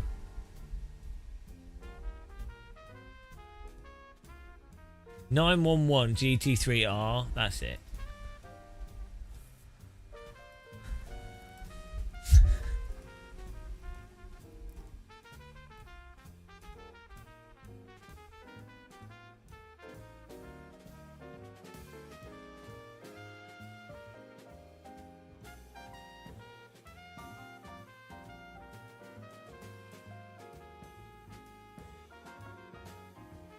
Oh, well done, Necro Dogs. I'm glad you got that over with. I'm sure it was thrilling.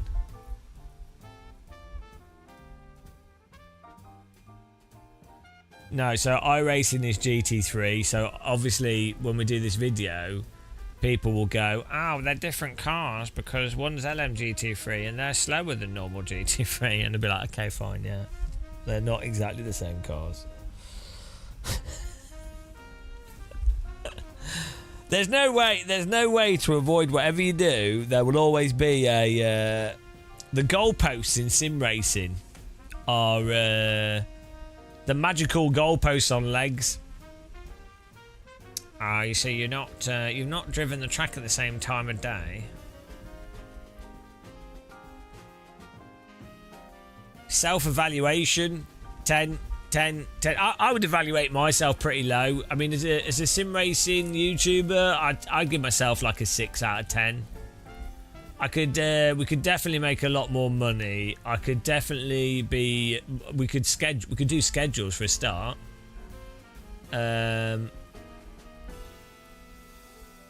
You know, we could focus on different things. So 6 out of 10.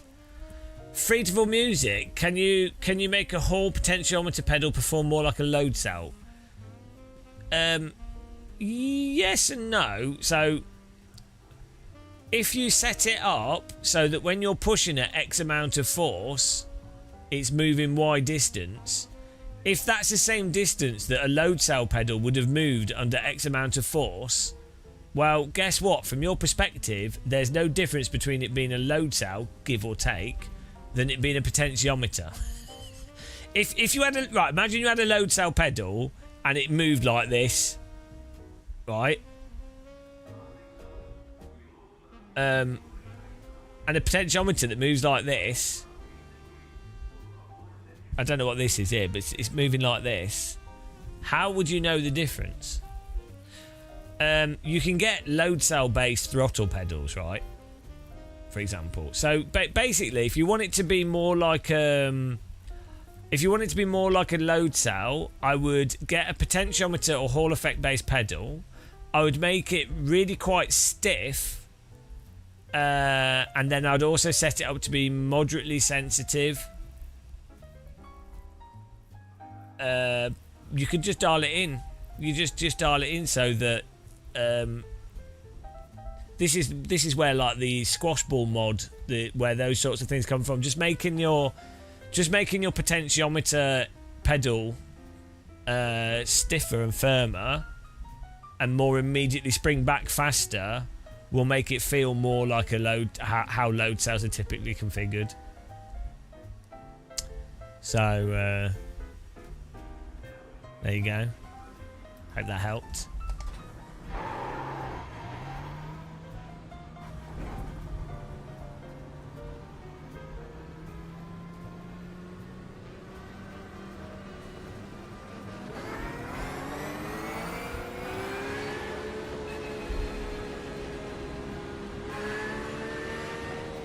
Whoops.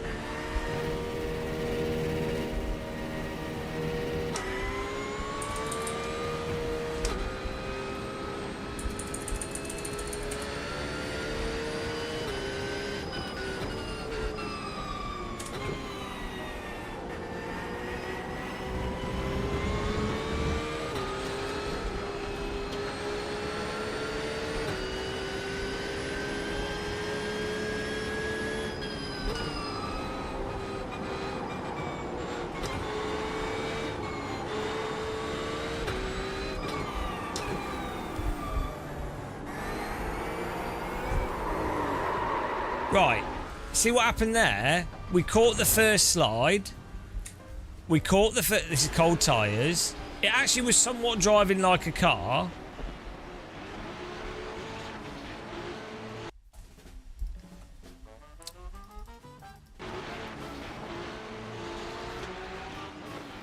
So, counter steer, caught it, tyre still over the limit. On the cold tyres, so it's slidey. Great. This is the problem.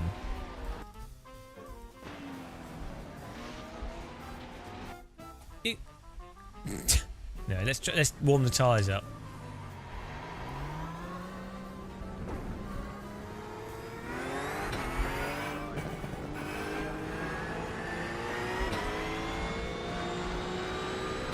thing is, by making the initial slide more catchable, it actually highlights the physics issue.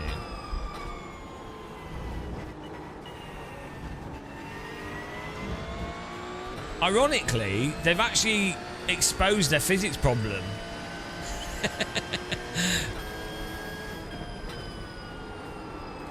And what's funny is iRacers, as soon as they get into one slide, they're like, oh no, I've done something wrong, I need to back off and wait. So they're like, oh, they fixed it because I didn't crash. They fixed it, guys, because I didn't crash when the car did a totally normal slide that you'd normally drive through. But I would have crashed in the past and they fixed it. That's what's weird. That must be what's going on.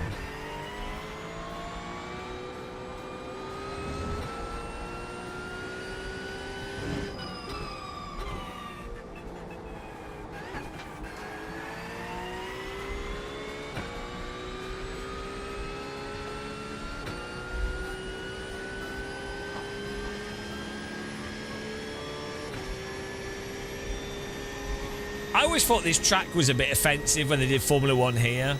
Because you have like Formula 1 cars and all these rich people. And then in the distance you have like all these like cheaper housing and locals or like, oh. You know, it's like, how on earth do the poor people put up with it? Oh look, there's all these people that have lots of wealth which they didn't even earn. That's fine. Oh wow, back to our slave jobs. If only we'd been born into more wealth. But it's our fault we weren't.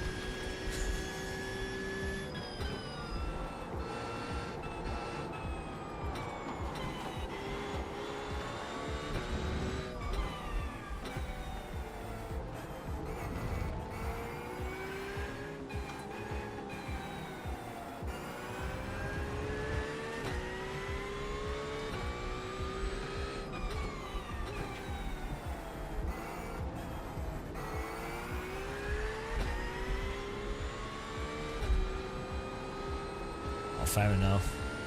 I'm surprised more... No, I don't endorse people getting robbed, obviously. But I'm surprised... I'm always surprised when wealthy people go to poorer areas that doesn't happen more, because I would feel like it would be offensive. Like, if I'm travelling somewhere, if I was to travel somewhere where there's a lot of poverty, it's like, well, it is a little bit offensive. I've got the chance to travel, they don't.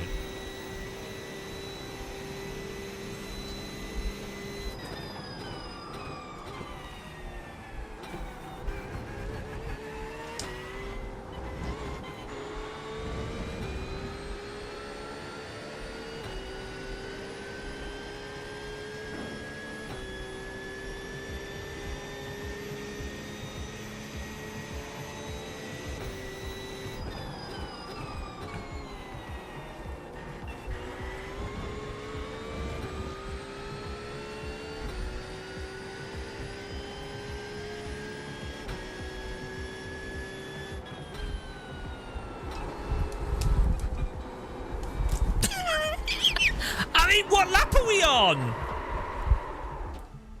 What lap are we on? What? Why? Honestly, that's just a normal slide to catch. How? Get Dave Cam back in here.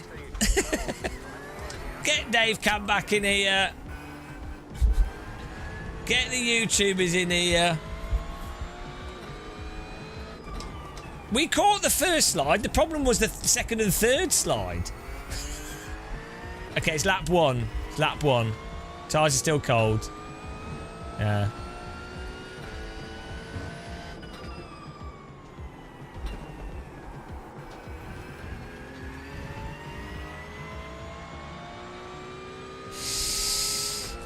I need to eat something, guys. We've had a naan bread with some cheese on it today. Don't even know what that is. Oh, and we had a bowl of blueberries, porridge.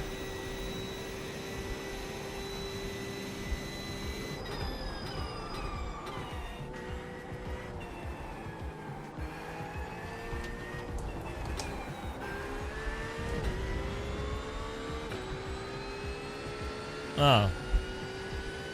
Well, so much for a quali lap.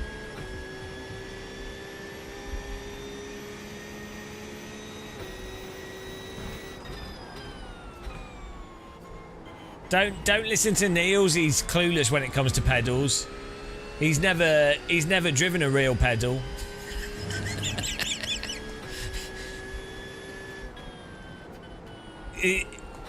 All he does is go on about pedals non-stop. If you were going to ask anyone about pedal information, Niels would be the last person to ask, to be honest. Let's be real here.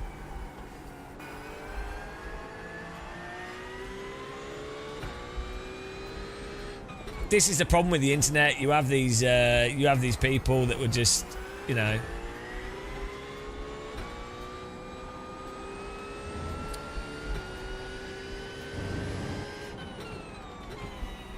Neil's pedals are so bad they end up in spaceships.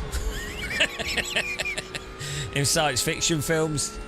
Can you trust a pedal that's meant to be a car pedal but is used in a spaceship? I don't think you can. I don't think you can. Checkmate. Checkmate.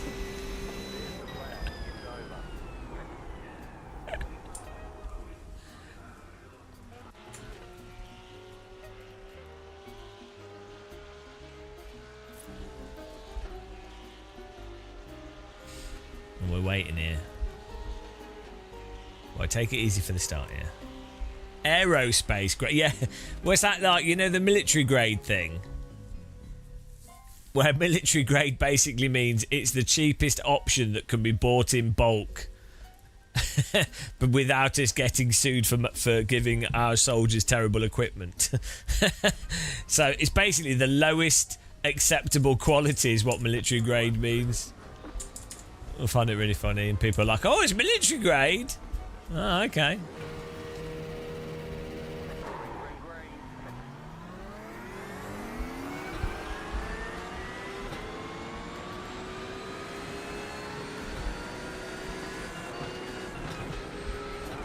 Bloody hell.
We're still on lap 1 technically. I'm trying to warm the tyres up before we try driving it like a car.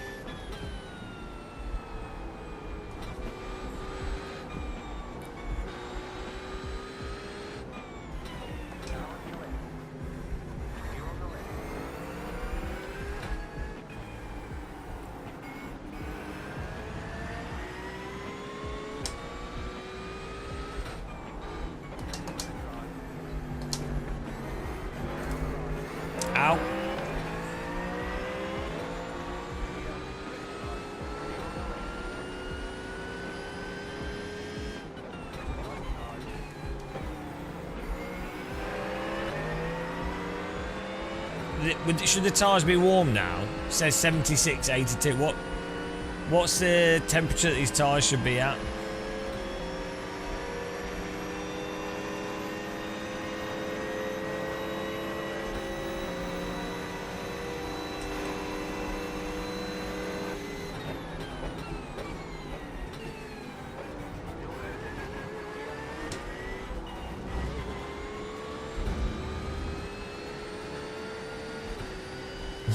It's 100. You don't know. I normally it's like 78, isn't it? 77.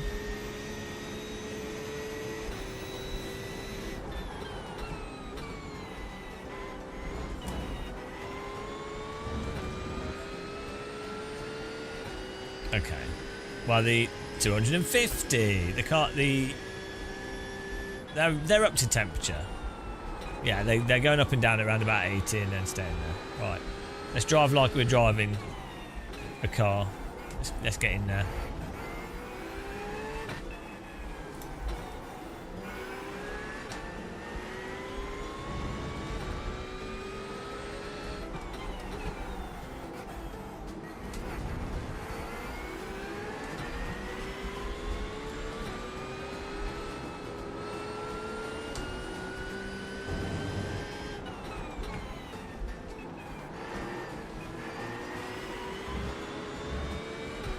They're really mushy. It feels super mushy to drive, you know, like really undefined.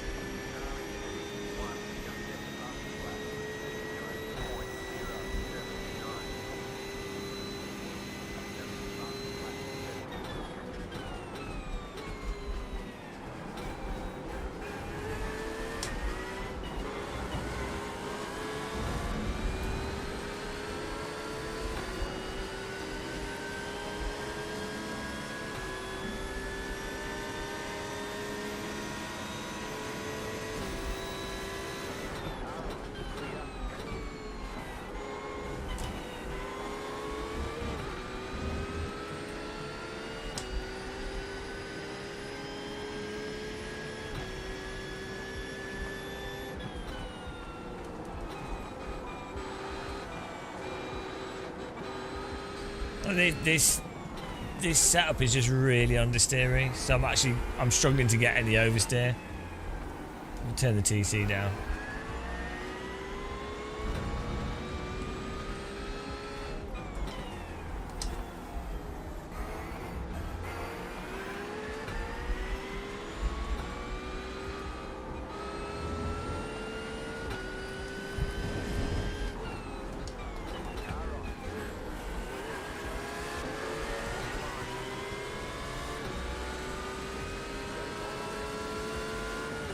Yeah, the AI is really good in iRacing.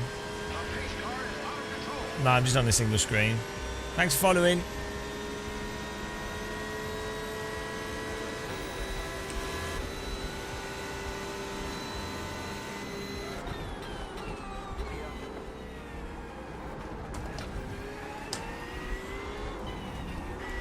Yeah, we need a setup that's more aggressive because I'm just understeering. I can't get oversteer. With this setup, we can turn the TC down.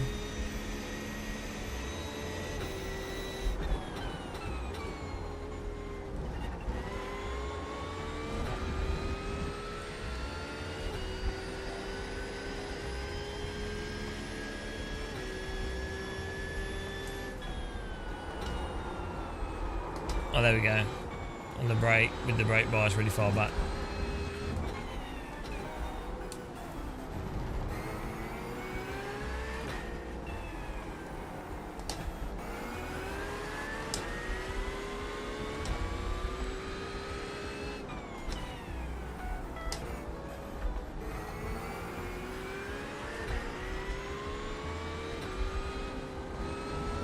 Hang on, is the TC, is the lower number stronger or weaker in iRacing? Ah, there it is.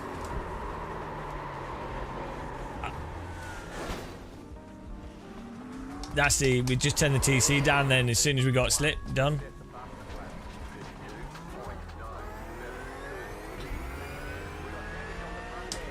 Right, let's try that again. with a different setup. Oh, hello, hello. Thanks for lurking.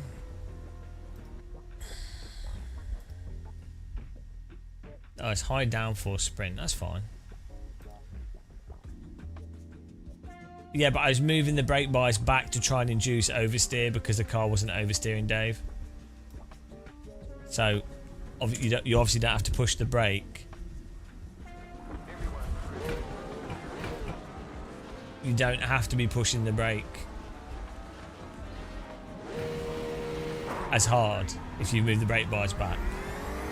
Right? Round 2.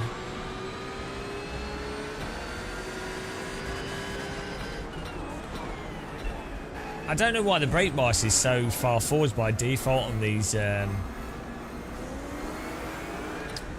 When I go to these cars since the update, they're all at like 50 or.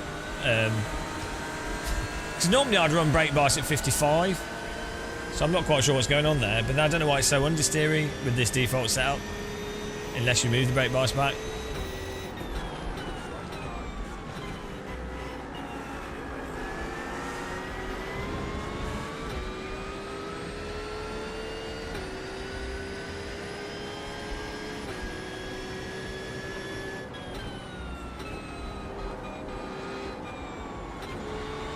The problem is that it doesn't matter what the reason you get oversteer for. It's just that you can see as long as you don't get any oversteer, it drives like a train. Sort of, it understeers, goes through the corners a bit, little bit slip, drives like a train. No, as soon as you get an actual countersteer situation, tyres are done for that corner. Like you can't. It's just broken.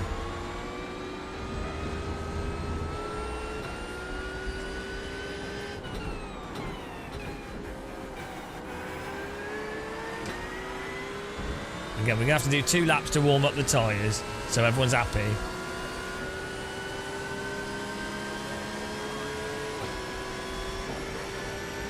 What's the, on iRacing, the throttle map setting?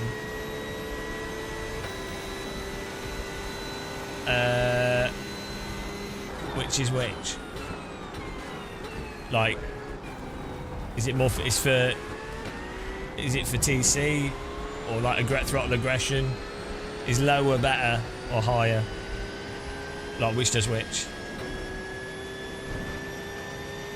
So lower is less power.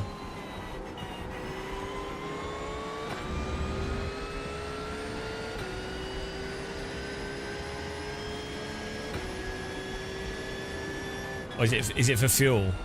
Okay.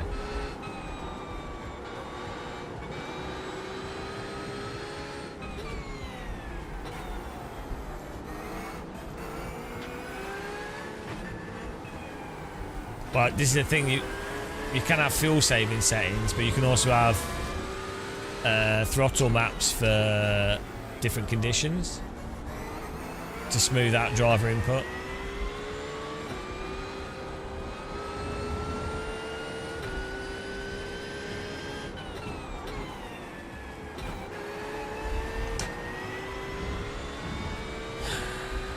Right, so tyres are up to temperature. 76, 70, 82, 77. That's 2 laps. Okay. We'll drive properly again, or we'll try to drive like it's a car.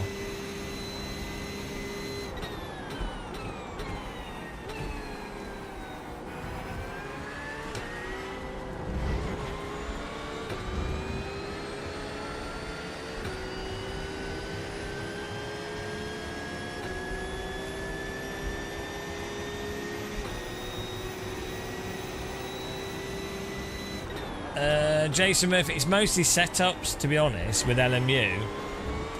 It's mostly a setup issue. I mean, they are, I would argue they are too abrupt on braking, and the force feedback's rubbish. So that makes it super, super hard if you're on low-end equipment.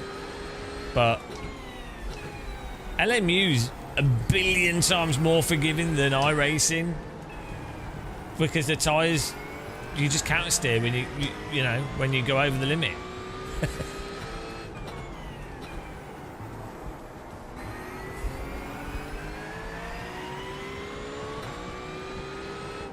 This setup's just too like we're not getting any oversteer. Like snap oversteer. It's not. This setup is not allowing us to actually overdrive the car. I think it's totally fine. Like the cars drive like cars in LMU. I was saying earlier, like when you left, I agree that I think the oversteer is very unforgiving and abrupt. But I like cars that do that. But I'd agree, it does seem a bit crazy, and also their setups are mental at the moment. But at least you can counter steer what you'd expect to counter steer. Their force feedback shit. That's the problem. It's like ACC. I think that's a lot better than iRacing for the most part, but the force feedback's terrible.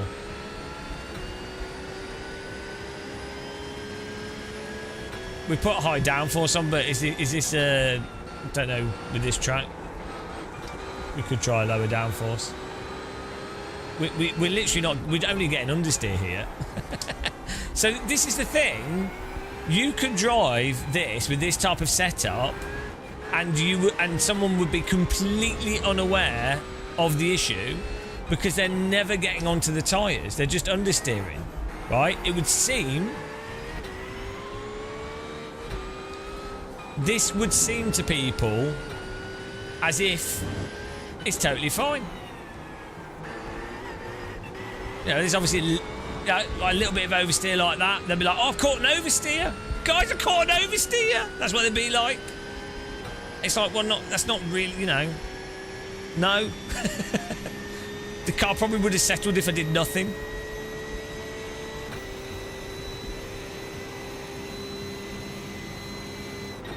You know, this setup won't even allow me to drive the car aggressively.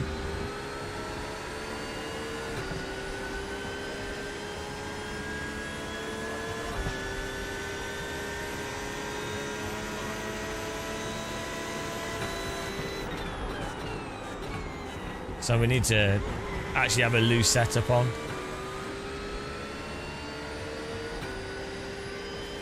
The force feedback with Marvin's is actually good it's really good in iRacing.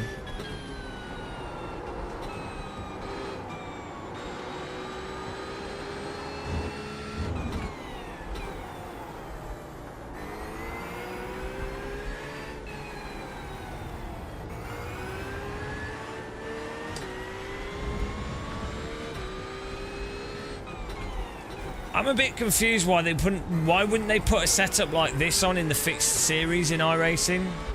If they want to make it approachable and not have it be a shit show, why not just put like a ridiculous high force downforce setup?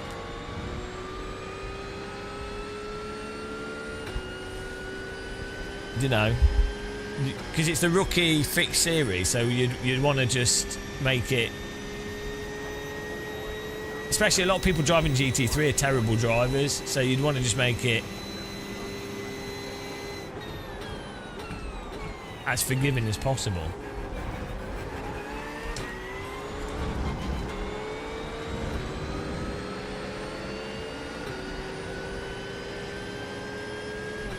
In iRacing, like in sim racing, right? Yeah, well, GT3 is for noobs for the most part in racing. I mean, if you're doing an endurance race, it's a different thing. But for a sprint race,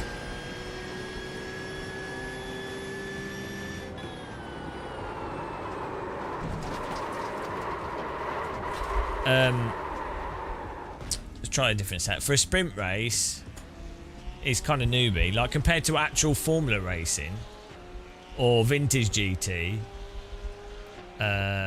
You know.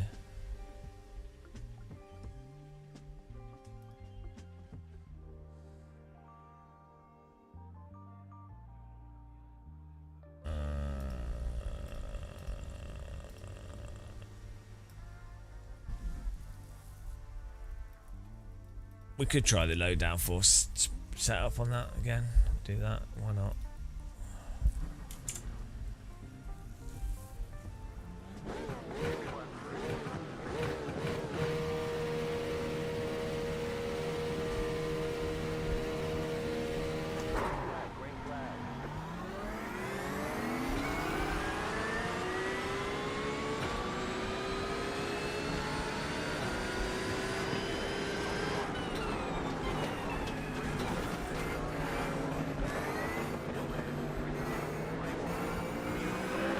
It's interesting if it's a case that the downforce is saving the tyres to the degree that it is, because again that would indicate the same physics issue as before, and even going back to R factor 1, downforce to hide tyre mechanical grip, which is what it does in reality as well. But like, it's funny with sims, the degree to which you set a downforce fixes physics problems. It's just hiding the tyres, I guess, so it makes sense.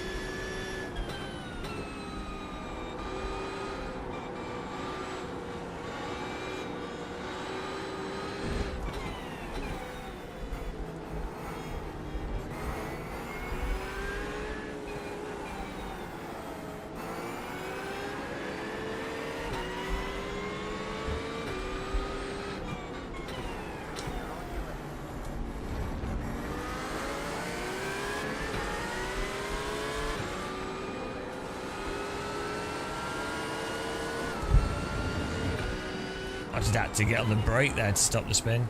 See, I find it really... I automatically pushed the brake and the accelerator when I should have just counter-steered it, but then we probably would have spun. But I need to do what I'd normally do in another sim, not what we do in iRacing. It's so hard when you play iRacing for thousands of hours to not drive it like iRacing. So hard. I'm conditioned. I conditioned.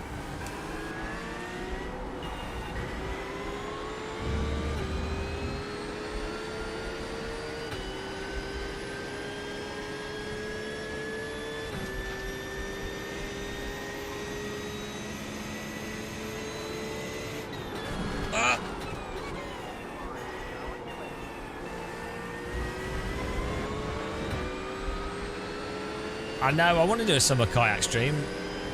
They're quite tricky to do though.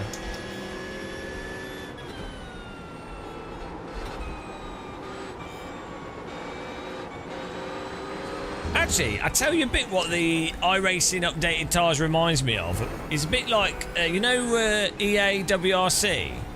How the cars have that like floaty zone where they're not actually at the real limit, but they just sort of float around under the limit, which gives you the impression that you're like a god at the limit, but you're actually just massively, you're still under driving.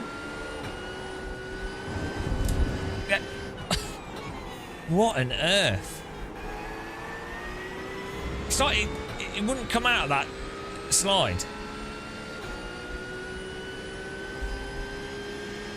Wow.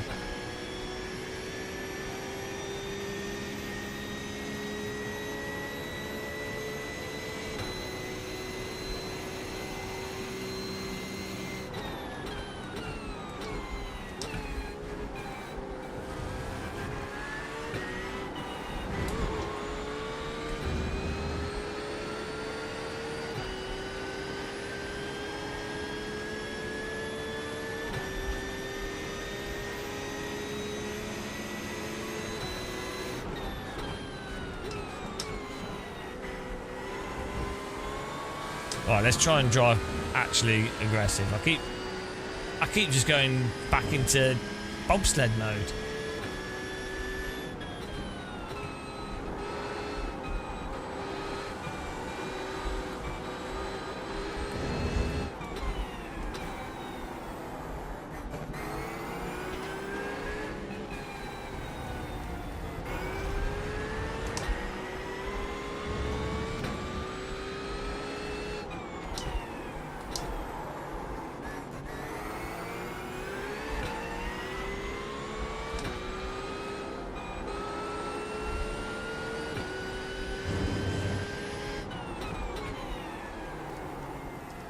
if you try and push as well, the tyres immediately overheat and you lose grip.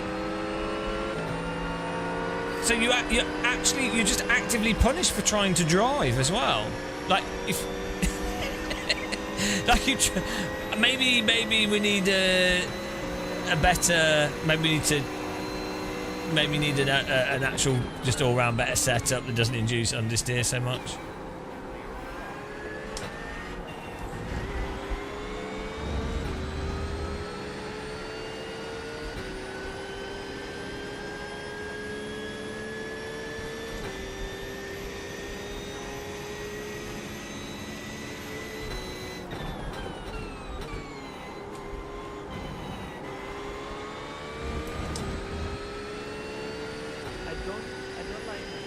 But I do like the normalist. That is amazing. So it's probably one of the well, one of the or not the best simulation to practice, like even F1 or GT mods. It's really good. Car right. Clear on the right.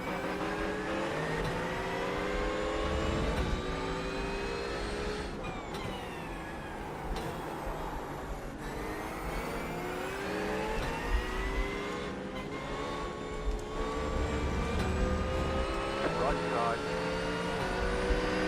Still there. Clear on the right. Car on your left. Clear. Car on your left. The car in T.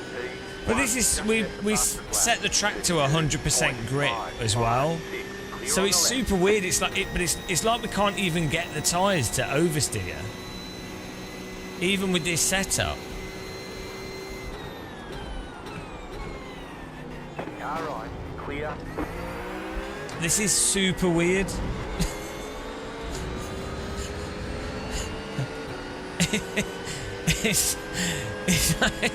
It's just weird. Like I can't induce the rotational slip because it's too grippy. Car on your left. On brakes we can. Clear.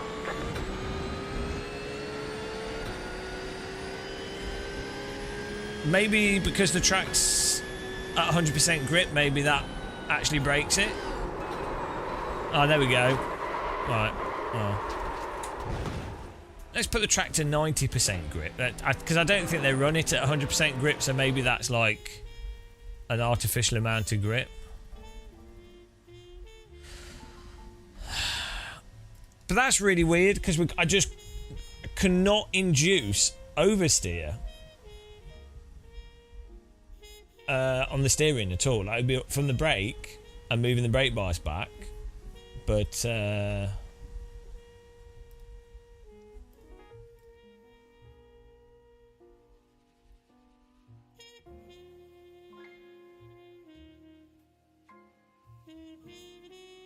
I think normally, well, you can put it on generate.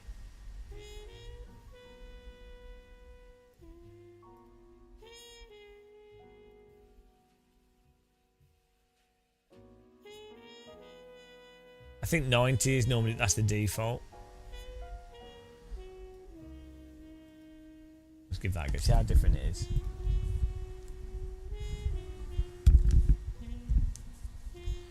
I wouldn't focus on speed as a metric for realism or if it's right. I mean, ideally, you would hope that the lap times and the speed would be similar, but it's just one of the many variables.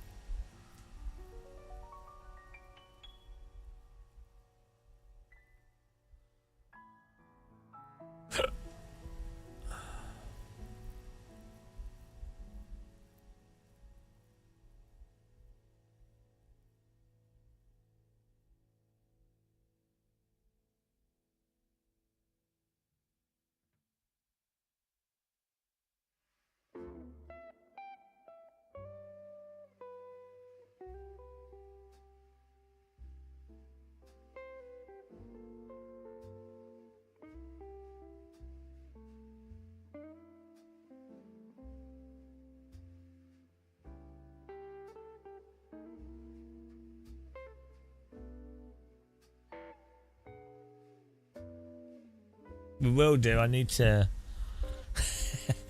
I need to get an okay. I want to drive something that has a bit of oversteer, so I can then at least try to do a few catches and highlight it with the same car and track combo.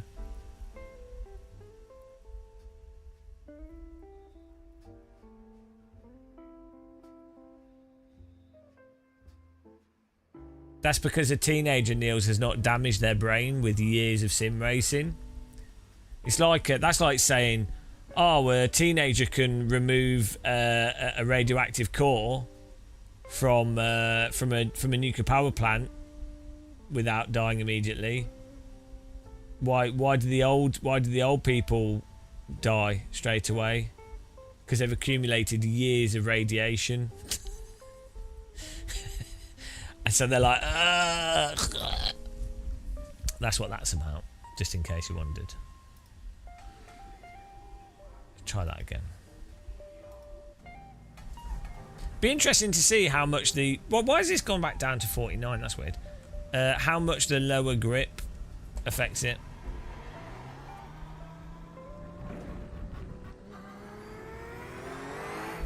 Periferia de Sao Paulo.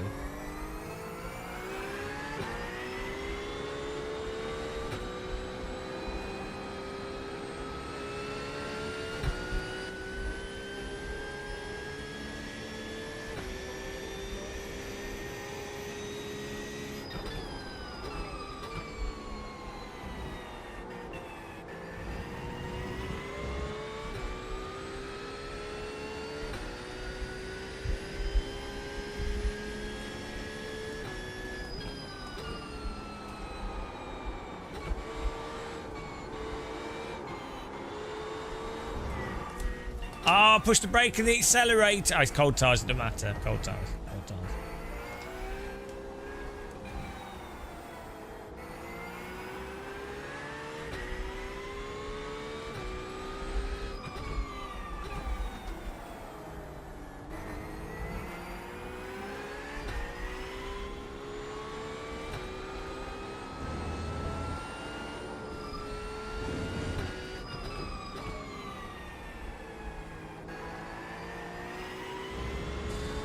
Maybe this track's just too high speed, so the downforce just stops it from sliding with this car.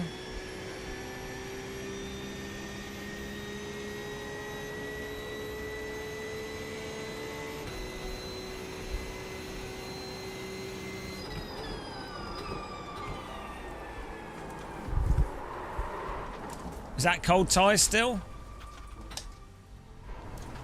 Oh, let's just go to the race.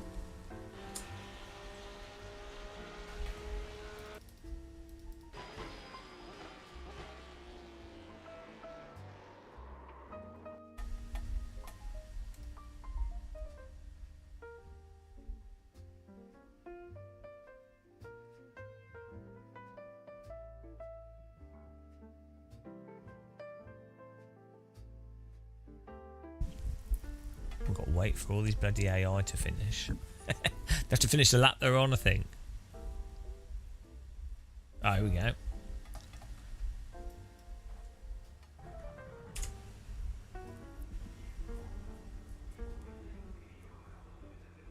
Half the field is on the grid. Still waiting on 2 cars to grid. Everyone's gridded.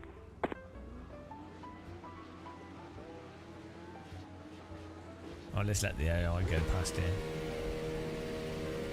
Green, green, green.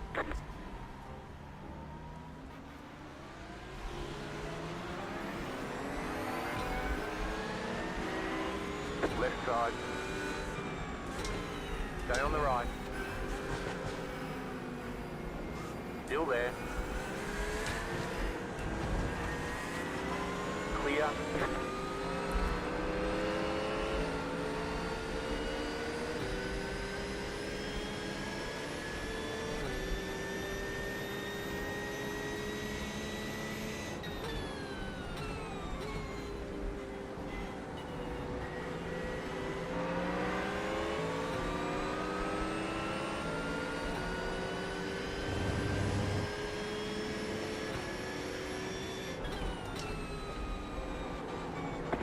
side.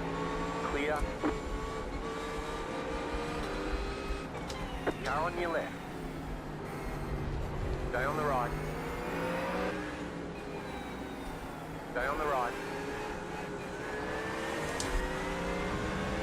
Clear on the left. Left side.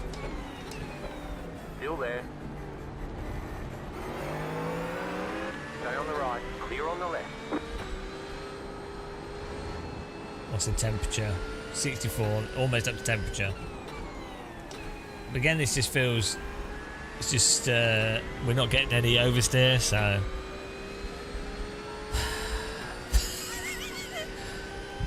This keeps just surprising me. I wouldn't have thought, oh, it's going to be so hard to induce oversteer on a track like this. But, well, here we are. I don't know.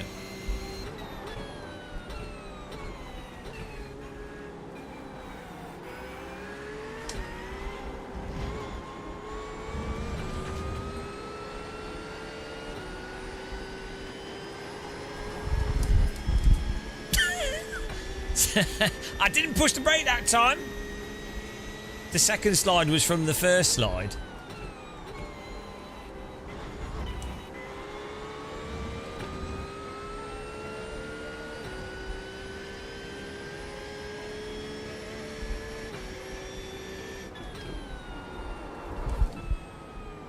Right, that corner, what's happening is when they turn in, that's inducing the oversteer, and then that, which you can't actually catch without just sliding off the track. So that's one example of how the oversteer is exactly the same, and the ability to counter steer it is exactly the same. Hello, Spinelli. Bloody Spinelli. It's nice to know that we're not having the same conversations going on, Spinelli, that some of us have been having for 20 years.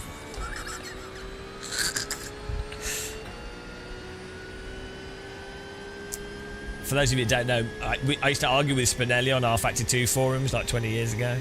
No, 2012, when R-Factor 2 came out. Legend. Absolute legend. We had good conversations though. He wasn't he actually would actually be interested to talk to, so.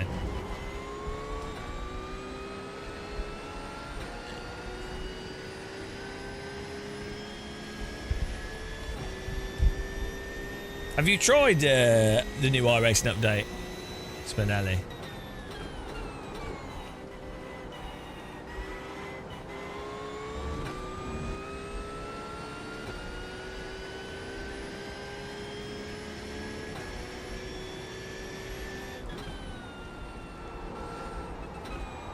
Jason, if Niels doesn't answer that, I could potentially give you a somewhat adequate answer.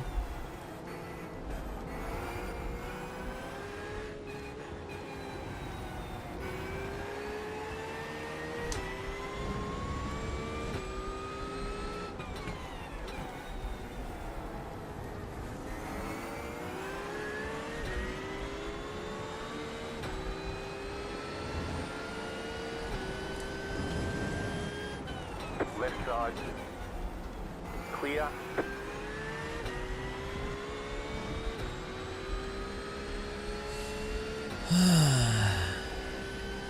What do I think? So, in theory, a finite element tyre model, in theory, has potential to work better than an empirical tyre model. It should do stuff like and in demonstration for stuff like if you've got a wet track, dry track, tyre wear, tyre degradation, thermal properties of an overall tyre, all those all those sorts of things. In theory, if it worked, if you get it working, it then can do everything a lot better. In theory, in practice, you end up with something that's borderline impossible to get to work in a very specific way in specific conditions, and is very hard to engineer the actual good result out of. But yeah, in theory, it's worth doing, because if you nail it, you've saved yourself, potentially saved yourself a lot of work, and potentially have something that will behave, generally speaking, more realistically in more situations. The reason why sim developers have sort of used it or gone to them is just depends on like game engine availability is part of it, and so the engines that happen to be available or happen to have certain technologies, that's what they end up using, or the developer itself just has a history of trying to produce those types of tire models, so it's just what they're used to. But you can argue either for different situations. But in theory, the holy grail of a tyre model would be a finite element tyre model, in theory. If you could pull it off, it would in theory be the ultimate possible tyre model, in a sense.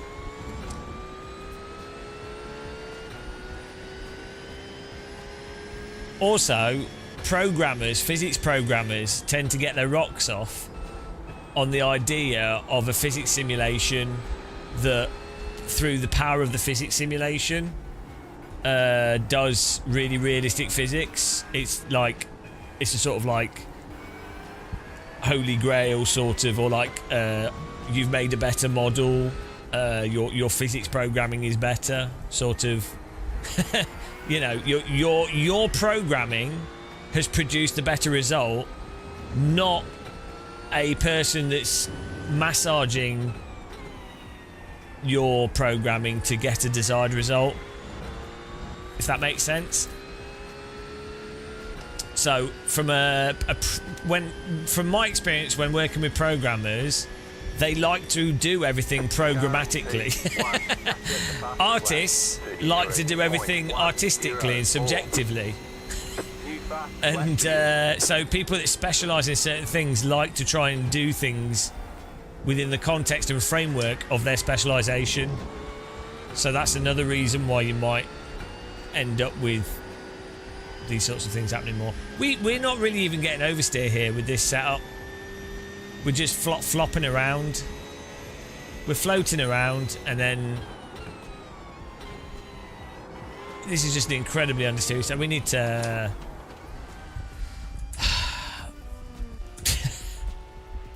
What can we do?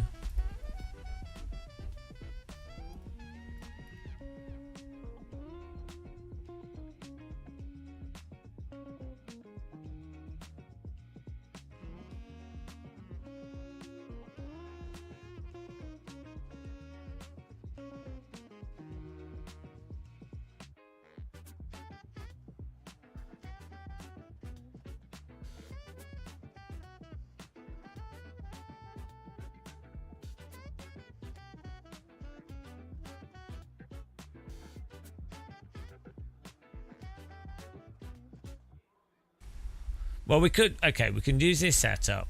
We can just remove rear wing.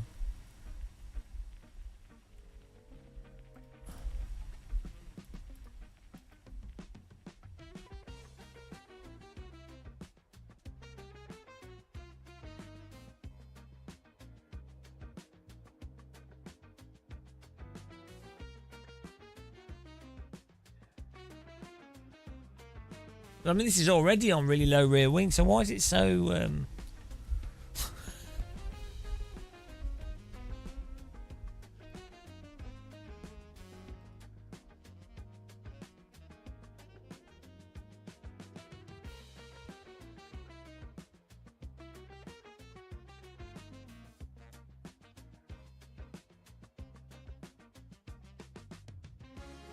The pace car is out of control.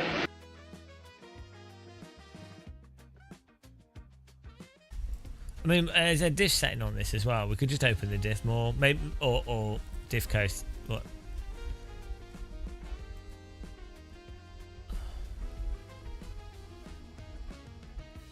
Oh, you don't have options, do you, in a GT3 car for that?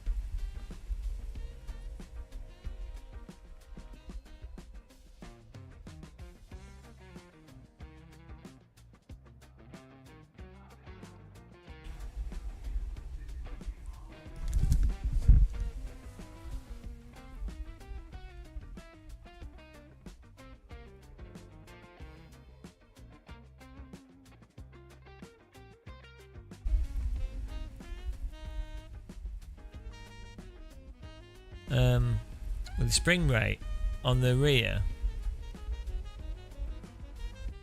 Oh, we can increase the rear ARB, but oh, here we go.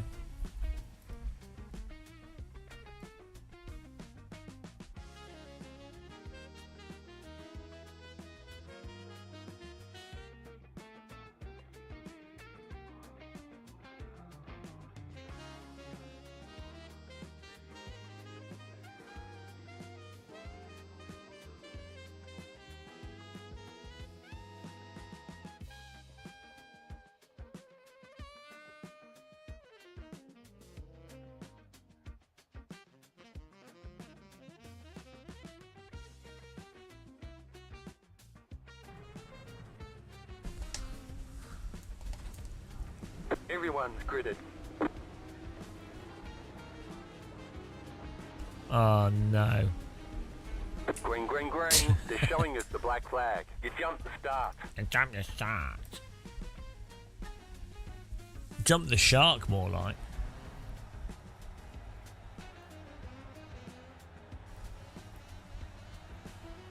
Half the field is on the grid. 5 cars left to grid.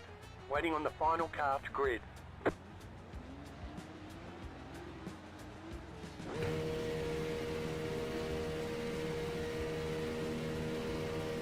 Green flag, green flag.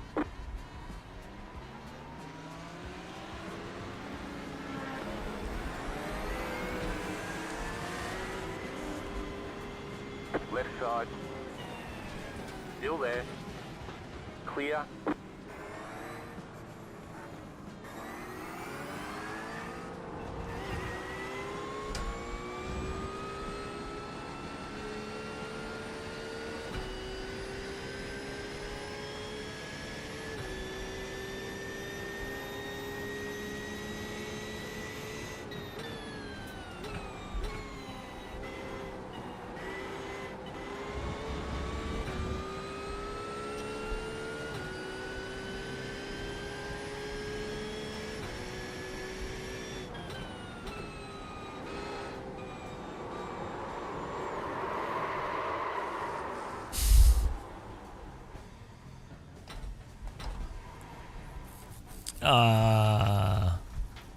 Maybe it's spelt wrong. These things happen.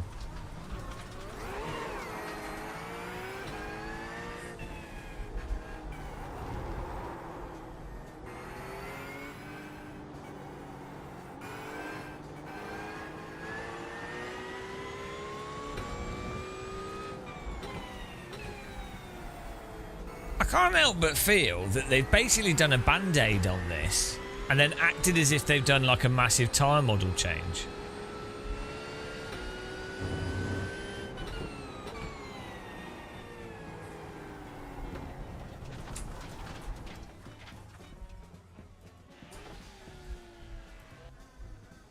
Drive slowly for a few laps. Move the brake bias forwards.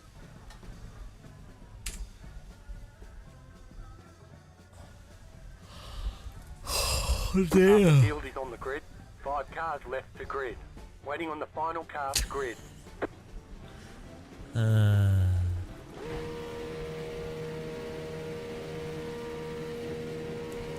Green, green, green.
Yeah, it's definitely more oversteery. I'm just turning out of it before we get any slip at all until the tyres are warm.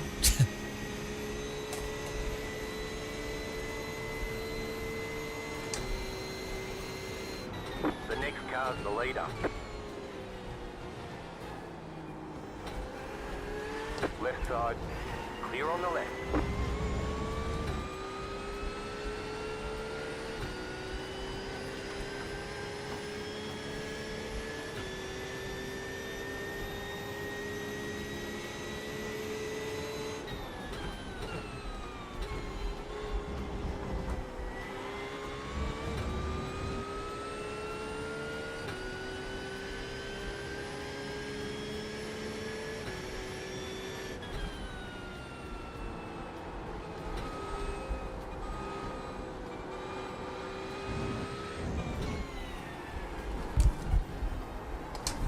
Right side.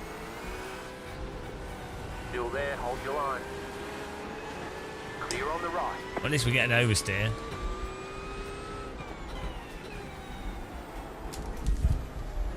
Does it even make sense? It's Clear. It does not make any sense.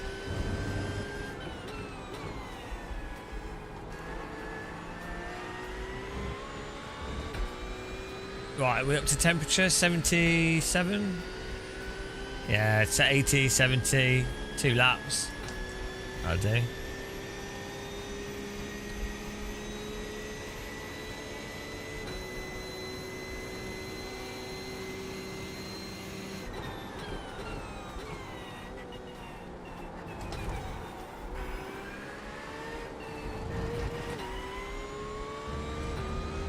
Right, let's now drive this like we would drive a car.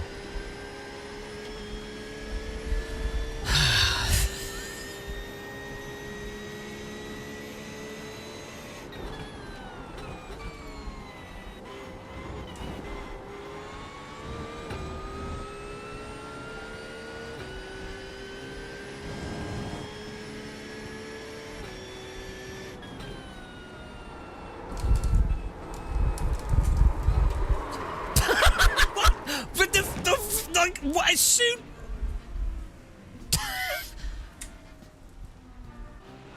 what on earth?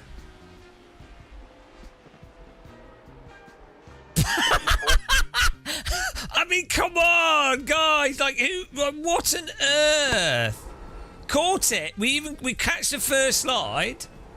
Look at how fast I'm being on this. Look at how ridiculous I'm having to be on the input to try and stop this. And then, look, oh no, like, and you can't tell. And it's a corner that should be fine. Like, look at the degree to which I'm trying to balance the throttle as well to not... Right, this is so mental. Look at... So I'm catching the slide, but I'm also... balancing the throttle ridiculously to try not to induce... This is just me trying to hold the angle, right? I'm balancing the throttle to not induce oversteer or understeer from the throttle. And the car's just ignoring... This is nailed it.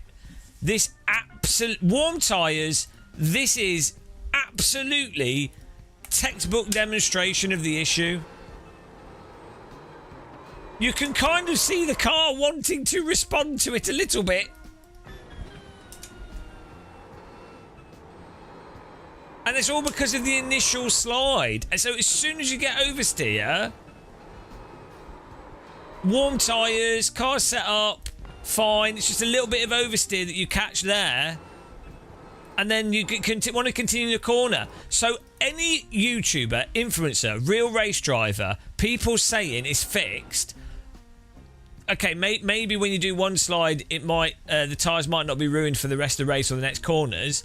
The problem is not that with iRacing. The problem is you cannot naturally countersteer the oversteer through a corner. If you actually have proper oversteer where the rear's coming out, A, it oversteers really slowly, but B, even if you catch that oversteer, it then it's gone. It's still gone. And every vehicle does this in iRacing, and this was the problem all along. This was the issue with iRacing's physics. That is the fundamental thing. You can't, which means you can't actually push and test the limit, because if you risk actually inducing proper oversteer, you can't then continue off the corner. You can't hold combined slip, so you can't actually drive the cars like cars. It is completely fundamental to actually driving like cars. So the way that you drive around this in iRacing is you hold the steering wheel at a set angle and you brake and bobsled the car through the corner without inducing oversteer from the steering. And then if you induce too much oversteer from the brake, you can come off it, or if you induce it from the throttle, you come off it. But it's just... It's the same absolute fundamental... The difference now is it's harder to induce oversteer and larger slip from understeer, but ironically that makes it more likely that you're going to accidentally induce a bigger slide, because it takes more to actually get the slide to happen. So you then will probably end up overdriving and overbraking without you being able to know where that point is. Whereas previously, the car would be more bitey and initially responsive. Sure, it'd have the binary fail condition, but you'd be like, oh, the car's definitely hooked up into the corner, and so I'm on this line that's very tight to know what's going on. At least we've got a really good... This couldn't be more clear. Could not be more clear. Now we're going to go over to LMU. This is such a good example of it. With like, how are you going to... How can you excuse that? The tyres are warm. We opened the diff a tiny bit. We made the rear spring slightly stiffer because for some reason we find it really hard just to get the car to oversteer with the the cars are like just way more grippy fundamentally, so it's actually hard to get oversteer, but nothing crazy. We've not really done much to the setup at all that's meant like really mild setup changes that you would just do normally to loosen a car up a tiny bit. Like we didn't go, it's not a silly setup. The pace car is out of control. So let's now go over to LMU and do the same car track combo as a contrast.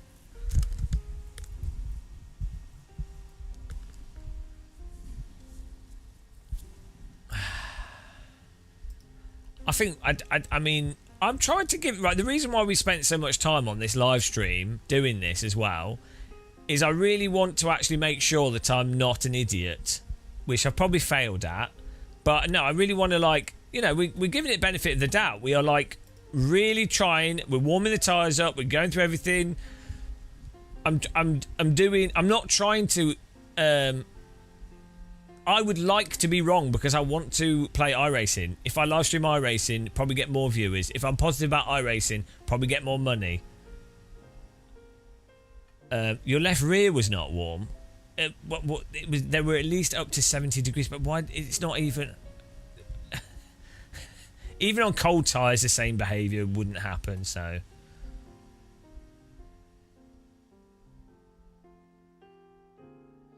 The problem with the skid pad testing is it's very context specific and you're always going around in one direction and it's outside of the context of a racetrack, and so it's hard to demonstrate why it's pertinent for driving on a racetrack.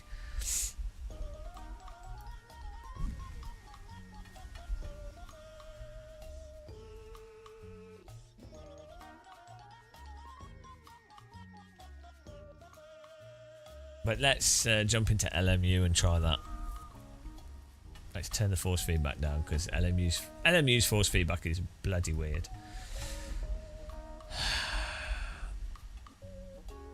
It's one thing, iRacing force feedback with Marvin's app is really good for what it's telling you from that game. Right.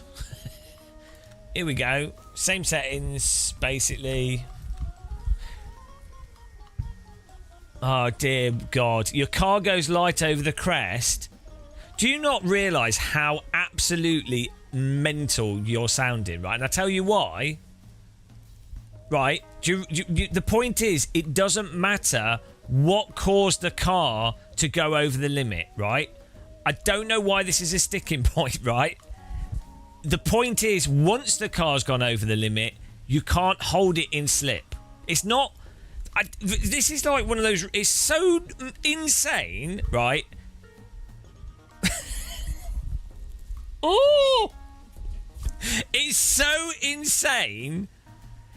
It's not about the braking too hard, the brake bar's being too far back, too much steering input, or whatever. It's... What do you mean, do I want 50 degrees? It's not about that. If the back steps out on a car... it's insane. No, iRacing is never going to improve itself. No, you're... iRacing... Do you think... Do you work for iRacing? Are you in their office? Is this why iRacing is so effed? Because they can't admit what's... Like, whatever they do, they go, it's because you brake too hard, and that's that's why you couldn't catch it. You could clearly see that the slide that we're in there is one where you should be able to counter steer it and maintain it. Like, what example would need to be produced? Is the example that would be happy for iRacers?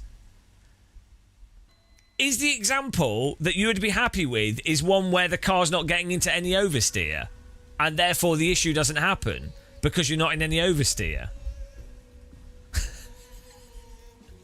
No, I'm sure you're not an iRacing employee. I mean, you could be, but the point I'm making is that what condition?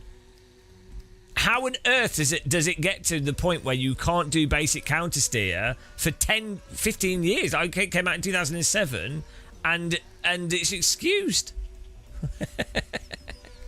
Well, what point is it?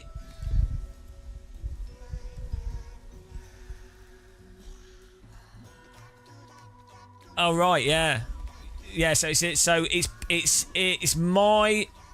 it's my skill issue. It's just down to me not being able to catch a slide, right?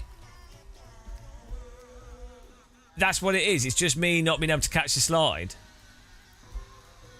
Your argument is all my complaints, or what I'm pointing out, is entirely down to me not being able to catch a slide.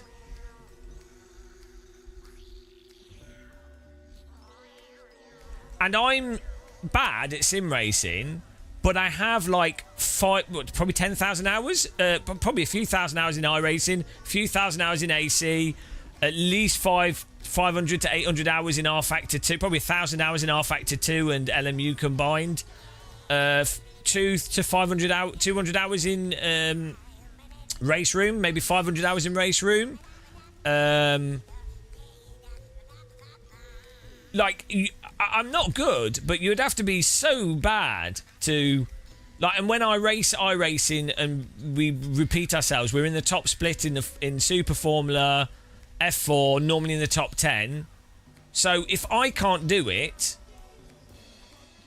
then who is meant to be able to do it, right? Like, if it's a skill issue, which it could be, but then who's meant to be able to do? I'm going along with your argument. Who is meant to be able to do it?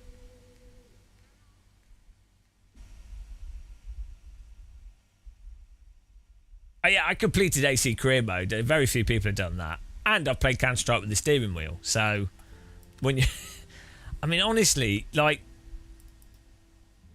what car will we drive? We got the Lexus. The pace car is out of control. What were we driving with the Porsche, man?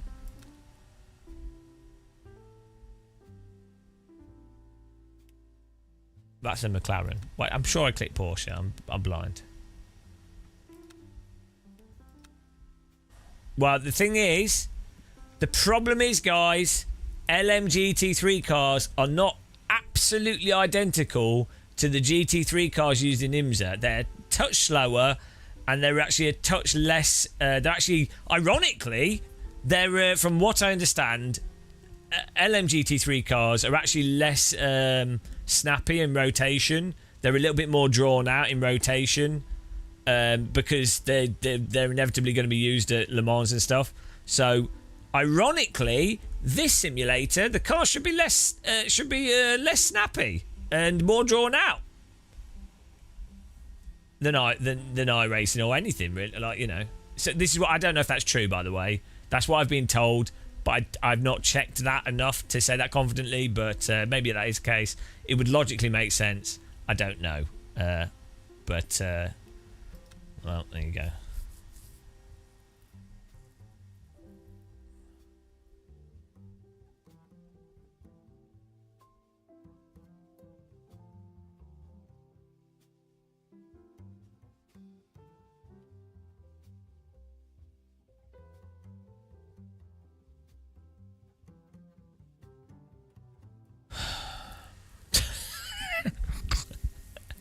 I don't know why I do this to myself. I think I will just go kayaking. Actually, I mean, I kind of just actually don't care. I kind of, you know, part of me is like it's important for the truth, and the other part of me is like, who fucking cares? There is a really good VR kayak simulator. So this all derives from me genuinely giving the benefit of the doubt to people that, because I do doubt myself. The reason why I go through this is because I do, there's an inkling of me that still thinks, oh, you're a moron that's completely wrong, even though all evidence is pointing in the opposite direction. Do you know what? It's worthwhile actually going through stuff and, you know, to really make sure, because there seems to be a lot of people that really think otherwise. So, you know, it's an authority, it's an argument from authority, but, you know, you kind of go, well, there must be some reason why a lot of people think this way, so it's worth, like, really, you know, trying things out and testing it. I was like that with religion as well for a while. When I went to university, I was like, you know what, a lot of people are religious. I will really give them the benefit of the doubt, and, you know, got some good religious friends. No, turns out their arguments are actually completely awful. But, you know.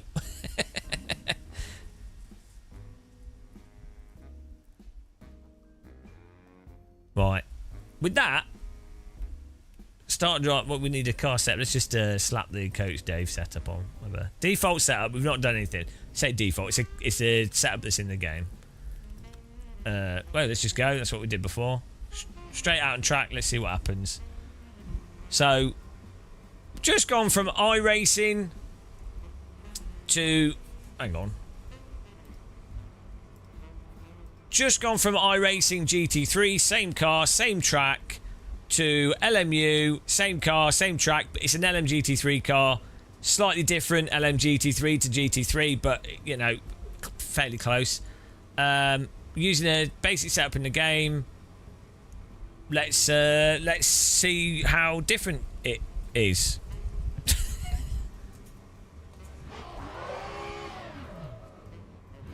Right, first of all, look at the wheel spin out of the pit here, like cold tyres. But look, they still are not turned off completely. They're very slidey. They're not biting the road. They're very sluggish. But the car, even despite lighting up the rear there, we didn't just rotate around.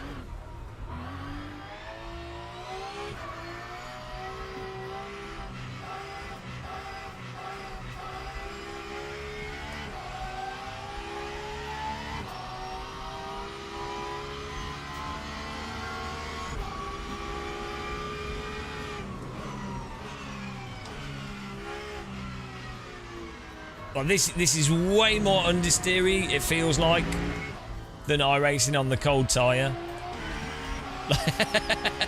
Like, the understeer on the cold tyre is insane. Like, this car, I mean, maybe it's similar understeery, but this cold tyre is pure push. No, it's like this is like driving on snow or something.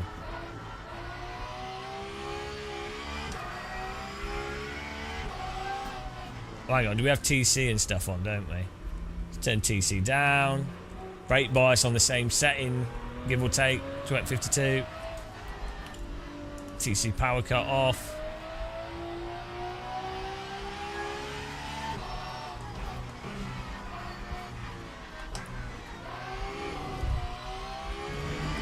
So already this is oversteering and sliding way more than iRacing. This is way more rotating than iRacing straight away on the spot, like it's the car's wanting to rotate.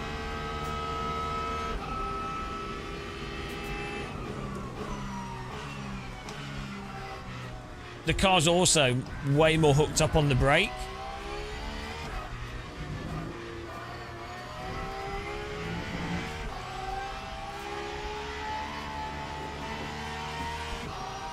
You can see the understeer, right? You can see from the force feedback and the input I'm doing from the understeer is I'm turning and the front's not got productive grip, so I'm turning out of it.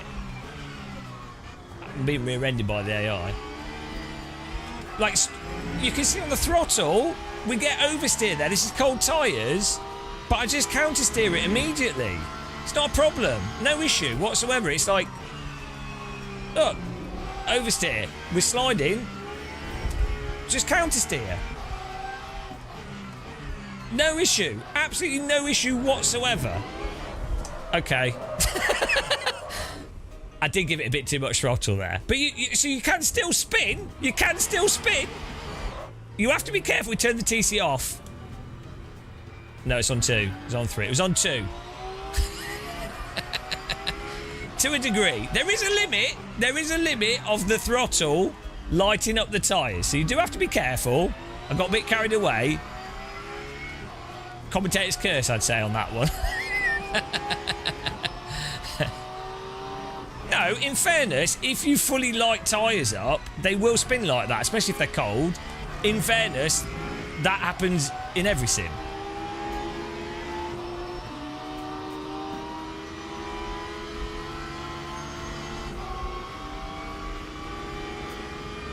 The graphics in this look a lot better than iRacing as well, and this is actually running better than iRacing.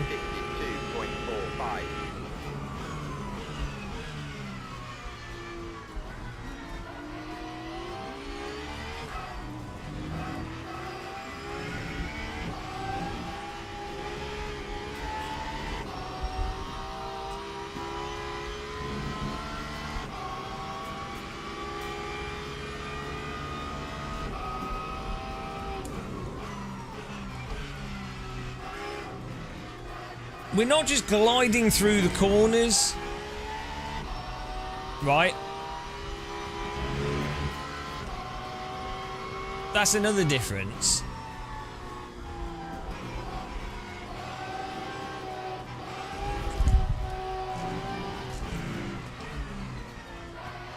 See how the cut the slides we've done here, every single one of these slides where you hear the TC engage would be slides that we have to come off the throttle in iRacing, or we probably bin the car.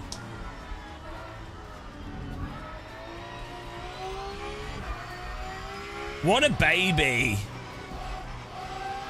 Not quite sure. Slamming. Not quite sure what that has to do with being a baby, but...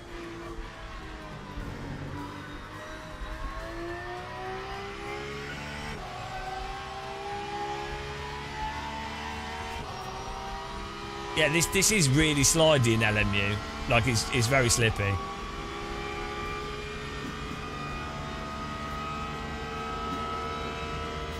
Lap 140.79.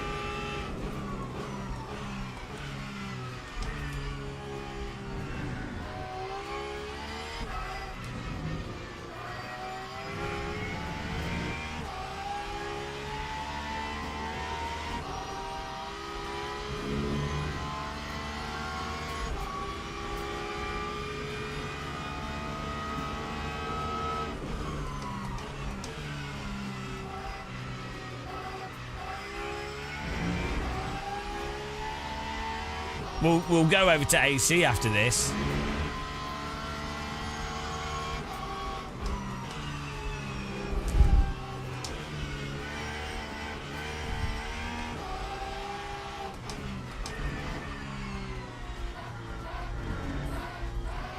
Oh, hang on. I need to put the steering wheel on in the game.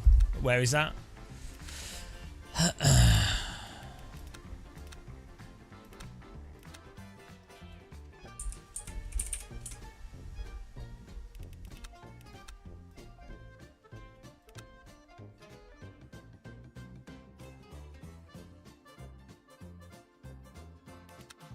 No arms. Magical. Oh, there we go. See.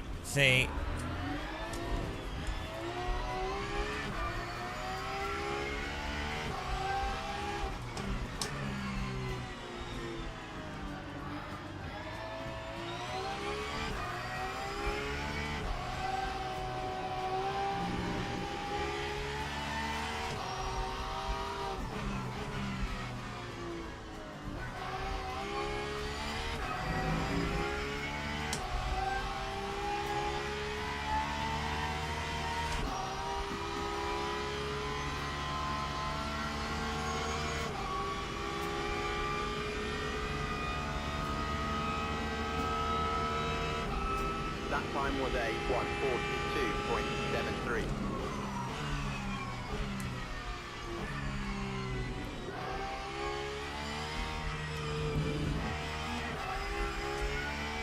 So, either way, however you look at it, this drives nothing like iRacing. Like, the grip of the tyres is completely different in this. The response to counter steer is completely different.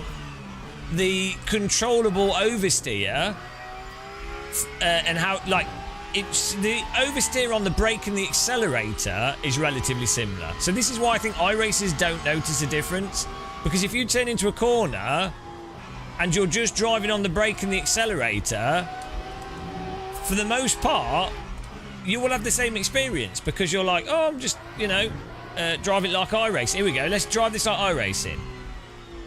Just using the brake to rotate, then on the accelerator, I'm just hold my wheel at a set angle. Oh, there you go. It's more like an iRacing slide then, if you drive it like iRacing. This is why iRacers do not notice. They think it's the same, because they only have one way of driving. If you drive this like iRacing, it does seem to drive a bit like iRacing. Because people just don't have the ability. Talking about skill issue, people do not. I've had to learn how to drive iRacing, right? As someone that never wanted to learn how to drive iRacing, I've forced myself to learn it, to have fun playing it. Most iRacers do not learn how to drive other sims. So, I think that's what's going on for a large part of it. Video, why iRacers don't notice.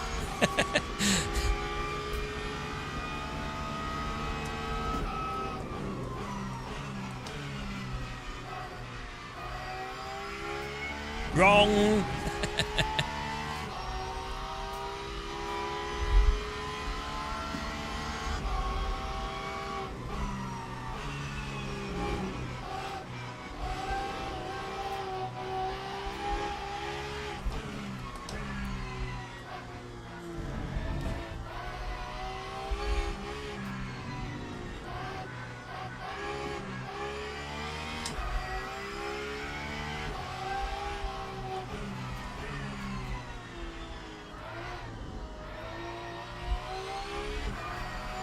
The issue with R Factor 2 and LMU physics, right, which is a problem with this physics engine, is the cars drive as if you're driving them with a thruster, as opposed to you actually driving them from the pedal and the brake. Is still, R Factor 2 still has a huge physics issue in that it's like action and then response, action, response, action, response, and in LMU and R Factor 2, it's a lot closer together than iRacing. but it's action response, rather than it being a continued, like a smooth, absolute continued action. If that makes sense. That will piss off LMU players, but I'm sorry, that's the physics issue with LMU and rFactor 2 for whatever reason. Which AC doesn't have that problem, so, and neither does AMS 1. But that's the big physics issue in this title.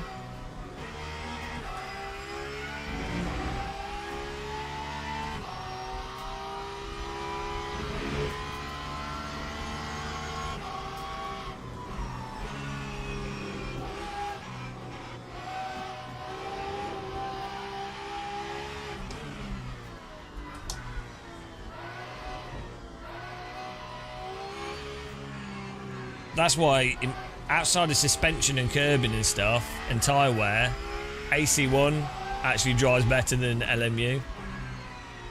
But the suspension and the TC and all the other systems are garbage in AC.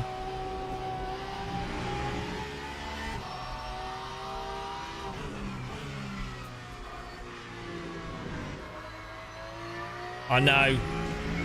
It's like I'm fairly critical of everything.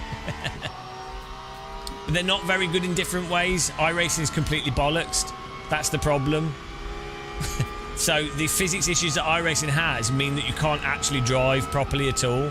Physics issues that LMU has mean that you can still properly race and properly drive and catch oversteer and push and take risks properly and actually hold slip and do more aggressive overtakes. So that's why it's relevant.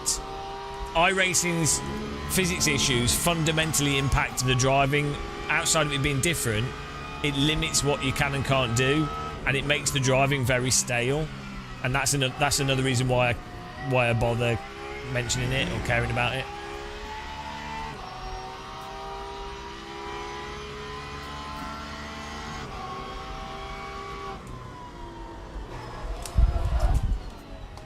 So you still lose it on the same corner, but you just catch it. It's not off, and then we just drive it off.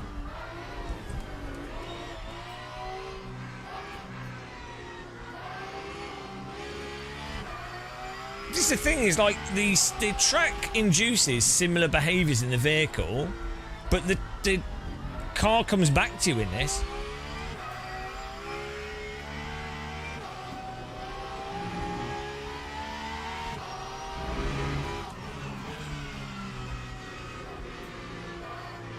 What? I'm missing the corner now. Let's do it with cars. No, we did the exact same slide in iRacing just a minute ago.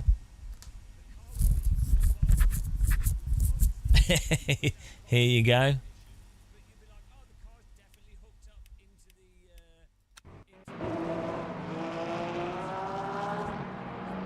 Did I not record the actual slide?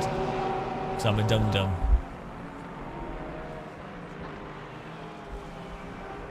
Ah, no, I'm a dum-dum.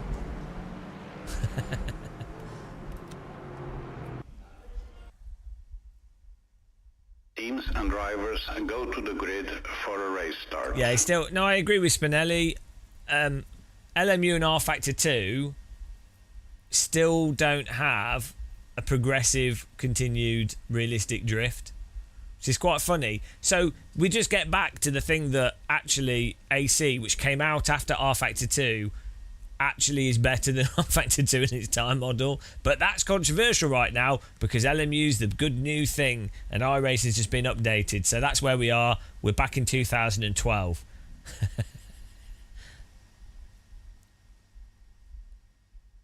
It isn't like you're going to save it every time. No, but you can't save any oversteer in iRacing where the back's actually popped out and drive it off at all.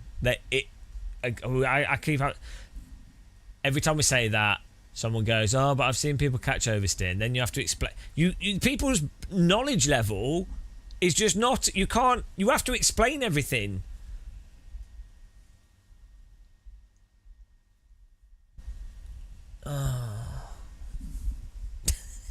People just aren't at the level of knowledge is just not there. So you're just going to get stuck.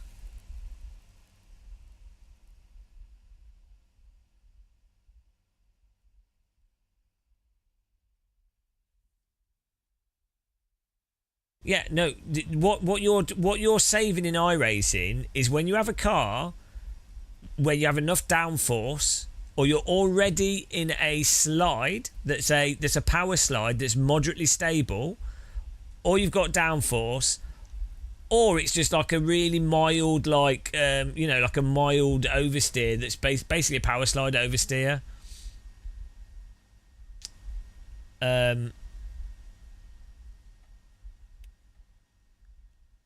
Anything that's a moderate actual oversteer that you catch it, but immediately afterwards the tyres are flash heated and you can't get on the power.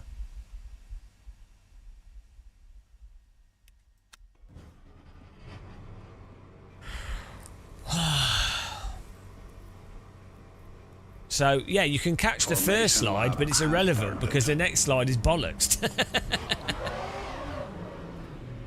Oh dear. Yeah, so maybe we agree.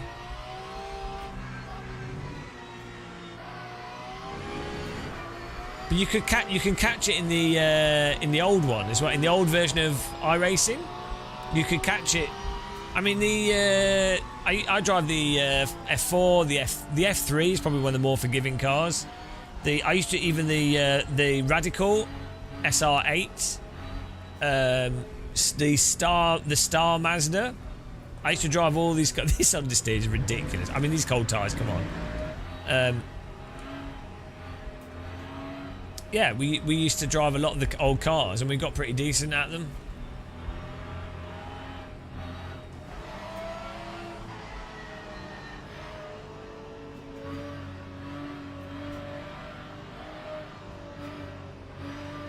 Learn to stop it happening in the first place.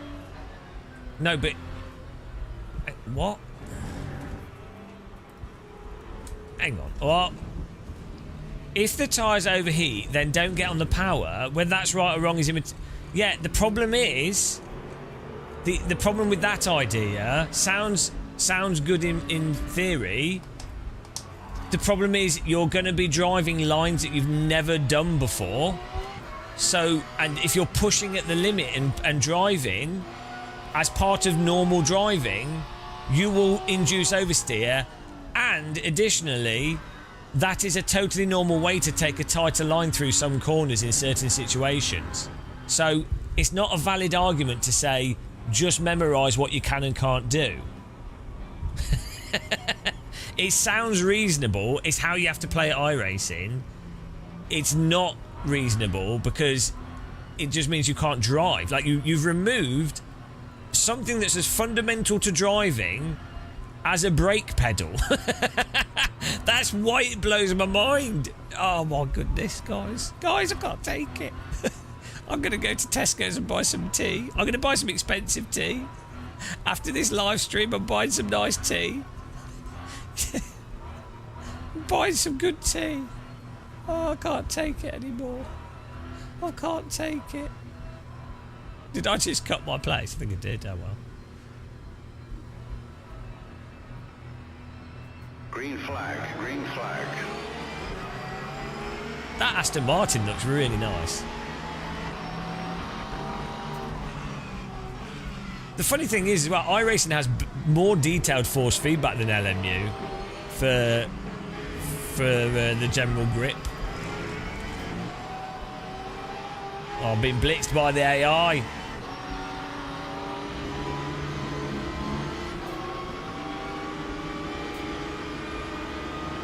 Got good taste. I mean, we have to all agree that the new Aston Martin Vanquish, whatever it's called, looks really nice.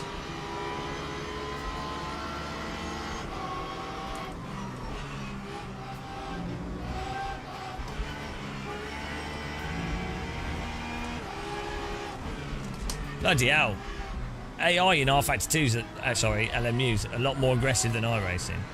I think iRacing AI is more realistic, but...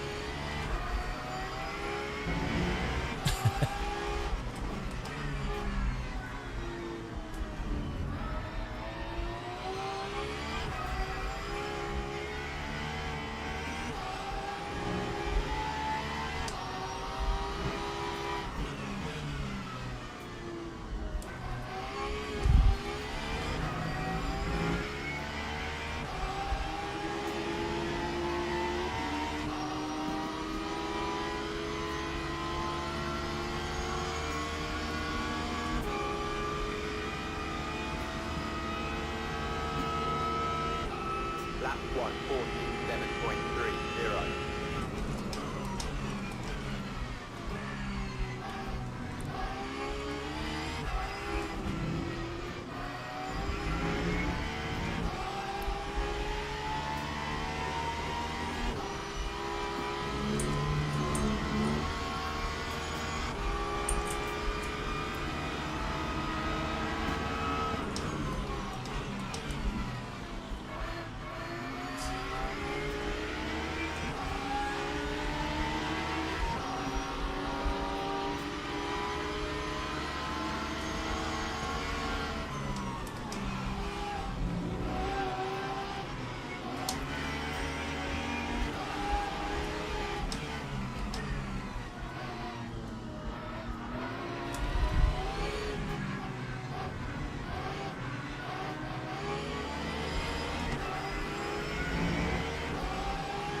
Bloody AI is too bloody good.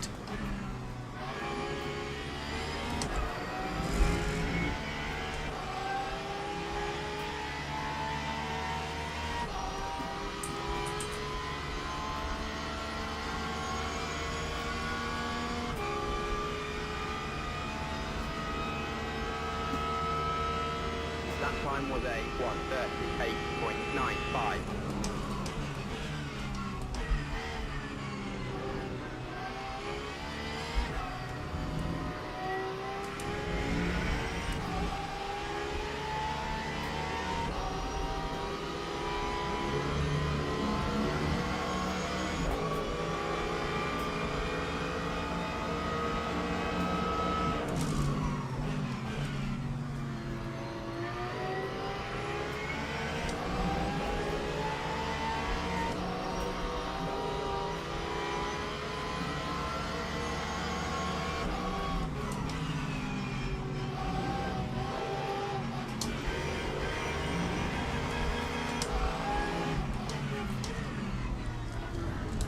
Right, so in iRacing, if you tried to go up the inside like that on the throttle, you wouldn't risk it, because if the back of the car stepped out slightly, you're done for the whole corner and you're taking the guy on the outside out.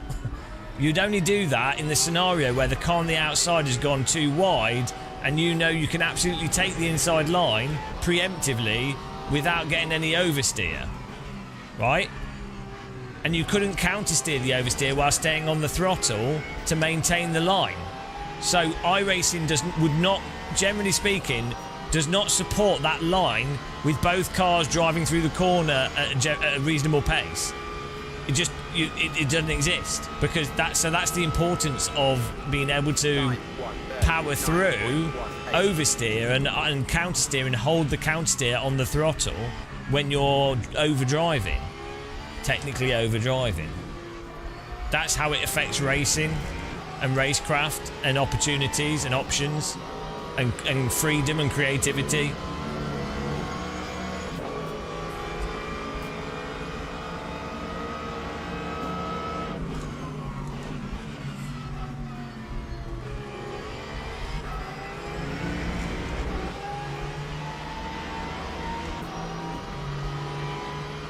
Oh yes, because I'm pushing the brake and throttle by accident, because I've messed up my pedal settings.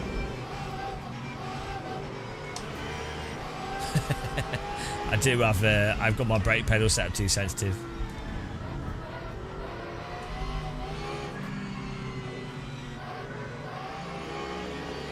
What it does, it will slow your car down. Ironically, it'll actually stabilise the vehicle, but it'll mean that you won't get as much oversteer. And it'll also mean you'll heat the brake pads up. And you'll just be slower.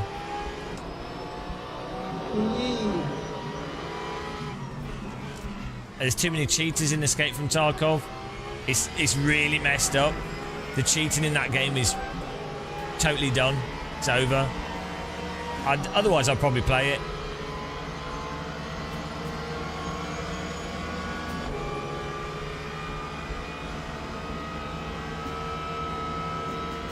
That A YouTuber made a really good documentary about the leaning and cheating and how people wave at each other by leaning left and right, and it's like it's a way that cheaters talk to each other. So stupid. Hell Let Loose is good. There's some cheaters in Hell Let Loose, but it's not that bad. It's really obvious. It's really obvious in Hell Let Loose when they cheat. It's because you're like, well, hang on. I'm really good at Hell Let Loose. I like to think I'm pretty good at it, and I know what is very difficult to get in terms of aiming and visibility and camp spots. So it's like it's pretty obvious when someone's cheating in that game.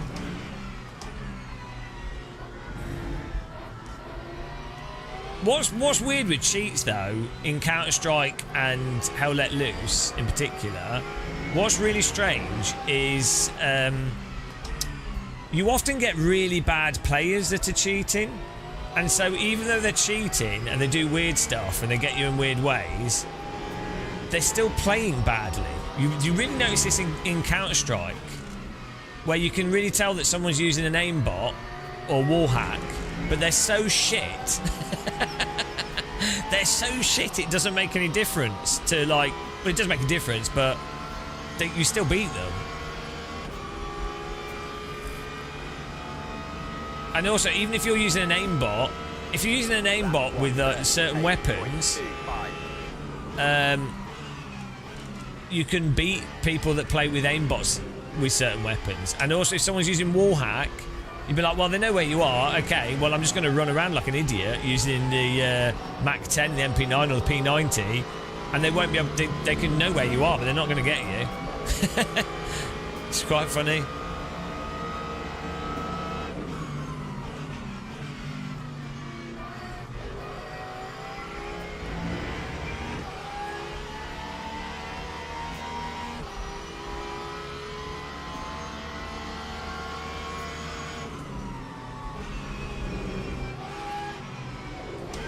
So, think of this, right, with GT3 cars.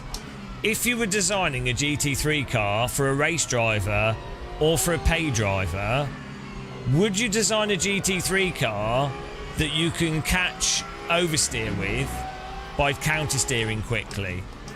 Or would you design a GT3 car that's generally really, really stable, but then has mega snap oversteer that a driver can't catch, or if they do catch, the car's then going to stay in the slide afterwards? Which would you how would you design the vehicle? Given that you're Porsche or McLaren or Ferrari, which do you think these car companies that have had hundreds of years of experience building vehicles, which do you think they would go for? Do you not think that real-world drivers that have paid between £30,000 to £200,000 to drive in GT3, do you think they would maybe go, hang on a minute, this car is total ass? And do you not think when you've got 4 drivers in a team, 3 of them pay drivers, 1 of them a pro, do you not think the 2 other pay drivers and pro driver, or the other drivers in the team, the other 3 drivers, do you not think they would be super pissed off? I think actually it's normally 3 drivers, isn't it? But do you not think the other drivers would get super pissed off really quickly if the pay drivers kept mega binning the vehicle because it snap oversteered in a way that they couldn't catch? Do you not think that would make teams go, I think we'll go for a different vehicle here because, well, do you know what? It's a lot harder to actually drive the car, actually get seat time, and the team itself would be like, it's a lot harder to fund it when the 2 other drivers refuse to sign up next year because our other teammate keeps binning the car. So, but what do I know?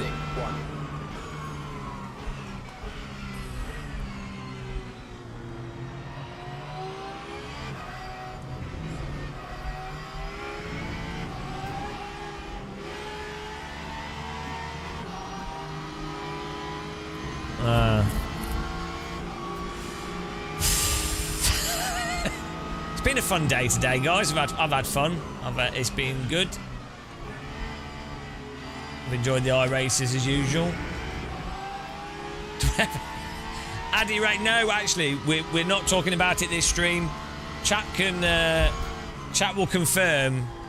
We've not said anything about tyres this stream because it would be incredibly tedious if every live stream we played iRacing we didn't shut up about its physics. It would be really boring and probably make everyone regret tuning into a channel. So rather than being tedious, boring, and just a git, we decided to actually be entertaining as a live streamer. So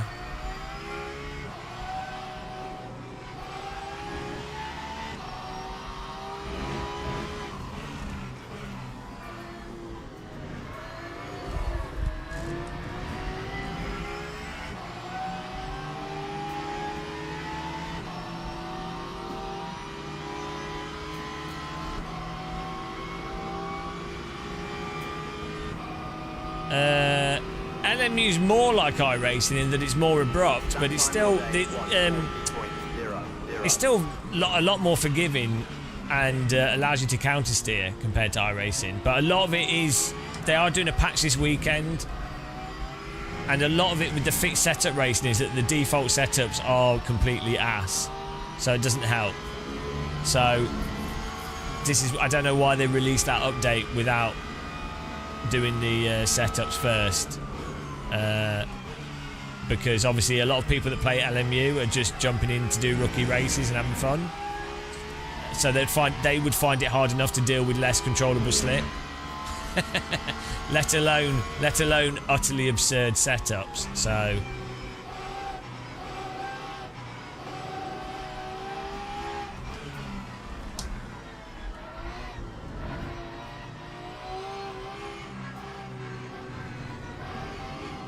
well, you should play iRacing if you want to feel what a horrible car to drive feels like. This is a dream compared to iRacing.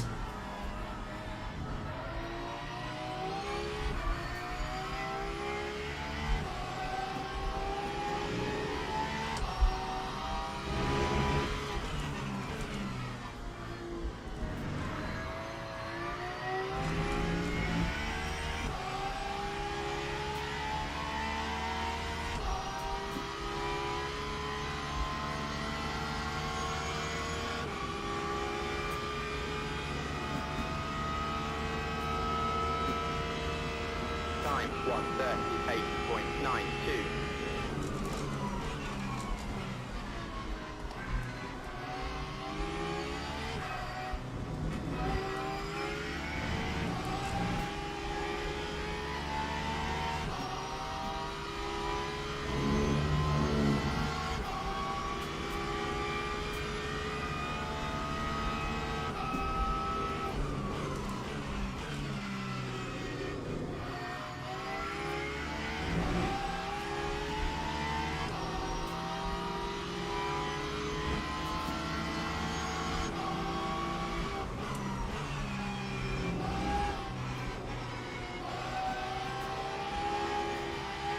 But yeah, a big problem with LMU at the moment is that there's no force feedback to describe where the optimal productive grip is.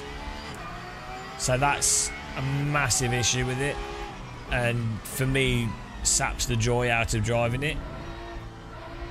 Like, you can visually drive and be like, oh, my delta's gone down, I'm driving a better line, I'm driving smoother, but in terms of if you're actually trying to be really precise and holding the exact correct amount of slip, there's no force feedback detail for that. Well, it's possible that Marvin's iRacing app could be ported to LMU.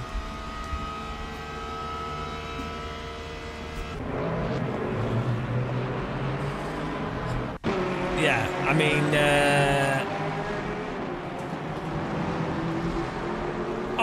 after today's driving and streaming, I am, I'm right. iRacing's, you cannot catch oversteer in iRacing and then drive off it like they claim in their marketing material, and like many YouTubers are claiming, who are quite frankly, they either don't notice, which is a shame. They should notice if you're a full-time YouTuber doing sim racing stuff, or they don't. I don't know what's going on. They don't want to rock the boat, maybe. You know, so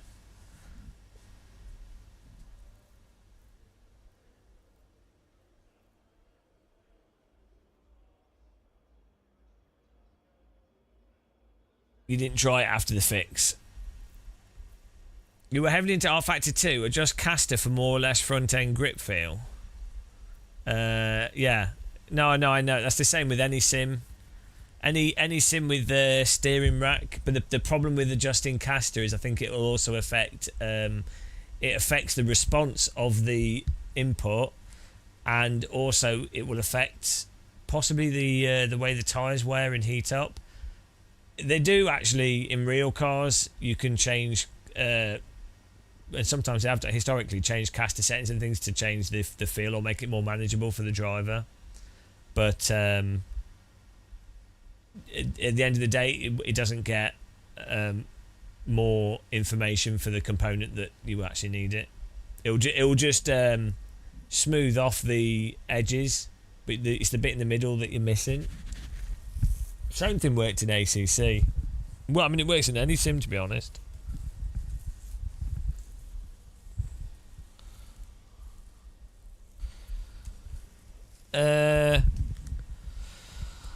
Well, look, I've met James Baldwin. He's a nice guy, and I think he'll have done whatever he can do. Right? He'll have consulted and said what based off his experience of real driving. He's obviously a very good sim racer, if not like one of a top sim racer, in the top 5 sim racers for like pace and stuff.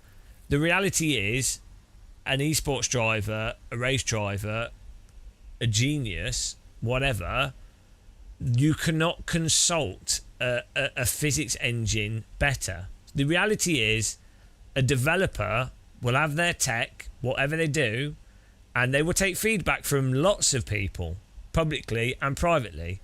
The public ones is part of the marketing, and there will probably be a contractual agreement where the person that's publicly consulted is not publicly allowed to then talk down the game. They might be allowed to. It could be that the person that's working with them is someone that's never particularly critical, so a company would be like, well, we don't need a contract, we know they're not going to say anything, they know how the game works. But ultimately someone could give the perfect feedback, but it's irrelevant really in terms of the underlying tech of a simulator and what a physics programmer can do and what the game's doing and what's going on, right? They can adjust it. They might be able to... Well, they definitely do. Like, sim developers will get feedback from drivers and they'll go, oh, hang on, maybe there's something we could do with our tech that dials this in or dials that out. But they're not going to magically... A, they already know what the problems are in their sim 99% of the time. And B, they're not going to be able to go, right, oh yeah, this feedback, right, like, let's just change everything. And then, whatever they do, the influencer or driver that's part of the public marketing of the game, right, they're not going to go, yeah, I went to the company and I told them that their sim is complete shit in these behaviours or really bad in these behaviours. I really laid it out really clearly. And they said they fixed it and they adjusted it, but actually, after getting known these guys that I know are working really hard and are trying their best, after spending time with them and giving feedback, and actually what they did was actually still rubbish, really not really worthwhile all the time and effort and work they put into it. So in my review, really it's all utterly marginal what they did. Some of it's good, but really it actually doesn't address any of the issues. In what scenario would that ever happen? Even if it was 100% the truth, that would never happen, would it? That scenario. So it doesn't. The whole real driver, esports, whatever person. I've given feedbacks on Sims for God's sake. Like, do you want them to listen to me? I don't think you do.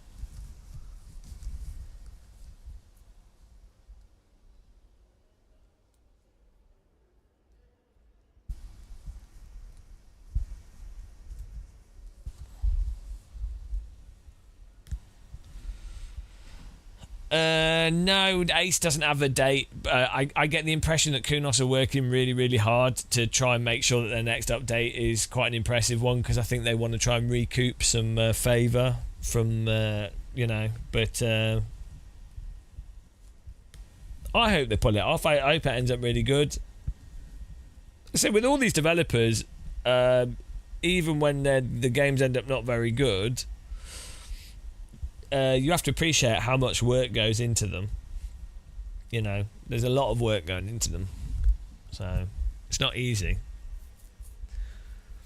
Imagine being a sim racing developer and some like elderly bald git is like,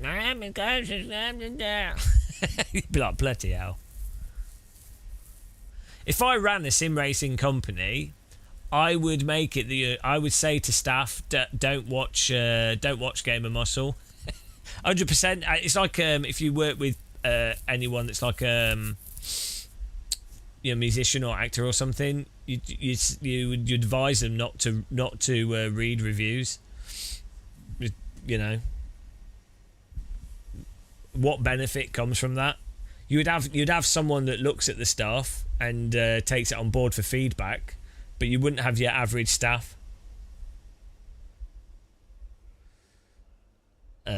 looking at it, or the people making the cheese. It could be worse. Could have been Star Citizen. The big question: where do I invest your time and money for the rest of the year? Well, ACC's dying. Like, even Kunos don't care about it particularly. But you could pick up ACC super cheap in a sale. It might still be really worth it for you. LMU is coming out of early access, and maybe they'll do like a sale or a launch thing, which would be nice. iRacing's iRacing. iRacing's going to just trundle along being what it is, and the users of that game want to be lied to, so I don't think it's going to change. Value for money, why? If for jumping online stuff, if you're happy with GT3 and GT racing, I think LMU is pretty good, to be honest. Absolute value for money, AC1 is basically free, so you might as well just have that, and then you could play LFM on that, but the race is not going to be as competitive. And you could probably get ACC for cheap, to be honest, and then do LFM. You probably have a good time. So it don't really matter. You don't have to pick one. iRacing is expensive though, so I would just ignore iRacing and pick up the others. iRacing makes sense if you do, if there's a specific esports thing and that's what you want to get into, or you particularly like Formula cars.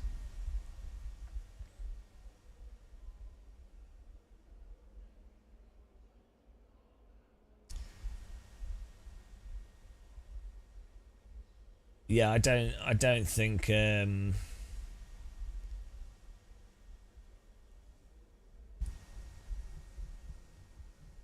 yeah, no, Sharp, I'm not sure. Right. I'm dead. after that bonanza. It was a fun live stream. Appreciate the support we had. We had some gifted memberships, really appreciate that. Some new subscribers, new followers. Thank you very much, guys. It is much appreciated.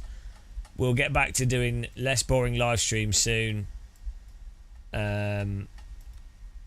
We need to do a glider, a flight sim stream soon, and then I need to have a break in the sun.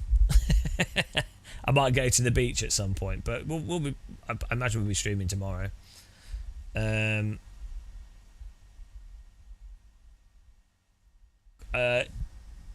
Because Coyote Racing, that's simulating the reality of motorsport cost pricing, right? It's good fun. We are going to raid someone. I'm losing my voice here. I have to raid a legend, guys. I'm sending you to a sexy beast. A guy that I love.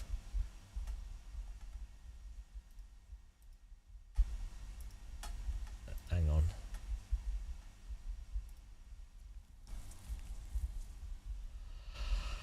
Ooh.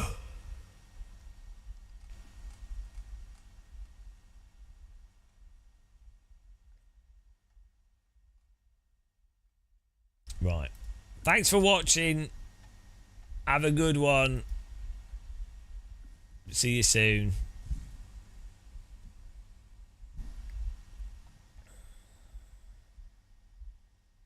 Bye.